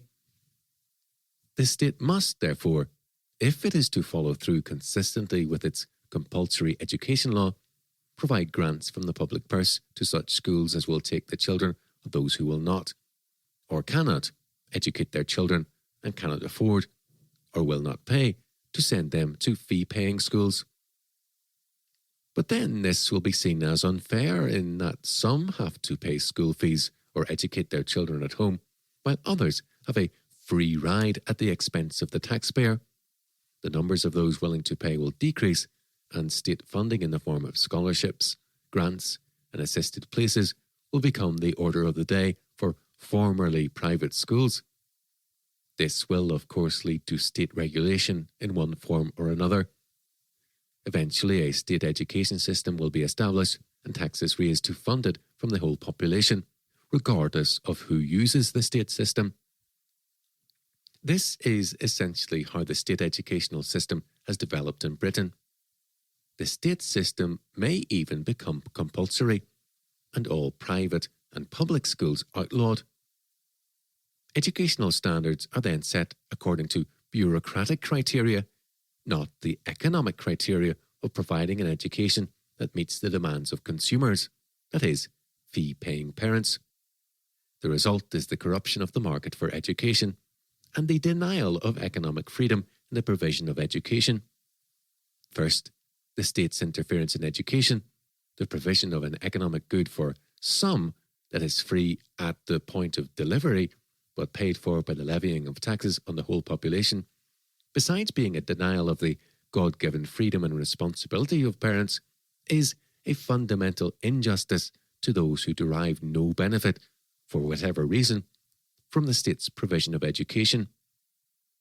Furthermore, this injustice is perpetrated by the very institution that, above all others, has the duty to eliminate and rectify such injustice, the state. Second, the establishment of state schooling systems distorts the market for education to such a degree that it cannot function as a market at all at many levels. The provision of state education that is free at the point of delivery prices most of the state system's private competitors out of the market for those with average and low incomes. Because there are no tax concessions for those not using the state system, these people are doubly in difficulty if they wish to educate their children privately, since their means of providing for their children's education has been confiscated by the government to support the state schooling system. Private schooling then becomes affordable only for the wealthier members of society. Third, another aspect of this distortion of the market for education is that private schools and teachers who do not wish to work in the state system are forced out of the market, since they cannot offer their services free of charge as the state schools do. Teachers who would otherwise have provided a valuable service to the community in a free market for education are forced to seek employment in state schools, even though they may not agree with the ideology of state-funded and state-controlled education, nor with its philosophy of education, code of practices, and religious perspective. Fourth, the quality of education provided in state schools is also inferior for many reasons, much of which can be put down to the fact that the system is a government-controlled bureaucracy. For example, much time and energy is diverted away from essentially educational matters into paperwork designed to satisfy the bureaucratic requirements of government departments and inspectors. Political considerations may also bear upon the kind of service teachers are expected to provide. A related problem for the teaching staff is that they are expected to act as social workers and ideal substitute parents for those in society who refuse to shoulder their responsibilities as parents and who wish to leave virtually the whole task of raising their children to school teachers. All this takes time and energy away from the essential task of providing an education, and these problems are greatly exacerbated for state school teachers by the high ratio of pupils to teachers in most state schools. Furthermore, since the bureaucratic method of management is utterly unsuited to economic enterprise, the provision of state schooling is far more expensive than the private alternative would be, were it permitted to function in a non-state regulated free market economy. Although the population generally may be unaware of this, due to funding of the state system being raised by taxation, along with a host of other services provided by the state. The ever-growing bureaucratic tier of management has to be funded, and this makes the whole system vastly more expensive. The result is a poorer quality of education and dissatisfied parents. Instead of being educated, pupils are subjected to the latest educational theories and programs devised by the state bureaucrats and progressive educationalists, the main effect of which seems to be the steady growth of illiteracy in society and the continual downgrading of academic standards. It would be wrong to think that this situation necessarily represents a failure on the part of the teaching profession, as politicians would perhaps like us to believe.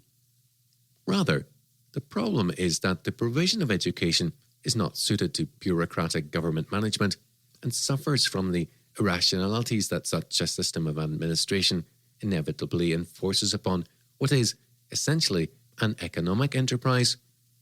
In short, state education is uneconomic, wasteful, inefficient, and fails in large measure to deliver the product. The growth in recent decades of illiteracy in Western societies such as Britain and the United States, which have developed highly bureaucratized state education systems over the past century, is ample testimony to this fact. The same kinds of arguments are relative to the provision of other economic goods by the government, for example, healthcare, social services, works and utilities, welfare, etc.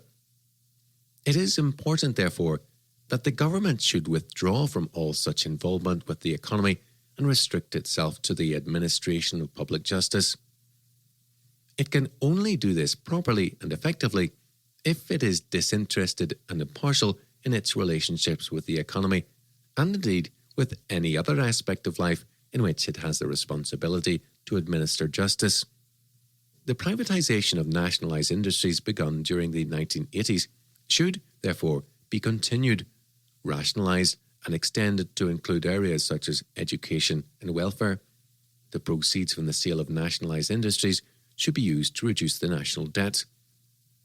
In particular, privatization should not take the form of turning a government-created and nationalized monopoly into a private monopoly, and care must be taken to ensure that, in the privatization of nationalized industries, the creation of free market conditions and competition is prioritized. The public is not served, nor justice done, when a vast private monopoly simply replaces a public monopoly. Conditions must be created in which competition and free entry into previously government-controlled or unionized industries is possible. Only when the government has withdrawn from involvement in the economy will it be able to pursue impartially and fairly its own duties and obligations as a ministry of justice. Examples of injustices perpetrated by the government when it enters into spheres of life for which God has ordained alternative forms of government that are independent of the legitimate function of the state could be multiplied. The essential point is that government should be limited to the administration of public justice. When government fails to observe its legitimate boundaries, justice is the first casualty because the state ceases to be an impartial judge in its administration of justice. The usual term for this is corruption. The pursuit of justice in society by the civil government is too important to be compromised in this way, and therefore the process of reform set forth above must be pursued vigorously until the limits of government power and authority are reduced to that of the impartial administration of public justice.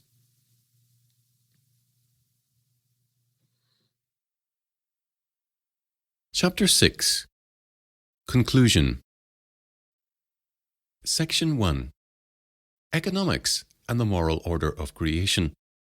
There are essentially two kinds of argument for reform of the economy as outlined in the previous chapter. First, there is the moral argument. The Bible requires that in all economic transactions, just weights and measures should be used.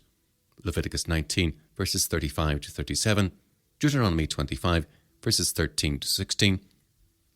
These laws are direct and admit of no extenuating circumstances in which they can be set aside.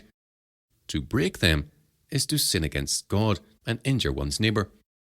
Biblical ethics demands that those who transgress these laws should make restitution to their victims, that is to say, restore what was stolen, or the value of what was stolen, plus compensation of between a fifth and 5 times the value of what was stolen, depending on the nature of the crime. Exodus 22, verse 1, verses 7 to 9, Leviticus 6, verses 1 to 5, Numbers 5, verses 6 and 7.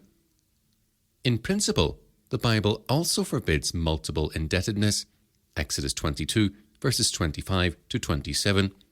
Furthermore, the Bible does not permit the state to exact a tithe, that is, a tenth of increase, from its citizens. The taxes it raises must therefore be less than a tenth of the increase. God takes the tithe, a tenth of the increase.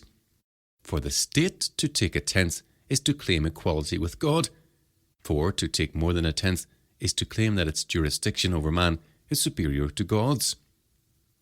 The most that the state may legitimately take, therefore, is a second tithe, a tenth of the remainder of the increase after the deduction of the first tithe, which belongs to God. 1 Samuel 8 and 9, compare Deuteronomy 17, verses 14 to 20. Moreover, the state may not tithe or tax inheritance, nor assume the power of eminent domain, without incurring the wrath of God. 1 Kings 21.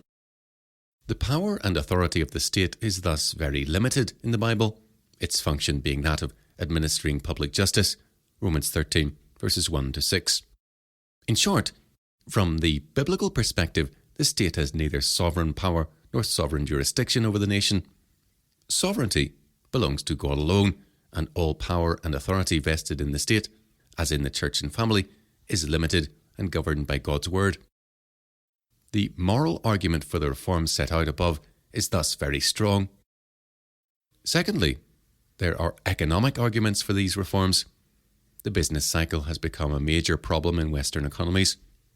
The continual swing between booms, periods of inflation, easy credit, and imprudent expansion of businesses, resulting in a massively debt-laden economy, and slumps, periods of recession, high interest rates, bankruptcies, unemployment, etc., is crippling the economy.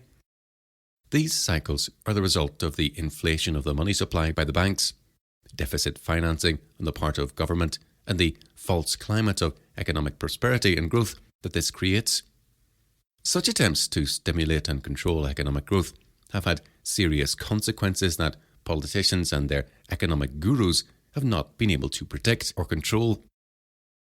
The damage inflicted upon the economy in terms of bankruptcies, unemployment, etc., has been enormous. There is always a heavy price to be paid for the creation of a false climate of economic prosperity in this way, since it is generated by the creation of money, not by the creation of real wealth. The result, inevitably, is a period of recession in which society readjusts to the real and much slower level of economic growth that underpins the economy. The recession of the early 1990s was much longer and far deeper than politicians and economists anticipated when it first began to bite in 1989. This indicates that the real level of inflation, that is, expansion of the money supply that prevailed throughout the 1980s, was far higher than government retail price indexes suggested. Of course, there are other problems and causes involved in the creation of such recessions, but inflation of the money supply has been the main culprit for the economic vandalism that has been inflicted upon the nation during the past half-century. But there is a further, much more damaging effect of these booms. The corruption of the price mechanism that occurs during periods of high inflation leads to the uneconomic, that is, less productive, or even unproductive and wasteful use of the available scarce resources needed for the creation of real wealth and economic growth. As a result, the capital base of the economy is not growing in proportion with the demands that society is increasingly making upon it. This trend, if it continues unchecked, will eventually lead to dire circumstances, since the constant consumption of the capital base necessary to maintain economic growth will ultimately result in the decapitalization of society. This problem, exacerbated by a decrease in the growth of the population necessary to sustain current levels of social welfare, is already facing the nation and causing difficulties for governments of both left and right-wing parties. Examples of such difficulties include the recurring problems of funding for such essentials of welfare as healthcare and education. When the wealth finally runs out, even the semblance of a prosperous, industrialised society will be gone.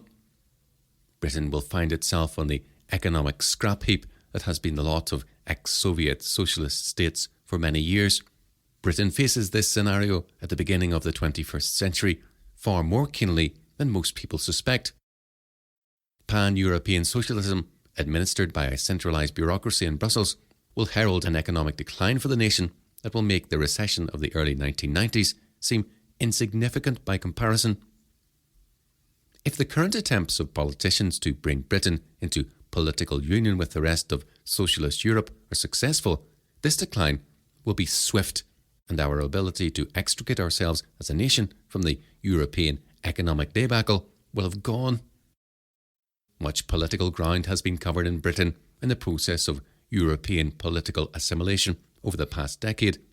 Even a mere 10 years ago, some of the proposals for European assimilation now being considered would have been unthinkable. Although these are two distinct arguments for reform of the economy, the moral and the economic, we must not think that they are totally unrelated. The world is not a product of blind impersonal forces, but the creation of a holy God. The cosmos has been created to serve a purpose, namely to reveal and glorify God. Science studies the mechanisms of second causes and therefore describes the forces and laws of nature in terms of depersonalized cause and effect relations. This is, of course, right and proper within the narrow parameters of the scientific disciplines themselves. It was the Christian faith that freed the study of natural phenomena from the debilitating influence that animism, in its various forms, exerted for so long upon man's efforts to understand the world in which he lives. Quote, "The biblical revelation of creation out of nothing, in actual historical fact," end quote, writes E.L. Hebden Taylor, quote, "provided the intellectual as well as religious conditions for the birth of modern science in Western civilization alone," end quote. Only in the cultural matrix of Western Christendom, which has been heavily influenced by the biblical worldview, has man developed, quote, "faith in progress, confidence in the lawfulness and rationality of the universe, appreciation of the quantitative method, and a depersonalized view of the process of motion in the universe. All qualities which are the main features of the scientific quest," end quote. In sufficient measure to make modern science possible. As a result, the natural world ceased to be seen as an irrational environment continually influenced by a myriad of divinities, all exercising their will upon mankind through the elements in contrary ways, thereby controlling his destiny. Instead, it became the arena of man's dominion, to be investigated, understood, and exploited for the benefit of mankind and the greater glory of God. Yet we must also remember that science is an abstraction of one aspect of reality from the totality of life, which finds its ultimate purpose and meaning in the creative act of a rational, law-giving God. It is man's purpose in the whole of life to serve and honour God as Creator, Lord, and Saviour. This purpose for man is to be realised in his economic life, no less than in his devotional life, and God has so ordered his creation that man might rationally and purposefully pursue his calling, and thereby bring the whole earth under the rule and government of Jesus Christ. This is the meaning of the cultural mandate given to mankind at creation, Genesis 1 verse 28, and the Great Commission given by Christ to his disciples at his ascension, Matthew 28 verses 18 to 20. The cosmos, therefore, is not impersonal, and the laws of nature, which are simply descriptions of the mechanisms that govern second causes, are not independent, impersonal aspects of an autonomous universe. The cosmos is created by God, belongs to him, and exists in all its minutest detail to serve his purposes.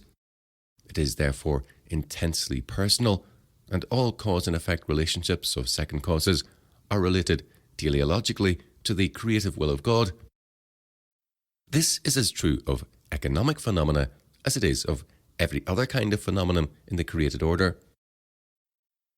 Furthermore, because the God who created the cosmos is a holy God, a righteous God, and because the cosmos is a revelation of his Godhead and exists to glorify his name, the created order is also for man an intensely moral environment. Man is also part of the created order, but like any other aspect of the created order, man is made in the image of God, and therefore all that man is, does, thinks, and desires is moral in nature. Man either seeks in all things to honour God as Creator and Lord, or rebels against his Creator and rejects the God-created and God-ordered nature of the world in which he lives. This moral rebellion, which begins with spiritual apostasy, the rejection of God's word as authoritative, and the ultimate standard of human behaviour, man's rule of life, leads to the practical manifestation of evil throughout the whole of man's life and in all that he touches. Wherever fallen man goes and in whatever he does, he seeks to overturn God's created order and impose his own fallen understanding of life and his own sinful will upon the creation he has been given to rule over. But this rebellion can only end in frustration and failure, since God's creation is a revelation of his glory and exists to serve his purposes. Man cannot overcome or negate by his sin and abuse of God's world the purpose it serves in God's creative plan. He must either submit and honour God or be crushed by a world that exists to serve God and will serve God, notwithstanding man's corrupt attempts to pervert that purpose. The attempt to create economic prosperity by printing money is a good example of man's desire to impose his own autonomous will upon the world in defiance of God and contrary to the clearly revealed order of creation. Men desire prosperity, but instead of pursuing this by means of honest hard work and thrift, they seek to create it as if by magic through printing paper money. This is an attempt to shortcut reality as God has created it, indeed to recreate it according to man's own will. Wealth without effort. But reality denies to man such fantasies because it exists to serve and glorify God, not to satisfy the sinful desires of men.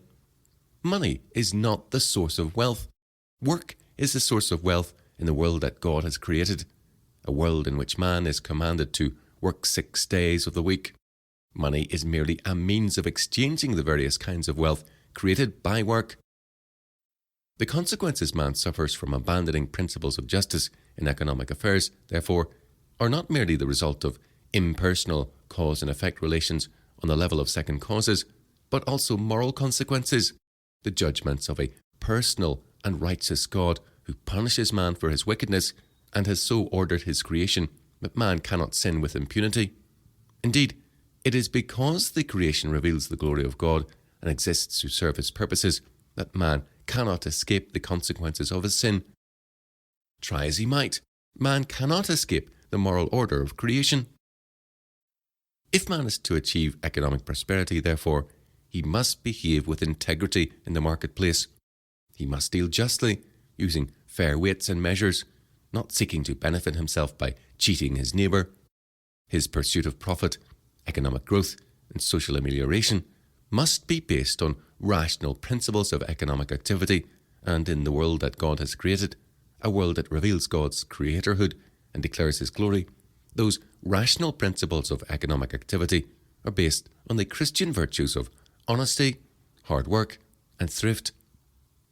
If a man would achieve economic growth and social amelioration, therefore, he must seek to transform society by pursuing the Christian ethic in all his activities, and this means pursuing economic activity according to the principles of justice and honesty set down in God's law.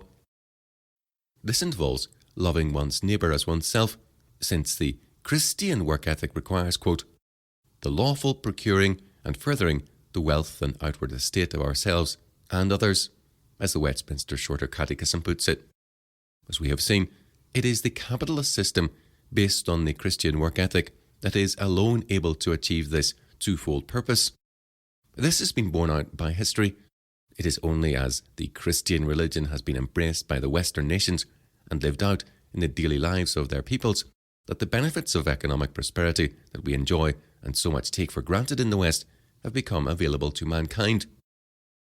Modern Western society, however, is in the process of abandoning the Christian ethic, and the consequences of this have been enormous, not only in terms of morality, but in economic terms as well.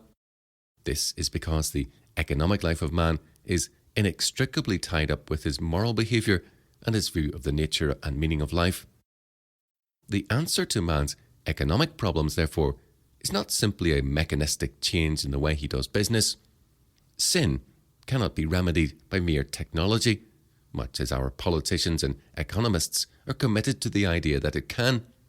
Only as man is reformed inwardly, in the heart, and turns away from his sin to embrace the truth incarnate in Jesus Christ, and hence his true purpose in life, will he understand the necessity of pursuing God's will in the whole course of life, including his economic life. Until men are transformed inwardly by the grace of God, they will not be able to transform their cultures nor their economies, since they will not desire to change the way they behave. Society will continue to grope around in the darkness, stumbling from one folly to the next in a moral and economic decline that becomes exponential with every crisis the nation faces. But once changed, once touched by the grace of God, that change must work itself out in the whole fabric of man's life and culture, and in every detail of his economic life, no less in church, devotional and family life. It is only as this inward transformation wrought by the Holy Spirit in men's hearts becomes a reality once again in the life of the nation that we can expect outward transformation of our culture. But such outward transformation does not happen automatically. It must be implemented by faithful men and women seeking to work out their salvation with fear and trembling. Philippians 2 verse 12. It is imperative, therefore, that Christians should not view the gospel of Jesus Christ as concerned only with eternal salvation, a saved soul, and in the meantime waste their lives. God has put man on the earth for a purpose, and he has redeemed his people that they might fulfill that purpose by dedicating themselves and their lives to God's service in the task of transforming their cultures. This transformation begins in man's heart, but it must not stop there. It must go on to manifest itself in the whole of man's life, including his economic life. Appendices. Appendix A. Reform of Limited Liability Law. Among those who have called for reform of the economy along the lines set out in Chapter 5, there are some who have also argued for the abolition of the limited liability status of joint stock companies as a necessary concomitant of such reforms. As we shall see, R.D. Rushdoony links the development of limited liability and the growth of a fiat economy, and in The Politics of Guilt and Pity, he entitled the chapter on limited liability, quote, Limited Liability and Unlimited Money, end quote. Likewise, Gary North, in An Introduction to Christian Economics, wrote, quote, Monetary inflation, multiple indebtedness, and limited liability are an unholy economic trinity. They are eroding the very foundation of Western culture, end quote. These are strong words indeed against limited liability, since, although there are in the Bible specific laws addressing the debasement of money and multiple indebtedness, there are none that explicitly address the kind of limited liability granted to joint stock companies in modern Western law.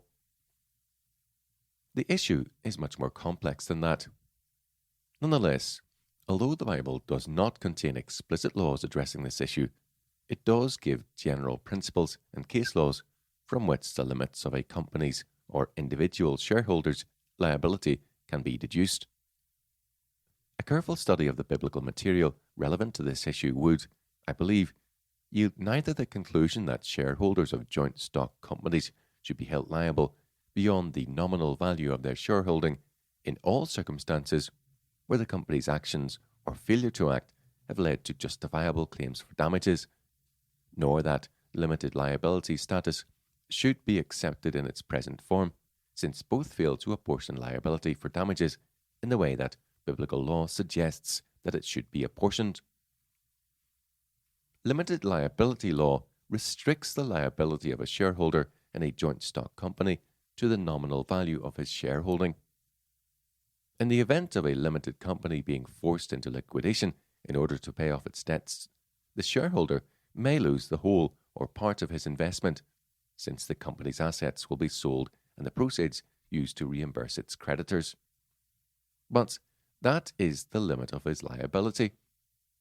If the sale of the company's assets does not raise sufficient funds to clear the company's debts, the shareholder is not obligated to reimburse the company's creditors out of his own private estate, as would be the case if he were a partner in a non-limited liability company that was forced into liquidation. He would not run the risk of personal bankruptcy, therefore. There are three kinds of limited liability company: the private company, the public company, and the company limited by guarantee. The private limited company is more restricted in its ability to raise capital than the public limited company, since the maximum number of shareholders permitted by law is 50. Its shares are not quoted on the stock exchange, and transfers of shares have to be approved by the directors. In addition, the controlling shareholders are often required by banks to give personal guarantees for any debts incurred by the company. This latter fact goes some way to mitigating the effects of the limited liability status granted by law to private limited companies. The public limited company, by comparison, can raise capital by means of public subscription. Its shares are traded on the stock exchange, and their sale does not have to be approved by the company's directors. Shares in a public company are thus more liquid. Companies limited by guarantee are normally non-profit making or charitable organizations. They have no share capital, and the liability of their directors is limited to a fixed, usually nominal, amount of money. The term limited liability can be used in a much broader and looser sense than this, however. Because man is a finite being, his liabilities are limited. Man's knowledge is not exhaustive. He has to live and work within the limits of his knowledge. The fact that man's knowledge is limited means that his liabilities are, of necessity, limited also. In this broader sense, man's liabilities are limited by many things. For example, there are natural limits to man's inability. For example, death limits man's liabilities. There are also man-made limits to his liabilities. For example, contracts may limit a man's liability. Insurance companies may write clauses into life insurance policies limiting the liability of the insurance company under certain circumstances. A common contractual limitation in life insurance policies stipulates that if the insured commits suicide within a certain number of years after taking out the policy, the company is not liable to pay out. Such contracts bring us into the realm of legal limitations on man's liability. But man's liability is also limited by God's law. There are thus divine limits placed on man's liability. However, it is with the restricted and narrower use of the term that we are concerned here, that is, with the term as it is applied in law to joint stock companies whose shareholders' liability is restricted to the nominal value of their shareholding. The purpose of this chapter is to establish, from biblical principles and criteria, the extent of the validity or non-validity of this modern idea of limited liability as it is applied to joint stock companies in law. It is important that this restricted use of the term is kept in mind and not confused with the more general notion and alternative uses of the term. It has been argued that limited liability is, in the first place, unjust, since it shifts liability from those who are responsible for a company's actions to innocent parties. Second, limited liability separates property from control and ownership from management, resulting in the separation of management from responsibility. Shareholders become interested not in ownership and responsible management of the company, but simply in the drive for more profits. Third, this leads to a greater tendency for companies to assume debt, make risky investments, and undertake risky business projects. Since the consequences of bankruptcy are borne only partially by the company, its creditors having to bear any loss above the value of its assets, there is an incentive for companies to assume debt that they cannot clear by the sale of their assets in the event of failure. Shareholders without limited liability to protect them, however, would likely be more concerned about the kind of risk-taking the company engages in, the amount of debt it assumes, and more generally, that it has a responsible management team. The concerns would be expressed at shareholders' meetings by the dismissal of incompetent or irresponsible directors and the appointment of a prudent and trustworthy management. At such meetings, shareholders would be concerned about protecting not only their investments, but also their personal estates and reputations. Limited liability, by protecting shareholders from the more unpleasant and economically ruinous consequences of risky and imprudent enterprises undertaken by the company, encourages irresponsibility on the part of shareholders, many of whom might not even turn up for shareholders' meetings, and greater risk-taking and imprudent investment by the company's management. With companies that are not granted limited liability status, shareholders have to protect themselves by ensuring that the company acts responsibly and is able to clear any debts it has incurred by the sale of its assets, and therefore without calling on the personal estates of its shareholders should it be forced into liquidation. Rushdoony argues the case for complete abolition of the limited liability status of joint stock companies. He makes the point that, although there is limited liability status for companies in modern Western society, the individual, by comparison, is subject to almost unlimited liability by the law. Quote, "Today, the law penalizes the individual with almost unlimited liabilities, so that every kind of insurance is necessary for the individual as homeowner, driver, and parent in the event that his child blackens a bully's eye. On the other hand, corporate irresponsibility is fostered by limited liability laws, which, over a period of time, separate property from control, ownership from management, and management from responsibility." End quote. Rushdoony goes on to state the problems with limited liability very clearly. Quote, "Liability is inescapable. By limiting the liability of the economy which contracts a debt or permits a fraud, the liability is then passed on to innocent parties. Limited liability thus shifts responsibility away from the responsible to society at large. A partner or shareholder in a company will exercise cautious and conscientious control over his company. If his liability for the debts and frauds of that company are not limited to the extent of his investment, the result is sound, moral, and careful management of a company by the actual owners. But with limited liability, a premium is placed on the profits irrespective of responsibility. The shareholder is less concerned with buying responsible ownership and more concerned with buying a share in profits. And then, as the state further protects the shareholder against liabilities in his irresponsible pursuit of profits, the shareholder becomes less and less concerned with the responsible and moral management of his company." End quote. Furthermore, quote, "The limited liability company has an advantage over the company without such protection. Having limited responsibility for its debts, it is free to take chances, which a fully responsible company will not take. The limited liability company has state protection in its risk-taking, which the other companies do not have. End quote. Likewise, E.L. Hepton Taylor in Economics, Money and Banking argues that limited liability, quote, must be abolished so that all investors are forced to assume full responsibility for the companies in which they own shares. Such a drastic step would make all shareholders attend the annual meetings of the companies in which they now hold shares and keep track of what the managements of such companies are doing. End quote. The effects of limited liability, argues Rushdoony, are twofold. Quote, the first effect of limited liability was the progressive separation of ownership from responsibility, of management from property. Burnham called it the, quote, managerial revolution, end quote, without analysing its origins in limited liability. Burrell has also described it as a revolution, one in which a group of executives control a corporation whose owners have retained little power over their property. Quote, the historic field of responsibility, a group of financially interested stockholders to which each corporate management must account, is progressively being eliminated. End quote.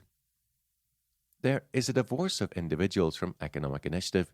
There is now, quote, power without property, end quote, that is, without responsible individual ownership. Persons and organizations other than owners control or manage property. The stockholders, technically owners, quote, have the right to receive only. The condition of their being is that they do not interfere in management, end quote, end quote. A second effect of limited liability is that it has, quote, assured a greater readiness by corporations to assume debt. After all, the homes and incomes of those involved are not at stake, but only their limited investment, end quote. Furthermore, Rushdoony argues that the accumulation of corporate debt is geared to the process of inflation. Limited liability and an inflationary economy go hand in hand and feed on one another. Quote, the effect of this limited liability has been to replace a hard money economy with an inflationary credit economy. It is interesting to note that both paper money and limited liability became entrenched in the United States after the Civil War, end quote. Hence, North's insistence that inflation, multiple indebtedness, and limited liability are an unholy alliance that threatens the foundation of Western culture.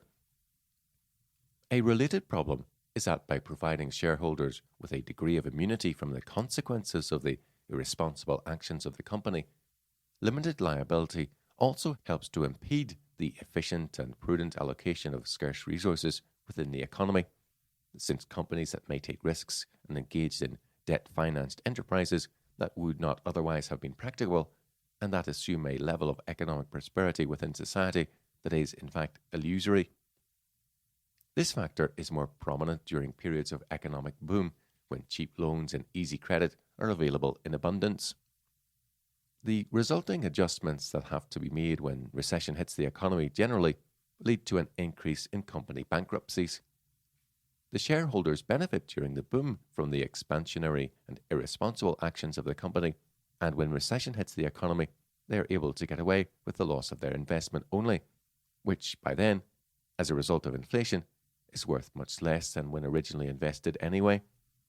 In other words, in an inflationary economy, the short-term profits that can be made as a result of irresponsible expansion of the debt financing of enterprises may well sufficiently exceed the shareholder's initial investment to compensate him more than adequately for the limited loss involved should the company be forced into liquidation when recession hits the economy. The effects of such irresponsibility, however, do not simply disappear. They are passed on to others in the form of bad debts and unpaid bills for capital and services supplied to the economy before it is declared bankrupt. Limited liability thus contributes to the general economic vandalism generated by the business cycle. These are important arguments that demand serious consideration. The irresponsible use of wealth will ultimately lead to economic decline, and limited liability encourages such responsibility, or at least helps to protect shareholders from the more severe effects of such irresponsibility. The case against limited liability must be considered seriously, therefore, and weighed against the biblical material relevant to the issue. More recently, however, Gary North has changed his mind on this issue and no longer sees limited liability as part of an unholy economic trinity that threatens Western culture. In his book, Tools of Dominion, North argues that limited liability has good precedent in God's law. North writes, quote, certain kinds of economic transactions that limit the liability of either party, should one of them go bankrupt, are valid, end quote. For example, quote, a bank that makes a loan to a church to construct a building cannot collect payment from individual members should the church be unable to meet its financial obligations, end quote. He then claims that, quote, the same sorts of limited liability arrangements ought to be legally valid for other kinds of associations, including profit-seeking corporations, limited partnerships, or other private citizens who can get other economic actors to agree voluntarily to some sort of limited liability arrangement. North claims that he has come to this conclusion by a, quote, careful, unquote, consideration of, quote, the legal implications of the imposition of unlimited personal liability on church members for the decisions of pastors and church officers, end quote. He then poses the question, quote, could the church function if every member were made potentially liable to the limits of its capital for the illegal activity of the church's officers, end quote. However, the case of an individual church member is very different from that of a shareholder in a joint stock company. The two are certainly not analogous. A church member does not own part of the church, nor does he draw dividends from it, and except in, quote, democratic, unquote, churches, he is not responsible for the actions of the church leadership. Furthermore, North demolishes his own case by arguing, correctly in my opinion, that a wise banker would not loan money to the church and would instead advise individual members to finance the church's needs by remortgaging their houses and then donating the borrowed money to the church, thus placing the liability for the debt with individual church members, on whom the bank can foreclose if they default on repayment. North comments that this, quote, makes church members personally responsible for repayment. Members cannot escape their former financial promises by walking away from the church, end quote. The remortgaging scheme for making funds available to the church, North continues, quote, keeps the church out of debt as an institution, which is godly testimony concerning the evil of debt, Romans 13, 8a, end quote. Evidently then, for North, individual church members should bear the responsibility for securing debt in regard to a church project. It is the institution that should be protected, not the individual member. But this contradicts his former statement that individuals should not be held liable. North's argument here is confused and inconsistent. This simply demonstrates, however, that the analogy between the church and the joint stock company does not hold. It is illogical, therefore, to deduce the liabilities of shareholders in a company from the individual personal liabilities involved in church membership. North is a high churchman who likes to argue that membership in the church is not voluntary, but rather the commandment of God. Given that perspective, how then can he argue that the same principles of personal legal liability arising from membership of a church are applicable to a voluntary association such as a joint stock company? His argument breaks down completely. But even leaving aside this argument, since not all Christians would argue that membership of a church is not voluntary, membership of a church, or indeed a youth club, social club, or bingo club, is an entirely different matter from share owning in a company. North's argument for limited liability revolves around faulty exegesis and faulty logic. Unfortunately, North does not help his case by mixing arguments regarding limited liability in the narrower sense as applied to joint stock companies whose shareholders' liability is restricted to the nominal value of their shareholding, with examples of other kinds of limited liability, such as an employer's liability regarding the risks knowingly taken by an employee during a dangerous job, and the contractual limits placed on an insurance company's liability by an insurance policy. The latter two cases are of an entirely different order from that of the former, and the conflation of these disparate kinds of restriction and a company's liability in the same argument only serves to confuse the issue of whether the limited liability as applied to shareholders of joint stock companies is morally valid and sanctioned by biblical law. Furthermore, the question at issue between those who would abolish limited liability and North, who wishes to keep it, is not whether there should be limits or no limits to man's liability, but at what point man's liability should be limited. North is correct when he argues that, quote, man is a limited creature. His knowledge is therefore limited. Because his knowledge is limited, God limits man's legal liability. But this is a much more general notion of limited liability than that indicated by the term as it is applied to joint stock companies. It would have been helpful if North had kept this stricter meaning of the term in mind when voicing his disagreement with Rushdoony. Those who advocate abolition of limited liability law as it applies to the shareholders of a company are not doing so on the premise that man's responsibility is unlimited, but rather on the premise that the point at which his liability should cease must be governed by biblical principles and priorities. Without limited liability status, as it is presently granted by law, the maximum limit of the liability of individual shareholders in a bankrupt company will be determined not by the nominal value of their shareholding, but by the extent of the company's debts and bankruptcy law. That is to say, a bankrupt company that could not clear its debts by the sale of its assets would be forced to call upon the private estates of its shareholders, who would have to make repayment, if necessary, up to the point of having to declare themselves bankrupt. Thus, the shareholder's liability is limited ultimately by bankruptcy law, not limited liability law as it now exists. Thus, the shareholder's liability is limited ultimately by bankruptcy law, not limited liability law as it now exists. Rushdoony argues that this is a reflection of biblical law, which required that at the end of every seventh year, all debts should be cancelled. Deuteronomy 15, 1 and 2.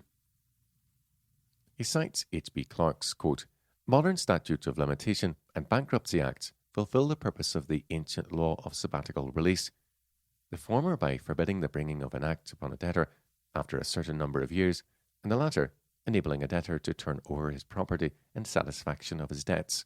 End quote.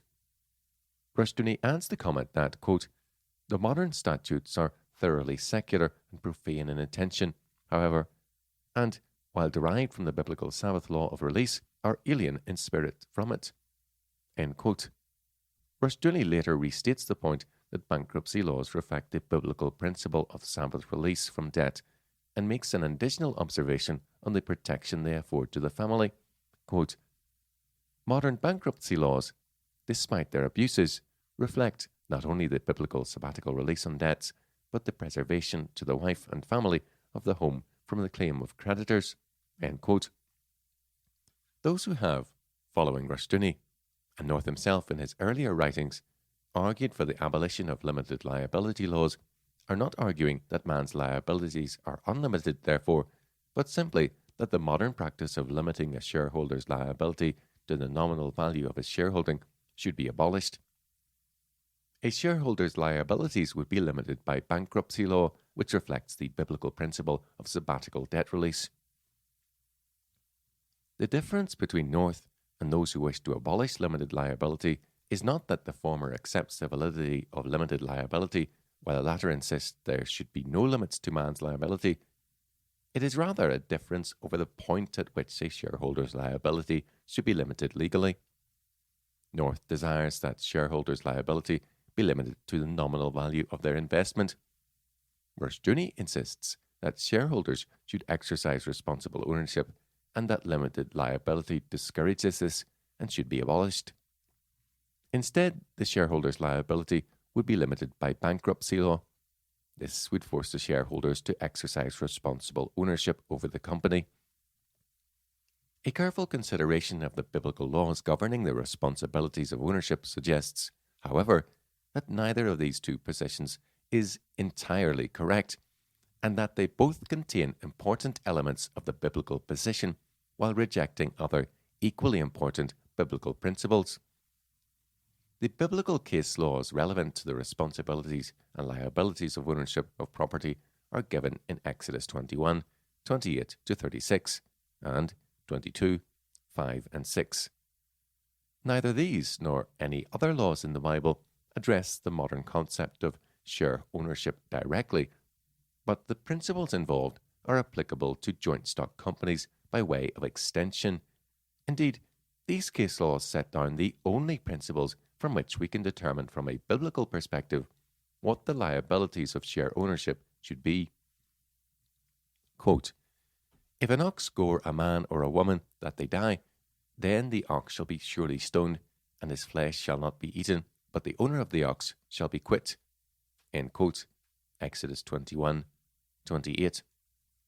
Quote, "But if the ox were wont to push with his horn in time past, and it hath been testified to his owner, and he hath not kept him in, but that he hath killed a man or a woman, the ox shall be stoned, and his owner also shall be put to death. If there be laid on him a sum of money, then they shall give for the ransom of his life whatsoever is laid upon him. Whether he have gored a son, or have gored a daughter, according to this judgment shall it be done unto him. If the ox shall push a manservant or a maidservant, he shall give unto their master 30 shekels of silver, and the ox shall be stoned." End quote. Exodus 21, 29 to 32. Quote, "And if a man shall open a pit, or if a man shall dig a pit, and not cover it, and the ox or an ass fall therein, the owner of the pit shall make it good, and give money unto the owner of them, and the dead beast shall be his." End quote. Exodus 21, 33 to 34. Quote, "If one man's ox hurt another, that he die, then they shall sell the live ox, and divide the money of it, and the dead ox also they shall divide." End quote. Exodus 21, 35.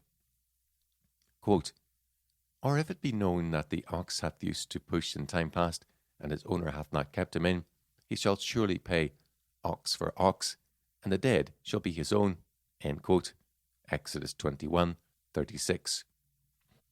Quote, "If a man shall cause a field or a vineyard to be eaten, and shall feed in another man's field, of the best of his own field, and of the best of his own vineyard, shall he make restitution." End quote. Exodus 22, 5. Quote, "If fire break out and catch in thorns, so that the stacks of corn, or the standing corn, or the field be consumed therewith, he that kindleth the fire shall surely make restitution." End quote.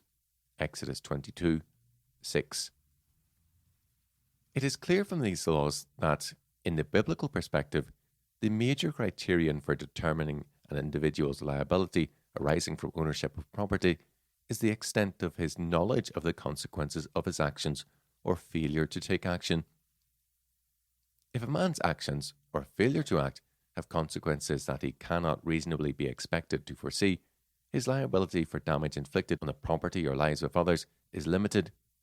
In this case, North's observation is correct. Quote, "Man is not to be judged by standards that could apply justly only to an omniscient being." End quote. If, on the other hand, a man knows that his actions or failure to act are dangerous and likely to result in injury to others or damage to their property, he is liable to compensate the victim fully for his loss. And in the case of the death of a victim, the maximum penalty of death is available. Quite clearly, therefore, biblical law establishes cases in which the financial liabilities arising from ownership of property are limited to the value of the property involved, or even less than the value of the property involved. It also establishes cases in which liability is not limited to the value of one's investment, and in which restitution must be made in full. We shall now look more closely at these cases, extend their principles involved to other possible similar cases, and then consider how they might be applied to modern joint stock companies and their shareholders. Case A. An ox that has no previous record gores a human being to death. The owner has no prior warning of this, since the animal had previously been docile. The owner's liability in this case is very limited. In fact, the limit of his liability is the nominal value of his investment, since the ox is put to death and cannot be sold for meat.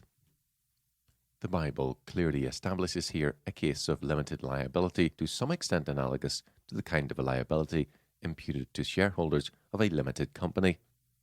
The difference, however, and is a significant difference, is that limited liability is not a status applicable in all possible eventualities.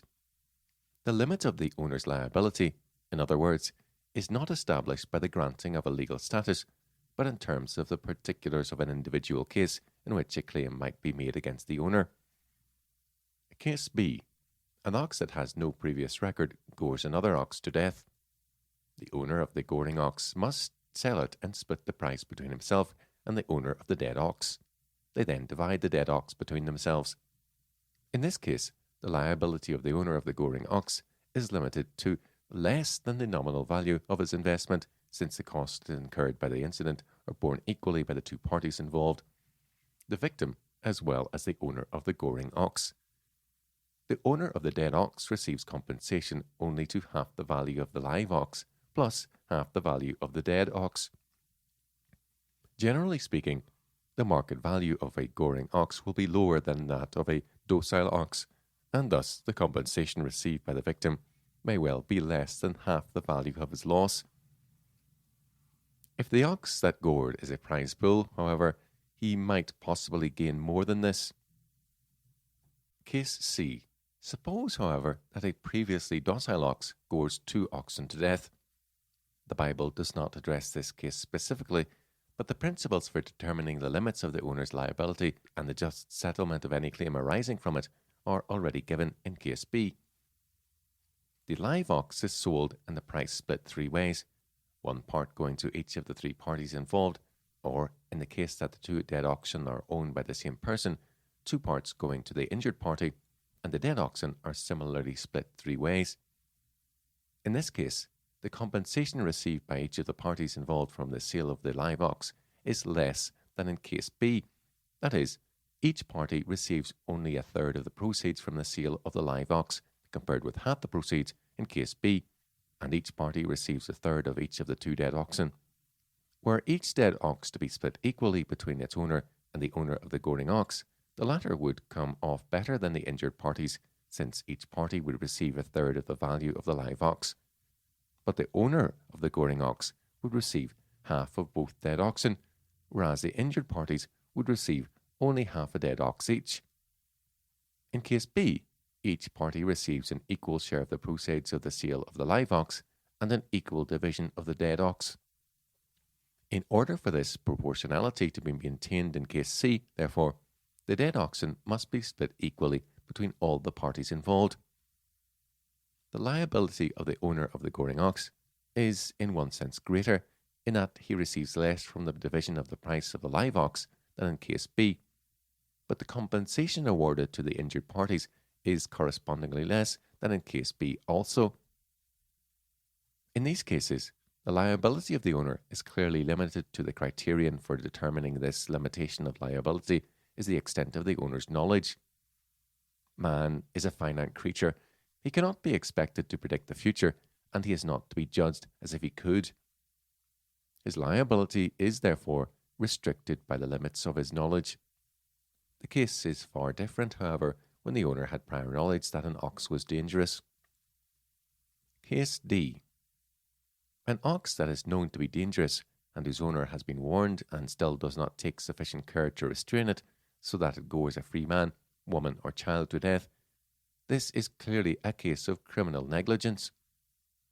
The owner's liability is established by means of the biblical principle of justice, quote, life for life, end quote, Exodus 21:23. In this case, provision is made for the death sentence to be commuted to financial compensation, a quote, ransom, end quote, verse 30. The citing of the death penalty, however, serves an important purpose in establishing the ultimate limits of liability arising from ownership of property.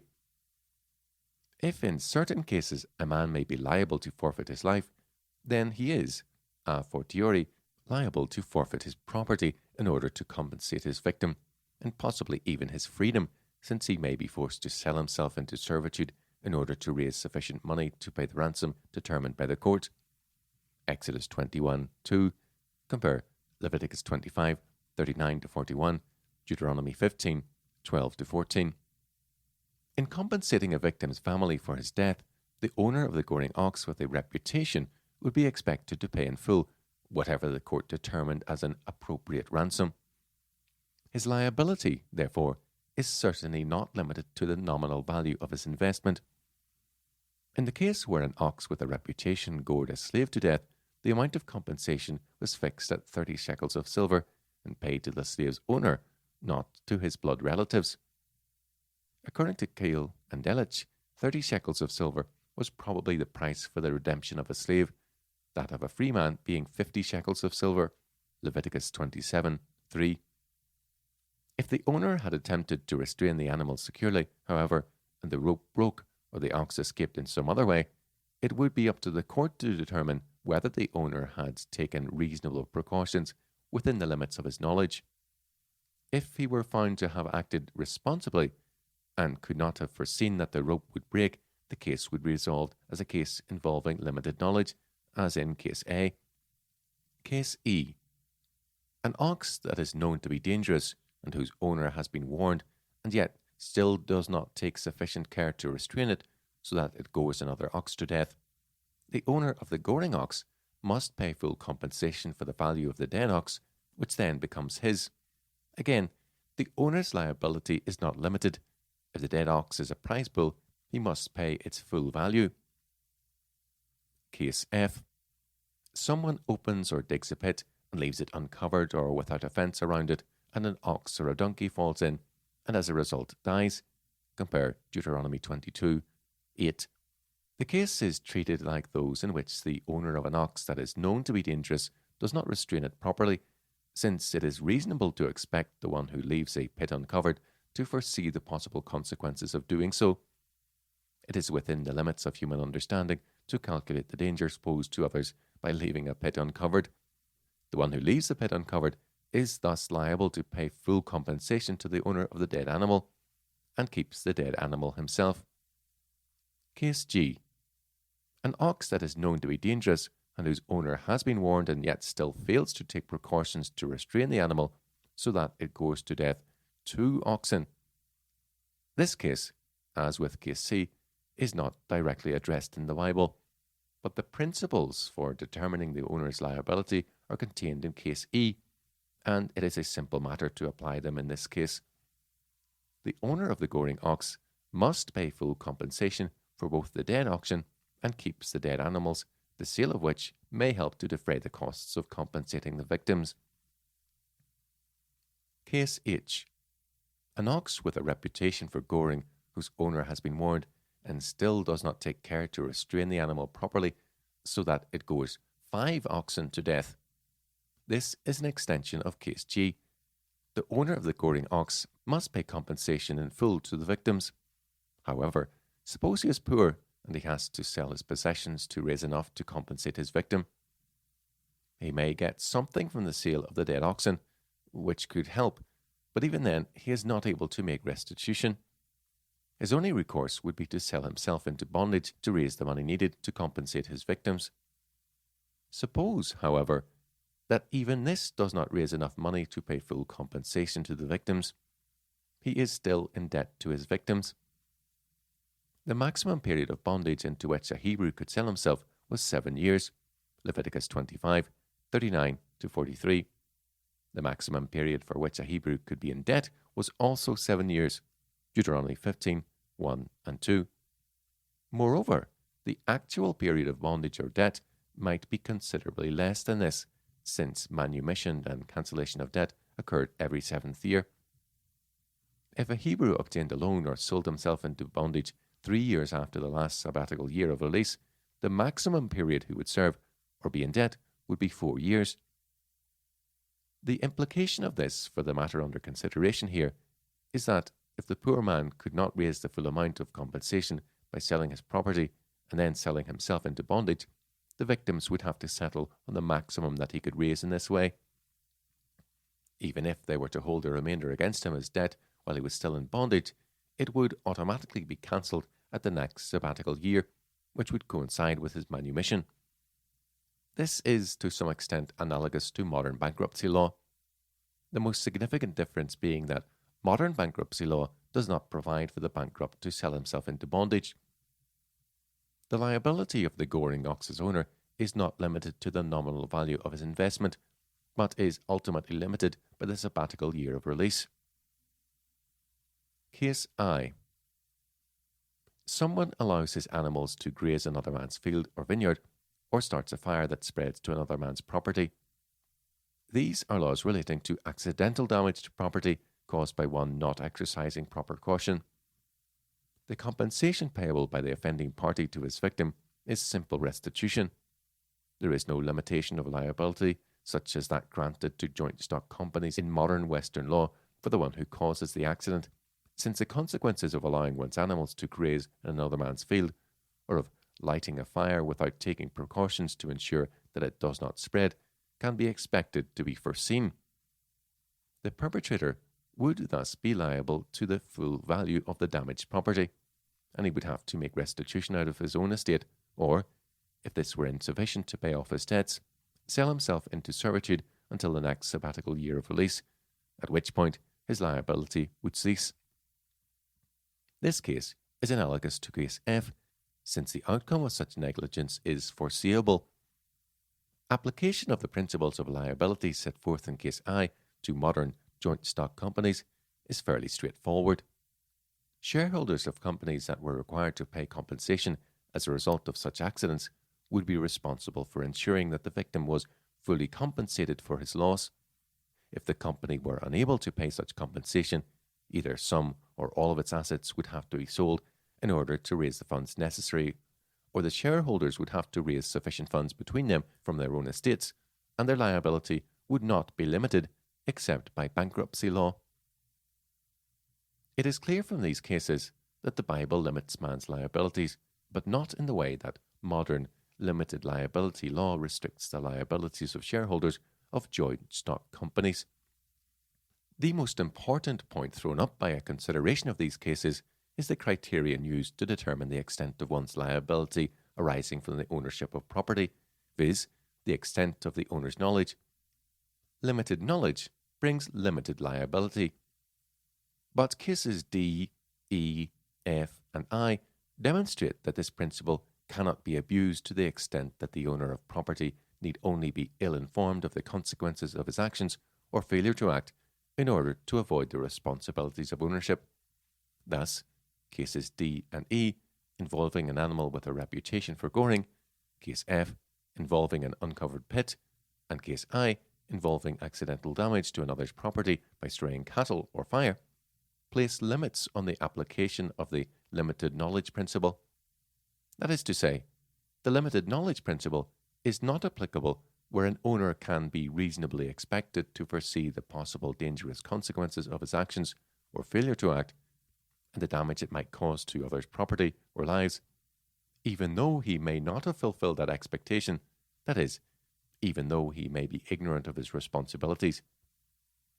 In other words, biblical case law establishes the possibility of negligence as a criterion for determining the extent of liability, as well as the criterion of extent of knowledge. In fact, the negligence principle establishes the limits of the extent of knowledge principle.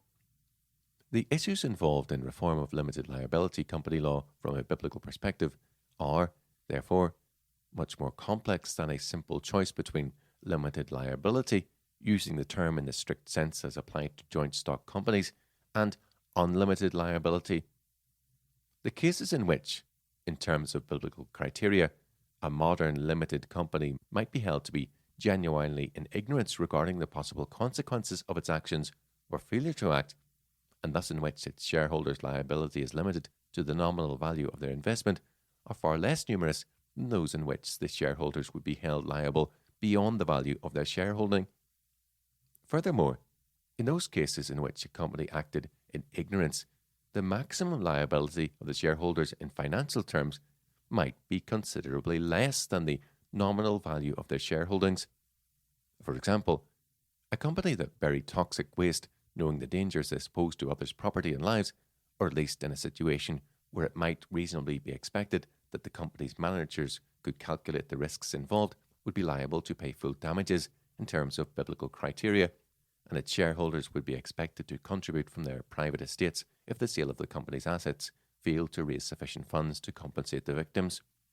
On the other hand, a drug company that issued a drug that was genuinely believed to be beneficial and safe within the limits of knowledge available at the time, and that was confirmed to be safe within the limits of the knowledge then available by independent sources, but was subsequently shown to have serious side effects, might, according to biblical principles, have no liability at all, that is, in case of death, case A, or only limited liability, which would, in financial terms, be less than the total value of the company's assets.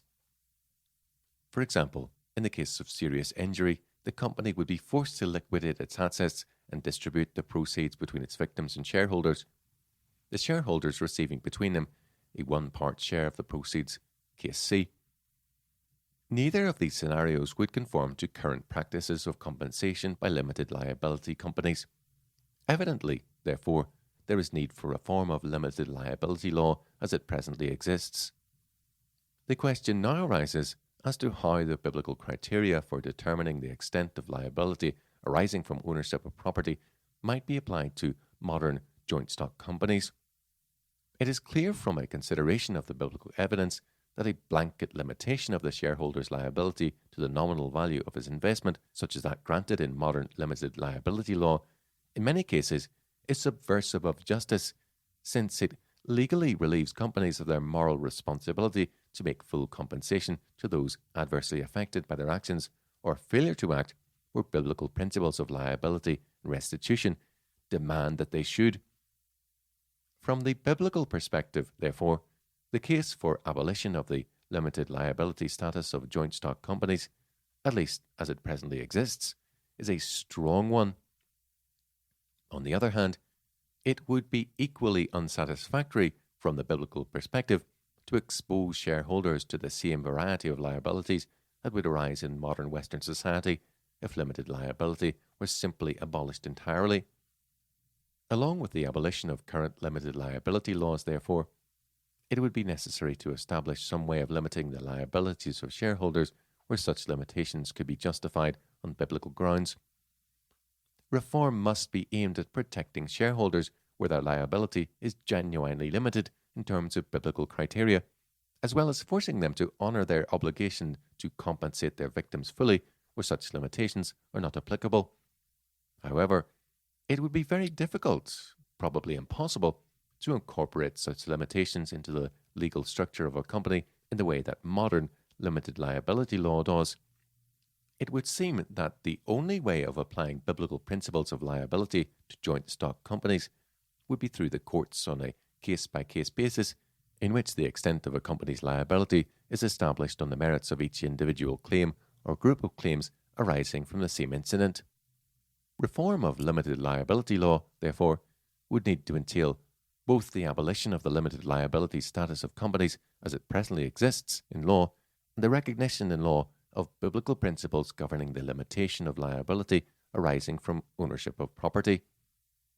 This would protect individuals and companies from claims for compensation that could not be justified on biblical grounds, or were in excess of the amounts that would be granted as a result of the application of the biblical principle of limited knowledge.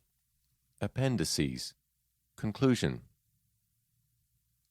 Although there are no proof texts that directly address share ownership as practiced by modern joint stock companies, the biblical principles relevant to the responsibilities and liabilities of ownership of property generally support the conclusion of R.J. Rushtoney and E.L. Hebden Taylor, and even G. North in his earlier writings, that the limited liability status of modern companies should be abolished.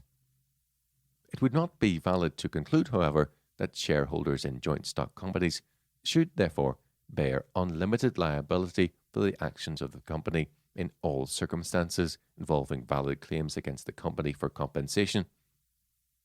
The extent of a company's liability arising from a particular case would have to be determined on its own merits by the courts in terms of the application of the biblical principles of extent of knowledge and negligence. Although limited liability law, as it presently stands, is contrary to biblical principles of justice in many cases, and thus in need of reform, it is not as serious in its effects on the economy as the problems arising from the debasement of currency and multiple indebtedness. It is doubtful that it is undermining the foundations of Western culture, though in many cases it does unjustly undermine the moral requirements of responsible ownership and the biblical requirement that compensation be made in full to those adversely affected by a company's irresponsible actions or failure to act responsibly. Reform must lead to the recognition in law of the biblical principles of limitation of liability arising from ownership of property. It must also enable these principles to be applied effectively in practice by the courts. This would mean that the maximum liability of shareholders in a joint stock company would be limited by bankruptcy law, and that, where their liability is restricted as a result of limiting knowledge, it might be fixed in financial terms below and possibly significantly below the nominal value of their shareholding.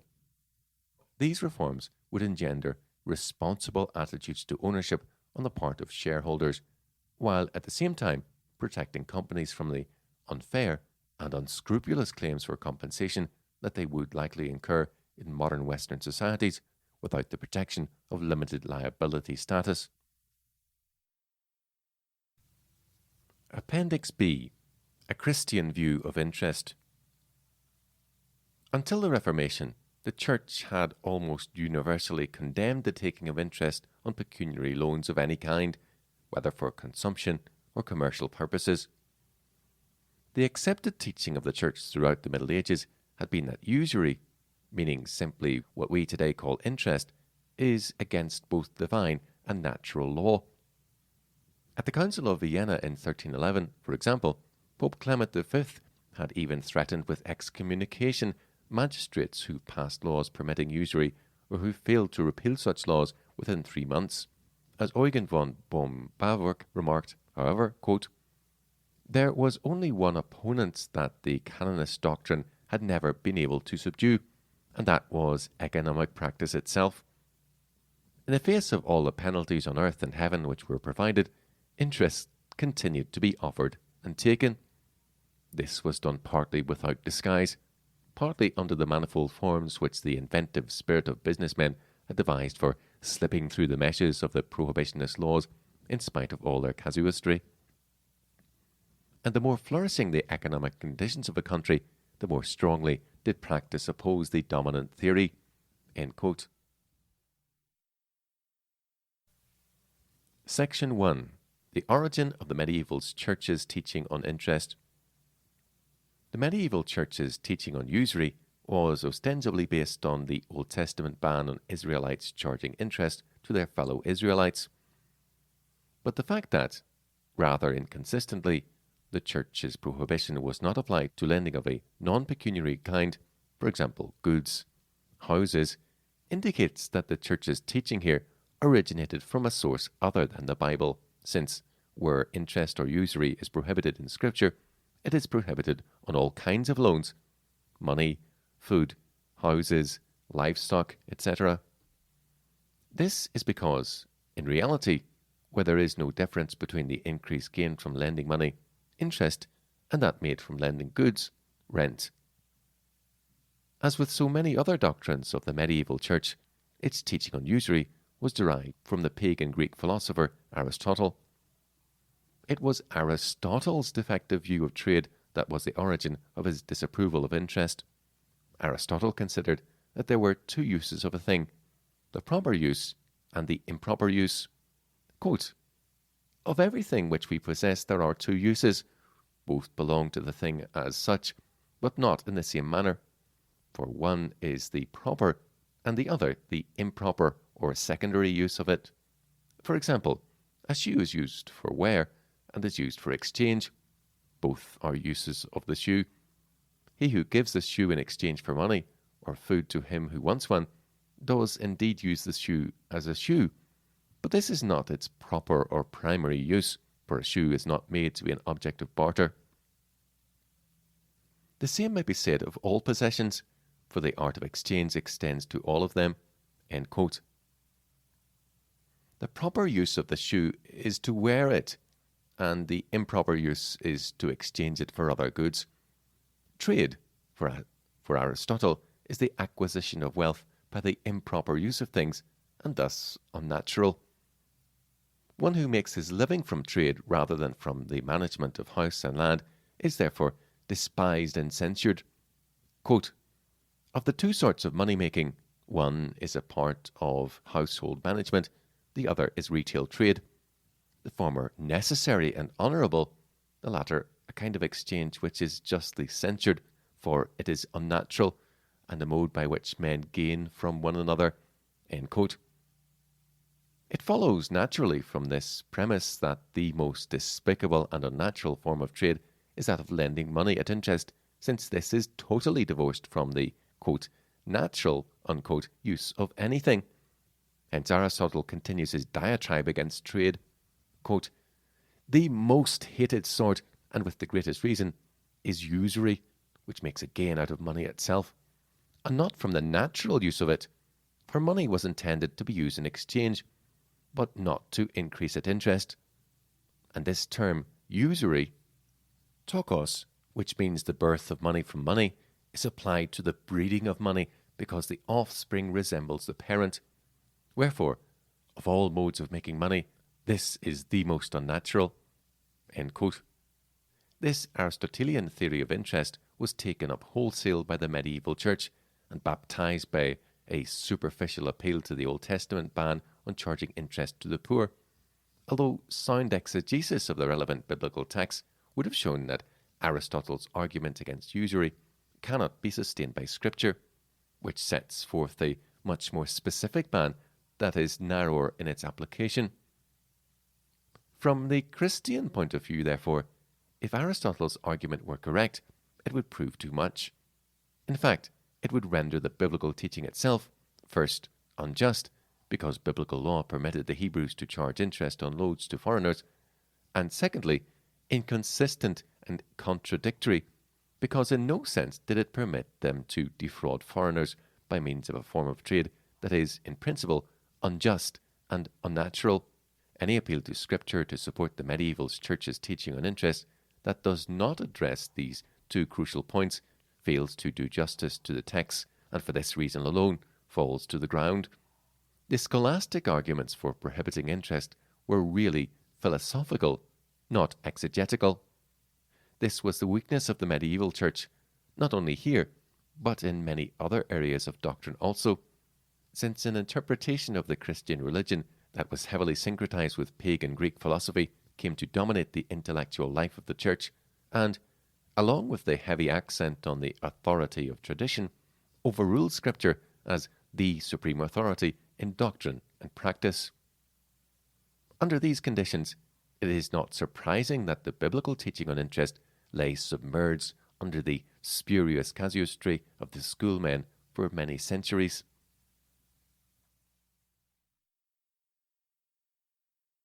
Section 2.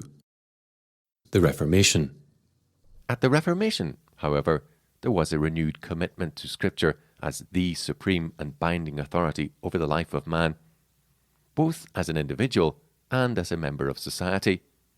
Scripture took its rightful place above tradition in the Reformed churches, and through biblical exegesis, it filled the place once occupied by philosophy in the medieval church.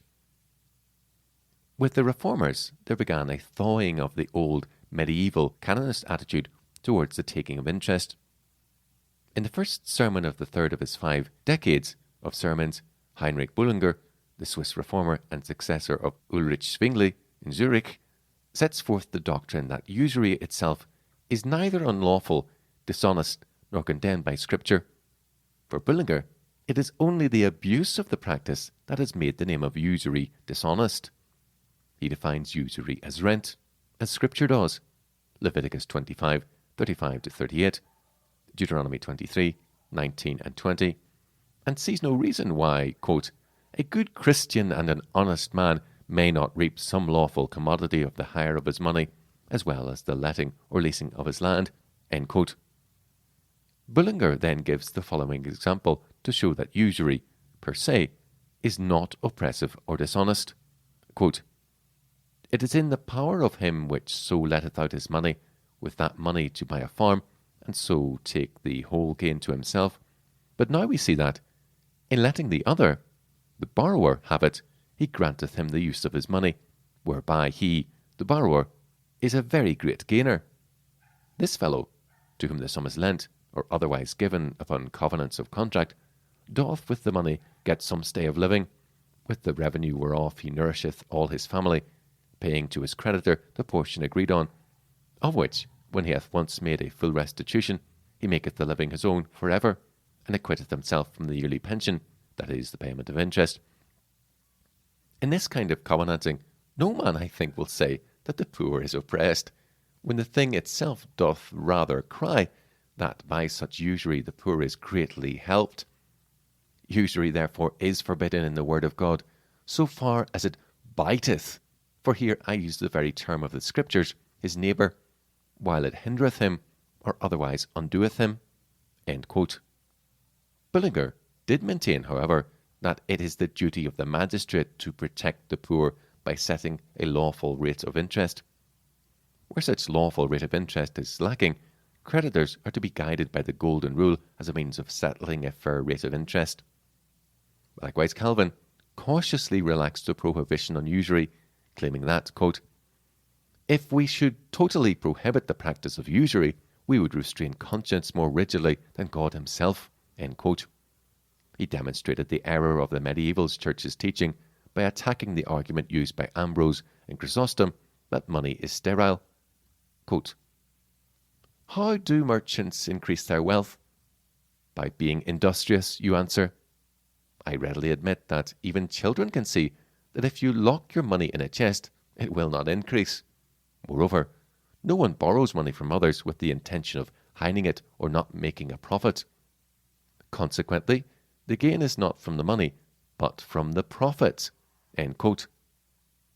Calvin also argued that interest on money loans is no different from interest on the loan of goods, rent.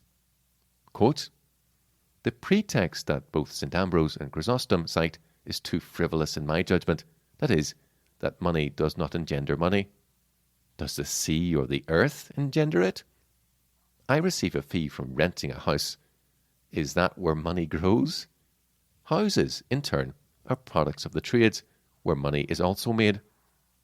Even the value of a house can be exchanged for money. And what?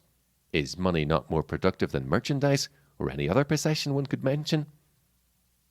It is lawful to make money by renting a piece of ground, yet unlawful to make it from money? What? When you buy a field, is money not making money? End quote. Calvin concludes that, quote, although at first such subtleties appear convincing, upon closer examination they evaporate, since there is no substance to them. Hence I conclude that we ought not to judge usury according to a few passages of Scripture, but in accordance with the principle of equity. End quote.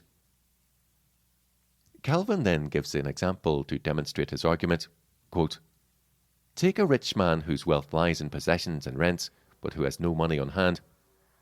A second, whose wealth is somewhat more moderate, though less than the first, soon comes into money. If an opportunity should arise, the second person can easily buy what he wants, and the first will have to ask the latter for a loan. It is in the power of the second, under the rules of bargaining, to impose a fee on the first's goods until he repays, and in this manner the first's condition will be improved, although usury has been practiced. End quote. The wording here is not altogether clear, but what Calvin seems to be saying is that the second person, upon making a loan to the first, is allowed to require him to mortgage some of his goods as security for the loan and then charge rent on the mortgaged goods until the loan is repaid. It is clear from this that Calvin, quite correctly, identifies this rent as usury, and although this usury is for the use of goods, not money, it is considered acceptable under the rules of bargaining. Since rent, usury on loaned goods, is not evil per se, neither is usury on money. Calvin drives his point home. Quote, now, what makes a contract just and honest, or unjust and dishonest? Has not the first fared better by means of an agreement involving usury by his neighbour, and that the second had compelled him to mortgage or pawn his goods? To deny this is to play God in a childish manner, preferring words over the truth itself, as if it were in our power, by changing words, to transform virtue into vice, or vice into virtue. I certainly have no quarrel here. End quotes. Following Scripture, however, Calvin maintains that interest on loans should not be taken from the poor and needy, and furthermore, that the wealthy should be ready and willing to lend to such. We must not mistake Calvin's motives here. He has no liking of usury, and was not in any sense led to his position by self-interest. He did not approve of lending at interest as a form of livelihood, and says, quote, "It would be desirable if usurers were chased from every country, even if the practice were unknown." End quote. But as a pastor and exegete of God's Word, he had to set aside his own preferences and expound what the Bible teaches, and he plainly states the matter when he says, quote, "I should, indeed, be unwilling to take usury under my patronage, that I myself wish the name itself were banished from the world, but I do not dare pronounce upon so important a point more than God's words convey." End quote. Unfortunately, Calvin, like Bullinger, accepted the idea that the state may determine the rate of interest and advised that this should not be exceeded. In this respect, Bullinger and Calvin retained an element of medieval thinking on economic matters and went beyond Scripture, since there is no biblical justification for the idea that the authorities may establish a legal rate of interest to which moneylenders must restrict themselves rather than charging the market rate of interest. By today's standards, Bullinger's and Calvin's views on usury may seem somewhat unexceptional and overly cautious, even strict. But in the 16th century, their teaching on this subject was revolutionary and represented a significant advance on the muddled economic thinking and faulty exegesis of the medieval canonists and schoolmen. From the Reformation onwards, teaching on interest within the Reformed communities slowly began to express a more biblical emphasis, and interest, per se, was no longer considered evil and prohibited.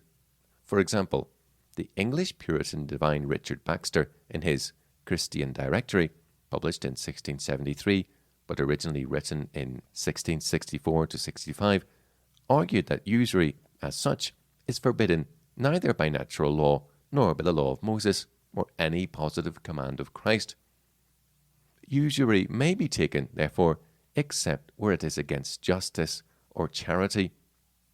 Likewise, Francis Turretin, in his Institutio Theologiae Elenchicae, published in 1679 to 85, gives a systematic defence of usury, arguing that all usury, with the exception of that exacted on a poor loan, is neither prohibited by the law nor opposed to equity and honesty. Eventually, under pressure from the world of commerce, even the Roman Catholic Church, always more sensitive to influences other than the teaching of Scripture, relaxed its condemnation of usury. Section 3. Recent opposition to interest. More recently, however, a number of voices have been raised against usury, interest, within Christian circles. Two groups, one in the United States and one in Britain, both seeking to apply Old Testament law as a model for the organization of modern society, have advocated a total ban on interest, arguing that this is the correct interpretation of the biblical teaching. The American group, coming from within the Reconstructionist orthodoxy movement, has correctly identified interest and rent as the same phenomenon, but has advocated, as a result, the abolition of rent as well as interest, considering both to be immoral and unjust.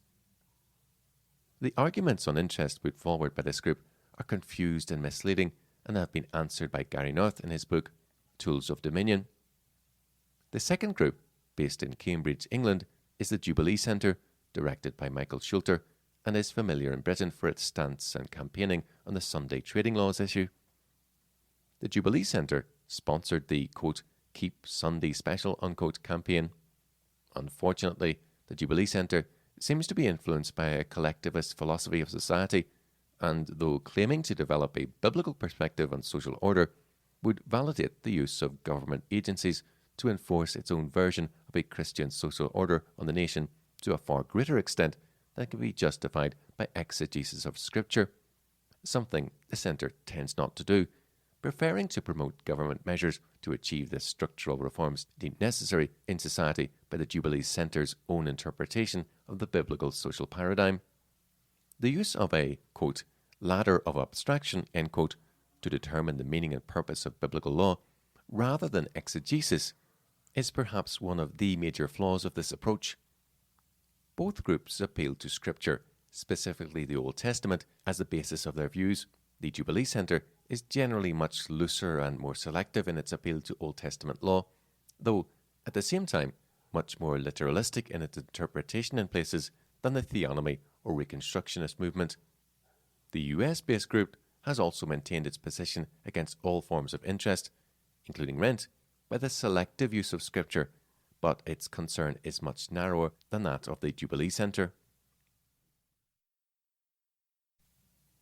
Section 4. The Old Testament ban on interest. In view of this resurgence of interest in ethical questions regarding the validity of usury, it will be necessary to look in more detail at the relevant biblical texts and the various interpretations made of them. The law relating to usury is set forth in the following passages. Quote, If thou lend money to any of my people that is poor by thee, thou shalt not be to him as an usurer, neither shalt thou lay upon him usury. End quote. Exodus 22:25.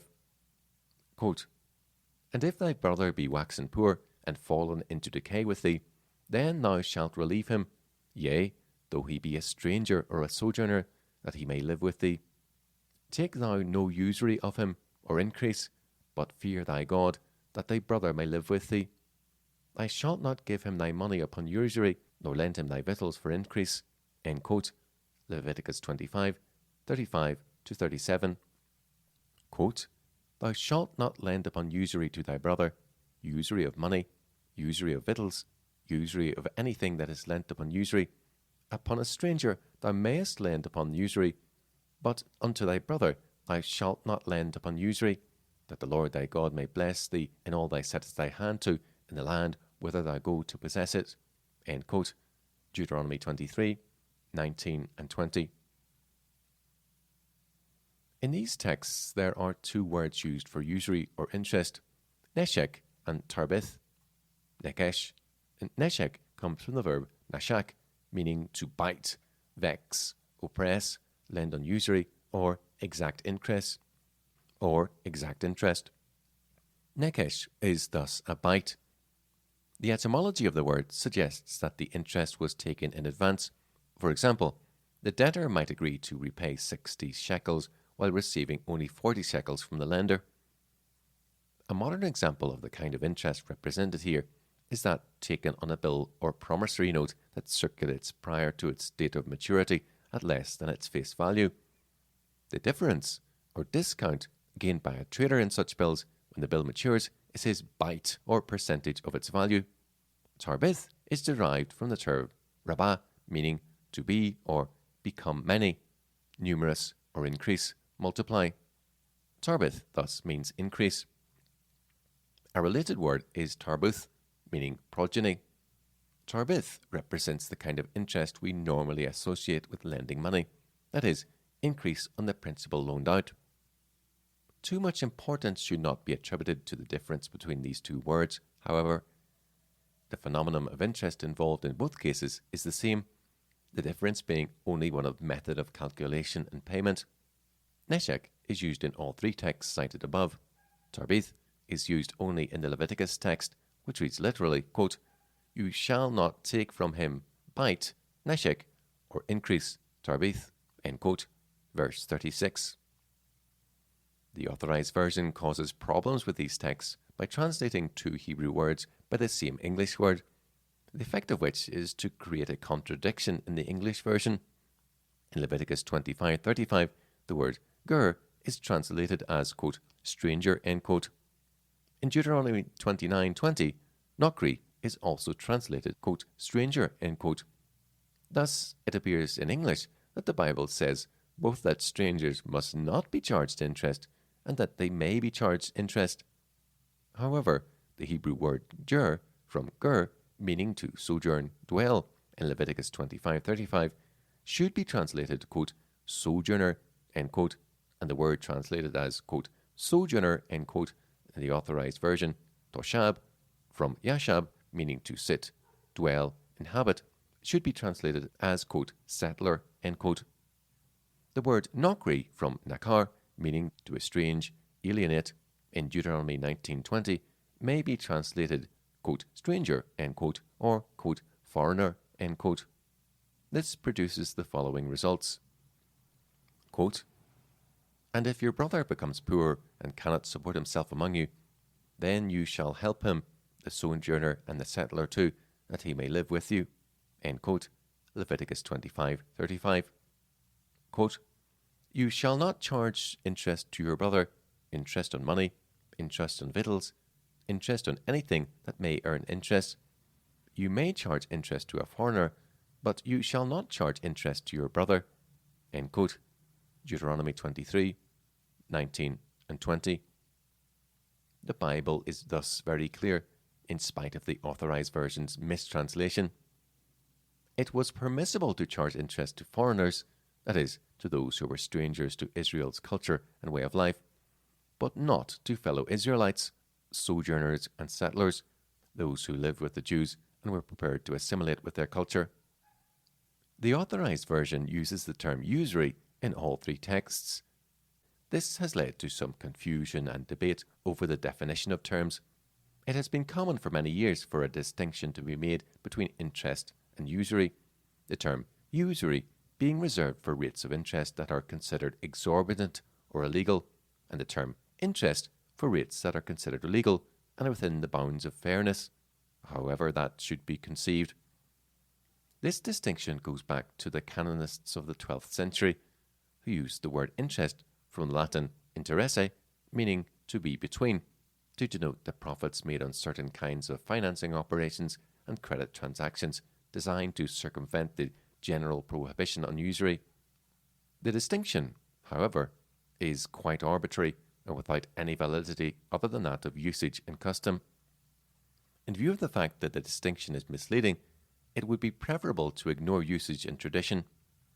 There is, in reality, no difference between interest and usury. They are merely different terms for the same thing.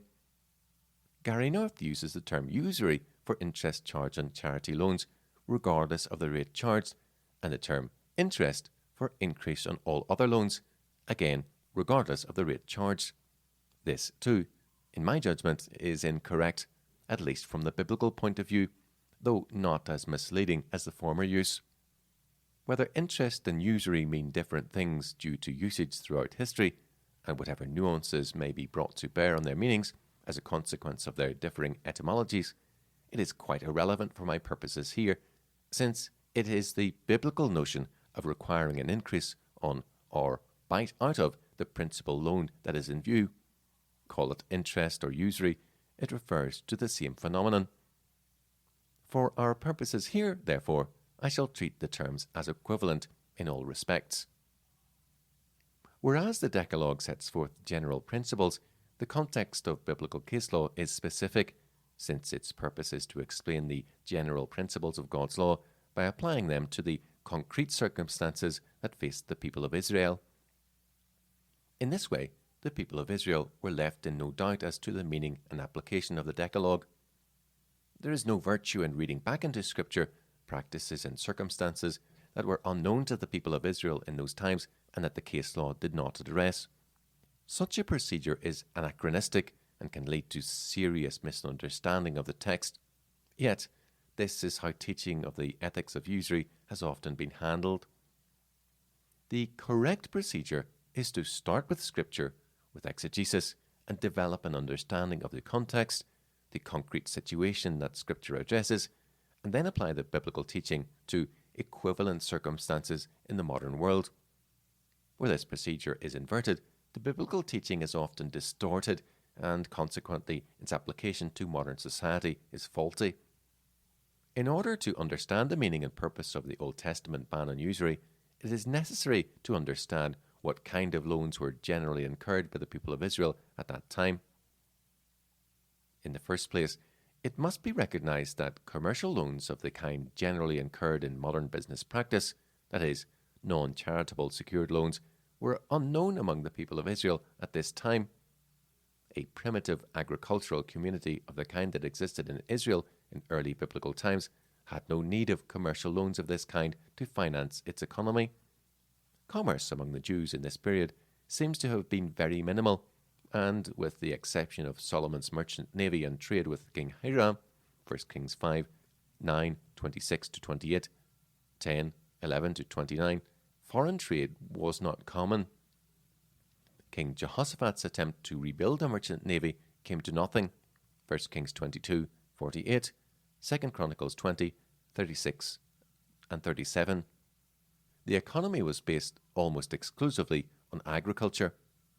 Loans in this period were made primarily to the poor in order to provide the borrower with the necessities of life during a period when he and his family would otherwise have starved.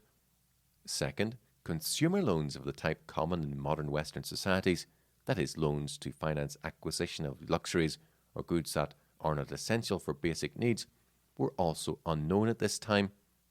Third, borrowing was generally considered a practice to be avoided, if at all possible. The Bible teaches that, quote, "The rich ruleth over the poor, and the borrower is a servant to the lender," end quote, Proverbs 22, 7. Furthermore, being in a position where one had sufficient means to lend to those in need was considered a blessing from God. Thus, Deuteronomy 15:6 states, quote, "For the Lord thy God blesseth thee, as he promised thee, and thou shalt lend unto many nations, but they shall not borrow. And thou shalt reign over many nations, but they shall not reign over thee." End quote. Compare Deuteronomy 28:12. Being in the position of having to borrow was an undesirable condition, and debt was to be entered into only when there was no alternative. Loans were measures that the poor were forced to take when there was no other option open to them. Someone requiring a loan was, for whatever reason, in desperate circumstances and without sufficient savings or non-essential possessions that he could sell in order to obviate an emergency, his only hope being to tap the resources of someone more wealthy than himself by means of a loan. Hence the rich are exhorted to lend to those in need. Even when the year of Jubilee was close at hand, and the probability was that a debtor would not be able to repay his loan before the year of release of debts, the wealthy were commanded to be generous and lend to the poor. Deuteronomy 15, 9 and 10. On the other hand, failure to pay one's debts when this becomes possible is considered a mark of wickedness. Quote, "The wicked borroweth and payeth not again, but the righteous showeth mercy and giveth." End quote. Psalm 37:21. And a man might have to sell himself into servitude to pay off his debts. Leviticus 25:39-41. Compare Nehemiah 5, 4 and 5. Fourth, the nation of Israel at this time was primarily an agricultural society, and the most common reason for having to borrow during this period was the failure of crops. Nehemiah 5, 2. During such times, it would be the poorer families, those who did not have sufficient grain stored to carry them over the lean years, or alternative forms of wealth that could be sold in order to buy grain, that would suffer the most. Hence, when the crops failed, or during years when the harvest was poor, they would be forced to borrow from the more wealthy members of the community. Alternatively, they might sell themselves into bondage until the next year of Jubilee. Leviticus 25:39-41. Both options would be considered only by the very poor.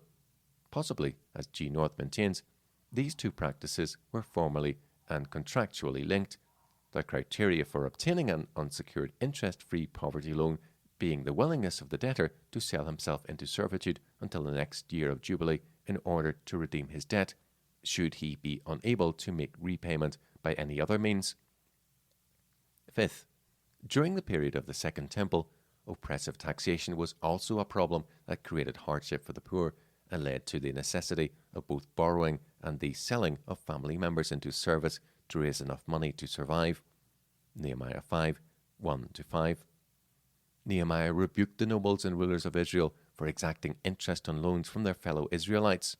Nehemiah 5, 6-13. But clearly, the situation was again one of famine and poverty, and was, in part, caused by excessive taxation. The biblical ban on charging interest is not a total ban, however. The Bible distinguishes between those from whom interest may be taken and those from whom it may not be taken.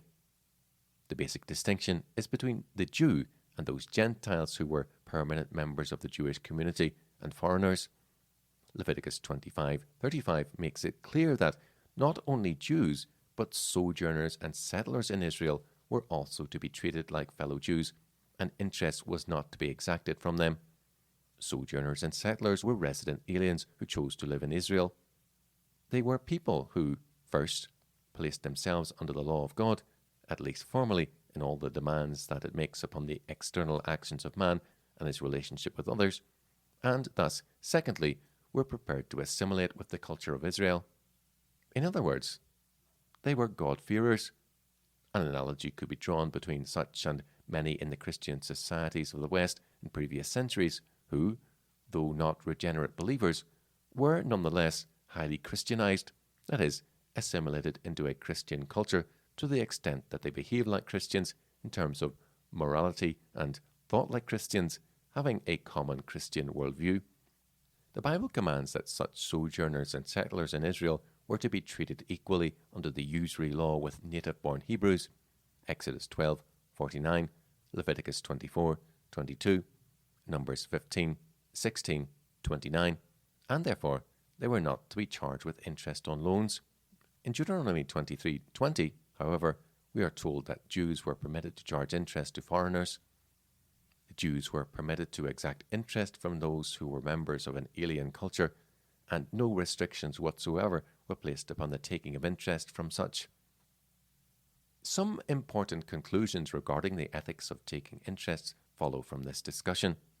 First, the Old Testament ban on interest is not general in nature. The ban is always issued in a qualified form. In Exodus 22:25 and Leviticus 25:35-37, it is limited to the poor Israelite and settler, and in Deuteronomy 23:19-20, simply to the Israelite. The Scriptures nowhere forbid lending at interest in general terms, but always lending at interest to some particular class of persons. The law, in other words, is not given as a central ban, such as, quote, "you shall not kill," unquote, which is qualified by certain exceptions, such as the execution of murderers, kidnappers, or in the defense of judicially innocent human life. It is always given as a specific ban on taking interest from particular types of people. Thus, Calvin writes, quote, "But those who think differently may object that we must abide by God's judgment when he generally prohibits all usury to his people. I reply that the question is only as to the poor, and consequently, if we have to do with the rich, that usury is freely permitted, because the lawgiver, in alluding to one thing, seems not to condemn another, concerning which he is silent," end quote. Since there is no general ban on taking interest in the Bible, the purpose of exegesis in regard to these laws is to show where the restriction applies. In expounding the relevance of the law for modern society, it is then necessary to identify equivalent circumstances in modern culture to those addressed by the law, since it is there that the ban has its application. If, however, it is assumed that the ban is general in nature, with possible exceptions, the purpose of exegesis will be to show where those exceptions apply. The two approaches will yield very different conclusions. The former demonstrates where there are specific restrictions, that is, interest is permissible in all circumstances except this or that, whereas the latter will only show that certain cases are excepted from the general ban, that is, interest is not permissible in any circumstances except this or that. The prohibition under the latter interpretation is much more extensive and universal than under the former. It is important, therefore, that the nature of the ban be established at the outset. As we have seen, the ban is never stated in a general or universal form. That is to say, it is never given as a general principle, but always in the form of a case law demonstrating a specific restriction. The permission to take interest from foreigners is not an exception to a general ban on charging interest. Rather, the restrictions on taking interest from fellow Israelites and settlers are exceptions to a practice that is, in all other circumstances, permissible. Thus, second, interest per se is not evil or unjust. The Jews were never permitted to act unjustly towards foreigners. All human actions are required by God to conform to the ethical norms revealed in His Word, and this general principle applies to all human relationships, whether they are relationships with one's family, neighbours, or foreigners. Indeed, the Torah specifically requires that one's relationship, not only with one's friends and neighbours, but also with one's enemies, should be regulated by justice and compassion. Exodus 32, 3-5. There is in Scripture a distinction placed between foreigners and fellow Israelites in the matter of charging interest, but there is no double standard of ethics. The Bible does not require strict adherence to ethical standards between believers, but relax this requirement in relationship between believers and non-believers or foreigners. If interest were wrong per se, intrinsically evil, however, this would be the case precisely. The only alternative would be for the Jews to be forbidden to charge interest to foreigners also, but the Bible permits this. All notions of interest being intrinsically wrong or evil, therefore, must be set aside. Not only is there no biblical justification for such an idea, it makes complete nonsense of biblical teaching on the ethics of charging interest. Scripture teaches that the taking of interest is ethically acceptable, but that there are certain exceptions to this, situations in which it is wrong to take interest, namely when the loan is a charitable loan given to help a poor fellow Israelite or God-fearer in his distress. Third, neither is the taking of interest on charity loans or loans to the poor forbidden in principle. The ban is more specific than this. The biblical law prohibits the taking of interest on loans to specific categories of the poor, namely Israelites, settlers, and resident aliens. It would, therefore, be quite acceptable for a Jew living in a foreign country, which was much more common after the diaspora, to take interest on loans made to poor Gentiles. Furthermore, there would be no Sabbath year of release of debt required on these loans. Deuteronomy 15:3. The charging of interest on such loans is not immoral or evil. It is permitted by Scripture. The ban on interest relates to poor loans made to believers and those who are prepared to live under the external demands and requirements of the faith, for such were the resident aliens and settlers who, by their willingness to live in Israel, put themselves under the ethical demands of the covenant, at least in the outward conduct of their lives. The distinction between those from whom interest may be taken and those from whom it may not be taken is a religious and cultural distinction. Interest may be charged on loans made to foreigners and those who refuse to place themselves under the law of God, even if they are poor. The believer has a duty to help those in need, the destitute and the poor, if he is able to do so. This duty extends to foreigners and non-believers, but the charging of interest on loans to such is not prohibited, and no disapprobation should be attached to the practice.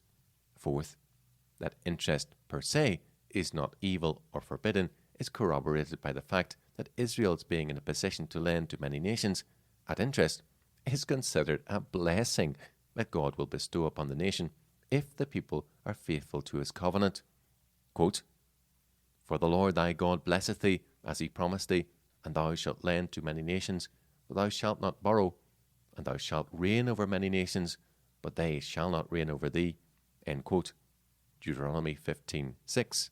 Compare 28:12. Since the Bible teaches that, quote, "the rich ruleth over the poor, and the borrower is servant to the lender," end quote, Proverbs 22:7, the making of interest-bearing loans to Gentiles was a principle and peaceful means by which the people of God were to extend their dominion over the earth. Being able to lend at interest to Gentiles, therefore, was both a blessing for the Jews and a means of dominion over the ungodly, sanctioned by God's righteous law for the glory of his name. Section 5. Later Rabbinic Teaching on Interest.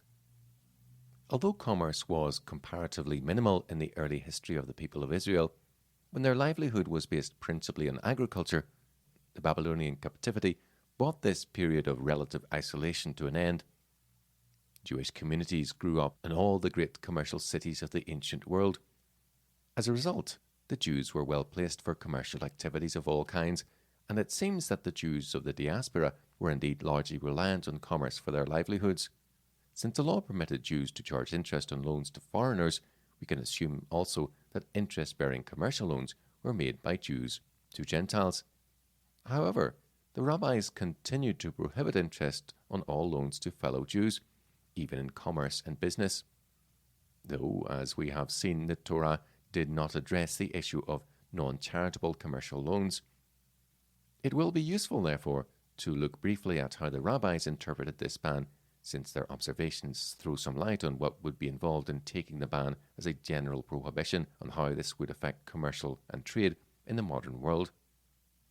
First of all, the rabbis interpreted the ban on interest between Jews and settlers to apply not only to payments in money or the specific goods lent, but also to gifts given to the lender, either before or after contracting a loan, since these are considered inducements or rewards for the loan and therefore constitute a form of interest.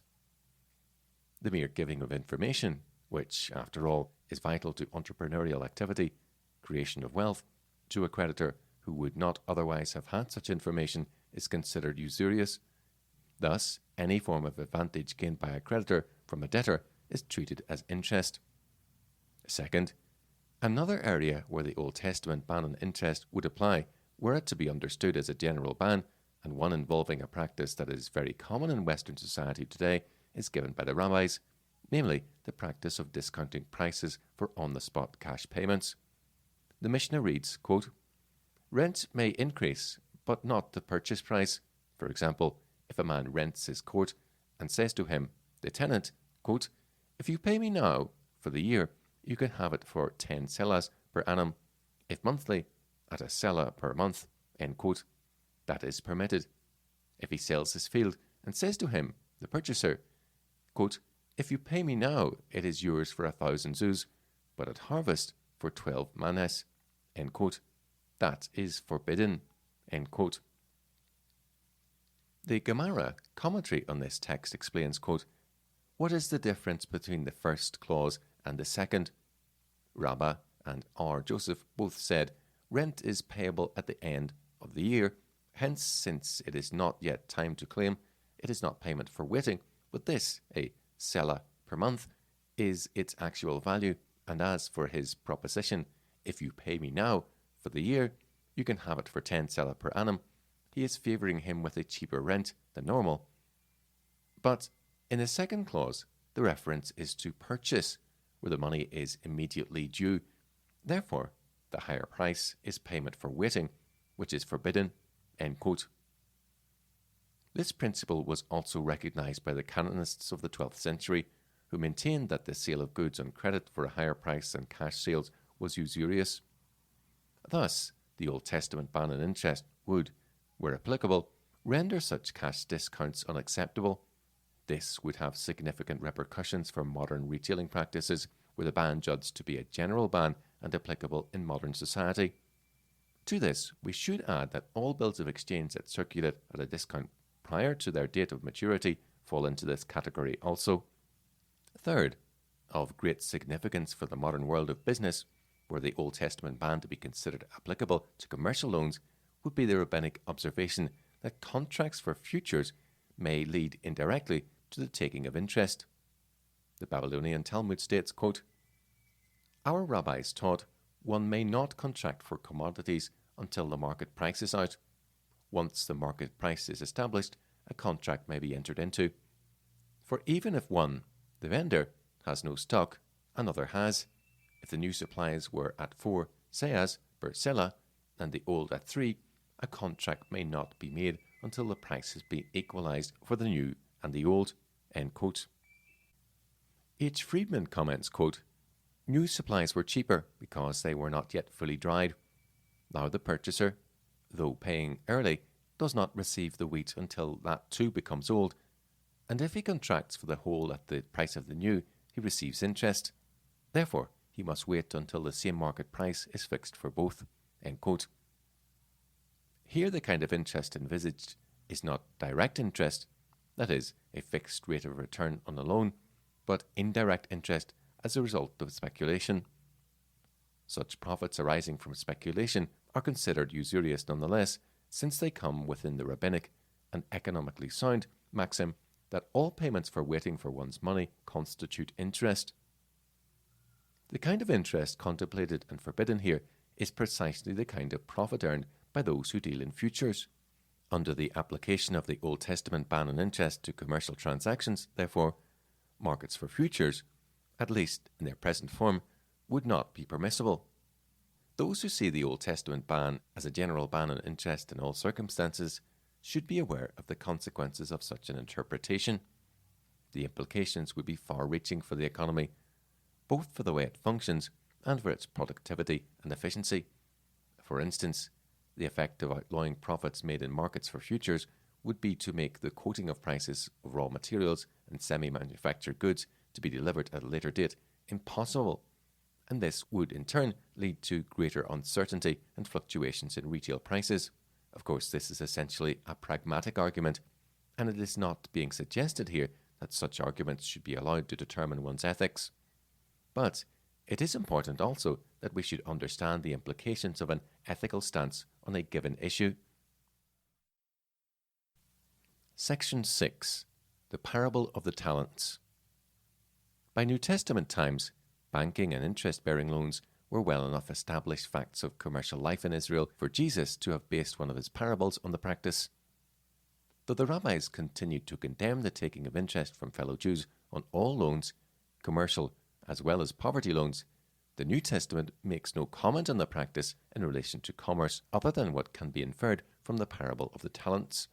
Matthew 25, 12-30, Luke 19, 11-26.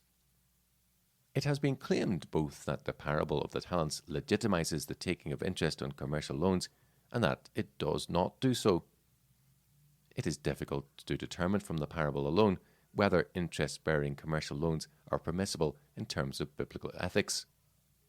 One's interpretation of the parable will largely be determined, therefore, by whether one views the Old Testament ban as a general ban or a specific ban on interest. As we have already seen, the exegetical case for the ban being general in nature is very weak, whereas the case for the ban being specific and limited to the cases cited is very strong. If we accept the latter on exegetical grounds, the parable of the talents simply corroborates the conclusion that the ban on interest in the Old Testament did not address commercial loans. On this premise, it is quite legitimate to argue that the parable legitimizes interest on loans made for purely commercial purposes. Thus, G. North writes, quote, Jesus was affirming the legitimacy of both profit through trade and the normal rate of return which is secured by lending money. The two forms of activity are not the same, as the parable indicates, but both are legitimate. End quote. If, on the other hand, we ignore the exegetical case for the ban being specific and treat it as a general ban on interest, the parable becomes more difficult to explain, since the master, who required at least that his money be loaned out at interest, is clearly to be identified with Christ. In order to circumvent this problem, S.C. Mooney attempts to interpret the parable in such a way that lending at interest is not condoned by the master. This idea is far-fetched, but it will be instructive to look at the argument in more detail in order to demonstrate the difficulties with this kind of interpretation. Mooney writes, quote, Here's what the servant who has hidden the money said to the master in the parable, quote, Master, I knew you to be a hard man, reaping where you did not sow, and gathering where you scattered no seed, and I was afraid, and went away and hid your talent in the ground. End quote. Matthew 25, 24, 25. In Luke 19, 21, the servant calls the master an, quote, exacting, unquote, man. Now, what does the master say concerning the servant? Quote, you wicked, lazy slave, end quote. Matthew 25, 27, and, quote, you worthless slave, end quote. Luke 19, 22. It is evident that these are incompatible evaluations. Is it really a great problem to decide whose words are truth? If it already has been said that the master represents Christ, would it not be inconsistent to doubt the evaluation he gives of that servant? If his evaluation is accepted, and we come also to view this one as worthless, wicked, and lazy slave, then how much stock would we put in his image of the master? Not a great deal at all. Does Jesus reap where he has not sown, or take up where he has not laid down? Steal? We know that this is untrue. Then why do some read the remainder of the master's comments as though he were admitting that the slave was right? He says, quote, "You knew that I reap where I did not sow, and gather where I scattered no seed. Then you ought to have put my money in the bank, and on my arrival I would have received my money back with interest." End quote. Matthew 25, 26, 27. What the master is saying here is something like, quote, "If that really is what you thought of me, then this is what you should have done." End quote. Indeed, the Luke version comes very close to saying it is just that way when the master says, quote, "By your own words I will judge you, you worthless slave." End quote. 19:22. It is only by the word of the slave that the master is those evil things, never by any admission of the master. The word of the slave does not determine that the master is evil. Rather, the slave, by his own words, has proven himself to be evil, for the master is good definitively. End quote. On this interpretation, the master is not saying that the servant should at least have loaned out the money at interest, but only that if the master was as corrupt as the servant claimed he was, he should have lent it out at interest, a corrupt practice according to Mooney. However, the text does not say, quote, "Thou thoughtest that I reap where I sowed not," end quote, but, quote, "Thou knewest," end quote, etc. Mooney's claim that the words of Luke, quote, "Out of thine own mouth I will judge thee," end quote, verse 22, suggest the former interpretation is not sustainable. First, the adjective used of the master by the servant does not imply corruption, which is what we should expect if Mooney's interpretation were correct. The word means simply hard, severe, strict. The English word austere is derived from this Greek term. To have a code of conduct that is austere certainly does not imply moral corruption. Rather, the opposite. But in Mooney's interpretation, lending money at interest is an evil form of gain. Indeed, Mooney equates it with theft, practiced by those who are morally corrupt. Second, if we accept, for the sake of argument, that the Old Testament ban is general in nature, this in no way casts these words of Luke in a different light, nor can it justify changing, quote, "knew," unquote, to, quote, "thought," unquote, or, quote, "believed," unquote, incorrectly on Mooney's interpretation. Third, they come close to putting the words in a form that would support Mooney's interpretation is not the same thing as putting them in a form that does in fact support his interpretation. Mooney's interpretation is contrived. The most straightforward interpretation of the words is simply that the servant knew the truth about his master, and therefore what he did was inexcusable. His punishment is therefore just. The words in Luke 19:22 will not bear Mooney's interpretation, and to change, quote, "knew," unquote, to, quote, "thought," unquote, is simply a distortion that creates problems with the logic and internal consistency of the interpretation, as we shall see. Fourth, Mooney thinks that the parable teaches that taking interest is something that only hard and evil men do, and that the servant's estimation of his master's demands was incorrect. That is to say, that the master was not hard, that he did not reap where he had not sown, nor gather where he had scattered no seed. To interpret the parable in any other way would, for Mooney, imply that Christ is a hard and unscrupulous master. But neither exegesis of the text nor the logic of Mooney's argument will bear out this interpretation. As to the former, the text clearly indicates that the servant's estimation of his master's demands is correct. As regards Mooney's logic, if we accept that the master is not evil, which is quite true, it simply does not follow that the slave's assessment of his master's action upon his return is incorrect. On Mooney's interpretation, we should expect the master to show mercy to the slave, since he was not really the hard man that the slave claimed he was, but in fact he does not show mercy and instead punishes the slave, the very thing that the slave feared in the first place. Thus, the internal logic of this interpretation falls apart. The slave's assessment of the master is correct, therefore. The slave is wrong only in calling his master hard rather than just. And surely this is the point. Non-believers complain at God's justice when it is meted out to them and call it injustice. Fifth, Matthew 25:27 militates against Mooney's interpretation of the parable, since the phrase, quote, "thou oughtest," end quote, in "thou oughtest therefore to have put my money to the exchangers," end quote, is, as Leon Morris points out, quote, "a strong term." The master is thinking of the easiest way of getting a profit, and at the very least, this is something that the man was under obligation to do, end quote. Good stewardship of the resources committed to us, the point of the parable, requires, at the very least, other things being equal, that we lend out our money at interest, unless of course it is loaned to the poor believer or God-fearer, since it is then to put to productive use that will benefit others and ourselves, rather than being buried in the ground, where it will do no one any good.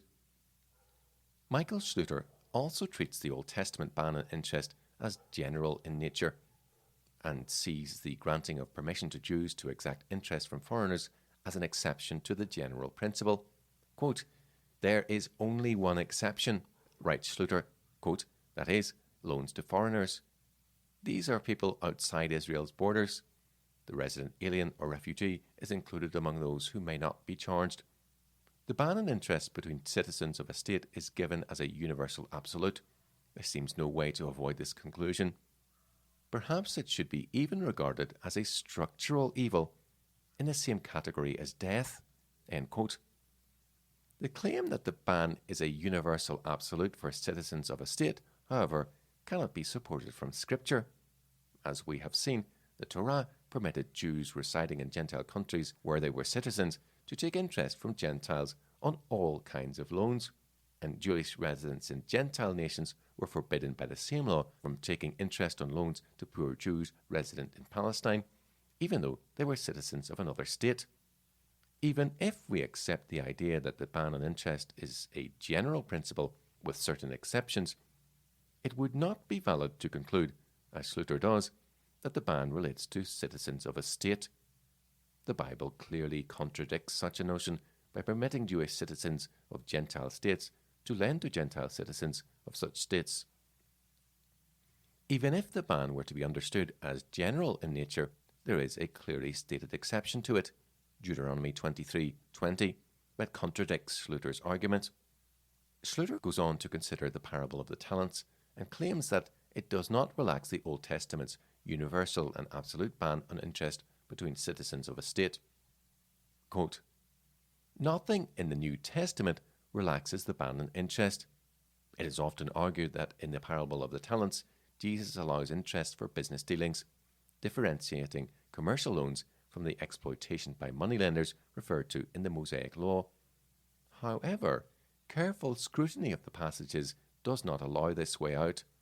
Firstly, to base a major change in the law on the detail of a parable is not generally regarded as permissible in biblical interpretation. It is surprising how readily it has been accepted in this case. Secondly, the words which Jesus actually puts in the mouth of the master are these, quote, "You bad and lazy servant, you knew, did you, that I reap harvests where I do not sow and gather crops where I do not scatter seeds? Well then, you should have deposited my money in the bank, and I would have received it all back with interest when I returned," end quote. Matthew 25:26-27. Interest is regarded by the master as reaping where one has not sown, rather like the current bank advertisement which shows a man asleep with his feet up, who is said to be, quote, "busy earning 8.75%, unquote, on his money." This is hardly a view of interest which should encourage Christians to promote self-interest lending. Nor can we even be certain that the bank referred to in the parable would be lending money to fellow Israelites. Knowing the influence of the Pharisees and their addiction to the detail of the law, it is more likely that any banks in Jesus' day would have been lending to foreigners, so that the master in this story is only encouraging the servant to lend within the framework laid down by the law. If any lesson can be deduced from the story, it would be that lending at interest is better than just hoarding gold, but that it is still very much a second best to direct investment. End quote. All 4 points made here fail to prove the basic contention, namely that the parable does not permit interest-bearing commercial loans, and the overall argument is unconvincing, a fact that Schluter as good as admits at the end. The first argument, namely that to base a major change in the law on the detail of a parable is not good hermeneutics, is in itself a valid point. But in this context, it begs the question. This argument is only valid if the interpretation of the parable as permitting interest-bearing commercial loans is indeed a major change in the law. In other words, if it can be conclusively proved that the Old Testament ban is an absolute universal ban prohibiting interest on all types of loans, including commercial loans between citizens of a state. Schluter's argument assumes the truth of the point to be proved, but as we have seen, the point cannot be proved. On the contrary, exegesis of the relevant texts shows that the laws prohibiting interest are case laws addressing specific circumstances. Hence, to interpret the parable as permitting interest-bearing commercial loans is not a major change in the law. Schluter claims that, quote, nowhere do the law or the prophets separate out some lending and make it legitimate because it is between contracting parties of equal financial strength, or because it may be classified as productive investment, end quote. However, this is true only because such commercial loans were not a feature of Israel's primitive agricultural economy. To apply case laws that deal with the specific and concrete circumstances of Israelite society in early biblical times to practices that were then unknown is not legitimate unless there is some general principle underpinning those laws, general equity, that is relevant to the new cases and can be applied to them. For instance, the case law requiring the Hebrews to put fences around their roofs to protect life, Deuteronomy 22:8, is not applicable to houses with sloped roofs, since they are not lived on as are flat roofs. But the general equity of the law applies to other construction, such as bridges, stairways, etc. But this is not the case with the case laws prohibiting interest, since the Bible makes it clear that in other cases familiar to the Jews, for example lending to foreigners, interest is permitted. The general principle of an absolute and universal ban on interest cannot be extrapolated from the case law, since such a principle is not embodied in the law. Were such a principle of general equity, that is, justice, embodied in the ban on usury, it would clearly be in conflict with the fact that the law permitted Jews to lend at interest to foreigners. Since the general equity of the law would apply to foreigners just as much as to Israelites, otherwise the whole notion of general equity would be meaningless. The inescapable implication would be that the Bible itself is permitting Jews to exact usury from foreigners is unjust.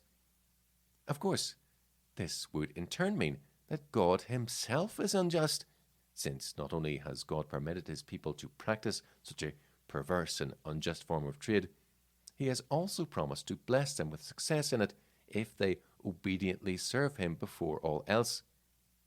This would be not only for God to condone the sin, but also to reward it.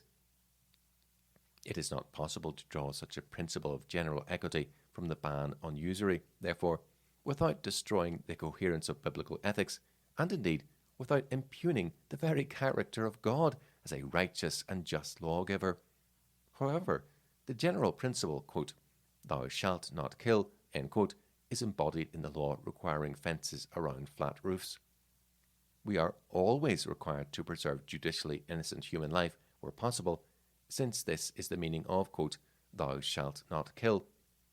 But the ban on interest, as we have seen, is not an application of the general principle, quote, thou shalt not steal, end quote, since if interest per se were theft, it would not be permissible to make interest-bearing loans to foreigners. The specific ban on interest is an embodiment of the requirement to show charity to fellow believers and God-fearers. In other words, the interest ban embodies a principle of charity, not a principle of justice. And of course, as one would expect, given this fact, there is no judicial penalty for the failure to fulfill this law of charity. That is, it does not come within the scope of the magistrate's duty to enforce public justice and punish criminals, because failure to obey this law is not a crime. Yet the fact that the law embodies a principle of charity rather than of justice does not mean that it is not morally binding in the context in which it is given. God will certainly judge those who refuse to abide by his word and obey this commandment. The point is that such charity is not required, legally or morally, in cases outside the scope of the commandment's particular terms of reference, that is, fellow Jews, sojourners, and settlers, those who are prepared to live under the external requirements of the covenant. The same degree of charity is not required in the believer's relationship with those outside the faith. Take the following analogy. I am required to feed and clothe my children, that is, provide for their welfare. The scripture says I am worse than an infidel if I fail to do this, 1 Timothy 5:8. But I am not required to feed and clothe all and sundry in the same way. If I sell clothes, I may make a profit out of my customers. Indeed, only as I do make a profit am I able to fulfill the Bible's command to provide for my own dependence. In making a profit from the sale of clothes to such people, I do them no injustice, though if I were to help a poor man by giving him some clothes, I should be showing mercy. Similarly, I am obligated by God's law to provide a godly education for my children, but this obligation does not extend to all who need educating, that is, to those outside my family. My obligation to provide for my own household in these matters is not based on some general principle that requires me to provide for everyone else in the same way. Much less does it require the state to exercise its obligation for me or for society general by funding welfare programs with taxes levied on my family's income that I need in order to fulfill my obligation to my family properly. The ban on interest embodies a similar principle of charity, and no more necessitates a universal prohibition on interest than my duty to feed, clothe, and educate my children at zero profit requires me to feed, clothe, and educate the whole neighbourhood on the same basis. The principle is this: Old Testament law is valid and applicable to contemporary society, provided it is applied to a comparable situation. We do not put fences around our roofs, since we do not live on them, but we do put railings along bridges and on stairways. The law has to be applied to comparable circumstances. The fact that the Bible permits the charging of interest in many circumstances, for example, to foreigners, and even on mercy loans to foreigners, should give us reason to be very cautious about extrapolating from these specific case laws to generalities. Commercial lending was not the issue being addressed, but rather the poor and needy fellow believer. In a society without commercial loans, it would be irrelevant for the law or the prophets to make the distinction that Schluter mentions. Schluter's second argument, that reaping where one has not sown, is a view of interest that should not encourage Christians to promote lending at interest, is similar in nature to Mooney's argument discussed above, namely that exacting interest is the practice of hard and unscrupulous men, incompatible with the Christian virtues, and falls to the ground for the same reasons. The third argument, that Jewish banks were influenced by Pharisaic principles and thus encouraged lending at interest only to foreigners, may well be correct, but if commercial loans are not banned by the biblical case laws, it changes nothing. The Pharisees bound many laws of their own devising upon the people.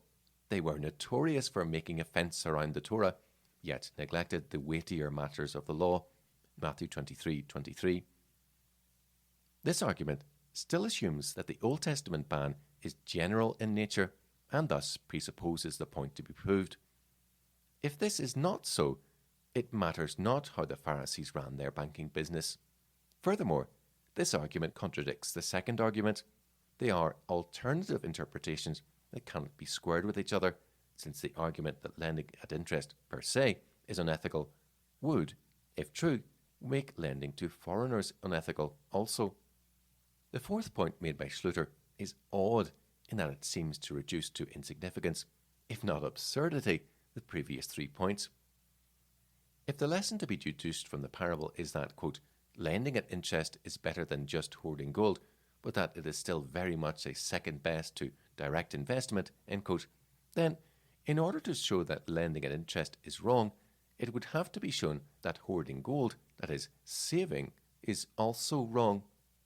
The latter is a completely different subject, however, and to argue that the Bible forbids the hoarding of gold, saving, as a premise for denying the validity of lending at interest, would surely stretch the credulity of the most ardent opponent of usury. We cannot save our gold, and we cannot lend it out at interest. The only alternative is to spend it all as soon as we get it, or else give it all away immediately, since even direct investment involves a certain amount of long-term planning and thus hoarding, that is, saving. I suppose this has a certain logic from a socialist point of view, that is, money is evil per se, get rid of it. But it hardly leads to productivity, capitalization, and economic and social progress, and, moreover, as a result, flies flat in the face of the teaching of the parable. On the other hand, following the logic of the argument, if hoarding gold is morally legitimate, then lending at interest on a commercial basis is also morally legitimate. No disapprobation is imputed to the taking of interest per se, therefore. The encouragement to use one's wealth in a more productive form of investment might be a valid principle of Christian stewardship, though not in all circumstances. Compare Calvin's argument above. I have no problem with drawing this lesson from the parable. It is internally consistent, as well as consistent with the argument that interest-bearing commercial loans are not outlawed in Scripture. Section 7. Some practical considerations. Before drawing this discussion of interest to a close, there are a few other points that should be made, which, while outside the scope of the discussion, strictly speaking, do have some practical relevance. In the Bible, the Christian is encouraged to avoid borrowing, if at all possible, whether at interest for commercial and consumer purposes or because of poverty without paying interest. Quote, owe no man anything but to love one another, end quote. Romans 13:8. Thus, while it is acceptable to lend at interest on non-charitable commercial loans and to make interest-free loans to those in need who are of the faith, it is undesirable to borrow under any circumstances. All borrowing is to be avoided by the Christian, if possible. This is not always possible, especially in the matter of housing, but it is a goal to aim at. Nonetheless, there are priorities in the Christian life, and getting out of debt may not be the most important. For instance, in a culture where the market for rented accommodation is extremely limited, as it is in Britain, and where it is virtually impossible to save up for a house because of inflation and the consequent ever-escalating cost of housing, it is more important that the family has a home of its own to live in than that the mortgage is dropped. In many places in Britain, the only alternative to buying a house with a mortgage is to be dependent on the state for housing, certainly an option not to be preferred above taking on a mortgage. Mortgages may be necessary, therefore, and, as long as the Christian keeps the general injunction to stay out of debt in mind, he should not feel guilty about having a mortgage, per se. Some advocate paying off the mortgage as soon as possible, and in principle this is good advice, but there are priorities in life. If paying off the mortgage in 10 years instead of 20 years is going to mean that one has insufficient funds to provide a good Christian education for one's children, it would seem better to let the mortgage run a few more years, other things being equal. A Christian education for one's children, either at home or at a good Christian school, takes priority over paying off the mortgage early, in my opinion. These are, of course, matters that each individual believer and Christian family must determine for themselves. But it is important not to overstress the issue of mortgage debt at the expense of issues that take priority over it. On the other hand, all kinds of consumer debt should be avoided. The general principle to be aimed at is to get out of debt as soon as possible, since, quote, the rich ruleth over the poor, and the borrower is servant to the lender, end quote, Proverbs 22:7. Being in a position to lend is a blessing, and a willingness to lend to the poor and those in need is the mark of a righteous man, Psalm 37:25-26. Christians are to be in positions of dominion and leadership, ruling over the earth for the glory of God, and thus borrowing is to be avoided. The Bible teaches that lending at interest is a means of dominion over the ungodly. Appendix C. Help for the poor and the meaning of Jubilee. Section 1. Misconceptions of the Jubilee principle. It has been fairly common among Christians who have sought to develop a biblical perspective in terms of which to address the problems of modern economies to see in the Jubilee land lease laws of Leviticus 25 a paradigm for some form of wealth redistribution program. At least this has been the case in Britain, where some form of socialism has been adopted by most Christians as the type of economic organization of society that comes nearest to fulfilling what is considered to be Christian ideals of economic behavior. It is assumed that the restoration of ancestral lands every 50 years in the Mosaic economy constituted primarily a form of, quote, social justice, end quote, in which those who had over the years acquired wealth through the purchase of land were required to redistribute that wealth in the form of land to the poor. The Jubilee has thus been seen as a form of capital redistribution as well as general wealth redistribution. This is, however, a mistaken idea.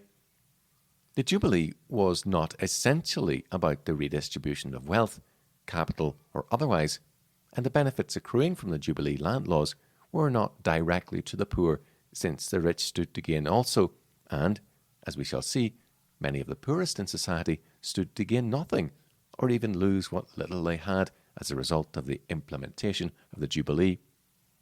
Yet, in spite of this, the idea has persisted. For example, Alan Storkey writes, quote, it was a fundamental tenet of the Mosaic law that, as people naturally became poor through various processes, some accidental and some involving exploitation, they were not only to be helped through various neighbourly activities, but also through state activity. In the Mosaic law, this was far more radical than anything we would envisage now. It was basically a redistribution of wealth, especially land, whereas we tend to limit redistribution to income and leave wealth relatively untouched. Compare Leviticus 25 and Deuteronomy 15. This was a matter of law and of state control, and it seems inevitable that Christians who take the biblical teaching about the poor seriously must be committed to a fairly radical view of wealth redistribution through legalization and the state, end quote.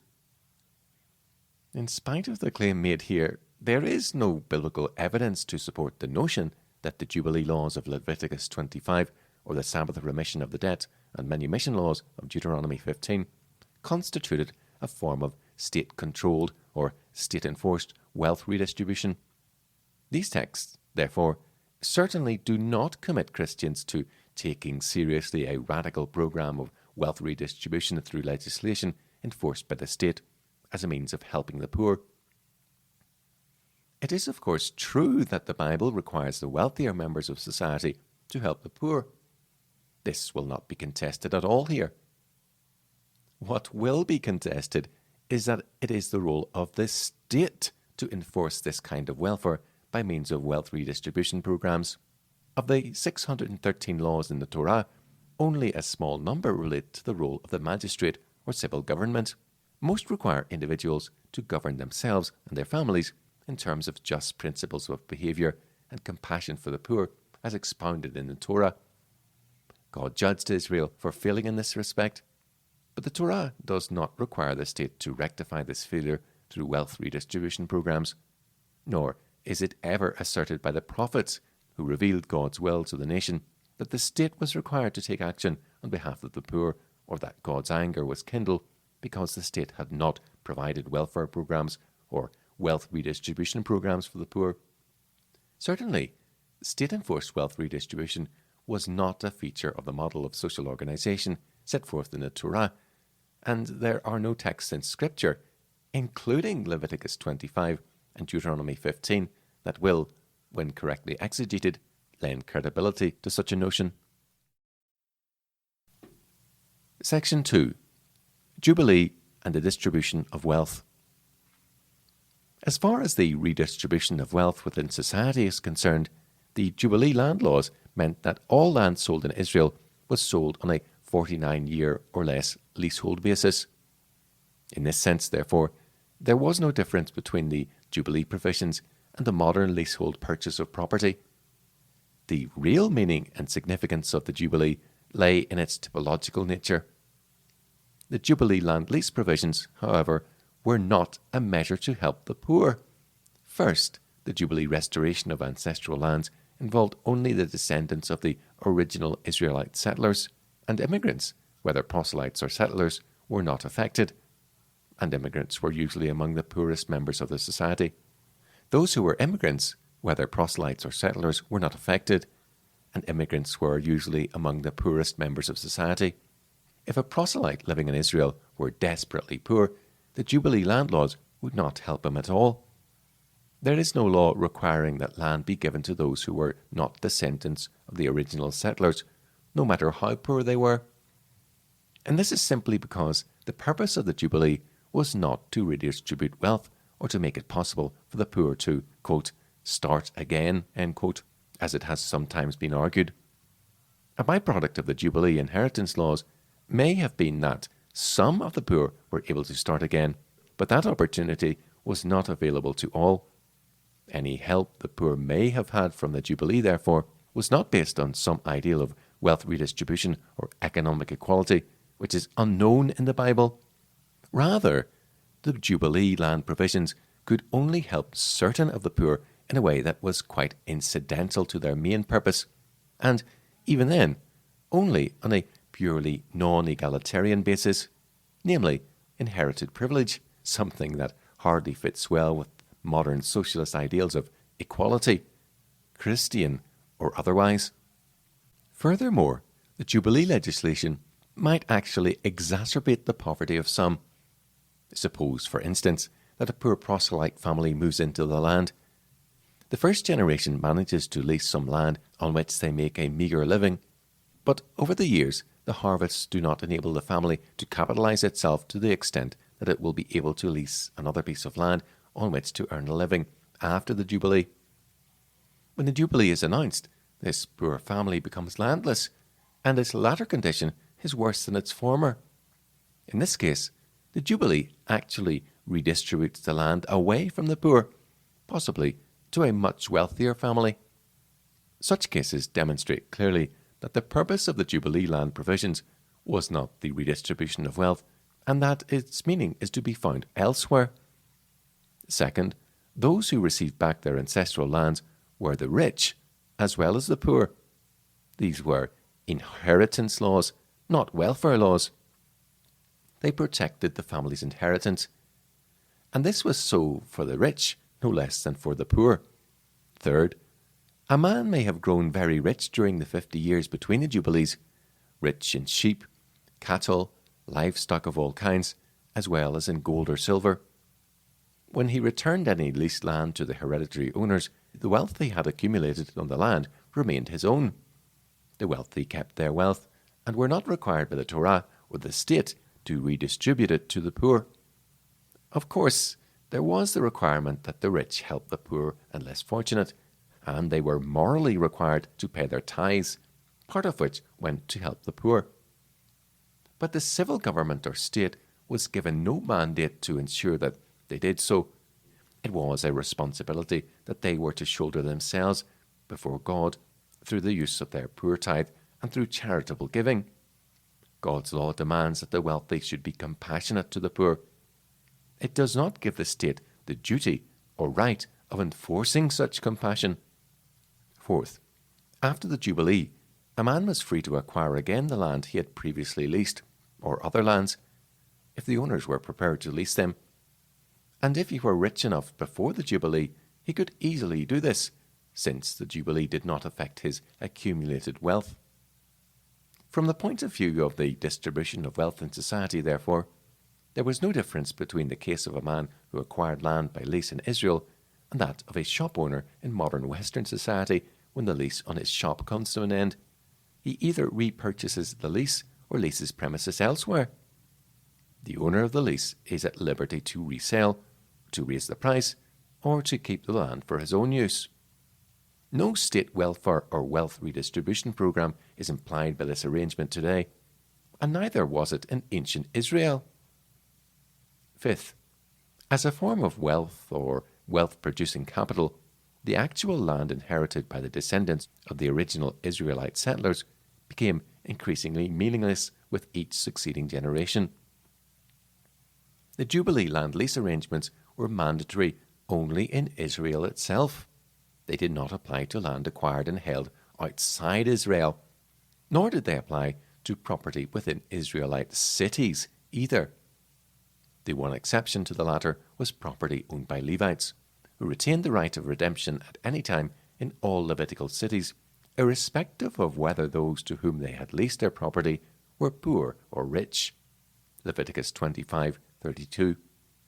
Furthermore, as the population grew, the portion of land available to those who inherited decreased accordingly, since primogeniture was not practiced, and the land was divided between the inheriting children, with a double portion only going to the eldest. Deuteronomy 21:15-17, Numbers 27:1-11. Yet the Hebrews were told that if they obeyed God's law, God would prosper them and multiply them greatly. Indeed, this was the promise made to Abraham.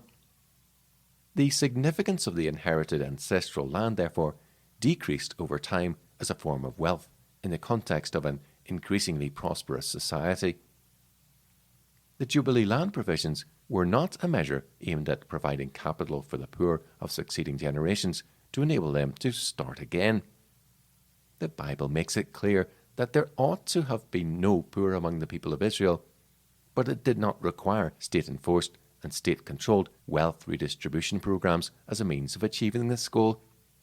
Rather, such prosperity was to be the blessing of God on an obedient society, Deuteronomy 15:4-6, which included obedience to those commandments, stipulating that the wealthy should show compassion to the poor. However, the more numerous the people became, the less the effects of the Jubilee land provisions featured as the basis of their prosperity. The significance of the Jubilee, therefore, was far from the welfare system it is supposed by many to have been. Even if it could be argued that the Jubilee was a form of wealth redistribution or welfare arrangement, which I deny, it was an increasingly inadequate one as time passed, even for the privileged ones who benefited from it. Section 3. Help for the poor, private or state-controlled. Few Christians, if any, would deny the fact that the Bible requires the better off and wealthier members of society to help the poor and helpless. Mercy and charity are very clearly required and commanded by God's law. What is denied here, and with biblical precedent, is the idea that the state has the right to determine who should be helped, how much should be given, and what kind of help they should receive. What is also denied is that the state has the right to take upon itself the function of an organization for collecting and administering the funds needed to help the poor. In short, the state does not have the right to usurp the individual's responsibility to help the poor and to tax him so heavily in order to fund its own welfare program that he is barely able to provide for his own family without resorting to state welfare, let alone provide for those who are poorer and needier than himself by means of personal charitable giving. Such tax-funded state welfare programs create the very kind of dependency and powerlessness that biblical charity is aimed at removing, and that is rightly seen as so debilitating. Of course, the Bible does give laws concerning charity, but it does not give the state the right to administer or police those laws. It has already been stated that there are 613 laws in the Torah, and of these, only a comparatively small number have judicial penalties attached to them or require administration by the state. The basic principle of biblical law is self-government under God.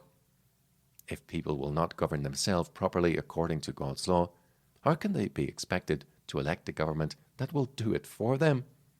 The whole argument for, quote, Christian, unquote, socialism is an argument for the abdication to the state of the personal responsibility that God's word requires of man. But if Christians will not shoulder their personal responsibilities, what makes them think that others, and non-believers at that, will do it for them? All that the abdication of personal responsibility to the state creates is the abuse of power. The Bible requires families to care for their own, and where this is not possible, it is the duty of private individuals and groups, and the church, to provide for them. That is precisely the purpose of the diaconate. Unfortunately, many Christians have not only surrendered the family's responsibilities to the state, along with control of many other areas of, quote, secular, unquote, life, but also an important area of the church's responsibility. The state exacts a quadruple tithe and more from the taxpayer in order to finance this illegitimate business. On the leftovers it now receives, the church is finding it difficult to survive. This is a judgment on the church and the nation for its infidelity to the law and gospel of God. Christians should not complain that the state provision of welfare is unchristian in its emphasis and philosophy, since the state has stepped in where the church has abdicated its God-given duty. Had the church remained faithful to its divine mission, the kind of welfare provided now by the state would have been provided by the church from a Christian perspective and within the context of a Christian environment, and it would have been able to screen out welfare abuse more effectively than the state by applying Christian work ethics as a basis for its assessment of those in need. Neither does the answer to poverty lie with Christianizing the state, though, of course, the state should be Christian for the proper reasons. It lies rather in the provision of Christian charity through individual and family care for those in need, through the ministry of the church, since this is part of the church's God-given function, and in removing welfare from the orbit of the state's authority and responsibility. In the Bible, the state is a ministry of public justice. When it becomes a ministry of welfare, education, employment, etc., it ceases to function properly in its God-given role, and justice and mercy are both compromised. No wonder the modern state cannot cope with the breakdown of law and order in society. It is hamstrung in this area by its near total involvement in all other areas of life. Of course, in the Mosaic economy, there were gleaning laws, which embodied an important principle. There are equivalent situations and circumstances in modern society where some form of gleaning could be provided, even in built-up cities and urban areas. But in the society of Old Testament Israel, the civil magistrate did not run gleaning programs. The provision of gleaning was required as a moral responsibility of those who farmed the land. But it was not policed by the state. The fact that some may have abandoned their responsibility to provide opportunities for gleaning did not mean that the state should assume the responsibility, since that would simply lead to another form of abuse. The answer to the failure of personal responsibility in any area of life is not for the state to step in and take over man's responsibilities. To expect the state to step in every time men abandon their duties is to embrace totalitarianism as the only way to organize society in a fallen world, since men continually fail in their duties. We can face our responsibilities and the consequences of our failures as free men, or we can sell ourselves into slavery to the all-powerful predestinating state. To require the state to step in every time men fail is to idolize the state. It is to require the state to save mankind from the consequences of sin and failure. And this inevitably leads to the regulation of every aspect of man's life by the state. It is the rejection of God's providence, of God's predestination, and the preferment of state control over man's life. It is, in short, to ascribe the role of God to the state, and thus a form of idolatry. A social order is not defective in its obligation to the poor just because it does not require the state to administer charity to the poor. But the arguments for socialism, quote, Christian, unquote, or otherwise, whether or not its devotees use the term socialism, always assume that it is. But, in fact, the contrary is true. When the state interferes in welfare, private charitable activities decreases since the funds needed and available to finance charity are plundered by the state through taxation. Furthermore, tax revenues do not simply go to relieve the same needs that individual private charities would have relieved had they received the funds. They are channeled by the state to very different ends, by no means all, or even most of which, are welfare for the deserving poor. First, there is the vast and ever-growing state bureaucracy, an inefficient and blundering edifice by anyone's standards. It costs millions to finance the administration of this delinquent state welfare bureaucracy. There is no incentive for those who work for it to minimize the costs of administration, since, unlike private charities, where workers are often genuinely motivated by compassion for those whose needs they are attending to, this state welfare business is staffed by bureaucrats working their way up their career structures with all the usual industrial costs and inefficiencies that are involved in state-run industries. This bureaucratic tier of state management is immensely expensive to maintain. By contrast, private, decentralized charity is far more efficient, since it does not have the massive overheads of the state bureaucracy and is able to screen out spongers without violating anyone's, quote, rights, end quote, as a citizen. A good example of this contrast is the difference between the USA and Britain. There are far more funds available across the whole spectrum of charitable aims in the United States than there are in Britain, with its ineffective and wasteful state welfare program, because the population is not taxed so heavily to pay for the bureaucracy. It is also a good deal cheaper to live in the United States than it is in Britain, since we pay vastly inflated prices for the basic necessities of life just for the privilege of being a party to the European economic debacle.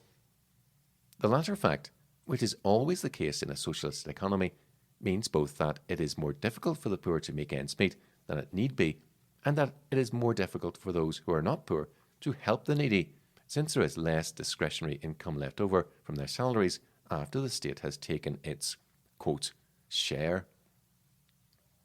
Second, private decentralized charity raises the distressing question of who the deserving poor are and who determines who they are.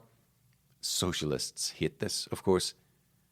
As stated above, private charities are more effective in screening out spongers.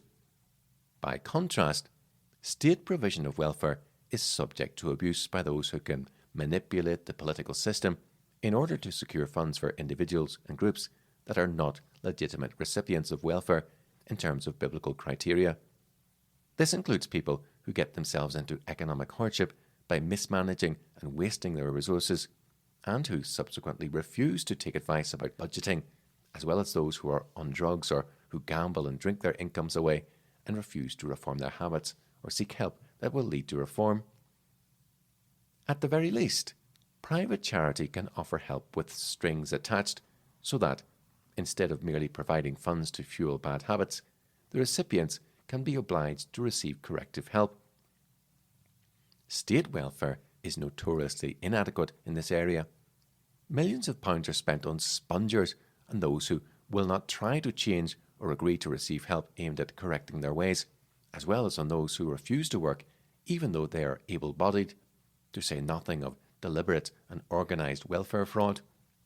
On top of this, there is the ever-changing definition of poverty, which is always subject to abuse by politicians who can make political capital out of poverty, and by interest groups that can milk this fact for their own ends. No doubt the term poverty will soon be applicable to those who are deprived of such essentials of modern life as video machines and computer games. Television is already considered an essential of modern life, lack of which is deemed a factor in the definition of poverty. The Bible teaches that, quote, if anyone will not work, neither let him eat, end quote. 2 Thessalonians 3:10. Of course, this does not apply to those who cannot work, whether through physical ailment or genuine lack of opportunity. But there is far less of the latter than is often thought. Often shopkeepers cannot get staff because those unemployed people who are available for work can claim more state welfare as unemployed persons than they could earn at work. Such attitudes are also to be found in high employment areas. As a consequence, a good deal of state welfare is taken up with providing for the lazy rather than for the poor. This is not only immoral, but also irrational from the economic point of view, since those with shops and businesses have to pay high taxes and rates, local property and business taxes, which are used to fund welfare for such people. Such businesses often cannot pay higher wages precisely because they are taxed so heavily and have to pay high rates to fund the welfare given to those who are available for work but refuse to work because they can claim more money in welfare payments if they are unemployed than they could earn at work. Third, it is also more difficult for a person to live off private charity because it is not anonymous and it is not something one has a right to. Private charity is therefore not only more efficient in terms of administering funds, because it is more personal, it generates a feeling of obligation and responsibility in the recipient, who is likely to work to free himself of his dependence on others more than one who is able to claim anonymous state welfare to which he is deemed to have a right. This creates an incentive for those needing charity to work to support themselves, thereby releasing funds for more needy people. The end results of private, decentralized charitable aid are therefore far more effective than those achieved by state welfare.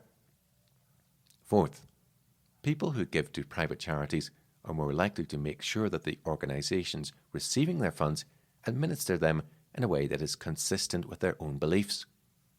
Christians give to Christian charities that offer help within a Christian environment and from a Christian perspective, and thereby proclaim the gospel in a practical way. State welfare seeks to be religiously neutral and amoral. Although this is not possible, the fact that many think that it is means that state welfare is certainly not offered on a Christian basis. In fact, it is given on a secular humanist basis, which is anti-Christian. If it is argued that the provision of charity and help to the poor cannot be left to individuals, families, and the church for fear that this will be inadequate, how can it be argued that it should be left to the state, since the administration of welfare by the state fulfills society's obligation to care for the poor far less satisfactorily in terms of biblical criteria than does private charity? The fact that society does have an obligation to care for the poor, which is to be fulfilled in terms of biblical criteria, means that it cannot be left to the state. God's providence is not defective. Yet, in his providence, God has left helping the poor to the church, the family, and to private individuals and groups, not to the state. To argue that this is not good enough is to argue that God's providence, his government of the world, is inadequate. To abdicate one's responsibilities to the state when there is no biblical warrant is to question God's providence as well as his revealed order for society. It is to say that it is not sufficient to leave care of the poor to God's providentially appointed means, that is, church, family, and private charity, but that his providence should be supplemented, indeed replaced, by state welfare programs. This is to place the state in the role of the church as the dispenser of God's mercy. It is the church's commission to preach the gospel and also to heal the sick and care for the poor and needy. The apostles did not subsequently relegate the latter to the state. Section 4. Christian Socialism. Many Christians have embraced some form of socialism, especially in Britain, where socialist ideals pervade society and have been institutionalized by both the state and the church. Nevertheless, socialism cannot be squared with Scripture. This does not necessarily imply that those who hold these views are not Christians, and someone standing before God should not be judged simply on that basis. However, this should not obscure the fact that such views are sinful and that those who hold them should repent of their sin. This sin manifests itself on two different levels. First, the problem in Britain is that the whole socialist way of thinking has become so ingrained in our culture that many Christians are unaware of the degree to which it colours their reading of the Bible. Nor are they aware that the Bible addresses these issues decisively and offers an obedient way to think about them. Many simply assume, because they have been told this for so long by the clergy, that the Bible does not say anything directly about social, political, and economic issues, or that what it does say is only Old Testament stuff and not for the modern Christian, and therefore they imbibe the humanist alternative without giving the biblical teaching a second thought. The only Christian teaching deemed to be relevant is that the wealthy do have a responsibility to help the poor. How that responsibility is to be realized is not thought to be a legitimate question to ask of the Bible. Instead, it is simply assumed that the responsibility lies with the state. At the very least, this apathy to biblical teaching needs to be repented of. Secondly, however, the problem goes deeper than this for many, though not all. The psychological mainspring of socialist ideology in British society today is envy and hatred of privilege. This is evident in the taxation rates. The rich are taxed so heavily, not because this brings vital revenues into the treasury. It brings in very little actually, and most revenues come from the middle classes, who are always the ones to suffer from both right and left-wing taxation policies. The rich are taxed so heavily because it is thought that they are not morally entitled to have a better standard of living and therefore should not be allowed to enjoy their wealth. However much socialists preach about equality and dress it up in Christian-sounding jargon, the fact is that at the bottom of it, many are envious of those who are better off than themselves. Therefore, they vote for governments that will appease their envy-ridden psyche by penalising the rich, even though this produces no real material benefit for themselves or society, and indeed even hinders economic progress for society as a whole by discouraging those with capital from investing in British industry and business. The Church, of course, used to preach against envy, which was considered one of the 7 deadly sins. Today, however, it is unusual to hear envy preached against. Why? Because socialism has turned envy into a virtue, and the clergy, by and large, have swallowed socialism, lock, stock, and barrel. And this is so for many Christians also. Quote, Christian, end quote, socialists are not lily-white when it comes to their professed concern for the, quote, poor, end quote, even though their motives may not be as black as their more consistent, non-believing comrades. Envy is sin, and it motivates not a few, quote, Christian, end quote, socialists in their economic and political views. That does not mean that they are damned. It does mean that they should repent of their sin. As for socialism, its consistency with the biblical teaching on compassion and care